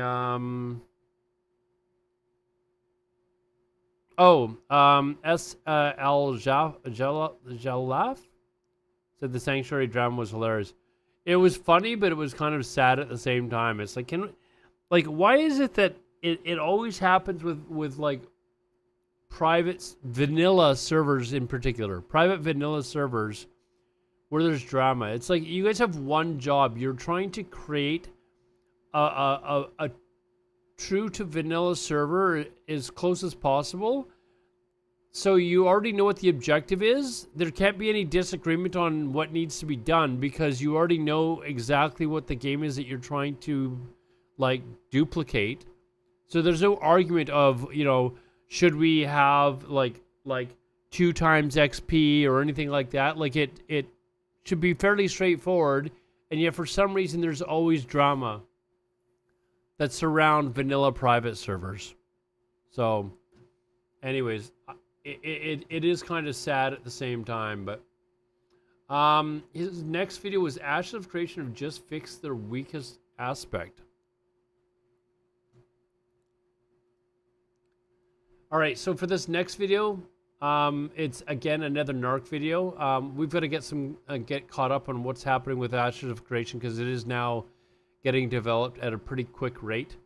So Ashes of Creation have just fixed their weakest aspect, and I don't know what this is about, but update, we got an incredible look at Ashes of Creation's improvements to their spell effects, and today I'm going to give my thoughts on these changes and provide a bit of feedback related to 2 particular spells that I felt weren't quite up to scratch. But before we get into that, our beautiful patrons and coped out the wazoo Twitch subs and I would love for you to grab yourself a Cola, because I've seen a few people express some distaste for these new style of videos, and I just wanted to address that real quick. New style of videos? Has his videos changed all that? I don't think they've really changed all that much, though. Do you think it's easy making tangible original scripts for a game that doesn't exist? Do you think one nerd is capable of researching and scripting, editing, and streaming all at once without a little compromise? You'll come to twitch.tv/Alodar and you'll enjoy the stream clip videos without a complaint when your copium supply will be focused. Now that we've seen the spell in-game, outside of that Twitter post, what do you guys think about this spell? Do you think it's too much? I think I also like the rainbow effect, yes. I like the rainbow effect that they've gone for with this. I think it's very unique and it looks really good. It's like what they're doing is that they're forcing light to do their bidding. And because they're forcing the light to do their bidding, it's distorting the light like a prism. I think that's a really good aesthetic. Do you know what I don't like is this? What I don't like is this. I don't like this bit with the line. What do you guys think of the spell effect? I actually think it looks kind of cool, to be honest. It doesn't say what the spell is. I don't think it's said anywhere. You think it's too much? Like, it doesn't say anywhere what he's casting, does it? Hold on. Maybe it did. Is this? Communal Restoration. So it's likely an AoE heal, basically, right? So I don't know. I kind of like it, man. You think it's a bit too much? It looks too flat compared to the rest of the game? I mean, keep in mind, this is not like a finished product yet, right? Like, there's probably more that they can add. But as, like, just an AoE heal, it looks too flat. It doesn't have any bubbles. There's a bubble right here. What are you talking about? Right in the middle. I don't like this bit. He doesn't like this, though. I don't mind this. Although, you know what? If I was a player and there was a bunch of like mobs in here and other players and stuff like that, this would probably get annoying. Like, if I was standing in the middle here and I was fighting mobs, that would actually probably get a little irritating. You wonder how it'll look when there's 40 people casting? Yeah, like, there's a big raid and like you got a bunch of these healers that are casting this, what's it called? Communal Restoration. Like 5 of them are going off at the same time, like on top of the tanks and stuff. With the lines. I think they should just get rid of this bit. I think what you should do is you should see what that looks like without the liney bit. Just get rid of the circle. So he wants to get rid of the yellow part. I'm actually thinking that the this is just too big.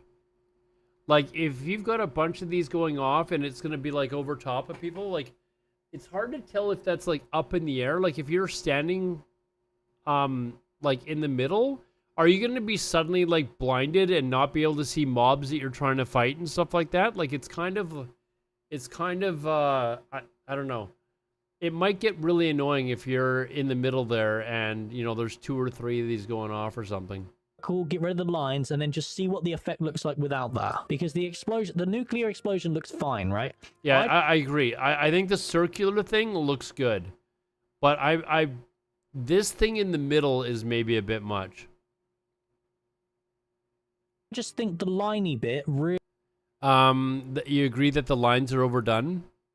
Back when the first Master Spell had an animation like this, caused the game to crash when Blizzard nerfed. Then Blizzard nerfed the animation. I mean, are you surprised that Blizzard wasn't able to create a spell effect that you know, wouldn't crash the game? I have a little bit more faith in this team than Blizzard.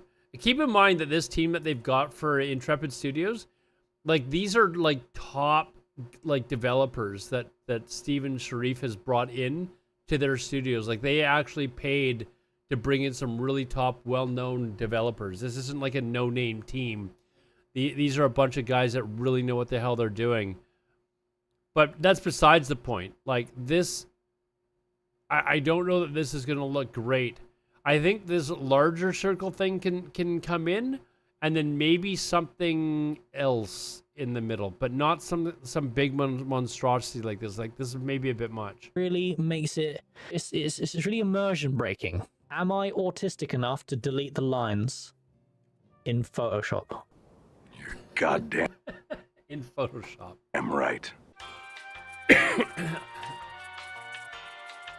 Oh, right. Here's the full animation.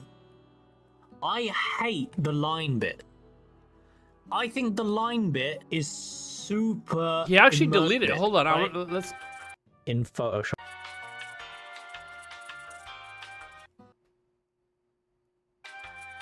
Try and stop it just before. You know what? I think he's right. I think you take away the lines. I don't think that circular thing in the middle needs to be as big.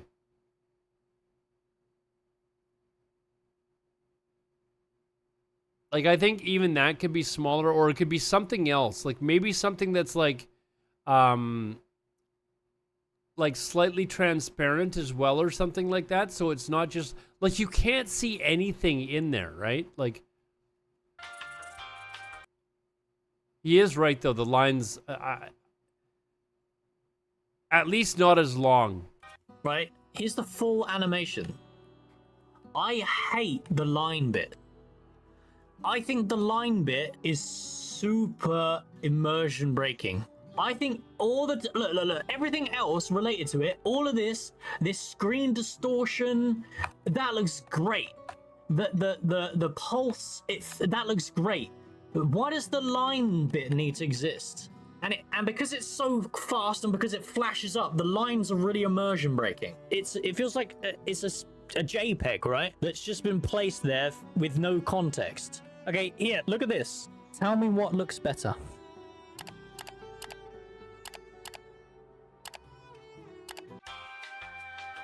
I don't understand. What did that say? Hold on. It's not that much better. I don't understand the point of the lines. That's what's confusing to me. I honestly think that the big thing in the middle is maybe a bit much as well. Maybe, like, I think it needs to be slightly transparent or something like that, so you can still kind of see what's going on. You know what I mean? Like, make the transparency only at, like, maybe 25% or something like that. Maybe that would help. I mean, well, there's some more feedback for you, Intrepid, okay? Way! What up there, boys? Don't tell Streaming Art that I'm interjecting into his video. He'll beat me to a pulp. But after looking into these line effects, there are a few interesting parallels that I discovered. You see, the line effect is actually global and present in nearly all of the cleric's spells. This is what one might call an art style. Ooh, pretty, right? But the interesting part about that is that you can see that this line effect actually resembles a real-life holy symbol. So I can 100% see where they're going with this. However, my opinion still remains unchanged. I like that they're attempting something like this, but this iteration has missed the mark for me in particular. If I worked for Intrepid, which I don't, I'm just an unpaid marketing tool, I would lean far more into this kind of uneven light splashing effect that we see present on a few of these other spells. I'd keep the halo ring, as I do think that is suitable, but the effect around the ring, I think should be less organized. What I dislike ultimately is the symmetry present within the line length and... What if they just made it smaller? Like, where were we at? We're at like 417?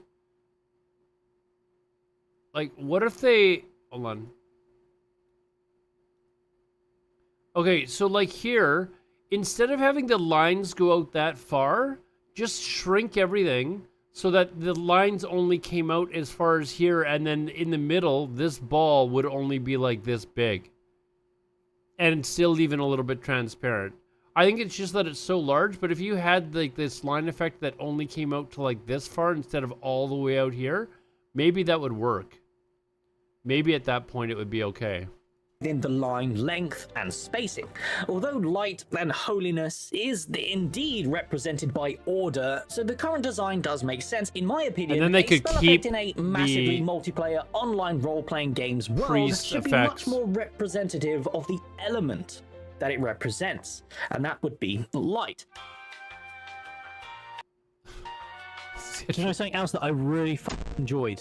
And something that really made me happy to see, the fact that they have already integrated shield and temporary hit point mechanics into the health bar UI. This is what I mean when I say this is why it's worth waiting for the game, because they clearly understand what is required to make a game function. At the end of the day, when we eventually get it, when we eventually weather this storm where we're waiting for this game that doesn't exist, when we eventually get it, I am 110% confident that the game is going to be amazing, even in its Alpha 2 launch state. I'm confident. Just because of stuff like this, the temporary hit points. Just because of this stuff. Look, it's because they already know. They already know what's required to make the game work. Are you serious? What did you guys think of this spell? I mean, it looks great, doesn't it? Just look at that spell effect. I think it looks really cool. That effect. Holy. You can even see where the spell recognizes a player is there. When it touches a player, that's when the bloom effect triggers. Whoever led the spell direction on this one, you did a great job. One is another kind of what I refer to as like action heals, consecrating wave and divine flare. I like that they already have unique reticles for unique spells. I like that they're already there. It's just straight up polish, right? If you don't have it, I would view that as lazy. If you do have it, that says to me that you have a very polished game. Games have done it in the past. What's one game that's done it in the past? WildStar. And WildStar, I would consider a game that was polished out the absolute wazoo. I never played WildStar. What do you guys think of the animation? That actually looks It's pretty good. It's not spectacular. Yeah. I felt like maybe if it had an impact effect as well. Wait, let me draw what I think a good impact effect would be. I think a really nice landing effect would look something like this. Something like this. Okay? So this is like golden dust, okay? That sparks up when you reach your target and it's behind the target. I think so it's like that. You come to your target and then behind the target there's like a I think Intrepid needs a higher nart. Like a spray of like It's a good idea, actually. You're stopping so suddenly, right? You're stopping so suddenly, and then there should be like a spray of dust behind your target, and then like sparkly bits, right? Because the sparkly bits are the things that's causing the guy to be shielded. But as usual, I am just one nerd. desperate for a good MMO. And my opinion means nothing without yours in the comments below. And hey, I hope everyone is having a good time with Baldur's Gate. I am thoroughly enjoying it, which is going to result in a few less uploads this month. But fret not, my friends, as this upcoming Node livestream should turn the gears again, so I promise I'll make... Because... His mic cut out? You're high on copium. Okay, so I mean, keep in mind, for those of you watching the video on YouTube or watching on stream right now, the spell effects. This is still like basically early alpha. So the game already looks good, and these are like a lot of these spells are all very unique and stuff like that as well. So they're creating the spell effects all from scratch. And there's still a lot of time left for them to further develop them. So some of these suggestions that Narc has suggested, like they're good suggestions. I do think the one like the charge animation or whatever, he does bring up a good point. It would kind of look neat if there was some sort of a dust flare up or whatever. But keep in mind, it is still very early in alpha, so the spell effects could still change quite a bit. Going forward, and they could take a lot of these suggestions and run with them, so we'll have to wait and see. But anyways, good video. If you haven't already, the links will be down below for his channel as well as mine. If you want to talk to me about Ashes of Creation or any other MMOs, I stream live on Twitch 5 days a week at twitch.tv/Alodar. You can catch me there. Hopefully you have a good day, and we'll talk to you in the next one. All right, so that's the second video. Let me just quickly rename this here.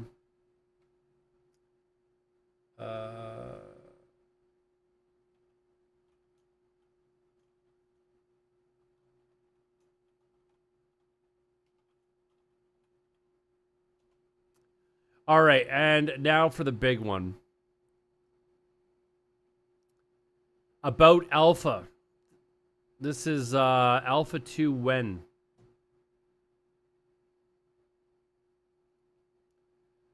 So, all right, chat. Now we're going to watch Alpha 2 when. So this was launched not too long ago. I will not be releasing this video on YouTube for a few days. I generally don't like to watch somebody's video and then launch it the same day. So I'll probably put my review video up maybe in 3 days or something like that, 3 or 4 days. But this is again back to Alpha 2. We mentioned in a couple of videos ago about that I paid $500 for to get into their early stages of Alpha, and was able to play for like a week or two before the Alpha shut down. Got probably 60 hours of playtime in it, maybe I can't remember.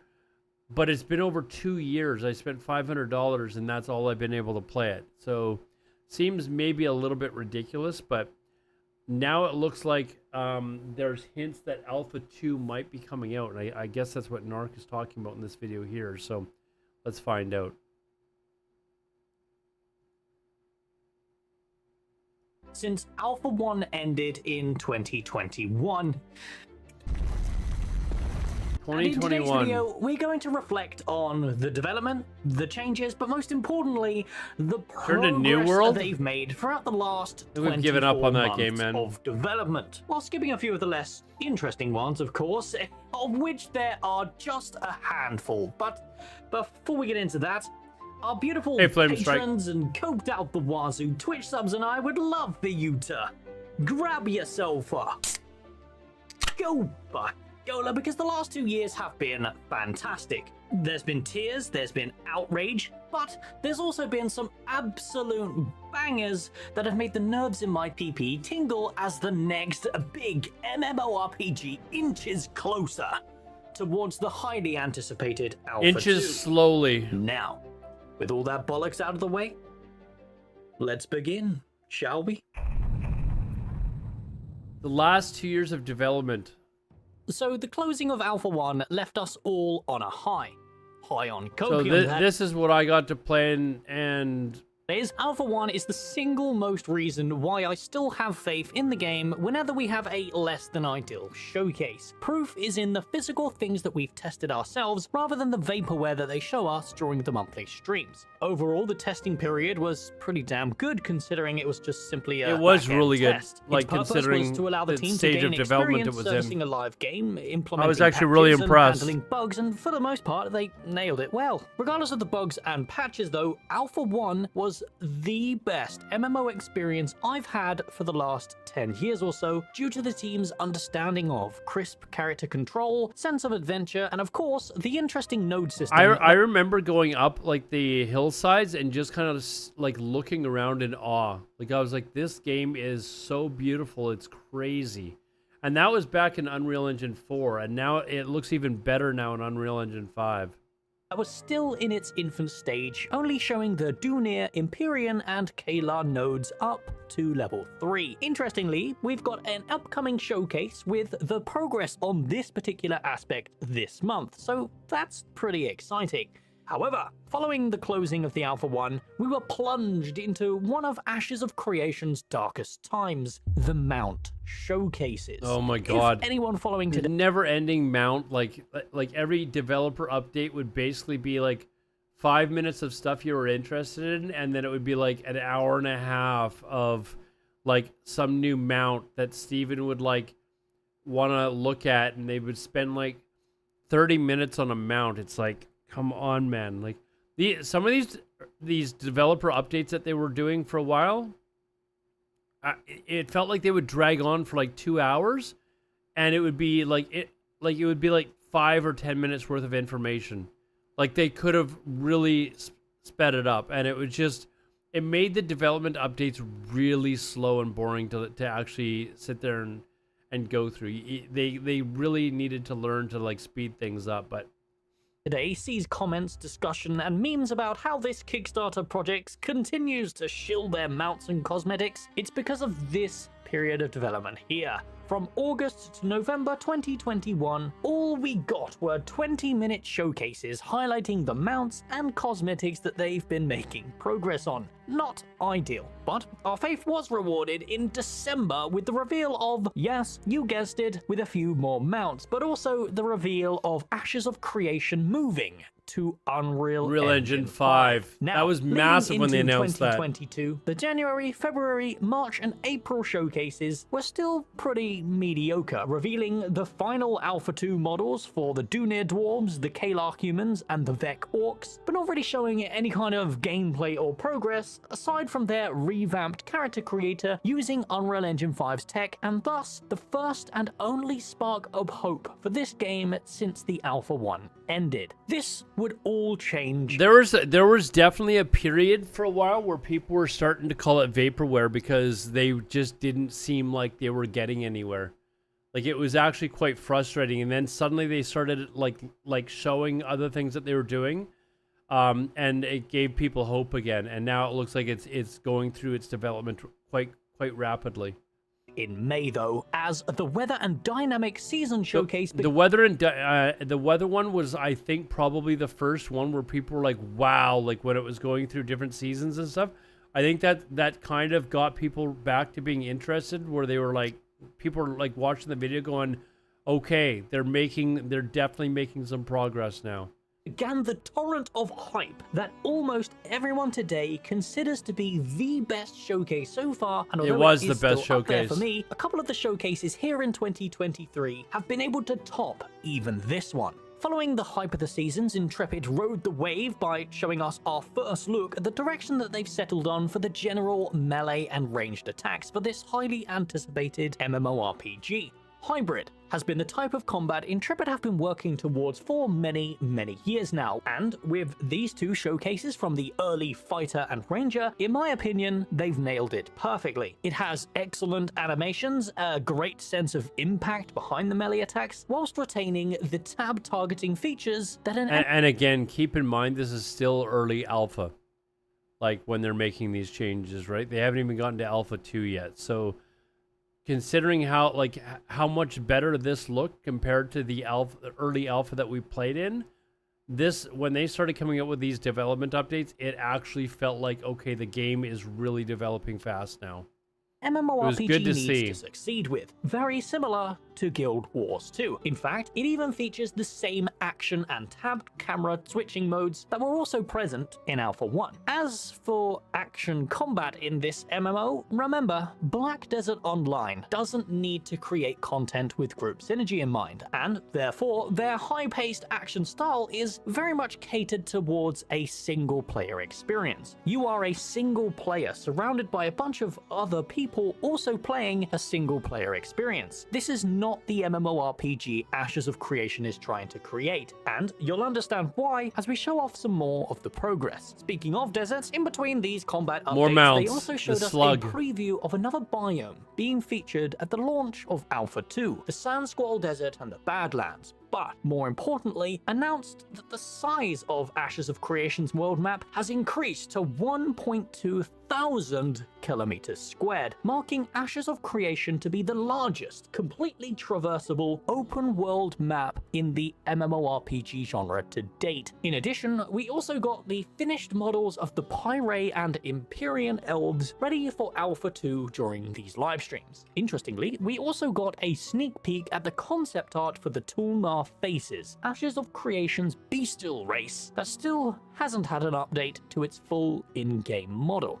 The following livestream in October gave us progress the team had made towards their gathering systems, inspired by new worlds. That was something that was in early alpha. The like when you would like chop things down, it just felt incredible. Like Very well designed, fully gatherable world, and taking it one step further by designing the trees and the rocks to react dynamically to the environment instead of just a static mesh. Again, another ambitious step that I'm looking forward to seeing the fruits of their results. To end this highly praised year of development, in November and December, Intrepid decided to show us a culmination of everything we've seen so far in a new graveyard zone, showing us some of their group combat and the day and night cycle in real time. Overall, 2022 was a very good year of development that only continued to improve throughout 2023, starting with their tank showcase in January. When focusing on the tank, they mainly showed off their abilities, the active block mechanics, and just the general feel of the combat in a group setting. However, things would slow down slightly for February's showcase as they mainly focused on their detailed UI elements and the direction that they're taking with that. Personally, I think the direction that they're going with these UI mockups perfectly match the game's immersive goals.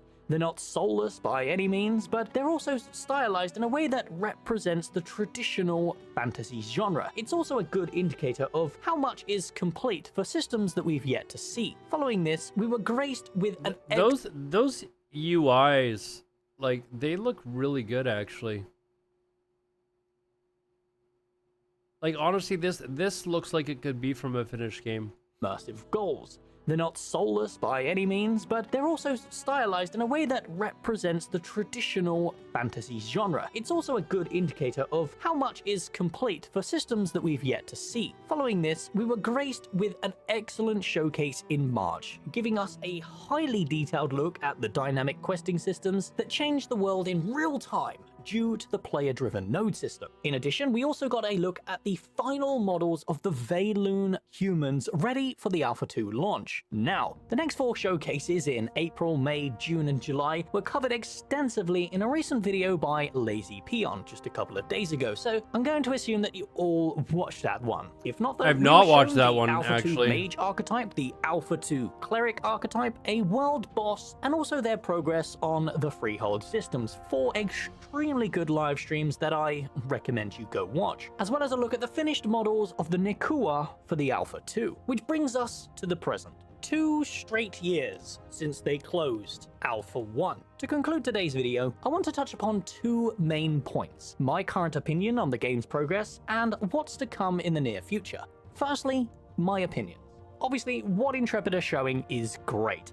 This was a really cool encounter when they showed this. This was actually the progress, really neat. and the showcase themselves have greatly improved both in a quality standpoint and the content shown. My only gripe with the game's progress and the way that they represent it is the language that they use during the streams. They use words like soon and not years away, and never allude to solid facts, likely due to the volatile nature of the game's development. My advice, that nobody fucking asked for, is to just stop alluding to dates. Stop trying to convince people that things are happening soon when they're clearly not. They're stopping the sales of the Alpha 2 packs very, very soon now, but we won't know the exact details until next month. I don't know if it's just because I'm personally invested, or it's just my skeptical nature, but I find some of the language they use to string the audience along to be a bit disingenuous. And isn't the point of Ashes of Creation to show that the game can stand by itself due to the passion and time that you're putting into it? Just look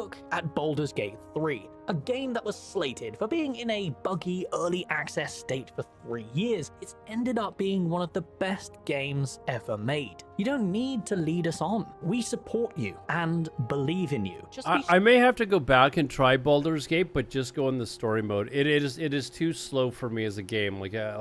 I understand why people like it, but the speed at which the game moves is a little too Straight slow with for us me. about timescale and the current state of things, or just don't talk about it at all. I think that would be much more appreciated instead of within this month. There's a small chance it might be next month, but it's likely going to be this month. Within the next couple months, or I think it's the next 2 to 3 months. In the near future, over the coming, I would say, few months. As part of the next several months. We are not years away from Alpha 2. Now, I also promised you a glimpse into the future, so we'll conclude with this. At the end of this month, provided it's not pushed back another month, we have a showcase. When Alpha 1 came out, I think the general consensus with people that were playing was that Alpha 2 was going to come out very early in the next year. I think people so Alpha 1 was in 2001. I can't remember exactly which month it was in, but I think the general consensus with people that were playing it was that in early 2022, we were going to be playing Alpha 2.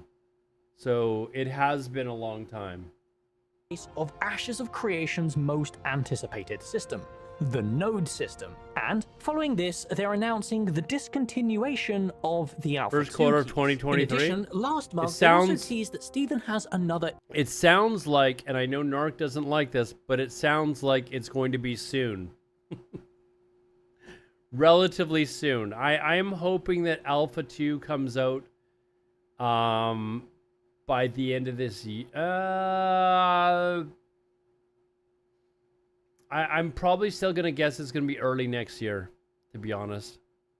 Interview with someone that's yet to come to light, so I wonder who that's going to be. When Alpha 1 was drawing near, Steven was doing interview after interview to get everyone hyped and ready. So, provided everything goes to plan, it is looking like they're on the final stretches to the Alpha 2 launch ready state. We only have one more race left to show its final model for, the Renkai Orcs, and a couple of other systems that we're still awaiting solid confirmation for, the crafting and the weapon skill trees. We also know that the Rogue and Bard are planned for Alpha 2's launch, leaving 2 more showcases for them, and if we're looking at the Cleric refresh, an update showcase for the Fighter and Ranger is also likely, giving us 6 solid streams after this month. Finally, the team teased a look at the starting zone for the humans many months ago, and if we use previous livestream teasers as a base, that likely means a preview of the starting experience should be one of the upcoming showcases, likely leading into the... Okay, where is Steven in this? Is he at a hotel? Because this doesn't look like his normal house. I feel like he's in a suite in a hotel or something. Alpha 2 hype. Maybe it's his second home or But as something. usual, I am just one nerd, desperate for a good MMO, and my opinion means nothing without yours in the comments below. And hey, if you made it to the end of this 2-year recap, it's likely because, like me, you're invested in a game that quite literally doesn't exist. So wanna come and join the streams over at twitch.tv/Narcoverse, because I've just installed a $400 mic setup and I'd love for you to come and see the improvements, because you're high on copium. Anyways, let's see, what was I... Alpha 2 $200,000. No, it said $250 for Alpha 2. Reserved on Kick said, I was hoping it would be first quarter of 2023 for Alpha 2. I think it's going to be sometime between very late this year and very early next year. I actually feel that they're going to have to come out with it. Like, they are going to come out with it relatively soon. So that would be my guess based on where they're at in development. Keep in mind that's only Alpha 2. So if that lasts, like, let's say that lasts a month, like, they're going to shut it down again, then maybe bring it back up again and have people keep trying. And then eventually beta is going to come out. And they're going to have beta. So if that comes at the earliest, this game's going to come out is going to be 2025. At the very earliest. You're probably still looking at 2026 for this game to come out. Like late 2025 or 2026 sometime. I don't see the game coming out anytime before that. Because they've still got, like, as good as the game is starting to look, they've still got a lot of stuff that they need to do. So, when they released Alpha 1, did they announce it in advance? Or was it... No, they announced it. They let you know. I can't remember how long Alpha 1 was, though. But I believe it was like 10 days or 2 weeks or something like that. So... Flame Strike, you're not going to be dead by then. Anyways, so the video that Narc had here was basically talking about Alpha 2 and possibly when it was going to be launched.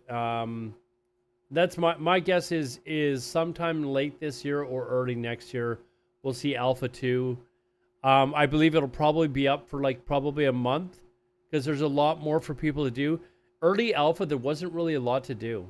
Like, honestly, there was a few things that you could do, but you were basically just running around and killing mobs that were around. There wasn't really an awful lot to do. There seems to be a lot more to do. You've got world bosses to fight and stuff like that. So they'll probably keep it up for a month. Have people review it a little bit, play with it, find some bugs. They'll take it down, then they'll probably bring it back up again, you know, a couple months later or something, and then they'll take it down again, and it'll probably be down at that point until beta, maybe. Who knows? But anyways, we'll give a like for that video there. If you're watching this on YouTube, I will leave the link to the original video down below. If you want to talk to me on my stream, I stream 5 days a week at twitch.tv/Alodar. We're really pumped up about Ashes of Creation. Currently playing other MMOs, specifically World of Warcraft at this point. So, but we will be keeping a much closer eye on Ashes of Creation as it gets nearer and nearer to launch. So, anyways, stop by, and until the next video, take care and have a fantastic day.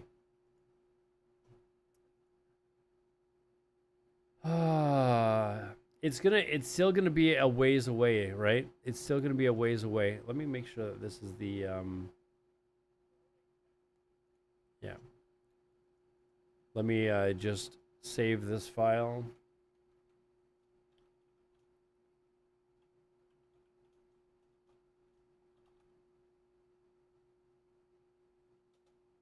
You guys want to watch he mentioned it. I totally forgot about the Lazy Peons video.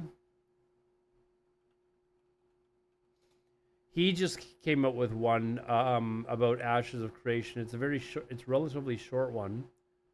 Well, 15 minutes. We can watch that one. For those of you that are just getting here, I kind of got to level 30, so I wasn't sure what I was going to do for the rest of the stream. So I wanted to kind of get caught up on Ashes of Creation and see where it's at. So anyways, chat, let's do this. Let's watch, this was launched 3 days ago now, Lazy Peons video. So 3 days ago this came out. Ashes of Creation is getting closer. I know Lazy Peons really hyped about this game as well, so. 4 months since my last Ashes of Creation video, 4 months. Which means it's once again time for me to update the casual followers of this MMO that don't have the time to tune in. That was their Blizzard spell that they were showcasing in one of their development updates. there was kind of mixed reviews. I kind of like the things pelting down and stuff like that, and the fact that you could, you know, had a little bit of movement, but means it's once again time for me to update the casual followers of this MMO that don't have the time to tune into every hour-long live stream about the. This is the world boss fight that they had. This guy had kind of a neat charge ability, but it was kind of showcasing where they're at with world boss fights and group PvE, I guess. Progress of the game, and let me tell you, the past. And not only that, but how well the game is actually running, you know, in this state as well. 4 live streams have been absolute bangers, with one of them in particular being my favourite progress update shown by Intrepid so far. But first, today's sponsor, Omni Heroes. Embark on a heroic fantasy adventure in a world shrouded in darkness with Omni Heroes, a casual take on classic strategy I've never heard of RPGs. this. Eve, the world's creator, has given you the mission to locate the 7 sacred Valkyries that will fight alongside one another in either a PvE or PvP format against the evils that threaten the world. To realise your full potential, you must forge bonds with the Valkyries and enhance your character how you see fit with the variety of talent paths available. Enjoy the traditional 5v5 turn-based combat, and with the different synergies and characters at your disposal, mix and match to build over 100 different team lineups. Or, if you have a busy day ahead, take advantage of Omni Heroes' relaxed idleness. Keep your game open whilst going about your day in the real world, whilst earning rewards in the Omni world. You'll become completely engrossed in this world thanks to the hand-drawn aesthetic and distinct background scenes.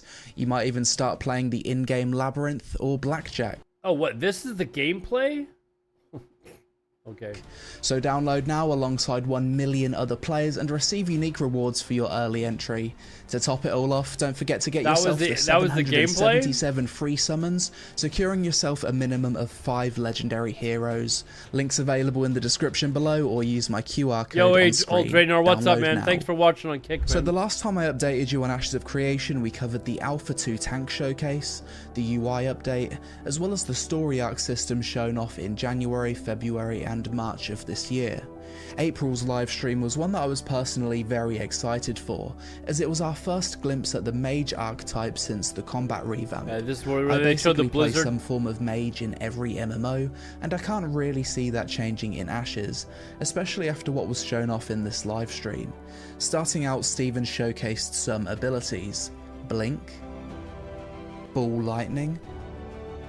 This was, I think, the mage preview was kind of the one where I was like, okay, the abilities are gonna look pretty freaking cool in this game. So Blizzard,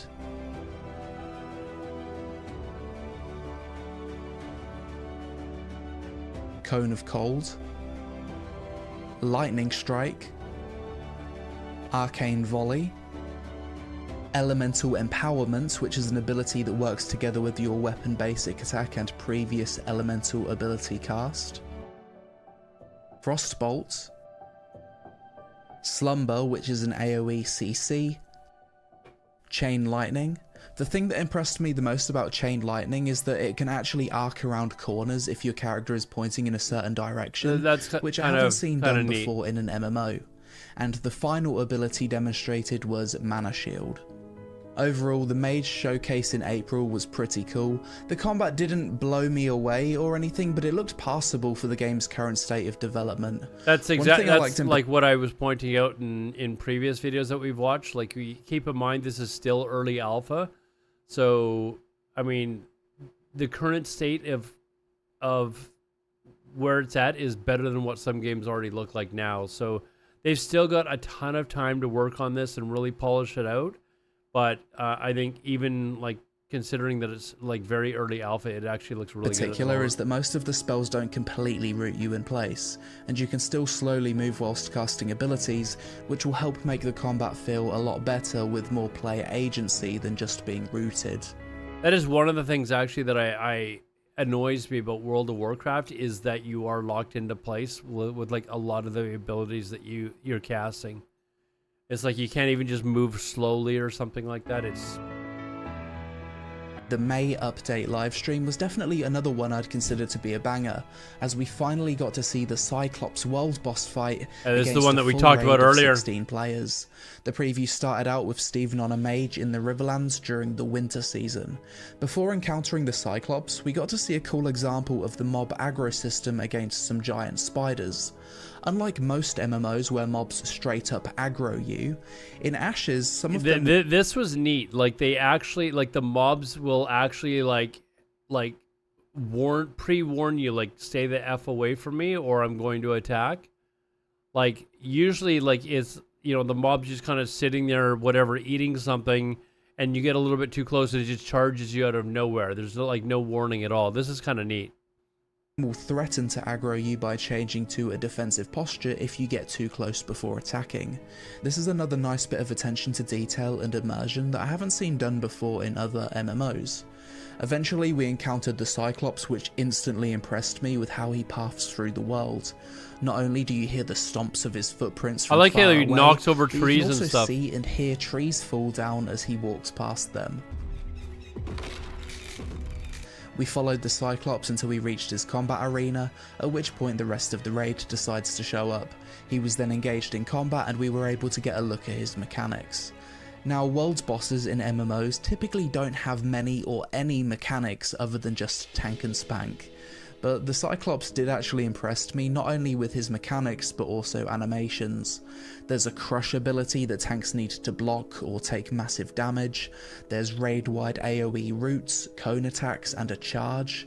At about 60% HP he drops his tree totem and players need to DPS it down before it spawns healing caps which restore his health. And once the totem is destroyed, Tumok gains a new mechanic where he slams the ground multiple times, dealing massive raid-wide AoE damage each time. Overall, a really cool fight and an absolute sight to behold, seeing this massive Cyclops It's charge just one around an example area of what dealing environmental world damage PvE is going and to look slamming like. groups of players.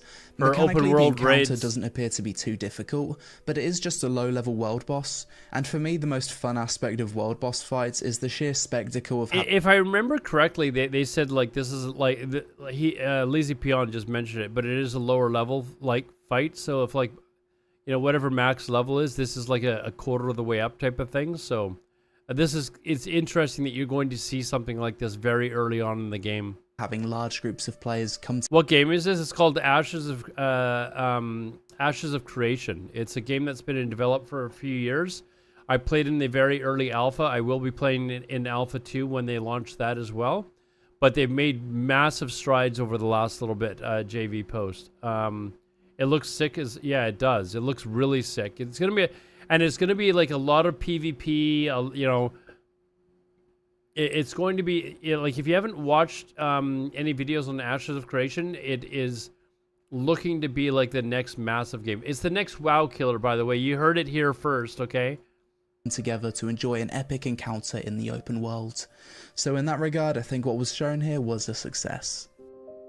The Ashes June update was by far... Like if you want to look at one, like there's a weather update one that they show. Like it just shows how beautiful this game is. My favourite live stream so far, as it showed off a side of the game that I'm personally the most excited about: the real space player housing and freehold system. For the longest time, what's excited me the most about Ashes you can have your own house. is the idea of having my own real space area in the world where I can grow crops, craft, place furniture, raise livestock, and so on. This was the main thing I enjoyed about Arcade, and I think real space housing really allows you to feel like you live in the world of an MMORPG. This showcase started out with the team showing off some gemstone resources in the Riverlands, Steven wearing a really cool mage gear set, and overall the autumn scenery looking absolutely stunning. The team mount up on these giant bunny mounts and head towards the freehold. I thought the mounts running animation here looked expertly done. We arrive at the freehold. I'm not and much straight into away bunnies, you can I'm see going this to be honest, massive but plot of land, way bigger than was planned for in this game's early stages of development. That actually looks kind Initially, of silly. freeholds The were way supposed to be like half the way the bunnies are like moving so slowly, like it's them actually walking instead. an acre in size, but since the Unreal Engine 5 update and the team increasing the size of the world by roughly 3x, freeholds are also increasing in size by 3x to 1.5 acres in size. Visually, I think the current size of this land looks way more immersive and believable compared to everything being rammed together in close proximity in a half-acre freehold. The team parked their mounts and showcased some parts of the freehold. In Ashes, mounts don't disappear, they actually stay where you leave them, similar to games like BDO, which I think is another nice immersive touch. In the freehold, we were shown wheat and corn being harvested, eggs could be collected from chickens, cows were milked, pigs could be butchered, and tomatoes were picked. We got to have a look at a freehold crafting station, which is apparently the place where the highest level craftable equipment in the game can be made, and we also had a look inside this small, cozy sized house that was filled with furniture. Another thing that was showcased I believe this is an example of a house that you can actually like craftable equipment in the game. You could actually like, and we also had a have basically like this, like you're gonna have player housing basically in this game. Look inside this small, cozy sized house that was filled with furniture. Another thing that was showcased here is the material inventory system that Intrepid are experimenting with. Basically, different materials have different inventory slot sizes rather than weight, which means you'll literally need to play inventory Tetris to manage your gathered mats. Yeah, the Ultima Online housing, like it was awesome to have a house in Ultima Online, and they really did it well in Ultima Online. Imagine that was back in 1997, man, when Ultima Online came out. I don't know how many houses I had. I know the guild that I had multiple towers, and we took pride in actually decorating them really, really well. We had a couple of guys that they would decorate their towers. They had their own towers as well, and you'd walk in, you'd be like, the way that they decorated them was so nifty. Like they would use different materials to basically build things in their house. You know, they'd use like sheets of paper or something like that to try and make like a chair or something. Like it was really kind of interesting. But I'm looking at how they're doing the inventory here, and I'm trying to remember what game I remember that used to, like old RPGs used to have inventory systems like this, right? Basically, where like certain items would take up a certain number of squares or whatever. This isn't a thing for the game's normal inventory, and you'll be able to get different bag types with different layouts. Yeah, it was open world. It's an interesting as well idea that I'm not too sure if it will just end up Online. being annoying or actually add a sense of progression to material inventory. I guess we'll find out during Alpha 2 testing. Now, during this live stream, there was a lot of information. We had slides that explained the progression system for different freehold buildings, an updated explanation on the purpose of freeholds, how to get a freehold, and freehold availability. Something that certain MMO players might find controversial is that not everyone will be able to get a freehold. It's something that you'll need to work hard to obtain, and there'll be a certain level of prestige to having one, especially in a good location. This means if you're a 1 hour per week MMO Andy, then odds are you're not probably not gonna get one. And in my opinion, this is fine. If everyone could have a freehold, the entire world would be littered with them and it'd look a mess.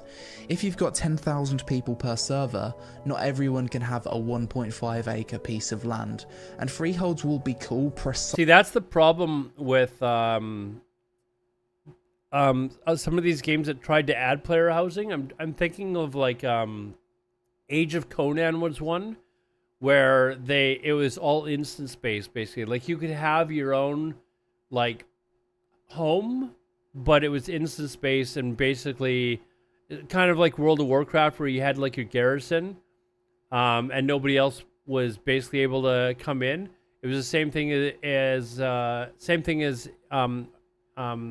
Age of Conan, where basically and Age of Conan, I mean, that game was so unfinished, it wasn't even funny. Like you could basically not even really do anything with your home at the time when the game came out. Whereas games like Ultima Online, it was open, like all open world, so your home was in the world. You'd have players come by, they might attack you in your home. Like it was really really a neat way of doing it. Razard, hey man, thank you very much. I'll get to you as soon as the video's over, man. I appreciate that. Precisely because not everyone can have one.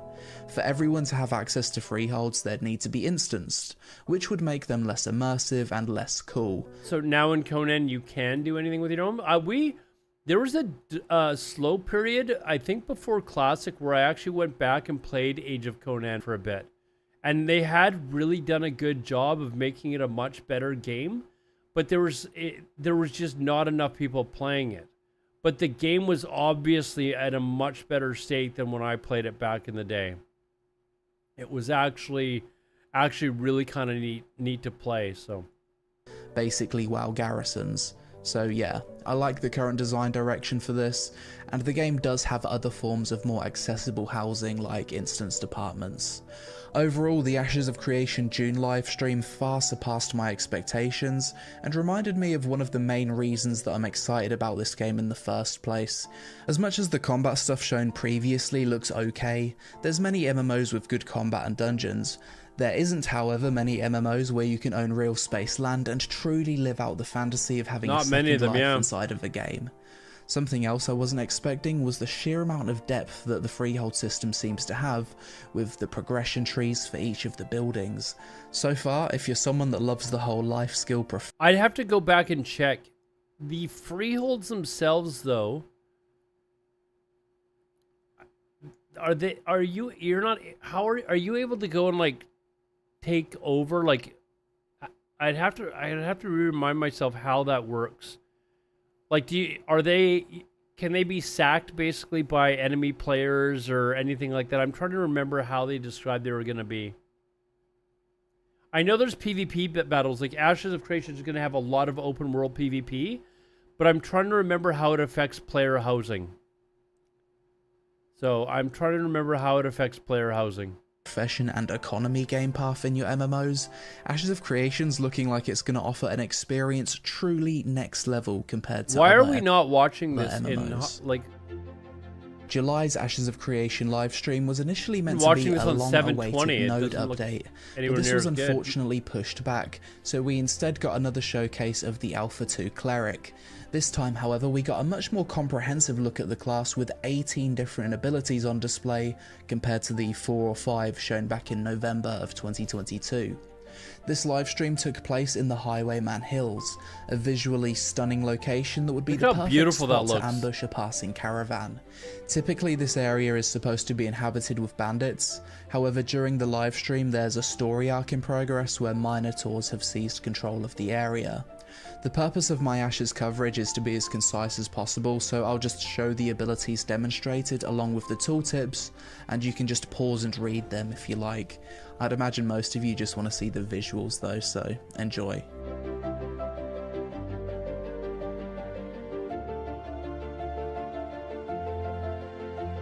Deliverance. Oh wait, what was it called? Sorry. What was the name of that spell? Yeah, Deliverance, like the movie. Have you guys seen the movie Deliverance? It's a good movie. He's making GM Bucky squeal like a big. Okay, is this that light spell that we watched in the last video? The AoE healing? Hold on. No, that wasn't it.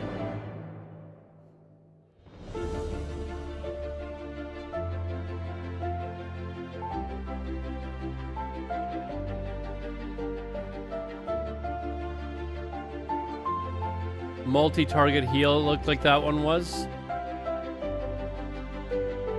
I like how the effects are like very like crisp and that actually, hold on. You know what? When I originally watched this video, this in the Narc video, we were complaining. Hold on, let me see if I can.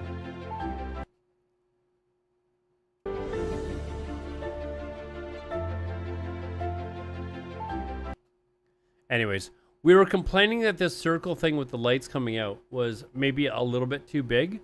But now that I see how fast it goes off, it maybe doesn't bother me quite as much.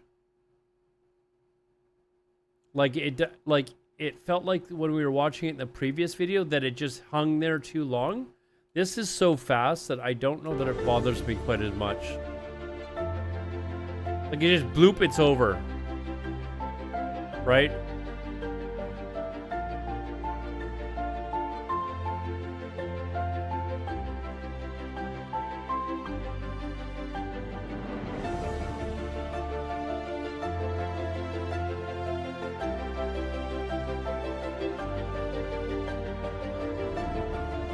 Chain of Restraint.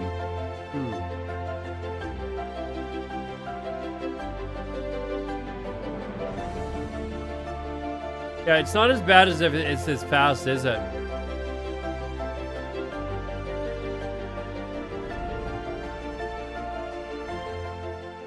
After the ability showcase, we got a look at the work in progress UI customization option, which so far looks really clean, and after that the team basically fought their way through a point of interest to show off the cleric's healing capabilities under stress. Yeah, the heal spell's actually a lot faster, so it...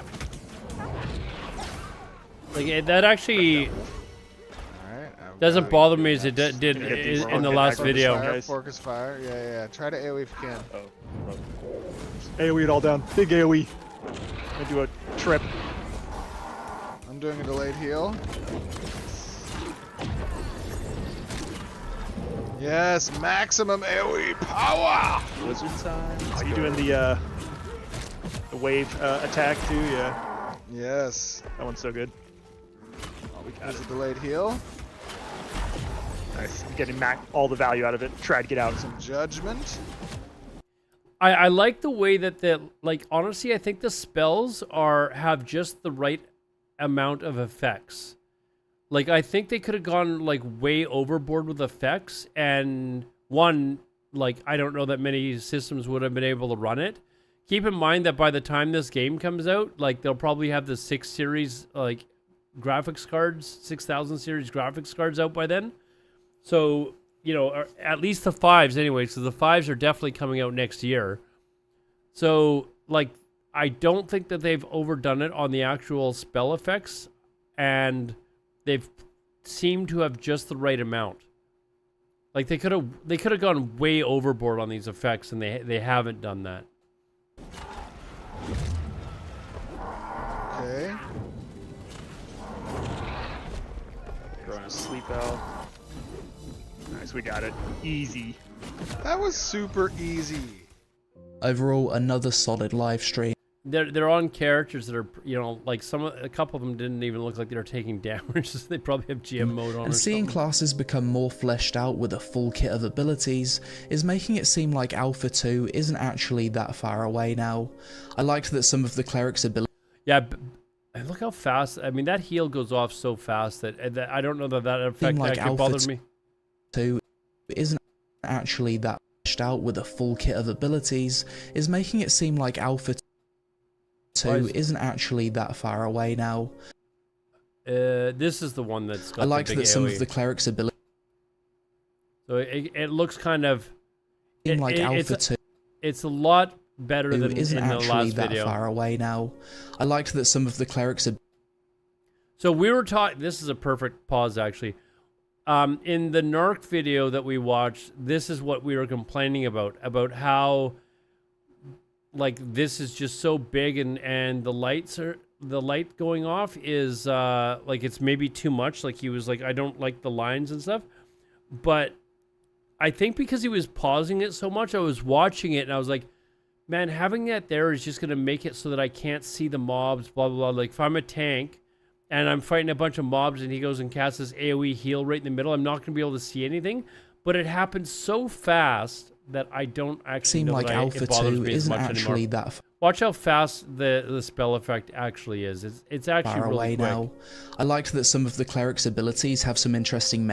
So I don't know that if that's actually going to be as bothersome as I thought it was when we were watching the Narc video. Meta decisions to maximize efficiency, and visually, I thought the spell effects looked pretty good.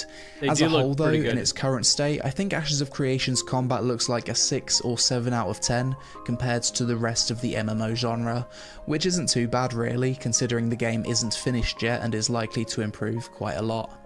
Oh, one more thing. September's Alpha 2 pack will be your final chance to buy access for Alpha 2, as Intrepid have announced they already have more than enough testers. So if you're desperate to play, then buy it whilst you still have a chance. If Only not, no worries, I'll $250, be covering chat. it extensively on the channel. $250. But that's pretty much it for my summary of the past 4 months of Ashes of Creation updates.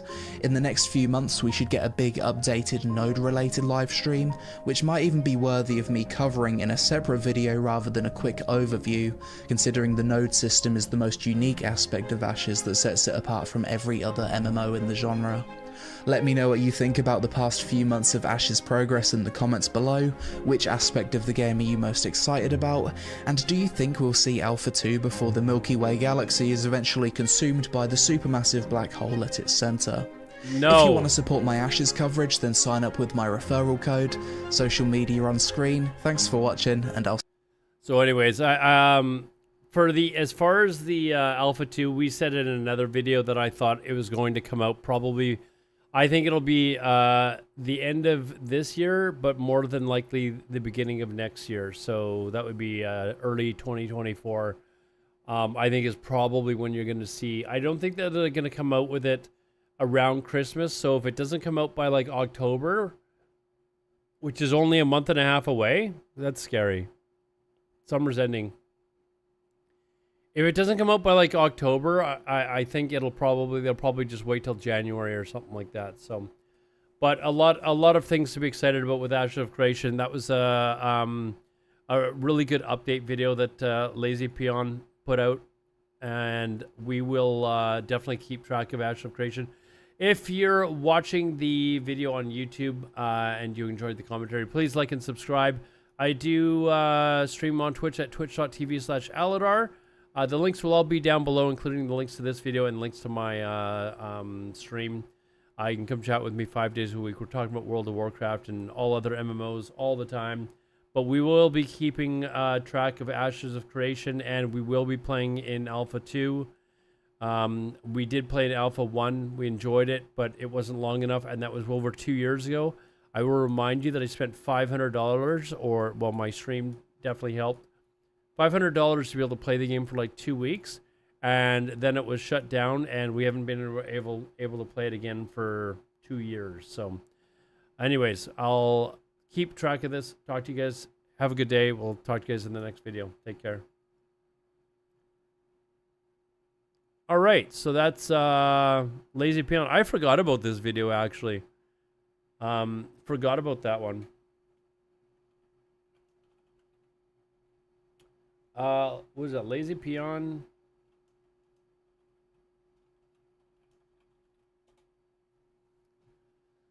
So yeah, for those of you, I believe it was Razard. Razard, I think, did you sub on Kick? Sorry, man. Yeah, you did. Thank you very much, man. That's now 7 subs that we've already gotten on Kick. Thank you very much, man. I usually don't like talk about that during the videos that I'm going to be posting on YouTube, so forgive me for that. But thank you very much for that. How many of you guys are all of you guys like excited to play Ashes of Creation? Or I think some of you were commenting like you've never heard of Ashes of Creation. I think Ashes of Creation throughout like the MMO like genre, like I think is looked at right now as kind of the next MMO to be excited about. So if you haven't heard of Ashes of Creation, definitely check out some of their recent videos. Like I'm not going to do a video on this, but for those of you that have never seen it before, Ashes of Creation seasons. We'll just quickly take a peek at this season video. It just kind of gives you, it's only 3 minutes, but you can see how the weather is going to look like. Like the game looks like just disgusting. Even in early alpha, the game, I was blown away at how pretty the game was, and that was during that was when the game was running on Unreal Engine 4. Now they've upgraded to Unreal Engine 5, and the amount of things that they can do is just incredible. So this is their seasons update where they're showing off, you know, the weather effects and stuff. And it just looks, it's mind-blowing.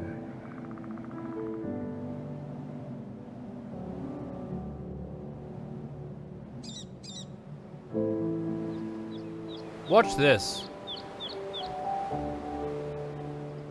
They speed it up so that, I mean, this is weather effects that would take place over like the course of days or whatever, but they speed it up to show how the same zone is going to dramatically change. Like, you know, in like World of Warcraft or whatever games you play, like the seasons never change. Like hinterlands will always look like hinterlands.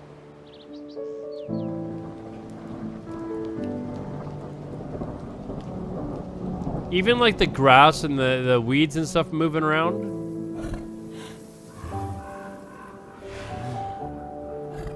So this is the same area.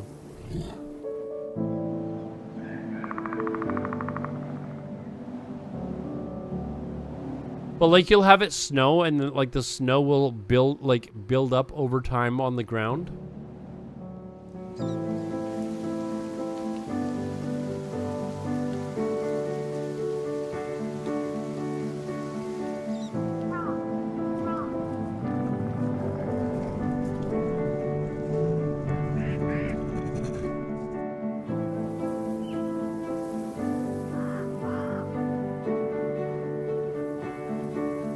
This hasn't actually shown the weather changing though. We'll maybe watch another quick video to show you like they show the actual weather changing.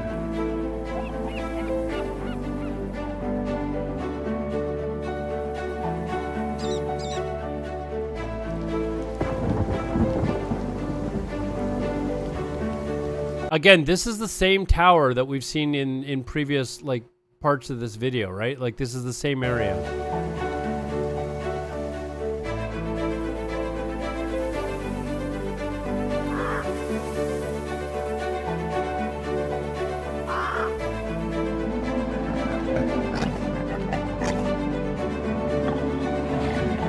Yeah, I think you're right. This is just, I should have maybe looked. There we go. Here we go. Now they're doing it. So they're ramping up. Like this obviously isn't something that takes place over seconds. It takes place over like hours.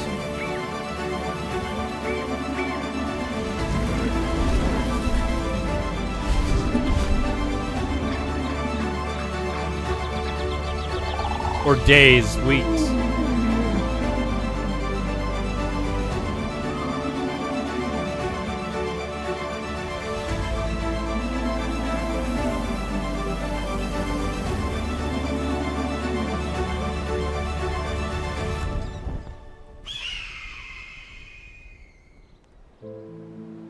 Anyways, I think there was another one, Season's First Look. Was this?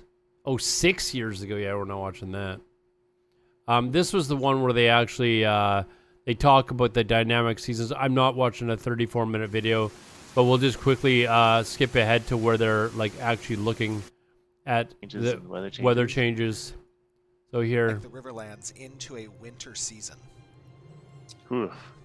So it's the terrain materials and they describe how they're doing it. You can go watch the video if you want. And each one, accepts snow at a different rate, a different intensity. But they're fiddling around with it with like their GM controls or whatever to like change the weather like and speed it, like ramp it up super fast so you can see what it likes as the snow accumulates. What would normally be in game time like hours or days, they're doing it in like a matter of seconds basically, so you can see how it changes. Material function that applies snow to the tops of them. There's the particle effect that moves with the player camera that handles both snow and rain. And again, this was over a year ago that they launched There's this. the volume fog that just went away, as we saw, as it cleared up. The volumetric cloud in the sky has a material that needs to respond to season changes and weather changes. There's a wind actor. I mean, I could keep going for a while. there's a lot. Suffice to say, there's a lot of stuff that goes into changing a region of the world into. Ooh, is that a little bit of thunder? Oh, take a moment and just enjoy the view. Oh, 24-hour stream, definitely not. Right now, we're transitioning into like a storm. See, there we go. As well as the. Here we go. So this is an example of what it would look like over the course of like a day or something like that. But they're just ramping it up so you can kind of get an idea of what it's like. Stuff that goes into changing a region of the world into. Ooh, is that a little bit of thunder? Oh, take a moment and just enjoy the view. Here you go. Oh, is this okay? So right now we're transitioning into like a storm, as well as the climate. This has been kind of sped up, right, to showcase the different season So transitions. what they do in the you can see the flowers. It basically they're going through the seasons. So it ended winter basically, and now it's going into spring. Now right? we're getting some rain, which will usher in springtime, and so you'll see all the flora that's growing up right now out of the ground. Oh Where did the snow go? Snow's gone. No snow. This is unbelievable, and now we've added some additional particle effects with the. And then you'll notice even things like like they go into detail, like butterflies and dragonflies and stuff like that start appearing. Like you'll hear birds chirping more, like all sorts of things to Butterflies make the and game a bees lot and more insects. immersive. Yep. And in addition, it's like all the leaves now have grown on.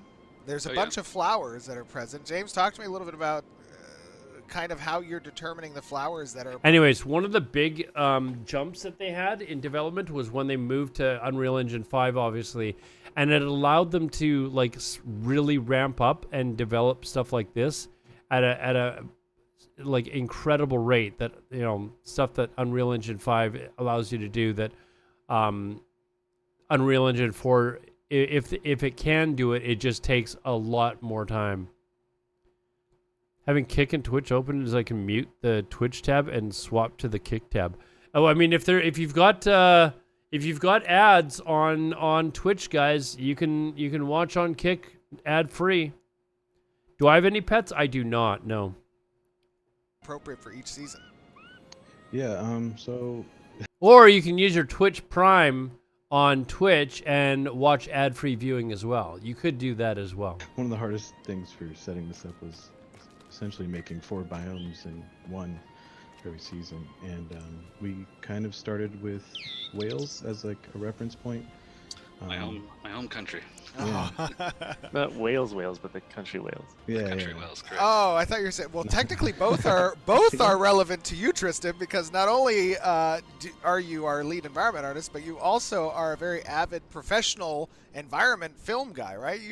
I've seen some of your stuff; it's unbelievable. Yeah, outside of this kind of stuff, I tend to spend my time filming nature, so it's kind of appropriate. How often do you see if give that there's to the environment team something as else we can see here? Traditional weather biomes, I guess you could say, in terms of seasons, but we will be taking things a little weird with some of the other biomes as well. Here you're going to see, I think there's... What game is this? It's Ashes of Creation. Oh, I see the leaves starting to spawn. Oh my gosh, and the little dust devil. Oh. Rich Dog, you might want to go back and watch like the last. I don't know if you're interested. If the game looks fantastic, it looks amazing. But we've watched like 4 or 5 videos on Ashes of Creation over the last like hour or so. Or you can just YouTube it. I mean, it's up to you. But I will be releasing the videos on YouTube as well.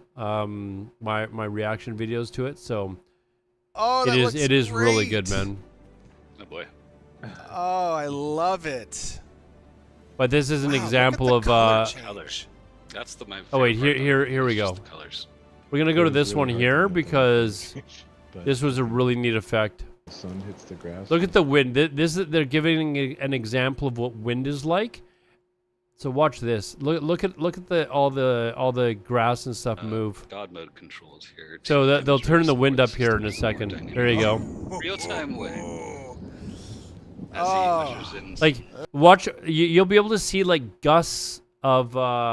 You know what? I'm not recording a video here, so here. Let me just bring this down here, so it's bigger for you guys.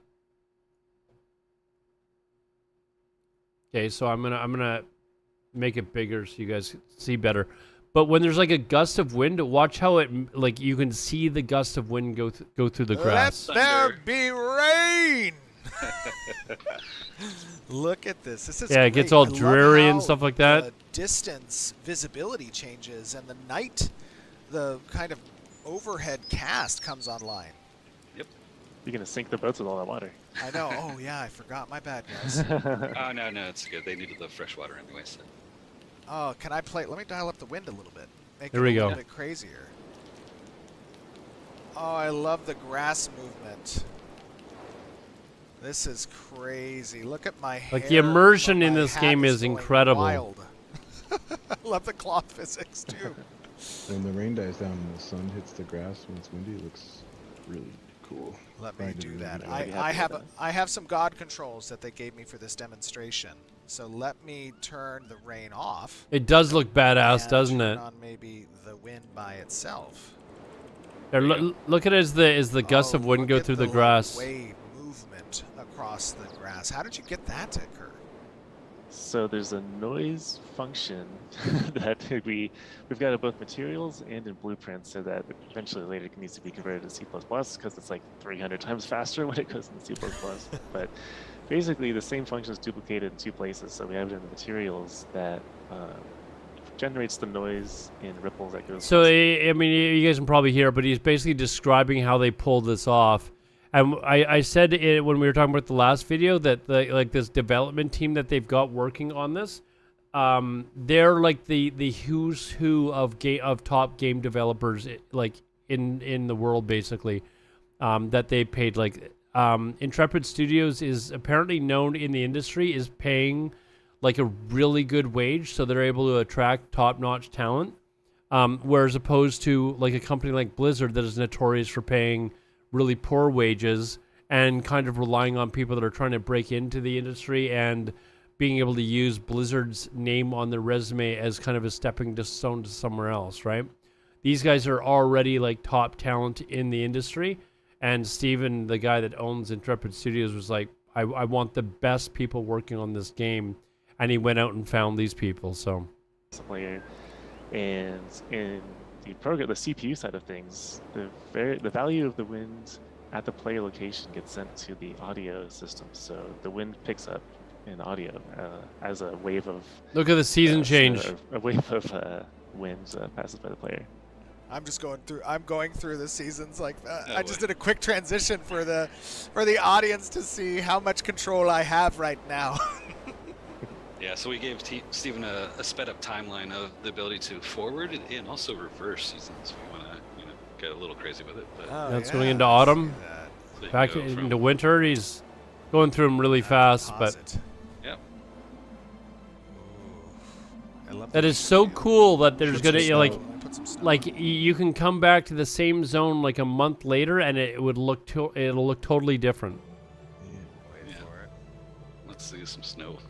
Oh yeah. That is. Again, look at that. I love the fog, and the effects now start kicking off the ground. Oh yeah. So everything's built into the system and with this. No, not 7-day seasons. I don't know where you're getting 7-day seasons from, but They can change dynamically. Like, yeah, you're not going to get that gust of wind in certain locations when it's summer, but when it's winter, it kicks in. Oh, we should watch this Kieran real quick. Can we do that? So go to the ones actually turn around and get the view in the background. I think. Yeah, that's follow a good, some of the ones down there. I mean, where you and I live, Flame Strike, it can go from like fall and warm weather to winter in a week. So, I mean, it's not like that's unrealistic, right? You can go from like winter where it snowed, and then like 2 days later be suntanning. Good call. Let me go see these guys. But it is really neat that you're gonna like. You can like be exploring in a zone and then come back like whatever a month later or something like that, and the zone looks completely different because now there's snow on the ground. There's no longer birds chirping in the air. There's no insects flying around. Like it's a completely different experience. It's gonna like make the game seem fresh all the time, right? What do we get now? Like we get night and day, basically in World of Warcraft. And really, the only difference is that the sky gets dark, right? Like it's. Hopefully they. Now, keep in mind, World of Warcraft. I mean, it came out like 19 years ago, right? So, I mean, there is that. But I mean, not many MMOs. I don't know of any MMOs that actually do this. Like, I don't know. Is there even a release date? They're still in early alpha, Rich Dog. You can actually. Get into alpha. I played early alpha like 2 years ago, but it's basically you pay to have access. That's how part of the way that they're paying.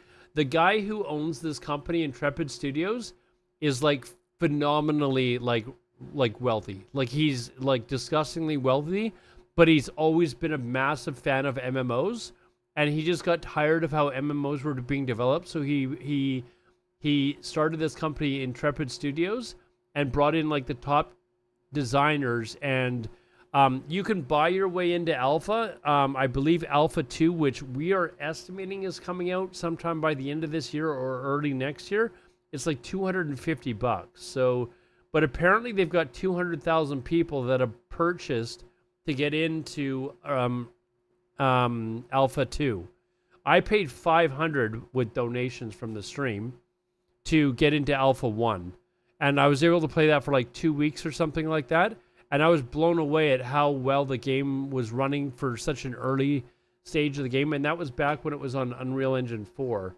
But they've just announced that like next month is going to be like the last time that you can purchase Alpha 2. I'm not suggesting any of you buy Alpha 2. Like, it's absurd to spend $250 in order to play an alpha version of the game. You'll probably be able to play Alpha 2 for like a month. They'll probably take it down, fix some things, change a few things, and then you might be able to play it again, and then they'll come out with beta, like a year later or something like that, right? You're thinking of buying it because you want to see it? I mean, like I bought it with donations from the stream so that I could play it on stream, and we played the hell of it on stream when I had access to it. And when Alpha 2 comes out, I'll do the same thing. But for the average person who's just, hey, some guy who likes playing MMOs at home, I don't know that spending $250 is worth it, to be honest. Like, sure, it would be fun, but I mean, I could pay for a flight to Las Vegas for $250, right? Like, I don't know that it... Hey, play nice. To each their own, though. It's your hard-earned money, right? So... We're little friends. There they are. I'm not estimating that this game is going to be out anytime before 2026, though. Like, just to be clear, I would be surprised if it's out by... Like, I think 2026 you're looking at is a very likely time that this game might be launched in.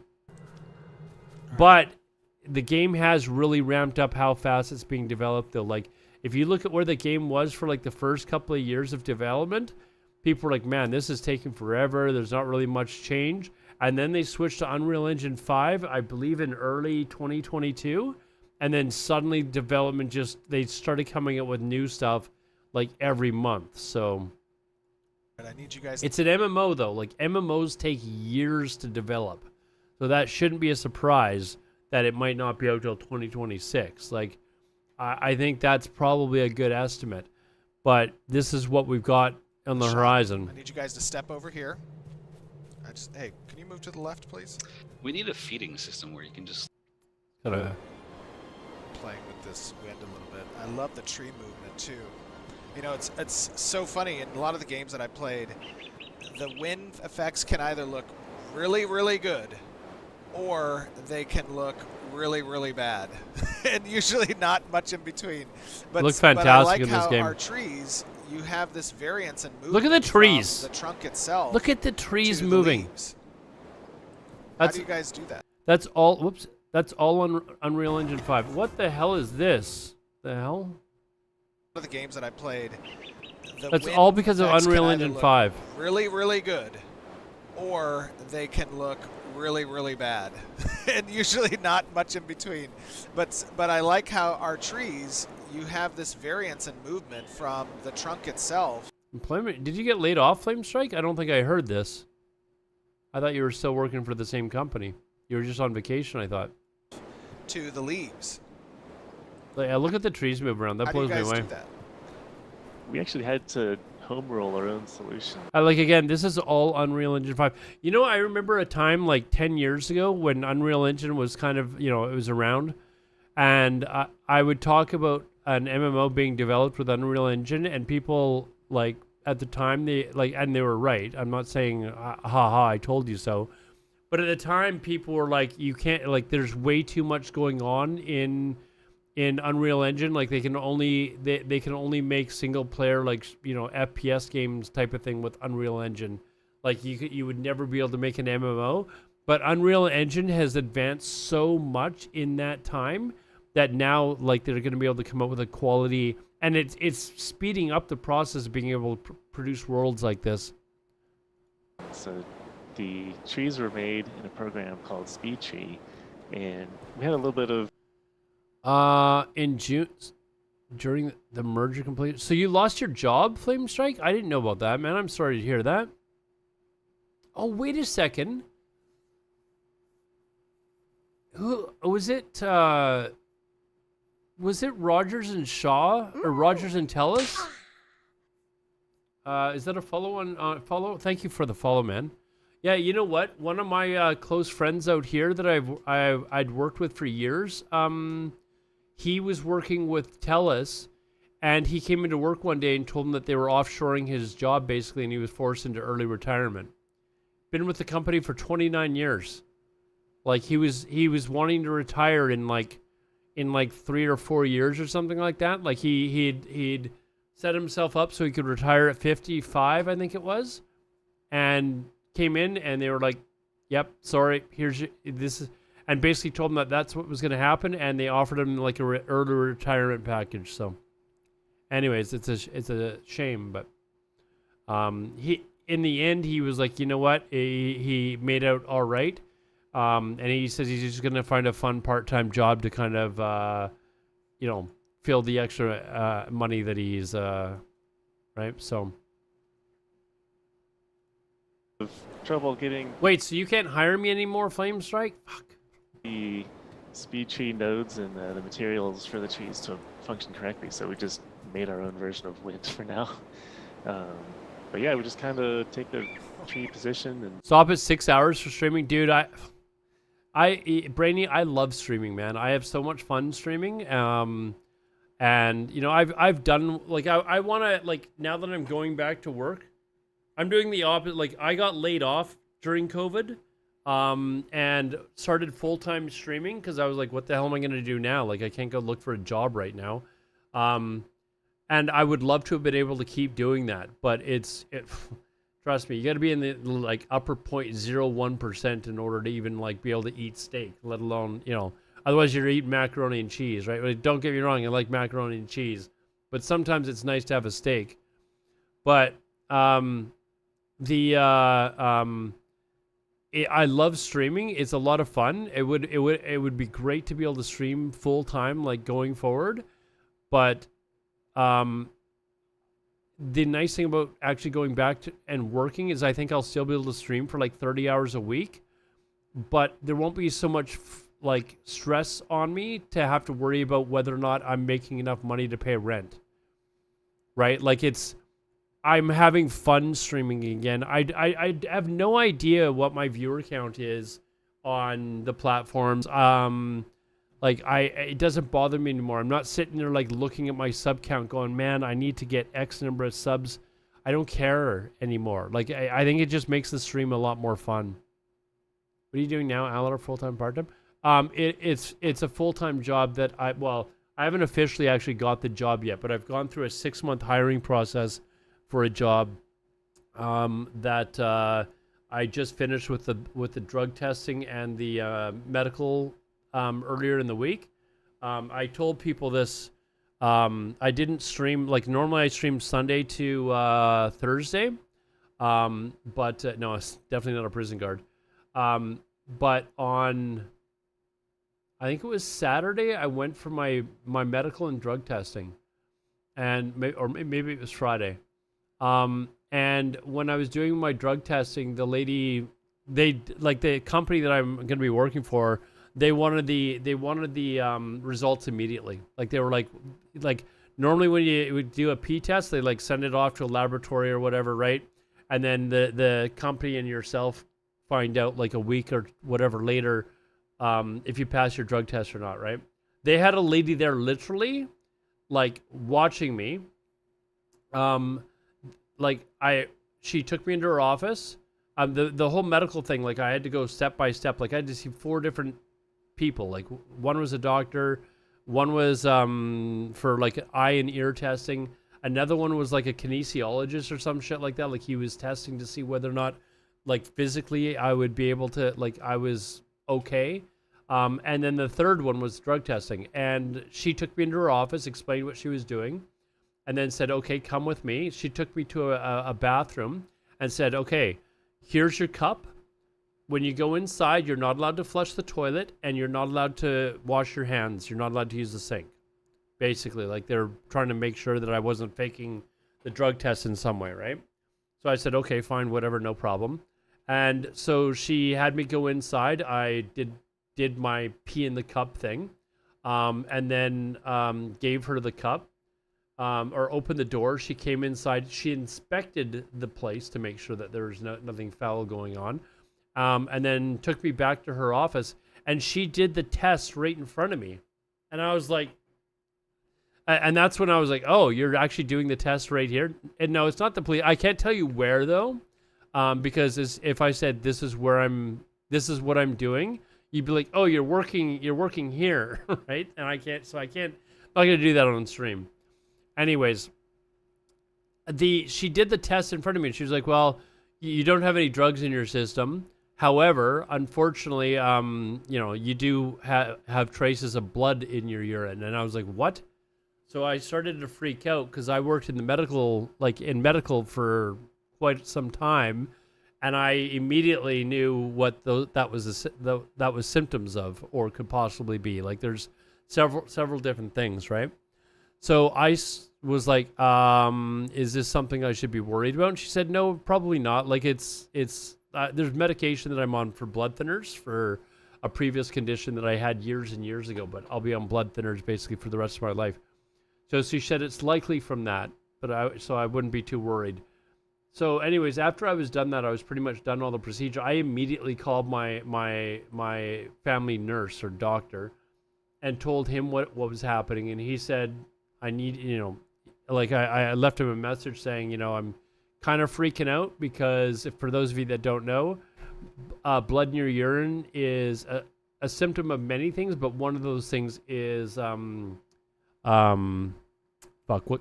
kind of cancer is it? It's pancreatic cancer, which is a serious one, right? So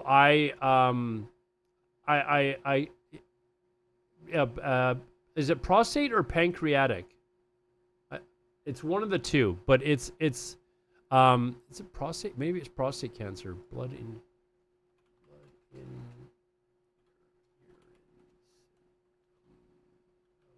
disease.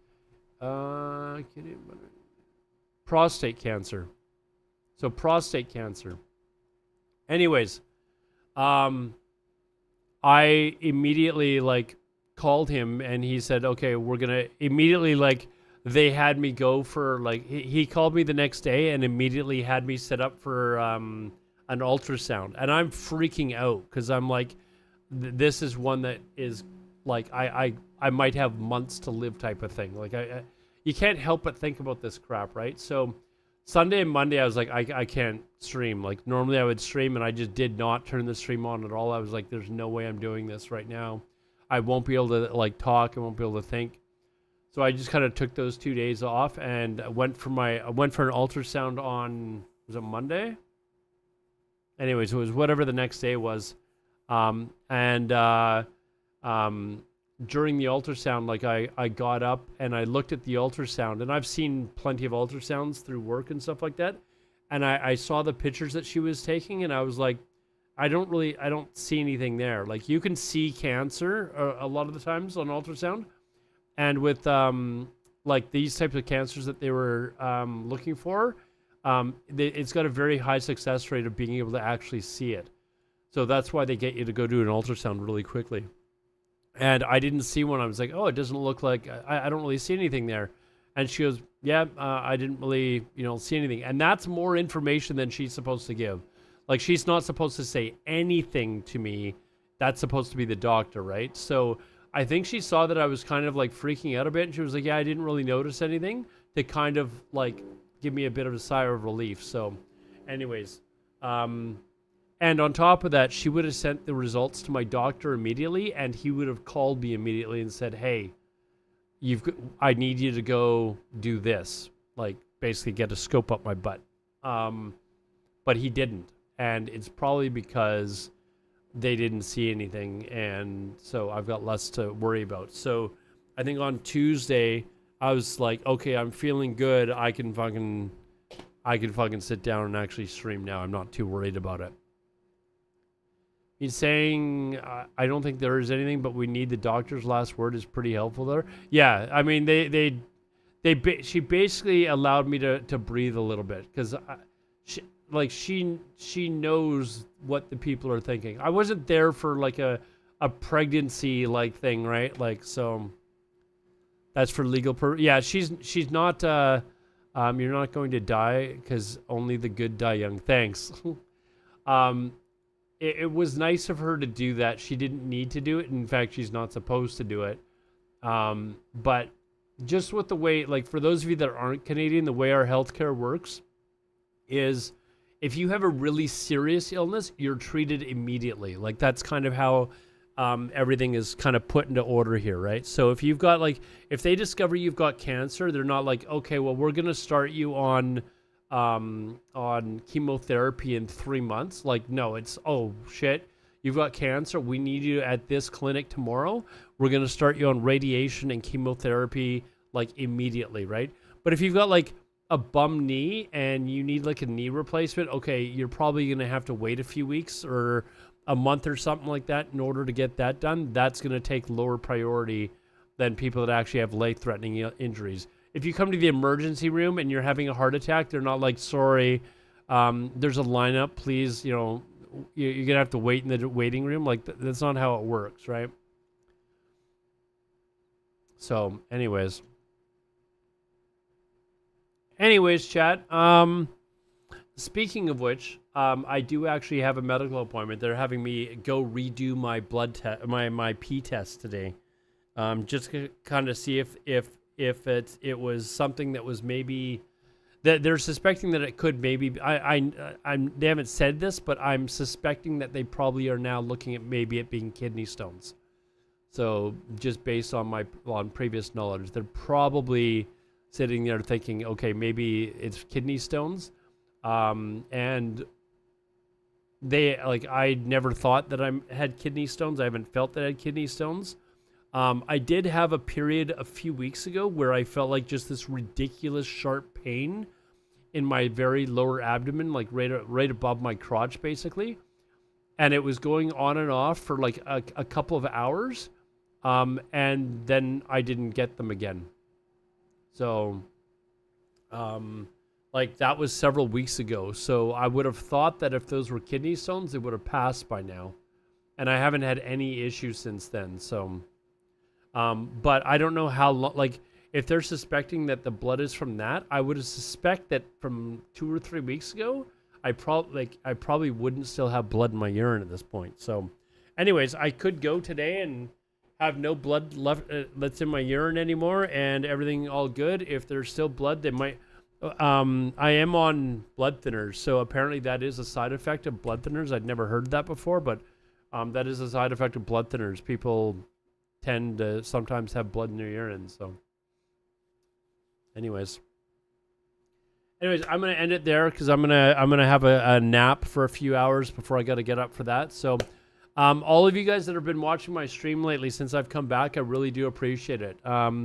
We were up to like 100 viewers at one point earlier today, and then we started watching Ashes of Creation videos and it went down a little bit, but for those of you that held out to the end, I appreciate it. All of you guys that have followed, I really do appreciate it. Again, if you're watching on Twitch and you don't like the ads, Kick is ad-free at the moment. So feel free to go over to, I'll put the link in Twitch chat. There you go. Feel free to head over there and go to Kick and follow over there as well.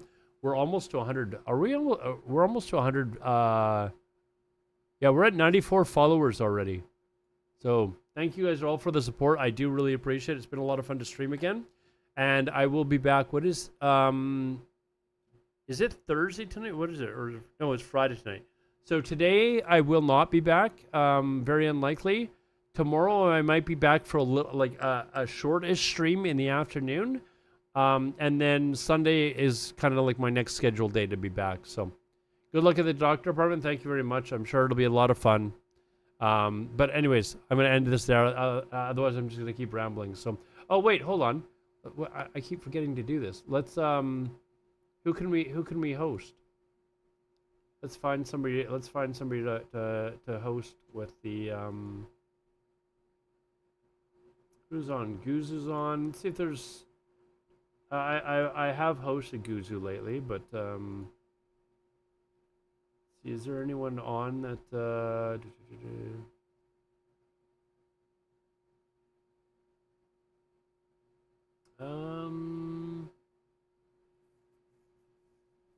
I don't really see anyone except for Guzu that's streaming on.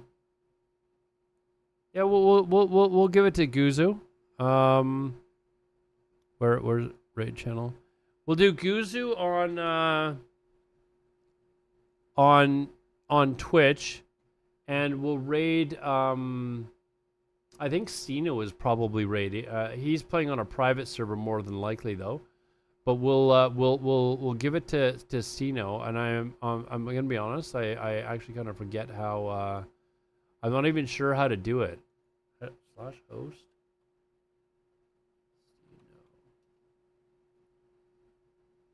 Is it Stino?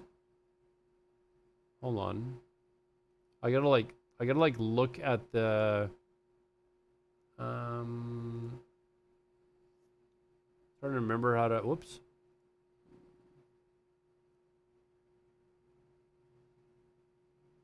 What is the? Hold on. I gotta actually look at Kick. I think it's Stino TV on Kick, right? Yeah, Stino_TV. So we're gonna do Stino on Kick and Guzu on Twitch. So have a good one, guys. Thank you again. I appreciate it. Love you. Goodbye. Good night. Good evening. Good afternoon. Username doesn't exist. What? I just looked it up. /host Stino_TV. Okay, now it's not even working on Kick. Like, how the hell does that work? Hold on. Okay, well, I mean, whatever. I guess we're not hosting him. Take care, guys. Hey, Znath. I'm just ending the stream, man. Take care, guys. I need that. No, nothing. Okay. Thank you for the raid. We're playing some Darker, guys. Okay. This way.